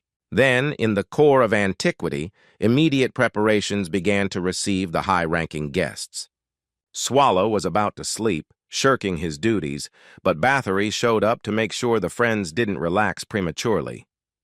She woke him up not very politely, walking right over his head in her heels. It seemed that Elizabeth was more angry with the devourer than the others. She had already seen Patrick and Renee before, and now she asked Swallow if it wasn't a bit late for them to start a general cleaning here. She kicked the ancient monster to stir it up, and Melju asked if they often had guests from other dungeons. Patrick replied that the great evil did not visit them often, or rather not very often and never before in full force. If she is talking about Erebus, for example, then he has never been here at all, although he is burning with the idea of subjugating all the great dungeons. Melju exclaimed with delight that she had the chance to observe a unique historical event and even take direct part in it. Patrick sighed and replied that she seemed to be right, and the Demon Queen almost started dancing with delight. The skeleton continued that the event was caused by the fact that their boss had been causing everyone too much trouble lately, so there was no need to be too happy. Patrick handed Mel's a piece of paper with seals and suggested that he simply look at the letter that they had received not long ago. There was simply a message that they were heading to the core of antiquity, no attempt to ask permission, no question about the time when the visit would be convenient. The Demon Queen muttered with an upset face that they didn't respect them at all, and Patrick sighed, knowing that he himself knew. He clenched the piece of paper into his fist and declared that these impudent fellows were completely reckless and would definitely pay for it. The Death Knight threw the crumpled paper behind him and exclaimed that he would teach the guests good manners. Melju looked at him questioningly. It seemed she had already begun to suspect something about the gatekeeper's intentions. She glanced again at the crumpled piece of paper with the notification and realized that Patrick was not going to make a joke at all. In order to be prepared for the visit, the Demoness decided to activate all of her tracking spells that she had hung around the dungeon. And just in time, one of them worked instantly. Melju summoned her magic staff and called out to Sir Patrick. Saying that they had an uninvited guest, the Demon Queen led the Death Knight to the place where the invasion had taken place. The skeleton said that he would control the matter on the spot, and she should go for the others and bring everyone here. Patrick himself decided to immediately find out what was going on. Even his boots were covered in Melju's mana, which got really excited. He watched carefully as something incomprehensible, at least at first glance, slowly moved out of the darkness, wondering about the reason for the visit. Some time ago, a small carriage was driving through the central region of the Great Desert Kingdom. The sun was shining brightly and there was no sign of danger. Previously, there was a great road connecting all 5 sacred kingdoms, but now it is not. The man driving the carriage felt the earth tremble. Soon something huge began to appear in front of him, as if a new dune or sand dune was growing out of the sand. It was a new dungeon that appeared, which put an end to the existence of trade routes through the desert. A huge sandworm burst out. This was the point in the previous history of these lands. The desert became impassable. Soon, no one dared to step a step there. The cart, along with the driver and the cargo, disappeared forever into the belly of the worm. But this did not last long. People decided to clear the dungeon and destroy the boss, returning their rightful lands. There were a lot of people willing to do so. The residents thought that their enemy was just insects, and with the help of the elite troops of the 5 kingdoms, they would easily defeat him, and with this confidence they died. Some died slowly and painfully, eaten alive by huge beetles and flies. People could not understand where an army of insects, many times larger than their troops, came from in the dungeon. The last surviving officer whispered that this was simply a disaster, a real disaster for all mankind. The mother of insects was already circling above him, but the knight did not see her, continuing to repeat only one word: catastrophe. Soon a huge sandworm emerged from under the ground and with one movement closed its mouth, leaving nothing left in the place where the man had just been. It was the ruler of the desert and all his subjects, all the insect monsters, gathered around to pay their respects to him. Let's return to Patrick and his post at the entrance to one of the rooms of the dungeon. He ran around the perimeter at great speed, but still did not find the enemy. He once again examined another nook and cranny, being sure that he had just noticed movement there, but all to no avail. Here he braked sharply, feeling the earth tremble.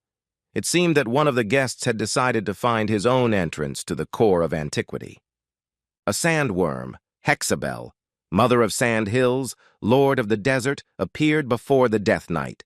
The guest's first words were that it seemed that not all the monsters had been restored. Patrick was at a loss for an answer, thinking only about how he would now restore the floor of this room and how much time it would take.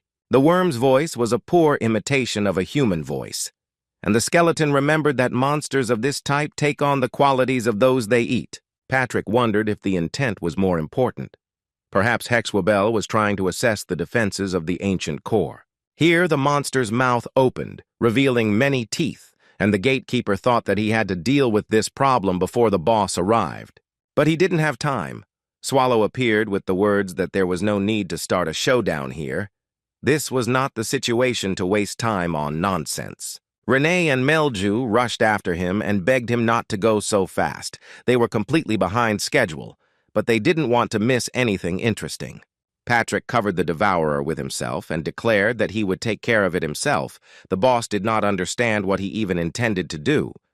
Here the worm showed a semblance of a smile, seemed to even blush with embarrassment, and shouted that he was simply happy to see the teacher. Swallow praised Hexabel for growing up so well and replied that he was also very happy to see her visiting him. Patrick thought that the devourer was not very gallant. He shouldn't say such things to ladies. Meanwhile, the ancient monster shared the news with his former student. Renee and Melju froze in their tracks. They did not expect that the huge sandworm was the lady with whom Swallow would begin to flirt. Here, the devourer decided to remember etiquette and invited the girls to get acquainted. He introduced the former keeper of the dungeon, the core of antiquity, Hexabel. She blushed and said hello, apologizing for not introducing herself right away. Her friends could call her Hexabel Sandhell. Bathory was as surprised as anyone, but it was quite in the spirit of the devourer to take such a student and then make her the boss of a new dungeon. Patrick realized with horror that Hexabel had previously been the gatekeeper of his blue path, and that she had asked about the monsters out of concern for the safety of the ancient core. Swallow asked if that was really the case, and Sandhell replied that she was a little shy and hadn't found an answer in time. The Death Knight asked him accusingly why he hadn't known, and the boss said guiltily that he was so tired that he had simply forgotten to tell him.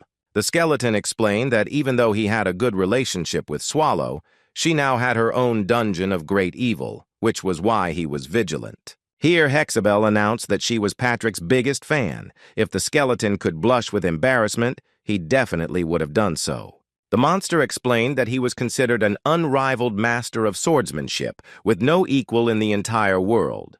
This finally melted the skeleton's heart, and he broke into a smile, inviting the lady to feel at home here.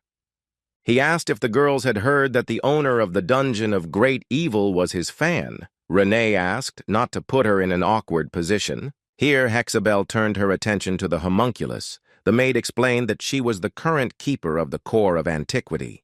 Melzu tried to intervene and said that she was the queen of demons and had not yet grown up, therefore she was not tasty. But Renee interrupted her by asking what gender Easter Hell was. She said that she was the mother of all insects, so in a sense she could be considered a woman. This was a mistake. The maid clarified whether in front of her was really a woman who was in close relations with Mr. Devourer. Melju tried to explain that this lady was not quite suitable for dating, but Patrick shut her mouth, saying that she was still too young and should not interfere. Here, Renee called out to Mr. Patrick and said that they were looking at a parasite, and the skeleton tried to persuade her not to rush to conclusions. Patrick apologized to Hexabel and explained that they were on edge because of visitors from other dungeons of great evil. She said that she just came to visit her favorite teacher. Sandy Hell even tried to justify herself by saying that she simply came to visit, solely for this purpose. While they were still trying to figure out what was going on, someone else approached the entrance to the core of antiquity.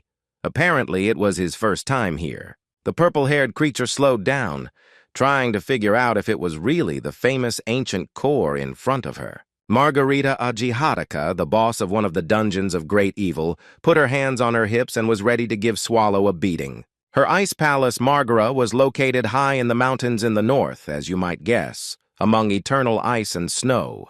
The White Dragon skeptically asked Margarita if she really intended to go to the core of antiquity. The Devourer is powerful. He called out to Mrs. Ajihadaka again and asked her to be extremely careful on her journey. The dragon recalled that when Erebus and Swallow fought, neither of them gave an explanation, and it was the same in the mercenary city of Knecht after the Black Disaster. Margarita said that this was precisely why she decided to pay the Devourer a visit. He had been going unpunished for too long. Now she stood in front of the entrance to the dungeon and regretted that she had come here. She didn't have the courage to go in.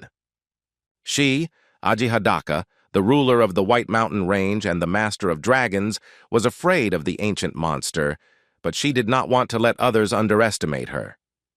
Then a strange green creature called out to her, asking her little sister to take a look at him quickly. What a show!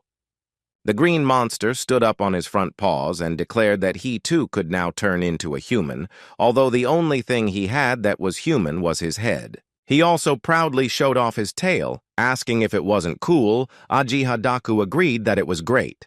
She had planned to come alone, but her younger sister, Fanfear, tagged along, promising to call her boss or mistress in public.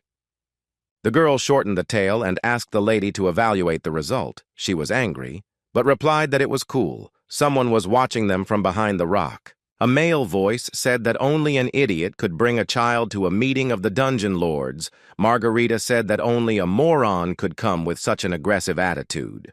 Before her, in all his majestic beauty and heavy armor, appeared the boss of the dungeon of the great evil Nirkumbal, named Kurak.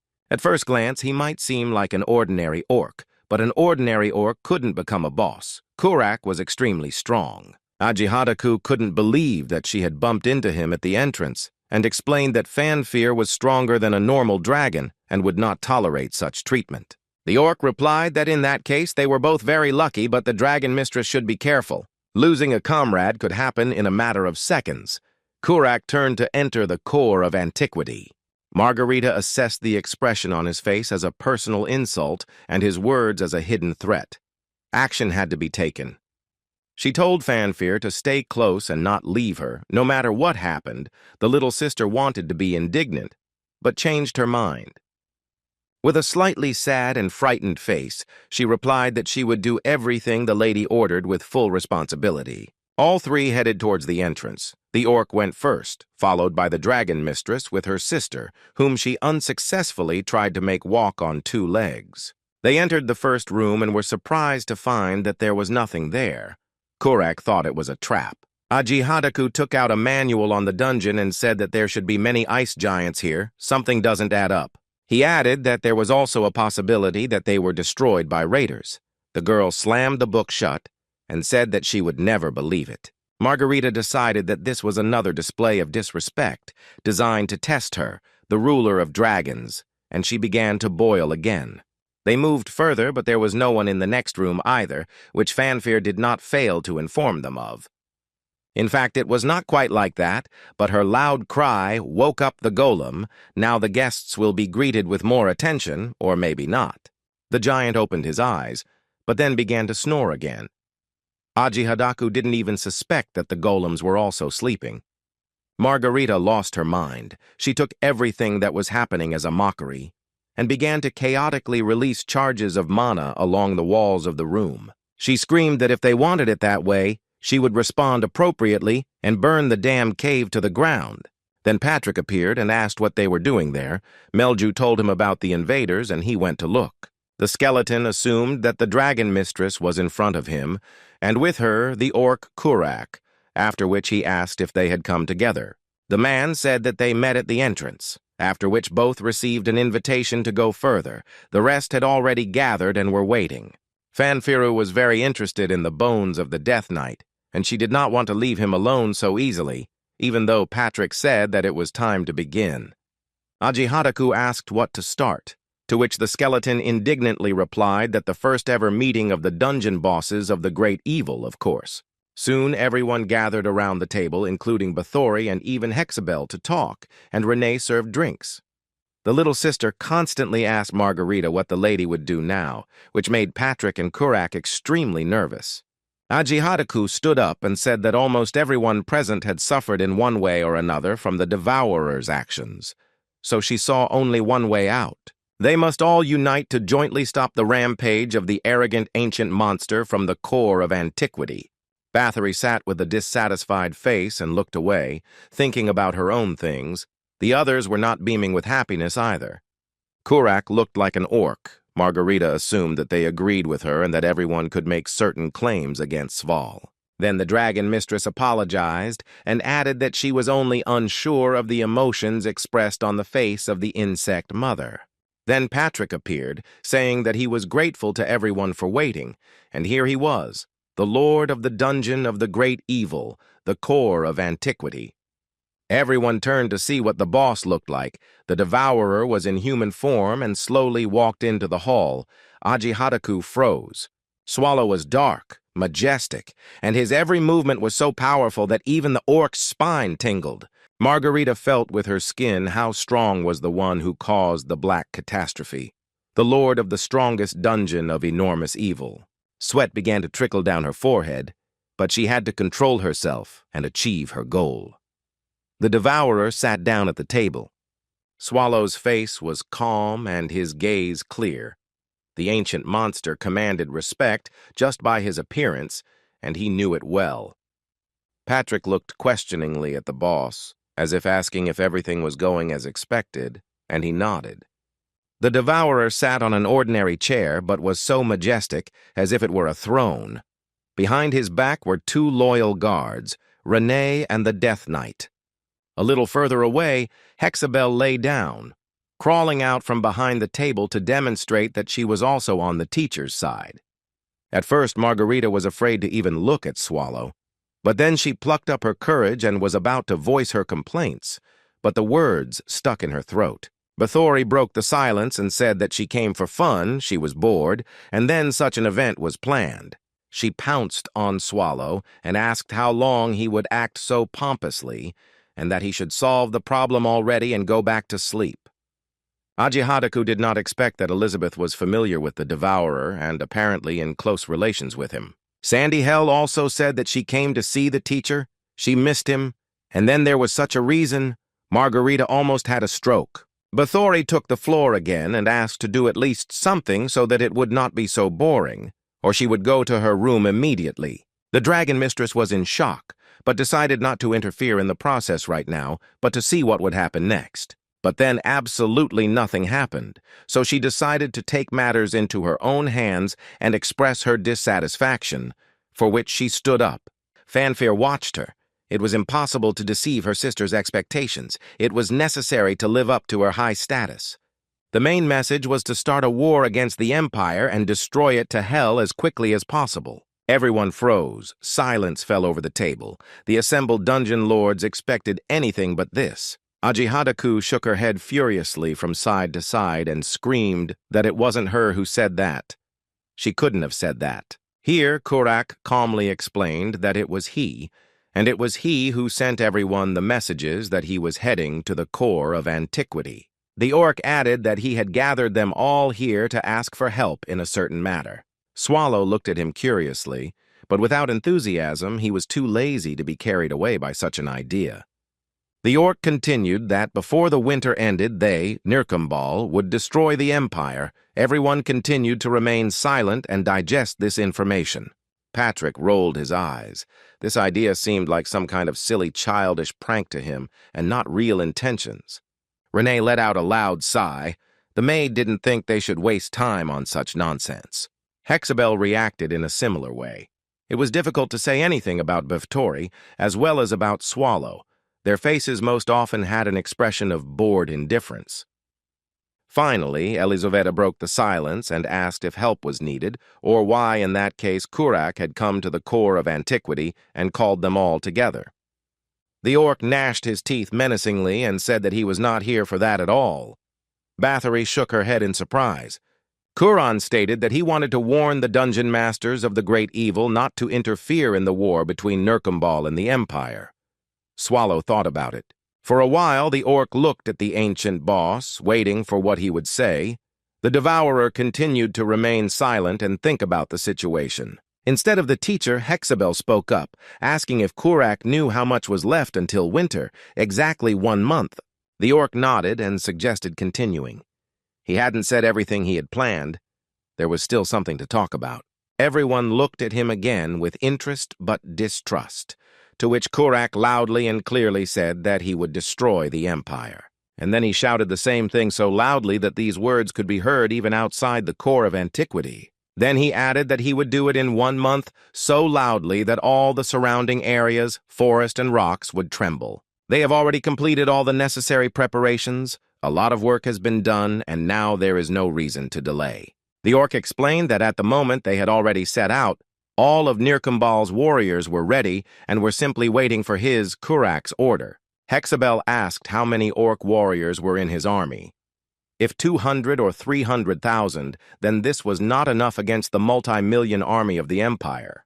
Kurak replied that he was going to take advantage of the chaos that had descended on the country due to the fall of Riaz and the situation in Knecht. After a pause, he added that he had formed an alliance in the Empire that fully shared the main goals of the orcs. Lord Nirkambala stood up and looked majestically around at all those present, enjoying the effect he had produced. The dragon mistress showed her emotions the most, looking both surprised and worried. Patrick's reaction was harder to read, but his eyes were shining with curiosity. He was clearly interested in what kind of alliance this was. Hexabel was silent, and it was impossible to tell anything from her face due to the lack of any kind of familiar appearance. Suddenly, red mana like blood began to spread from her mouth. This was a bad sign that did not bode well. Bathory also became enraged, and both menacingly asked the orc if they had really entered into an alliance with the humans. A red haze covered everything around. Swallow, Renee, and Patrick also showed their displeasure, but silently for now. Soon, Hexabel's mana streams covered almost the entire room, and it became obvious that if she did not calm down, Kuraku would not leave alive.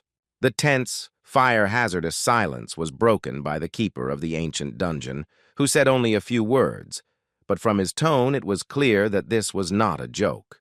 Looking at Bathory, who was ready to immediately launch an attack, he declared that if they were going to fight, they should do it outside. Turning his gaze to Kurak, he added that he would not allow dirt to be spread in his house. This was not the place. Looking at Ahida Jaka and his sister, he asked if they wanted to fight him as well. The Devourer's eyes lit up menacingly, and everyone present felt a strong desire to get out of the ancient core as quickly as possible.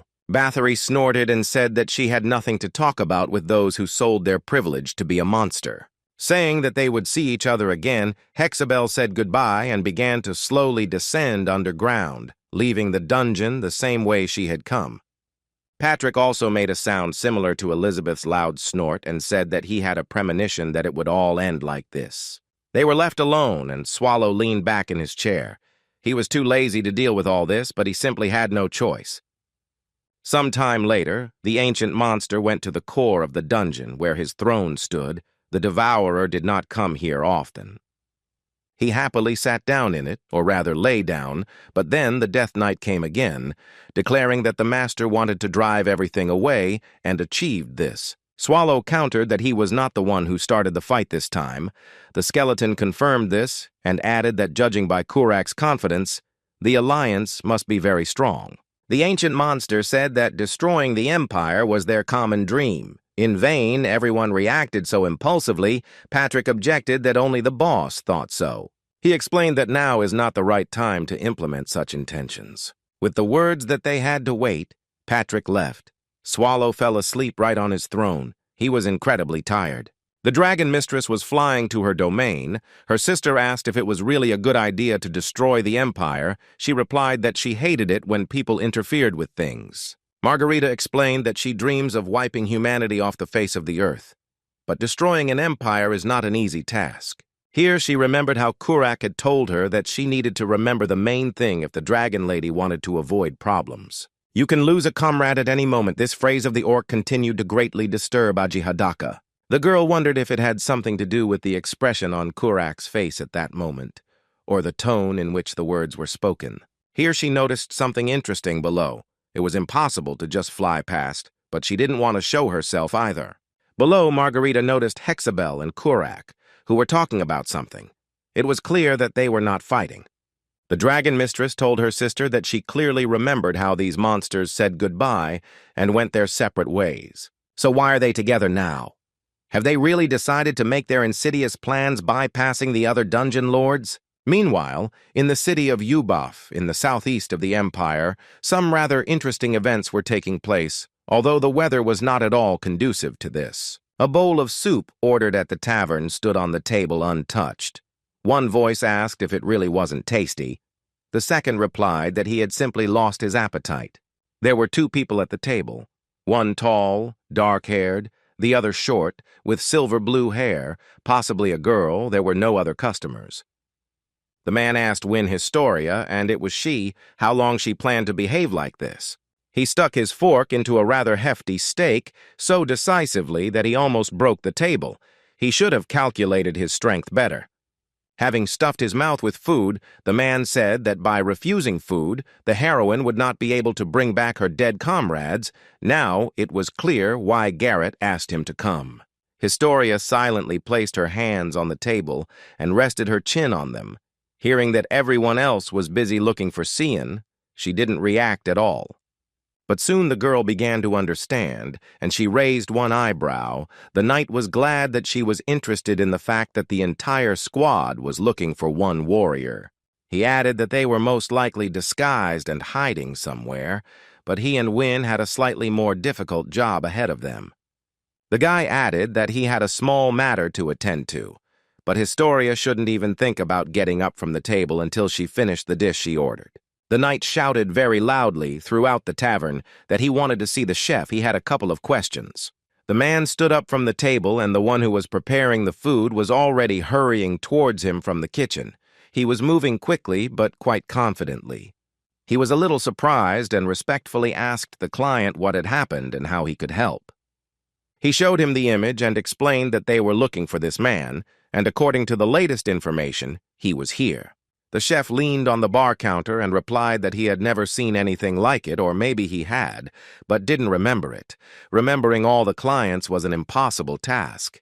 The knight attacked the cook, saying that it was very strange because he himself looked very much like the wanted man. The piece of paper flew to the floor, and indeed there was an exact copy of the chef depicted there, but it was already clear that this was the one they were looking for. Former hero Rushmer managed to deflect a direct sword attack with just a table knife from a serving set. Despite this, the man looked the knight straight in the eye and said that he did not quite understand what he meant. The knight replied that it was strange how one could continue to pretend when everything secret had already become clear. The order had a request for the former hero. The cook managed to throw the sword away from himself and, saying that he refused, attacked the enemy with a knife so unexpectedly that he did not have time to defend himself. The knight, bending over, replied that he had not even said what the request was, to which Rushmer replied that there were so many elders in the Empire now that they probably wanted him back on the battlefield.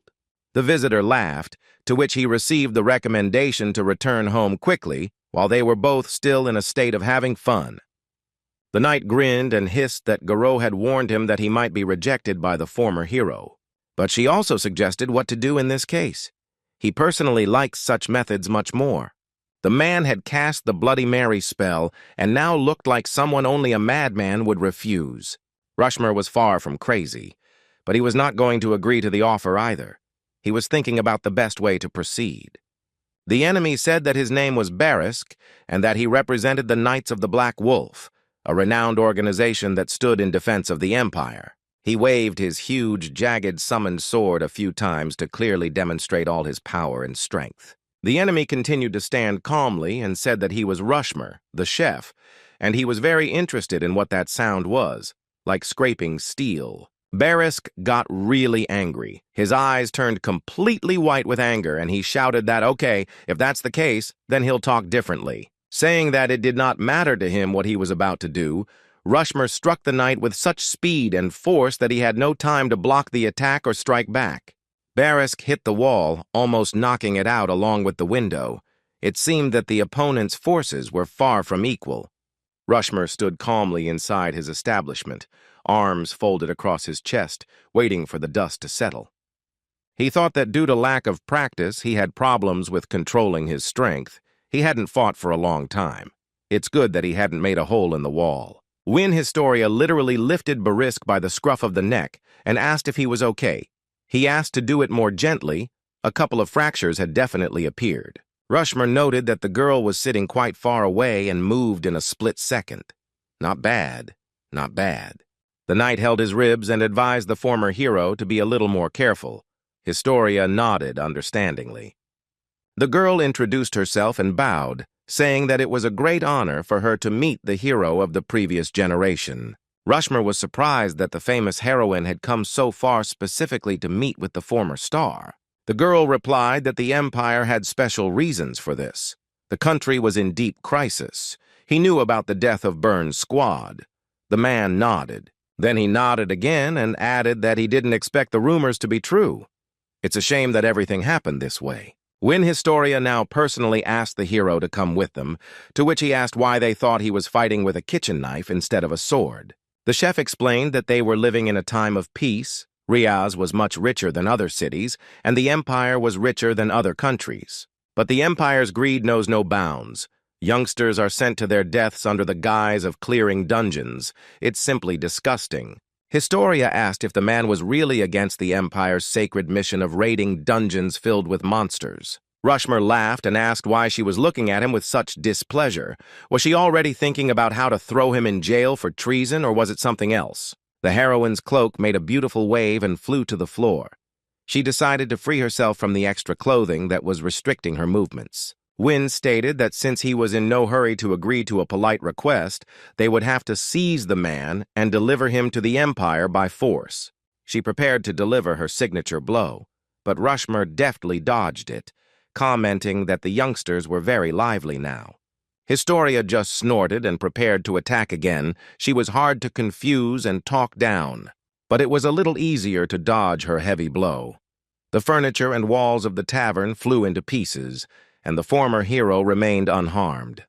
The girl struck one blow after another, but they all missed the target. Soon she did not even try to defeat Rushmore, destroying everything around. At some point, Historia pulled herself together and got quite close to the man, her fist whistling literally a centimeter from his face. And again, passed. Wynne was ready to just rush towards the enemy to make sure that he was real. How Rushmore could be so fast, the heroine did not understand. But we must not forget that in order to bring the former hero to Riaz, the Empire sent 2 envoys, and Barisk was watching everything that was happening. The knight watched the duel closely and was amazed. Rushmore was so skilled that it was as if he was fighting a child and not the great Wynne. But there was no one faster than Historia among the heroes, apparently only among the active heroes. I wonder what other talents the chef has. Wynne swung her fists in her heavy gloves so hard that she was already sweating, but the result was still 0. Rushmore once again slipped right under the heroine's nose and her hands hit each other. Historia lost one glove and tried to grab him with her hand to hit him with the armored fist of the other. But this attack also failed. The man said that he could understand why she couldn't hit him. He twirled his kitchen knife and said that he was coping with it in such a simple way because her attacks were too predictable. Just then, Wynne jumped up to strike from a slightly higher angle, but again failed. Rushmore explained that she attacks so stupidly because she has too straightforward a character, so every move is read at once. The chef twirled the knife on his finger and advised to change tactics a little, otherwise this could become a big problem in the future. Wynne looked at her with displeasure. She considered herself one of the best warriors, and here some former hero decided to teach her some sense. Rushmore explained that if she were to encounter an opponent of equal or greater strength, such predictability would be the girl's undoing. She had thought of Wren and Swallow a second ago, and now she took a step towards her opponent in order to try to deceive him. But this move was also calculated in advance. The girl failed to hit, and she froze in a fighting stance, wondering what to do. Then a familiar voice called out to Historia. She looked at the cloak she had thrown off before the battle and realized that she had broken her disguise. But the voice was coming from the intercom. He asked in a voice if Mr. Rushmore was also here. The man froze. He too would have preferred to remain incognito.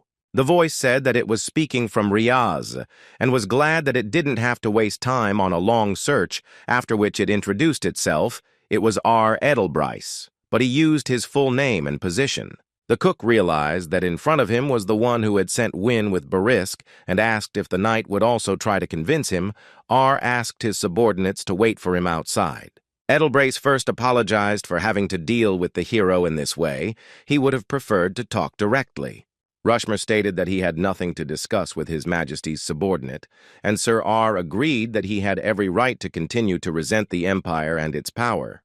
"And it's all because of that incident," the knight added, and the cook looked at him with suspicion and even fear. Even outside the walls of the tavern, it was clear that the conversation inside was not for outside ears.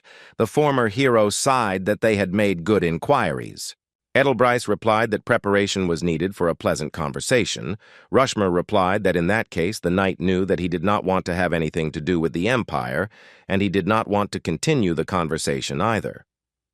Sir R suddenly said that there were not 6 of them, and Rushmer glanced at the intercom with a look of fear that no one would have expected from such an excellent fighter. Edelbryce began to list the names, and the former hero almost screamed in surprise that it was impossible. How did he know them? Sir R repeated once again that there were not 6 of them, then added that there were 8 of them, and they didn't know about the other 2. Wynne and Barisk went back inside the tavern, but sat at a distance listening intently to the conversation. Rushmer jumped to his feet. He took on his true form and became simply huge and red with anger. The man roared in a terrible voice, "Is this really true?" He leaned his hands on the table and leaned towards the intercom. Edelbryce replied that it was true and that he knew the names of 2 more. Meanwhile, in the core of antiquity, some rather interesting events were also taking place, which cannot be ignored. Swallow, in the form of a monster, lay on the floor of the cave and suggested that Patrick do nothing. The Death Knight agreed that now is such a time that it is better to just wait. Swallow said that it didn't matter whether the work had to be done before or after, but it would have to be done anyway, apparently referring to the orcs. The Devourer added that if you start doing work after this happens, you will be praised more. Patrick noted that he did not expect such productive thoughts from the boss. The ancient monster settled down more comfortably and said that he would prefer to enjoy the happiness of the present rather than the changeable future. The skeleton noted that there was some truth in this. He shouted that right now, for the sake of his true happiness, he would go on a break. Swallow replied that he was welcome. It was high time. Patrick replied that he would start by renovating the first and second rooms. Calling it maintenance, the boss countered that there was nothing in the rooms, and it was just perfect. The Death Knight hissed at the Devourer and told him not to pull the wool over his eyes, but to go and check the other rooms. He tried to get indignant, but came to his senses in time. Swallow went to walk around his domain. He really hadn't been in some of the nooks and crannies of the core of antiquity for a long time. He walked around the food storage and other places, thinking that such a vacation was not a vacation. Let Patrick not make it up. Here the boss stopped. The ancient monster saw the Death Knight in front of him and was surprised. He also did not understand why the boss finished the work before him. The Devourer said that he was not finished yet. He just discovered the problem at the very beginning and came to ask for advice. Patrick asked in surprise what the problem was, while he himself was feverishly wondering why the boss had changed so much. Swallow became a little worried and began tugging at his ear, reporting that he had discovered a problem in the food storage. Finally, the Lord of the Ancient Core plucked up his courage and explained that the vault was completely empty. The skeleton looked at him as if he understood the weight without words. But his guess was wrong. The food depot was emptied not by Swallow but by someone else, whom he found there. The Devourer sat down on an empty box, and a short man, apparently a leprechaun, took off his huge purple top hat and fell to his knees in front of him, apologizing. Patrick and Melju were also there and wondered if the monster traders had come, but the leprechauns had not had time to place an order. In general, the leprechauns themselves were excellent suppliers. The Ancient Core's relationship with this small nation was profitable. Given Swallow's appetites, the leprechauns became their close friends. The Demon Queen was surprised. It was because of this close cooperation that the ancient monster did not scold the visitor for the lack of food, but asked where his partner North was. Swallow's face showed that he was genuinely worried about the leprechaun, even more than about the provisions, which was especially strange. Melju was shocked that the boss knew the names of the trade group representatives. Patrick explained that North was especially good. The visitor reported that a few days ago there was a raid on supplies, targeting several trading groups at once. The Devourer clarified whether anyone else was hurt. The leprechaun became seriously agitated and explained that he didn't know about the others, but they were attacked by a large group of orcs. The Death Knight asked if they were from Nirkambal, and the man nodded that they most likely were. He explained that the previous cargo that was supposed to arrive at the core of antiquity had been targeted by these same orcs, and North tried to explain that the food was for the devourer. Swallow asked if his favorite supplier had been killed. His colleague explained that no, he had simply been taken away along with the cargo, and they didn't have time to order a new portion of provisions from the monster traders without North. The leprechaun started crying, and Swallow asked if he was really telling the truth. The visitor bowed and asked why he should lie. Let Mr. Devourer punish him with all severity, but spare the lives of the others. They are not guilty. No one planned to punish him, but the ancient monster decided to find out where the orcs who took North were heading. The leprechaun straightened up for the first time and looked at him. The boss explained that the situation was unpleasant. He did not think that Nirkumbal would start robbing monster merchants for military supplies. Patrick explained that they could get food from other suppliers, but the problem was North. They needed to get him out. Swallow said that he would not allow some orcs to take his best supplier away from him and harm him. He asked to be taken to the orcs, and the leprechaun resolutely put on his top hat and was ready to carry out the order at any moment. The Death Knight asked if he should accompany the boss as well, to which the Devourer chuckled and replied that he shouldn't. They headed to the camp that Nirkumbal's warriors had set up.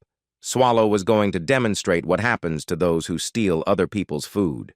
The orcs sat by the fire and ate dinner. They discussed what had happened, especially the stupidity of the leprechaun, who tried to explain that the cargo was for the core of antiquity.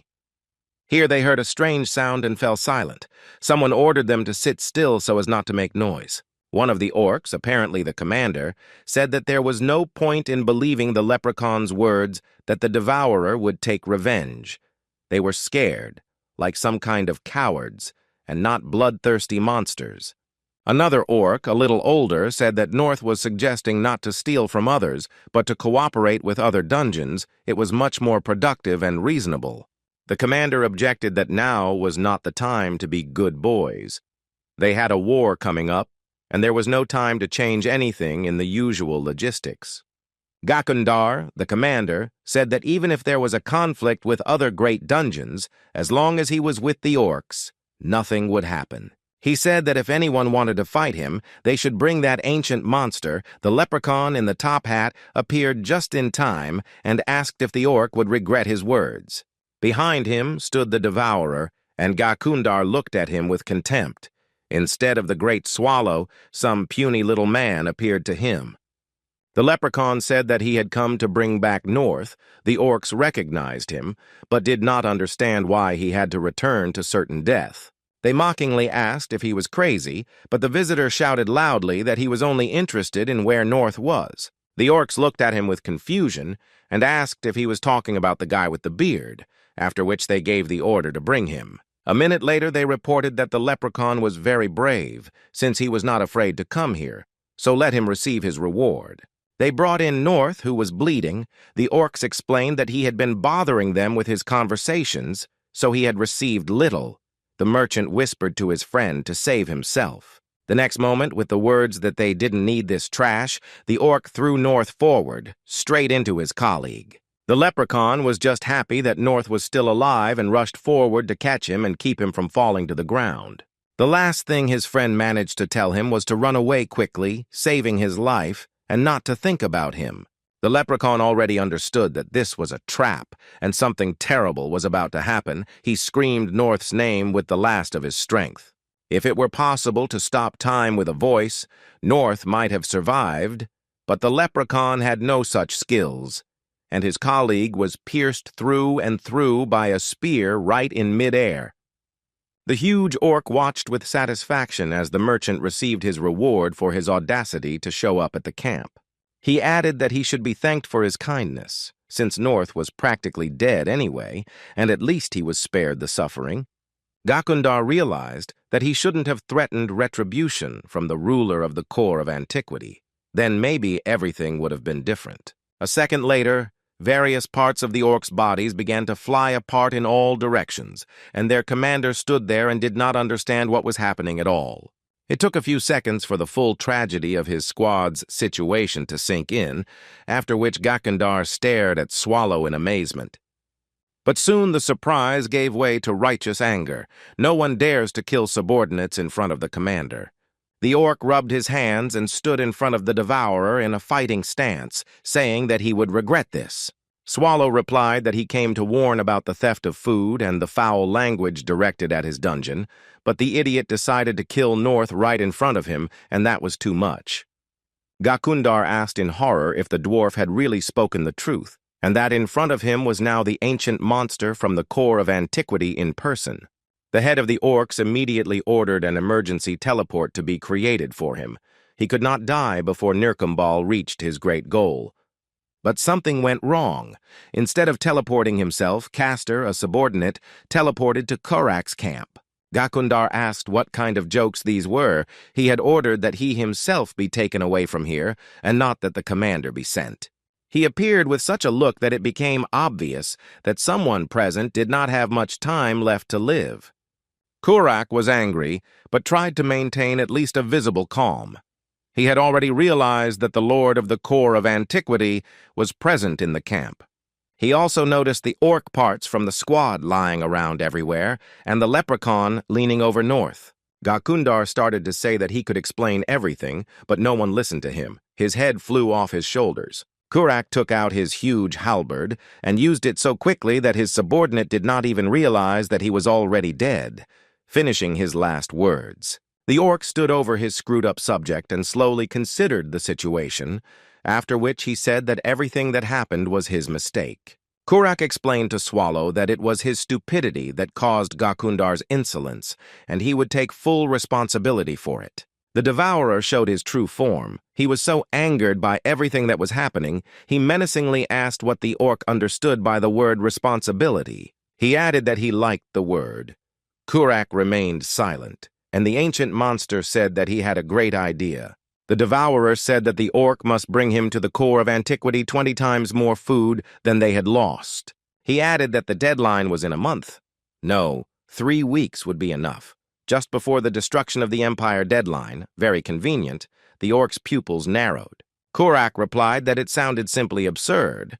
Where was he supposed to get such a huge amount of food in such a short time? But he could not refuse, because otherwise danger threatened not only the leader of Nirkumbal, but every orc on Earth. Korak realized that he had no choice but to attack the Empire even sooner than planned in order to fulfill the Devourer's order. He nodded to Mr. Swallow and said that he understood everything and would do as the ancient monster from the dungeon of the core of antiquity asked, after which he added that he swears on his name.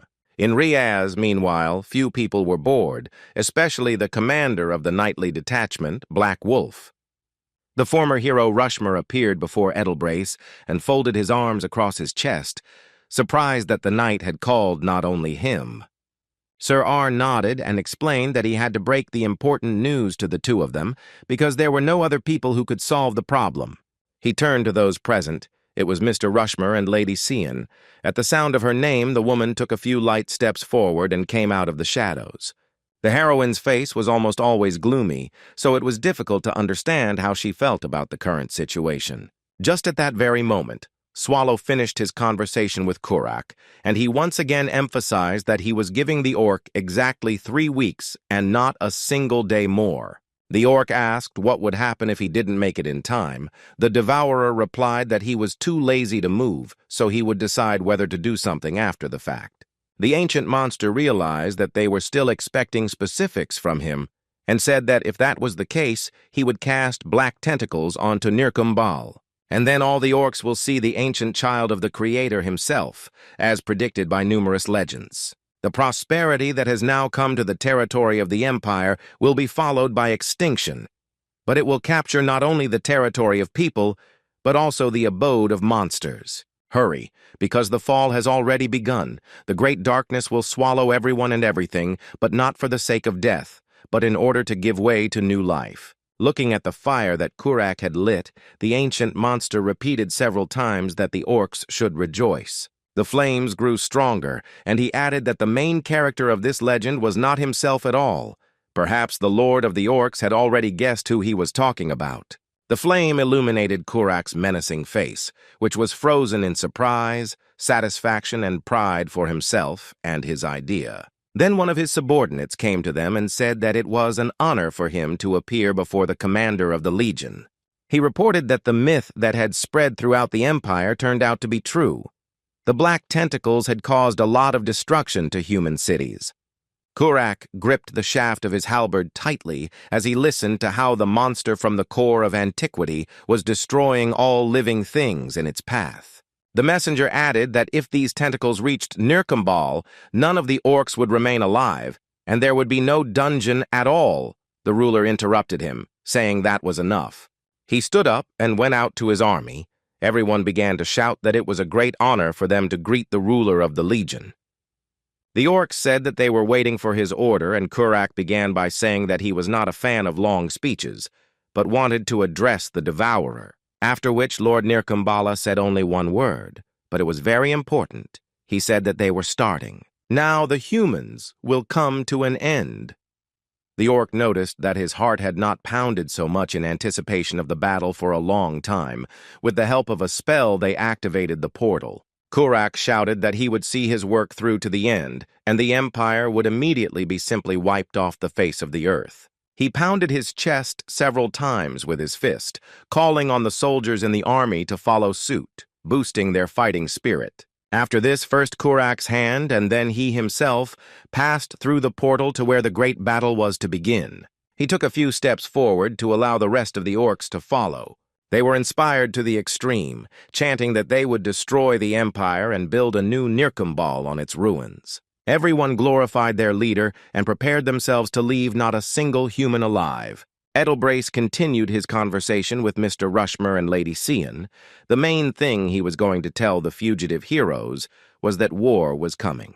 The woman remained silent and again retreated into the shadow of the wall. But the warrior stepped forward, placing his hands on his hips, and asked why this was so. Sir R explained that, to be more precise, the Empire is facing a civil war and an easy victory is definitely not to be expected. Rushmer continued to complain that they had brought two heroes here, making big statements but not providing any evidence. The knight explained that it wasn't that simple. He continued that there was some evidence, but it was rather vague. The hero asked how long he was going to play the guessing game. Edelbrace said that Euronisia came to him twice, unaccompanied, alone. He never uttered the word war itself, but several times mentioned its beginning. Rushmer asked if the knight was sure that these were not hallucinations, to which Edelbrace suggested listening to Cian. The hero replied that she had already confirmed with the help of magic that Sir R had not lied. His words were the pure truth. Garrett thought that they were facing a true master. She didn't even notice the spell. Cian asked if they were going to make peacekeepers out of the heroes who stopped the war. Edelbrace replied that he would not burden them with unnecessary responsibilities. The fact is that he loves the Empire. Rashmer immediately ran up to the knight and grabbed him by the chest, yelling that he was not here to listen to stupid jokes. When he shook Sir R, the curtain moved away from his face, and dark lines became visible, like the marks of infected veins. The hero raised his eyebrows in surprise and asked if he understood correctly that it was the Devourer, the boss of the ancient core, who did it. He reacted so violently that the tapestry with the coat of arms on the table began to wobble. Garrow asked Rushmer to pull himself together. Edelbrace, leaning on the table, added that he, of course, had not forgotten his promise given during the communication session. He handed the hero an envelope and said that it contained the names of the two who were not known to him and Lady Cian. Rushmer took the letter. Sir R added that he had also given a brief account of the events to make the incident appear credible, and it was up to them to decide. The man bowed and asked for forgiveness for giving in to his emotions. The knight replied that, given what had happened, he had every right to do so. Cian came closer and asked to get to the point. She was eager to know exactly what was required of them. Edelbrace explained that war was inevitable. The moment when it could have been prevented had long since passed, but he wanted to know that they were on the side of the Empire. The lady suggested that the Pope did not have the strength to lead the war. Rushmer agreed that this was unlikely. Edelbrace explained that when they met, he never looked him in the eye. Apparently, the pontiff made an alliance with the Holy Nation, But he had no evidence. The hero suggested simply killing the traitor, but Sir R explained that then they would not know what kind of alliance it was. Cian added that if external forces were involved, then the death of Euronisia would not change anything. The war would still take place. Saying that, since it was only a question of military support, she was out, the woman activated the teleporter. Rushmer said that he would definitely not side with the pontiff. He looked back, realizing that his colleague had simply left. Edelbrace assumed that the two were not particularly close. The hero explained that he always preferred to work alone, and when he retired, he was mainly involved in mentoring Byrne. Sir R said that he would like to talk about Byrne. The hero interrupted that everything was fine. He died in a raid in the core of antiquity, a usual thing. Edelbrace interrupted, saying that he had a request for Rashmer concerning the subject already mentioned. The hero clarified whether he meant Swallow, and he nodded. He was going to destroy the monster, and Rashmera asked to prepare the heroine who would do it, win Historia. The man laughed, even clutching his stomach, declaring that there was no point in this because the Devourer could not be defeated. The knight said that he knew this very well. He spun on his heel and added that everything changes. Then he explained that they needed Historia to grow and develop further, moving to a new stage. Rushmer didn't quite understand what was being discussed, so he asked again what specific steps Wynne had to go through. Edelbrace ignored the question and said that even if the task seemed impossible, they simply had to try. The hero looked at him resolutely, as if he himself was ready to rush to conquer the core of antiquity at that very moment. But then Sir R, smiling slyly, added that they were obliged to try for the sake of their beloved empire, as if he was testing the guests' nerves. In the chambers of the palace in Riaz, two people were talking. One voice told Edelbrace that she was very glad that he had managed to persuade those two to take their side. It was Garrett. She still did not understand that they were on the brink of a war that could not be stopped, so the only option was to win. The girl continued that she was worried that they had so easily given the list to Rushmer. He had gotten what he wanted, and now he might not agree to cooperate. The knight replied that it was not scary to lose leverage. It was much better to gain trust. Besides, that way he would not start to find out things that he shouldn't know. Edelbrace thanked Gareth for his help, and the two headed towards some kind of altar-like structure. The man folded his hands in prayer for the future of the Empire and for the coming war, which they were obliged to win. Garrett stood behind him, and he added that he also prayed for peace, because there was nothing worse than useless deaths. Meanwhile, in the ancient core, Patrick was in a gloomy mood, looking at the boss as if someone had died. Swallow said that he had done nothing wrong. Why such a look? The skeleton explained that it was not his fault. He said, puzzled, that for some reason his ears were itching a lot. This was something new. The Devourer asked in amazement what kind of ears. The Death Knight explained that he sometimes suffers from an itch, as if someone is calling him. Maybe this is a sign that the mana will soon awaken. The boss reminded that he can already use simple magic. Patrick replied that if he had learned strong magic, it would have been much more convenient, and that he could have become a second Erebus. Swallow put his hands behind his head and calmly asked why he didn't just split that skull in two right away. There was a patient lying on the surgical table in the laboratory, and he suddenly told the doctors that he envied their freedom. The surgeon asked the assistant if he had misheard, and he replied that it sounded more like nonsense, and that we would not be distracted from the experiment. Here the voice brazenly asked if he dreamed of freedom. The doctors understood that if the patient was not conscious, it would be difficult to track the reaction, but they did not want to listen to the conversations. Here the voice inside the patient's head offered him to make a deal to gain freedom. Hands darted in different directions, not allowing the doctors to finish what they started. Sometime later, the fair-haired man woke up from the bright light of the sun. He was sitting on a wooden bed covered with straw. He was moaning and making sounds as if he was experiencing severe nausea, but in fact he was feeling very sick. The guy remembered how he abandoned his comrade, saving his own life. He ran through the forest very quickly. And he ran away with a bloody mouth and hands. He ran away from death and from those he killed in order to survive, just to survive. Nifrim ate the bodies of the raiders, but convinced himself that he did not want to do it. He believed it so much that he practically erased from his memory the memories of both the act itself and his past. The clothes stained with the blood of his comrades were the only reminder of what had happened. But very soon, he would lose that too.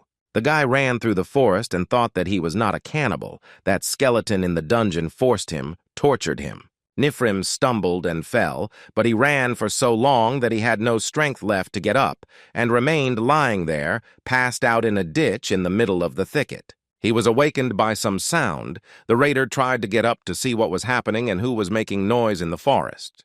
The guy looked around in fear. He was quite strong and crippled. He was left with one arm, so he could hardly fight now. Someone was walking through the thicket with heavy steps, lighting his way with a lantern. Gradually, the light became closer and closer. Now he came close enough to illuminate Nifrim's face. The boy became frightened and recoiled, his eyes wide open, unaccustomed to the light. He quickly slipped into the shadows to avoid being noticed. He first needed to assess the strength of the potential enemy. The boy thought that he should never have done what he did. He looked at the approaching figure with the lantern and decided that he should get up. It wasn't easy, but Nifrim still managed to stand upright, even though he was moving half-bent. He walked towards the figure with the lantern. The man didn't suspect anything yet. The raider thought that he had to survive at any cost, but an inner voice screamed to stop. There, in the core of antiquity, Patrick asked how stable Nifrim's regeneration was. If he ate all the corpses, would he be able to grow limbs? Well, now the monster had the opportunity to test whether he could get his hand back sometime after losing it. The bird sat on the windowsill of a wooden window in a village house, basking in the rays of morning light. Nifrim was so sick that he slid off the bed and moved very quickly towards the bucket or other suitable container. On the way, he realized that the vomiting had subsided and crawled under the bed, starting to cry and ask for forgiveness from everyone he had eaten. The guy covered his face with his hand. He couldn't stand being in the light. He was so ashamed to see himself and his restored body. I wonder if he stays under this bed, maybe everyone will forget about his existence. But the problem is not in others, but in himself. For breakfast, there was a mushroom soup. It smelled quite appetizing and tasted pleasant and filling. The old woman who placed the bowl in front of Nifrim urged him to eat, even if not everything could be retained in the stomach. Strength had to be taken from somewhere. The guy lowered his head and thanked her for the food. Both hands were in place, which meant that he had actually enjoyed the lonely traveler in the forest. Then a noise was heard behind the door. Someone was walking quickly, practically running along the corridor leading to the kitchen. They literally kicked the door open and immediately started yelling at some lancer that he was only having breakfast, and it was already noon outside. It was a short girl, and the one she addressed by the name Lancer was Nifrim. The girl reminded that he was supposed to help her with collecting wild herbs. The elderly woman stood up from the table, and the girl asked where the grandmother was going. She replied that there was no need to shout. She was not deaf and was going to the field. She said that the wild herbs could wait. Let her stop pestering the guy. He would go with her to the field. Nifrim even stopped eating from surprise. And let the girl go with her, too. She got indignant and started shouting again for Lancer to gobble it up faster. She had to drink the soup over the edge. After a short discussion about who would go where, Youth won, and the grandmother went into the field alone. They moved through the grove, and the peasant woman asked her companion if he remembered anything from his past. He shook his head negatively. The girl assumed that the guy was a mercenary. When the grandmother brought him, he was covered in blood, and even in armor. Lancer, that is Nifrim, replied that she might be right, but he still couldn't remember her name or occupation. The girl, her name was Pestle, assured that sooner or later the memory would return. There was no need to worry too much about it. Then a man came out of the thicket with the carcass of a wild animal on his shoulder and asked what the young people were doing there. Pasil did not answer, but instead noted with admiration that his hunt had been successful. The man replied that this was indeed so. The guardian spirit was apparently helping. The girl asked what kind of spirit it was, and her fellow villager explained that it had driven away all the monsters, and now the area was full of game. He added that he found the corpse of a troll near the wall. It, too, was most likely killed by that same guardian spirit. The man added that the grandmother did not need to know about this conversation, so that she would not worry. Pestle promised that she would keep her mouth shut. The hunter went on, reminding the young people that they should return to the village before sunset. The girl looked at the sun and said that they had climbed too high. Maybe they should go down a little closer to the village. Nifrim asked if monsters had often approached their settlement before, and the girl thought about it. Pessil replied that people avoid danger, so they try to settle where there are not many threats. But before, monsters were indeed found nearby, but now they have completely disappeared. The guy sighed and commented that it was great, and his girlfriend immediately asked if he remembered how he was a mercenary. Nifrim replied that he was not sure that he worked in this particular field and suggested that they go down the mountain before it got dark. People in the field burned grass and collected brushwood so that it wouldn't go to waste in the fire. The activity was quite monotonous.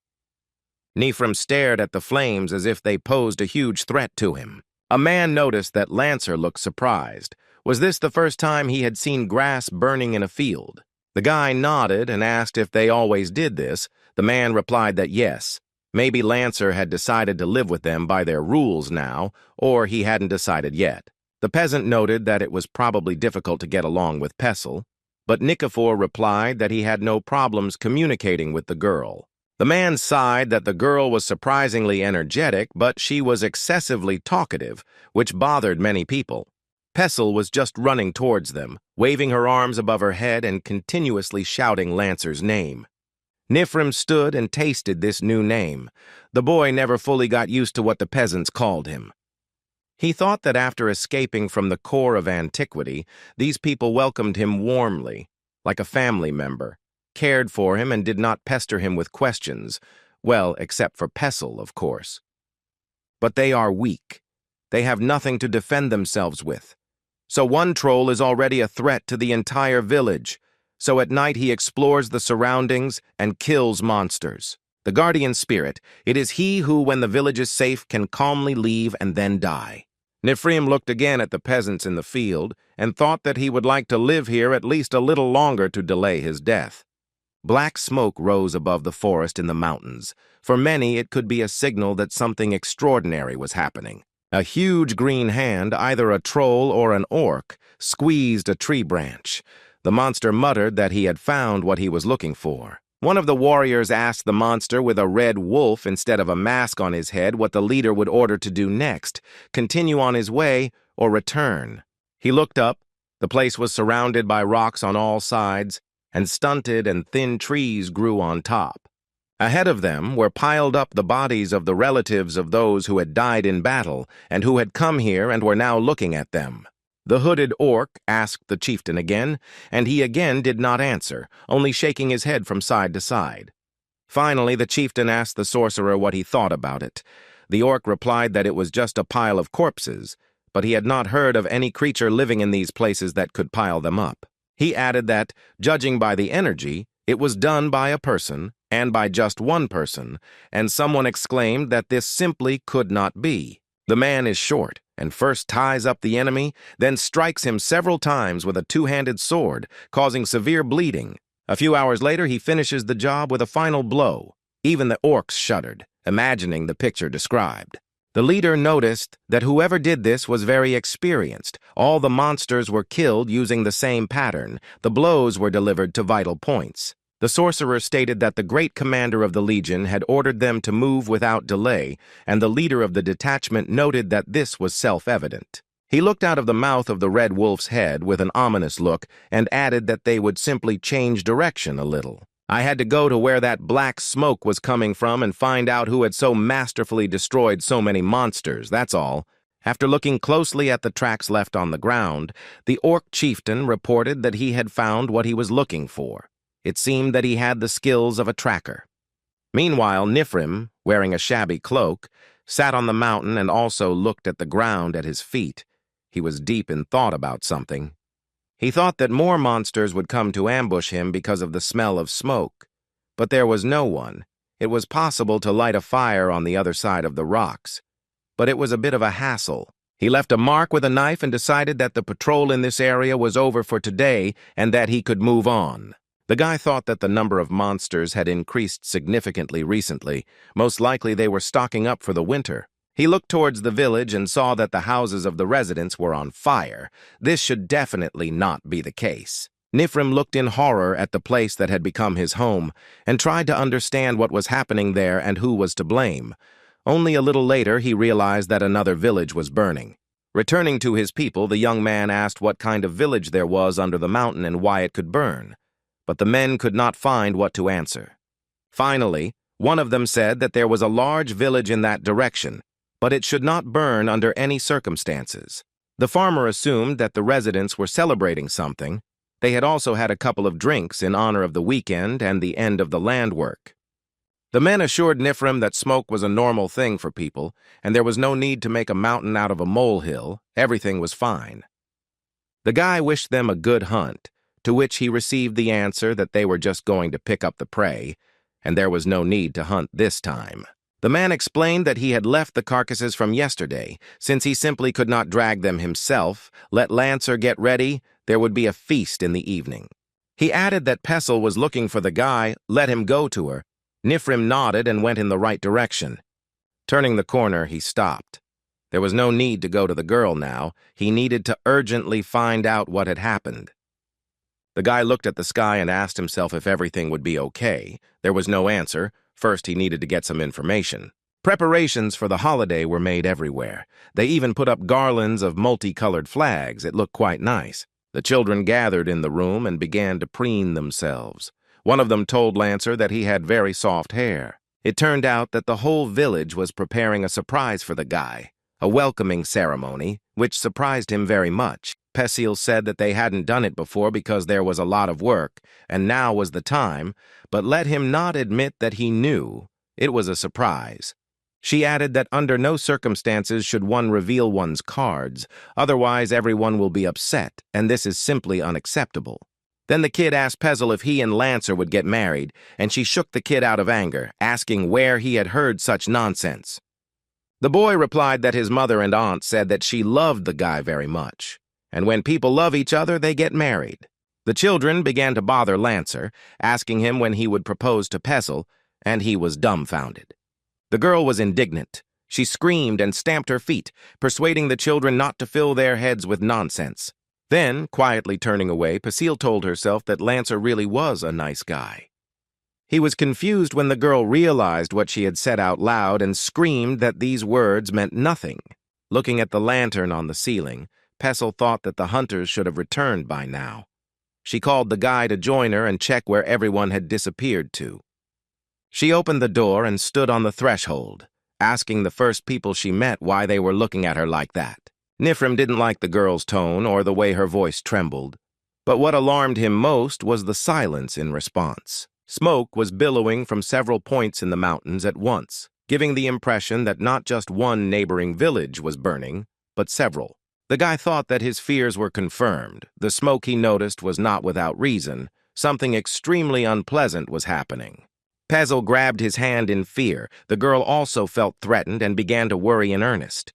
Lancer said that there was no point in staying outside. It was better to return to the children in the house. It would be safer and calmer for everyone. The children were already getting bored and started asking when their hunter fathers would return and the promised holiday would begin. Pessil reported that the men were delayed because they were carrying a lot of food. A real feast would soon begin. Nifrim realized that there was nothing to wait for. He had to act. He said that he was going to meet the men and that the girl and the children should stay in the house and not go out if possible. Noticing the alarm, the guy tried to smile as carefree as possible and asked not to worry, they would all be back soon. What Nifrim saw in the mountains confirmed his worst fears. Disaster had happened, and the children would not wait for their fathers. The hunters' belongings and the broken remains of their cart were scattered across the forest clearing, and all the snow around was red with blood. The recent presence of orcs was also clearly felt. The smell indicated that there had been a lot of them here quite recently. Nifrim began to peer into the forest to understand if the detachment was there, and if there was an ambush, maybe it was a trap. There was nothing visible nearby, and the guy decided to climb a tree, firstly, to better assess the situation, and secondly, to remain unnoticed in case of a threat. From above, he saw a whole horde of orcs. They were approaching, as the hero thought. The opponents expected him to come to the place where the peasants were killed. Here, one of the fighters squinted, hearing a branch of a nearby tree snap. The orc, squinting, looked up. Nifrim was ready to attack. His eye flashed with a dangerous glow. A second later, he fell on the enemies from above. The orcs screamed. They did not expect such a sudden attack. The guy moved so quickly that it was impossible to track him. After all, he was one of the best raiders of the Empire. In one hand, he had a dagger, in the other a short sword. The guy was never able to get a normal weapon in the village.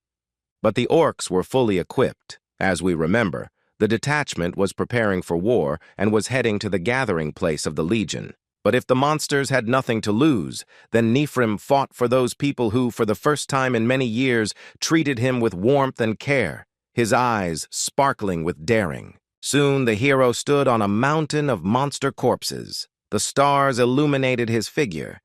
It is hard to imagine a more terrible picture. He exhaled with satisfaction and tried to restore his normal pulse. The battle, although short, was truly epic. But then Nifrim remembered Pesil and the children. There was no time to think about himself. He had to immediately return to the village. The guy rushed through the forest like the wind. He was tormented by the darkest forebodings. He had to hurry. Having reached the edge of the forest below, Nifrim saw the glow of a fire. Another part of the orc squad had captured the village while he was fighting in the mountains. The raider started running even faster, but when he reached the first houses, he realized that he was too late, and there was probably no one left to save. The orcs stood on both sides and waited for the man to come closer. The monsters guessed that it was he who had killed many of their brethren. The leader introduced himself. It was Kaltum from the great Karate tribe, the same orc with the red wolf head as a helmet. He asked to come closer, promising not to attack. Nifrim was only interested in whether the villagers were alive, and he asked where they were. Kaltum did not answer, continuing that the hero was a smart guy. He already knew that the detachment in the mountains was destroyed. The guy asked again where the residents were, and the orc continued that, having found a pile of corpses in the ravine, he decided to make a detour and fight the one who had piled it up. The man exhaled loudly. He was already starting to get angry that there was still no answer to the question. Was it really so difficult to bring clarity instead of empty chatter? He said that for the last time he repeats where the people are. Kaltum gave the order to bring those who have not yet been killed. Nifrim looked at him so sternly that the orc thought, and added that they should bring every single survivor. Soon the children and several women were brought in, and the orc leader announced that he wanted to fight the man. If he wins, all the inhabitants will be released, but if he loses, their fate is sealed. Nothing can be done. Among the crowd, Nifrim noticed Pesil and the others, his heart constricting with joy when he realized that almost no one had been killed yet. He prepared his weapon for battle and asked what the orc was waiting for. Let him get into a fighting stance, and they would begin. The monster grinned and said that he really liked this attitude. He had a worthy opponent. Kaltum of the Karate tribe stood up to his full, enormous height and spread his arms out to the sides, shouting that the duel was beginning. His weapons were an axe and a huge hammer, and it was with them that the monster made his first, very powerful, blow. But the orc was huge. The weapon was heavy, so Nifrim managed to dodge this attack and avoid damage. Both froze and looked at each other. Kaltum was relatively calm, but the man's face was distorted with undisguised rage. The orc swung his hammer again. It whistled literally a centimeter from the enemy's head. Nifrim was unable to avoid the next blow, but he managed to put out his dagger to try to block it. This was a mistake. The peasants' weapons were of poor quality, and the blade literally fell apart before our eyes. But in his other hand, the guy had a sword, which he immediately put into action, taking advantage of the reduced distance. He drove the blade into the orc up to the hilt, and it was unclear why the monster did not react to this blow properly. The guy pulled out his weapon and delivered a few more blows, backing up his actions with his knee. The monster staggered, but did not fall. Nifrim practically straddled the orc, and he looked his opponent straight in the eye from under the wolf's head in surprise. The guy wrapped his leg around his neck and prepared to deliver a crushing blow from above. The countdown was a split second. Finally, Nifrim gathered all his strength and attacked Kaltum with lightning speed. He was confident that he had defeated the enemy. This did not happen. The blade bent like an accordion. The leader of the Carrot tribe had hidden armor so strong that it simply left the man no chance. The orc looked at the hero and said that in battle it is important to think ahead about all the enemy's actions and be unpredictable. Falling to the very bottom taught him this art. Nifrim tried to jump off the monster and run to the side. He realized that these were not just words, but a threat. Kaltum caught him by the leg and said that it would be impossible to escape. The man was overestimating his capabilities. He lifted the guy into the air and said that this was a real duel and it would end according to the rules. The hero thought only about the fact that without a normal weapon he was doomed. The orc struck with such force that Nifrim somersaulted several times in the air and flew back a couple of meters. The guy sprawled on the ground. Kaltum sighed that the spectacle was much more impressive than he had expected. Well, he confirmed his title of the strongest warrior. And if so, then according to the agreement, he can kill all the prisoners. Pestle, in a panic, began to call Lancer for help. He opened his eyes in horror. The thought that all the villagers would die would have raised even the dead from the grave. The people continued to scream in fear, and the chief gave the order to finish them off as quickly as possible, so that they would not make noise. Soon they would become just food. But then Kaltum's attention was drawn to some movement behind him, and he looked back at the sound in bewilderment. At the same time, the warrior noticed a wound on his shoulder and thought that he would not be able to fight with his left hand. Well, the guy had inflicted a wound on him, even armed with some kind of crap instead of a weapon. He remembered the sounds again and looked at Nifrim, who had turned over trying to get up, groaning loudly in pain. The guy thought about Pestle and repeated his attempts again and again. It was impossible to allow the death of people who had become close to him. The girl called him again, her eyes full of horror from understanding what was happening. The prospect of dying and becoming lunch for the orcs would not please anyone. Nifrim mentally asked for forgiveness, after which he switched off. Falling into memories, Sylvia stood over him and loudly called his name. He opened his eyes and sat up. The girl asked how long they had been experimenting on him. She thought he would never wake up. All the test subjects gathered in the room and asked the guy what trials he had to go through today. He made such a sad face that Sylvia said she would urgently go and get something sweet so as not to have to see his sour expression. The tall guy added that he wouldn't mind drinking something strong right now, and the second one dreamed of a stew from the tavern closest to home. The girl with the Rubik's Cube began to dream about fresh bread with jam, and the guy sitting next to her about roast mountain pig.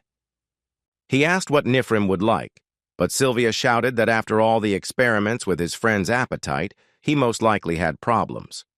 But Nifrim replied that he was fine and suggested that his comrades one day get out into the wild and have a real feast together. He laughed and promised that he would do everything possible to ensure that they all left this hell together, and then sat with a view of the sunset and stuffed their bellies with delicious food until they burst. Nifrim was delirious, repeating that they would be together. The orcs had already managed to entangle his neck and arms with a rope. Moreover, they placed him in a cage, and now they were surprised that the little man survived. It was incredible, considering that he withstood a direct blow from the leader. They asked the guy how he was still breathing after what happened, but he couldn't hear. He still hadn't regained consciousness. The orcs said that he was destined to be the victim. The monsters wondered if there were many more of these lively creatures in the capital. But then a guard came up and replied that it meant nothing, that they were all nothing against the leader Kurak. Having looked at Nifrim, the orcs recognized that this one was dangerous, so they very successfully came up with the idea of cutting off his legs. Meanwhile, in the core of antiquity, everything was going on as usual. Well, almost everything, except for the fact that war was about to start. Patrick reminded Swallow of this very loudly and insistently, shouting over and over that it was not time to sleep. He read the letter while sitting on the ancient monster, who opened his eyes and asked if there really wasn't a more comfortable place.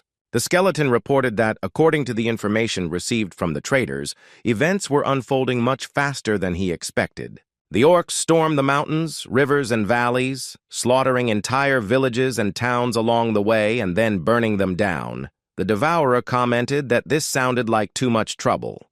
Patrick reported that the monsters were apparently planning to surround the capital from all sides, destroying the surrounding areas in a wide arc, which was not an easy path. He added that something else was even more interesting, and the ancient monster noted with surprise that he did not expect the Death Knight to be so carried away by the events. Patrick replied that war was the most interesting spectacle, except for fire. The boss closed his eyes, getting ready to fall asleep again. But he failed because of the terrible smell that was emitted by the bag, and Swallow asked the gatekeeper what was in it. The skeleton explained that it was popcorn. Melju had prepared it with butter and magic, advising her to eat it when she was doing something exciting. The devourer repeated the unfamiliar word several times as if tasting it. He was a big eater, but rather unpretentious. Patrick added that popcorn is made from corn. They will all gnaw it together and enjoy the show, but Tori also promised to come. The sky above the Empire was painted orange due to the many fires. It seemed that just a little more and everything that could burn would burn. The guards were exhausted from waiting as they simply waited for the command, but everyone hoped that the orcs would soon run out of steam and retreat. They were talking about how this wasn't a dungeon. Why would monsters need their lands? Then someone said that they even saw a paladin. He was simply incredible, as if he wasn't human at all. The knight reported that they were just orcs and did not pose much of a threat to the Imperial army, but their leader, Kurak, was indeed very dangerous. Yusak reported that if they held out a little longer, reinforcements would arrive and victory for the people would be assured. Someone in luxurious, heavy armor called the talking men arrogant creatures. His face was not visible. The fortress was under siege, but the walls remained intact. The commander of the knights defending the city declared that he would not allow the monsters to enter here. He added that not a single orc would set foot on this territory, while the monsters themselves were sure of the opposite. Kurak was indeed preparing to join the victorious march of his army, but before that, he had several more important matters to attend to. The ruler of Nirkulab emerged from his dungeon. He had invaded foreign territory and had worked hard, but now he had to find among the ruins what would help defeat the Empire. Then a voice came from above asking if the person in front of her was an orc. The monster looked up and asked if the fairy wanted to become his next victim. The fairy appreciated his attitude and praised his strength of spirit and the fact that Kurak did not retreat before her, although he felt a huge difference in strength. Faye noted that it was worthy of respect. Let him say his name, she would certainly remember it. Maybe it would be useful in the future. Kurak had recalled this meeting many times, and now he sat, illuminated by the flames of the fire, replaying the episode in his head. One of the subordinates called out to the commander and said that he looked tired. Perhaps it would be better to postpone the conversation. The messenger said that a report had arrived from Kaltum. He wanted to bring the ruler an unusual person with superpowers. He nodded and asked what was with the provisions. The orc replied that Kaltum had reported the destruction of several villages, and the commander had ordered the spoils to be divided equally and the people to be killed and eaten. The messenger stood up to go and carry out the order, and Kurak ordered that Kadachi be brought to him in addition. The huge warrior announced that he was already here. The commander invited him to come closer. There was something to discuss. Kadachi took a few steps forward and stopped. Awaiting further orders, he was loyal to the Lord. The banners of the Empire and the troops that had joined it from the east of the city fluttered on the fortress, besieged by the orcs. The military leader informed the knight that their presence gave him confidence, that as soon as everything was over, he would issue an official thank you to the order. He received the answer that all who serve the Empire also serve the order, and they will allocate all the forces they have at the order of His Holiness. The messenger brought a report on the current state of military affairs, and the commander looked at it with interest. The orc forces outnumbered the humans by about several dozen times. This seems to be their main army. But the siege commanders are reporting a shortage of weapons, so the monsters will face some difficulties sooner or later. The military leader asked if they had enough food. The messenger replied that the city was preparing for winter, so there would be enough supplies for both the residents and the army. When asked how things were going with the draft, the answer was also encouraging. People hated monsters, so they willingly signed up as soldiers. It was great. We had to hold out for a week. They promised to send the strongest knights from the Order of the Red Rose to help. The warlord looked at the banners with optimism and declared that it was time to show these orcs where they belonged. The messenger asked if they really needed to wait, and looking at the orc army, he called them idiots who were incapable of fighting properly. He stated that the monsters would not be able to hold out with such weapons, but the military leader reminded them of the sorcerers, who were stronger than human magicians. The man looked carefully beyond the fortress walls and muttered that now many things had lost their meaning and relevance. With them are the paladins of the church, who can fight with swords and can resist any magic. The messenger said that this made him wary. Since when did the church start helping the empire? These paladins could be more dangerous than orcs. The commander replied that now their enemy was the army of Nirkumbal, and if they began to doubt their allies, chaos would reign. He noticed that the orcs, by the way, were taking too long to start the attack, which is what really looks suspicious. The men heard the sound of heavy footsteps and realized what the monsters were waiting for. Their master, Lord Nirkumbala, was approaching. This guess caused sweat to stream down the commander's face, and soon he saw the enemy with his own eyes. It was the infamous Kurak, but for some reason his hair wasn't red. Were the legends wrong? The aura matched the mana of the dungeon lord. All warriors were given the order to prepare, the orcs began to approach, and it was necessary to give them a suitable rebuff. The archers took up positions. The mages took up combat stances and began casting defensive spells, after which they prepared to use long-range ones. The guards had to raise their shields to protect the count, the owner of these lands, when the messenger noticed something suspicious. Only 2 orcs came out to the fortress walls, Kurak himself and someone who looked like a sorcerer. Lord Nirkumbala opened his mouth and roared terribly, addressing the people on the fortress walls and beyond them. He used sound amplification magic and people rushed to cover their ears. The orc's voice sounded so loud and frightening. He stated that he respected their fighting spirit, but that humans would not be able to stop the advance of the monster army, and both the messenger and the commander frowned, sensing a catch. Kurak wondered if they really hoped to stand against his forces simply by blocking the orcs' escape routes. He extended his hand forward and declared that humanity would be destroyed simply because it would not awaken from its sleep of illusions and self-confidence. The paladins stood silently, not moving. After all, they were people themselves, even though they were not Imperials. Kurak said that in half a day everyone would understand what fools they had been, but it would be too late. He would kill every last person in the fortress. The knights began to panic, but they didn't show it. They had to keep a straight face and try to give the enemy a worthy rebuff. The commander did not let the enemy finish, calling him a stupid orc. What half a day he dares to talk about when they have paladins on their side. The messenger thought that the leader of the race would not have made such a threat just like that. There must be good reasons for his words. He tried to figure out what he had missed and why the orc was looking at them so expectantly, as if something was about to happen. The warlord shouted that everyone should be on guard. Before them was the boss of a great and terrible dungeon, and not some fool. He was clearly up to something.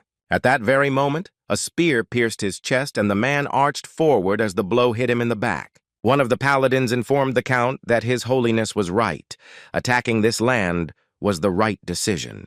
The commander's last words were a question about how the damned traitors dared to rebel against the empire. The paladins immediately began using movement spells. It finally became clear what was about to happen. The subjects of Uranesia decided to move all the orcs into the castle using spells. This could not be allowed, but the spear did not allow the commander to utter a sound. One of the paladins gloomily noted that he had come to his senses too late. Now nothing really mattered anymore. The time had come for a holy war. One after another, caravans of orcs with provisions moved through the desert. It seemed that Kurak intended to carry out the Devourer's order. A guard approached the cage where Nifrim was lying and threw him a piece of meat, asking why people kill each other but never eat. There was no answer. The guy tried to crawl away, or at least turn away so as not to see the food and not to smell it. Then the orc kicked the meat closer to him, declaring that he needed to eat, otherwise he would not live to see the audience with Lord Nirkumbal. Nifrim's eyes widened with tension. He tried to control himself. After all, he had made a promise. The orc said that there was no need to stare because the prisoner refused to eat. He lost the bet. The The monster said that his patience was not eternal, let the man eat this meat, or he would be immediately beaten. The boy looked again at what was being offered to him as dinner and thought that he would never, ever eat this. But his body reacted in its own way. While Nifrim thought that he would rather die than eat someone close to him, his hands were already reaching for the meat. But the guy still had enough willpower to turn away. Then the orc took a few steps forward, entering the cage. He lifted the prisoner by the ropes that bound his hands and said that they would not get far like that. The monster took the meat in his hand and tried to put it to Nifrim's face. He desperately shook his head, but his strength was becoming less and less. With the owls, that if the little man was so weak that he could not eat because now he would help him, the orc shoved a piece of meat right into the prisoner's mouth. Nifrim refused to chew. He mentally begged the monster to stop and not do this. But the guard was adamant and continued his occupation. He stuffed more and more meat into the man's mouth, saying that if he didn't chew and swallow, he would soon simply not be able to breathe. The guy's eyes were bulging from lack of air, and he resigned himself to the fact that he was going to die now. But Nifrim was a homunculus, and his survival instincts did not obey the voice of reason. The body decided to do everything on its own. Having achieved his goal, the orc said with satisfaction that next time he should eat and not show off. Feeding from his hands was too much of a hassle. The prisoner found himself on the ground again, and his jailer turned to leave the cage, extremely pleased with himself. The ropes shot up, torn to pieces as if they were some kind of African snakes. Nifrim, like a hellish beast, jumped onto the orc's shoulders in one leap, his hand raising up to attack. The monster tried to throw the man down, but he still couldn't figure out how he managed to free himself and jump to the height of his height without legs. But the homunculus's legs had already grown back. Regeneration had occurred extremely quickly, and now the orc would have to pay for his recklessness. At one time, those who experimented on Nifrim were equally surprised at how quickly his body recovered. They took away the guy's arms, and he grew new ones in a matter of seconds. As soon as the steam started pouring out, the alchemists asked if he felt any strange tingling sensations. The young man could not understand at all how his limbs had managed to fully recover so quickly. His tormentors rejoiced. With such developments, they would be able to mass-produce invincible soldiers. Nifrim himself almost cried. The next time, after another amputation, the guy simply refused to eat what was offered to him as a medicine for recovery. Then the men said that they would help him swallow the meat if it was so difficult to overcome himself, and they did so. One piece remained intact, and the researchers discussed whether the homunculus's regeneration could be activated in another way. They decided that it was not, and soon Nifrim was forced to swallow again what was so disgusting to him. Now the guy was standing on the orc's corpse, whose head was now partially resting in his own stomach. Instincts worked perfectly. The rest of the monsters prepared to fight. They already understood that the enemy was not so simple. He had legs again, and his behavior did not inspire optimism. They discussed the situation with each other and came to the conclusion that there was some kind of witchcraft involved. Nothing else. Here, Nifrim arched and leaned back. His body began to undergo some kind of transformation, apparently due to the orc meat. He jumped off the enemy's body and rushed somewhere with such speed that no one had time to track the direction of movement. A second later, the largest of the orcs received a powerful kick, and the others were not left unattended either. Nifrim fought with such strength as if he wasn't human at all, which was actually true. Not a single blow from the opponents reached their target. They were too slow, but the guy dealt the orcs a lot of damage. They fell one after another. But the enemy had numerical superiority, and after one monster came the next and the next. All forces and weapons were used. Someone even came up with the idea of launching a cannonball at Nifrim, but it was all in vain. He had borrowed someone's cleaver and was now wielding it left and right as if he knew neither fatigue nor pain. One of the monsters was in no hurry to attack. He was thinking that the person in front of him was not a human and that he should immediately report this to the commander. The monster had already turned around to go and carry out his intention before things became too serious. But after just a few steps, the orc fell dead, the axe thrown by Nifrim greeting the top of his head. Soon, all the enemies within walking distance were destroyed, and the young man stopped to catch his breath and think about what to do next. There was no need to think for long. New orcs were already approaching the scene of the incident. Noticing the man on the mountain of his fallen relatives, they slowed down. Nifrim stood and thought that all this was some kind of complete nonsense. Life had never been cotton candy for him. But this was too much. In one hand, he held a huge orcish axe. The second one was stuck in the guy's back, which he didn't even notice. One of the new arrivals shouted that there was an undead in front of them. The commander ordered the sorcerer squads to prepare. They cannot suffer losses now, and Kaltum was away on business. Several protective spells were immediately cast, but the commander himself did not have time to hide behind the shields. He too was hit by the axe. Nifrim realized that he was losing his strength and with it his consciousness, and soon he simply collapsed to the ground and was fired upon by the orcs. Here, he heard that the monsters had loaded the rest of the people onto carts, intending to send them as food to the main army. Nifrim perked up and found himself on his feet again. It turned out that not all the villagers had been killed at once. The boy's eyes widened, and hope again dawned in them that Pessil and the children could still be saved. But then the enthusiasm weakened. The hero felt that his body was failing, transforming, and weakening. Researchers once warned him against eating meat from other races. It is dangerous, the side effects can be completely unpredictable. Instead of restoration, the process of disintegration may begin, perhaps not immediately, and at first everything will happen as usual. The man who told this to Nifrim laughed and added that later the guy would greatly regret not having died. Noticing that the enemy had become more active, the orc commander gave the order to the sorcerers to use long-range spells. Covering themselves with shields, they fired volleys of fire. It's not for nothing that orc sorcerers are considered to be better than human magicians. The flames completely engulfed the place where Nifrim had just been. There was no chance of surviving after that. The commander was glad that there were no more delays and gave the order to set out. He turned around, but the sorcerer, looking in the direction where the man had just been, froze with a frightened face, even raising his hand to wipe his eyes. In the very epicenter of a huge fire stood Nifrim. It was impossible to believe that he had survived and was even continuing to walk. And yet it was true. Even if half-bent, the man moved towards his enemies, step by step. All he could think about was that his tormentor was actually right. He had managed to live for some time after eating the orc. Grabbing the spear, he decided that this time would be more than enough for him to carry out his plan. The orc commander, in a panic, gave the order not to let the evil spirits get to the main army and to kill them in any way possible. Here one of the soldiers noted with bewilderment that their enemy had stopped and was eating one of their fellows. The orc's eyes widened in horror. He realized quite clearly that absolutely all of them were doomed.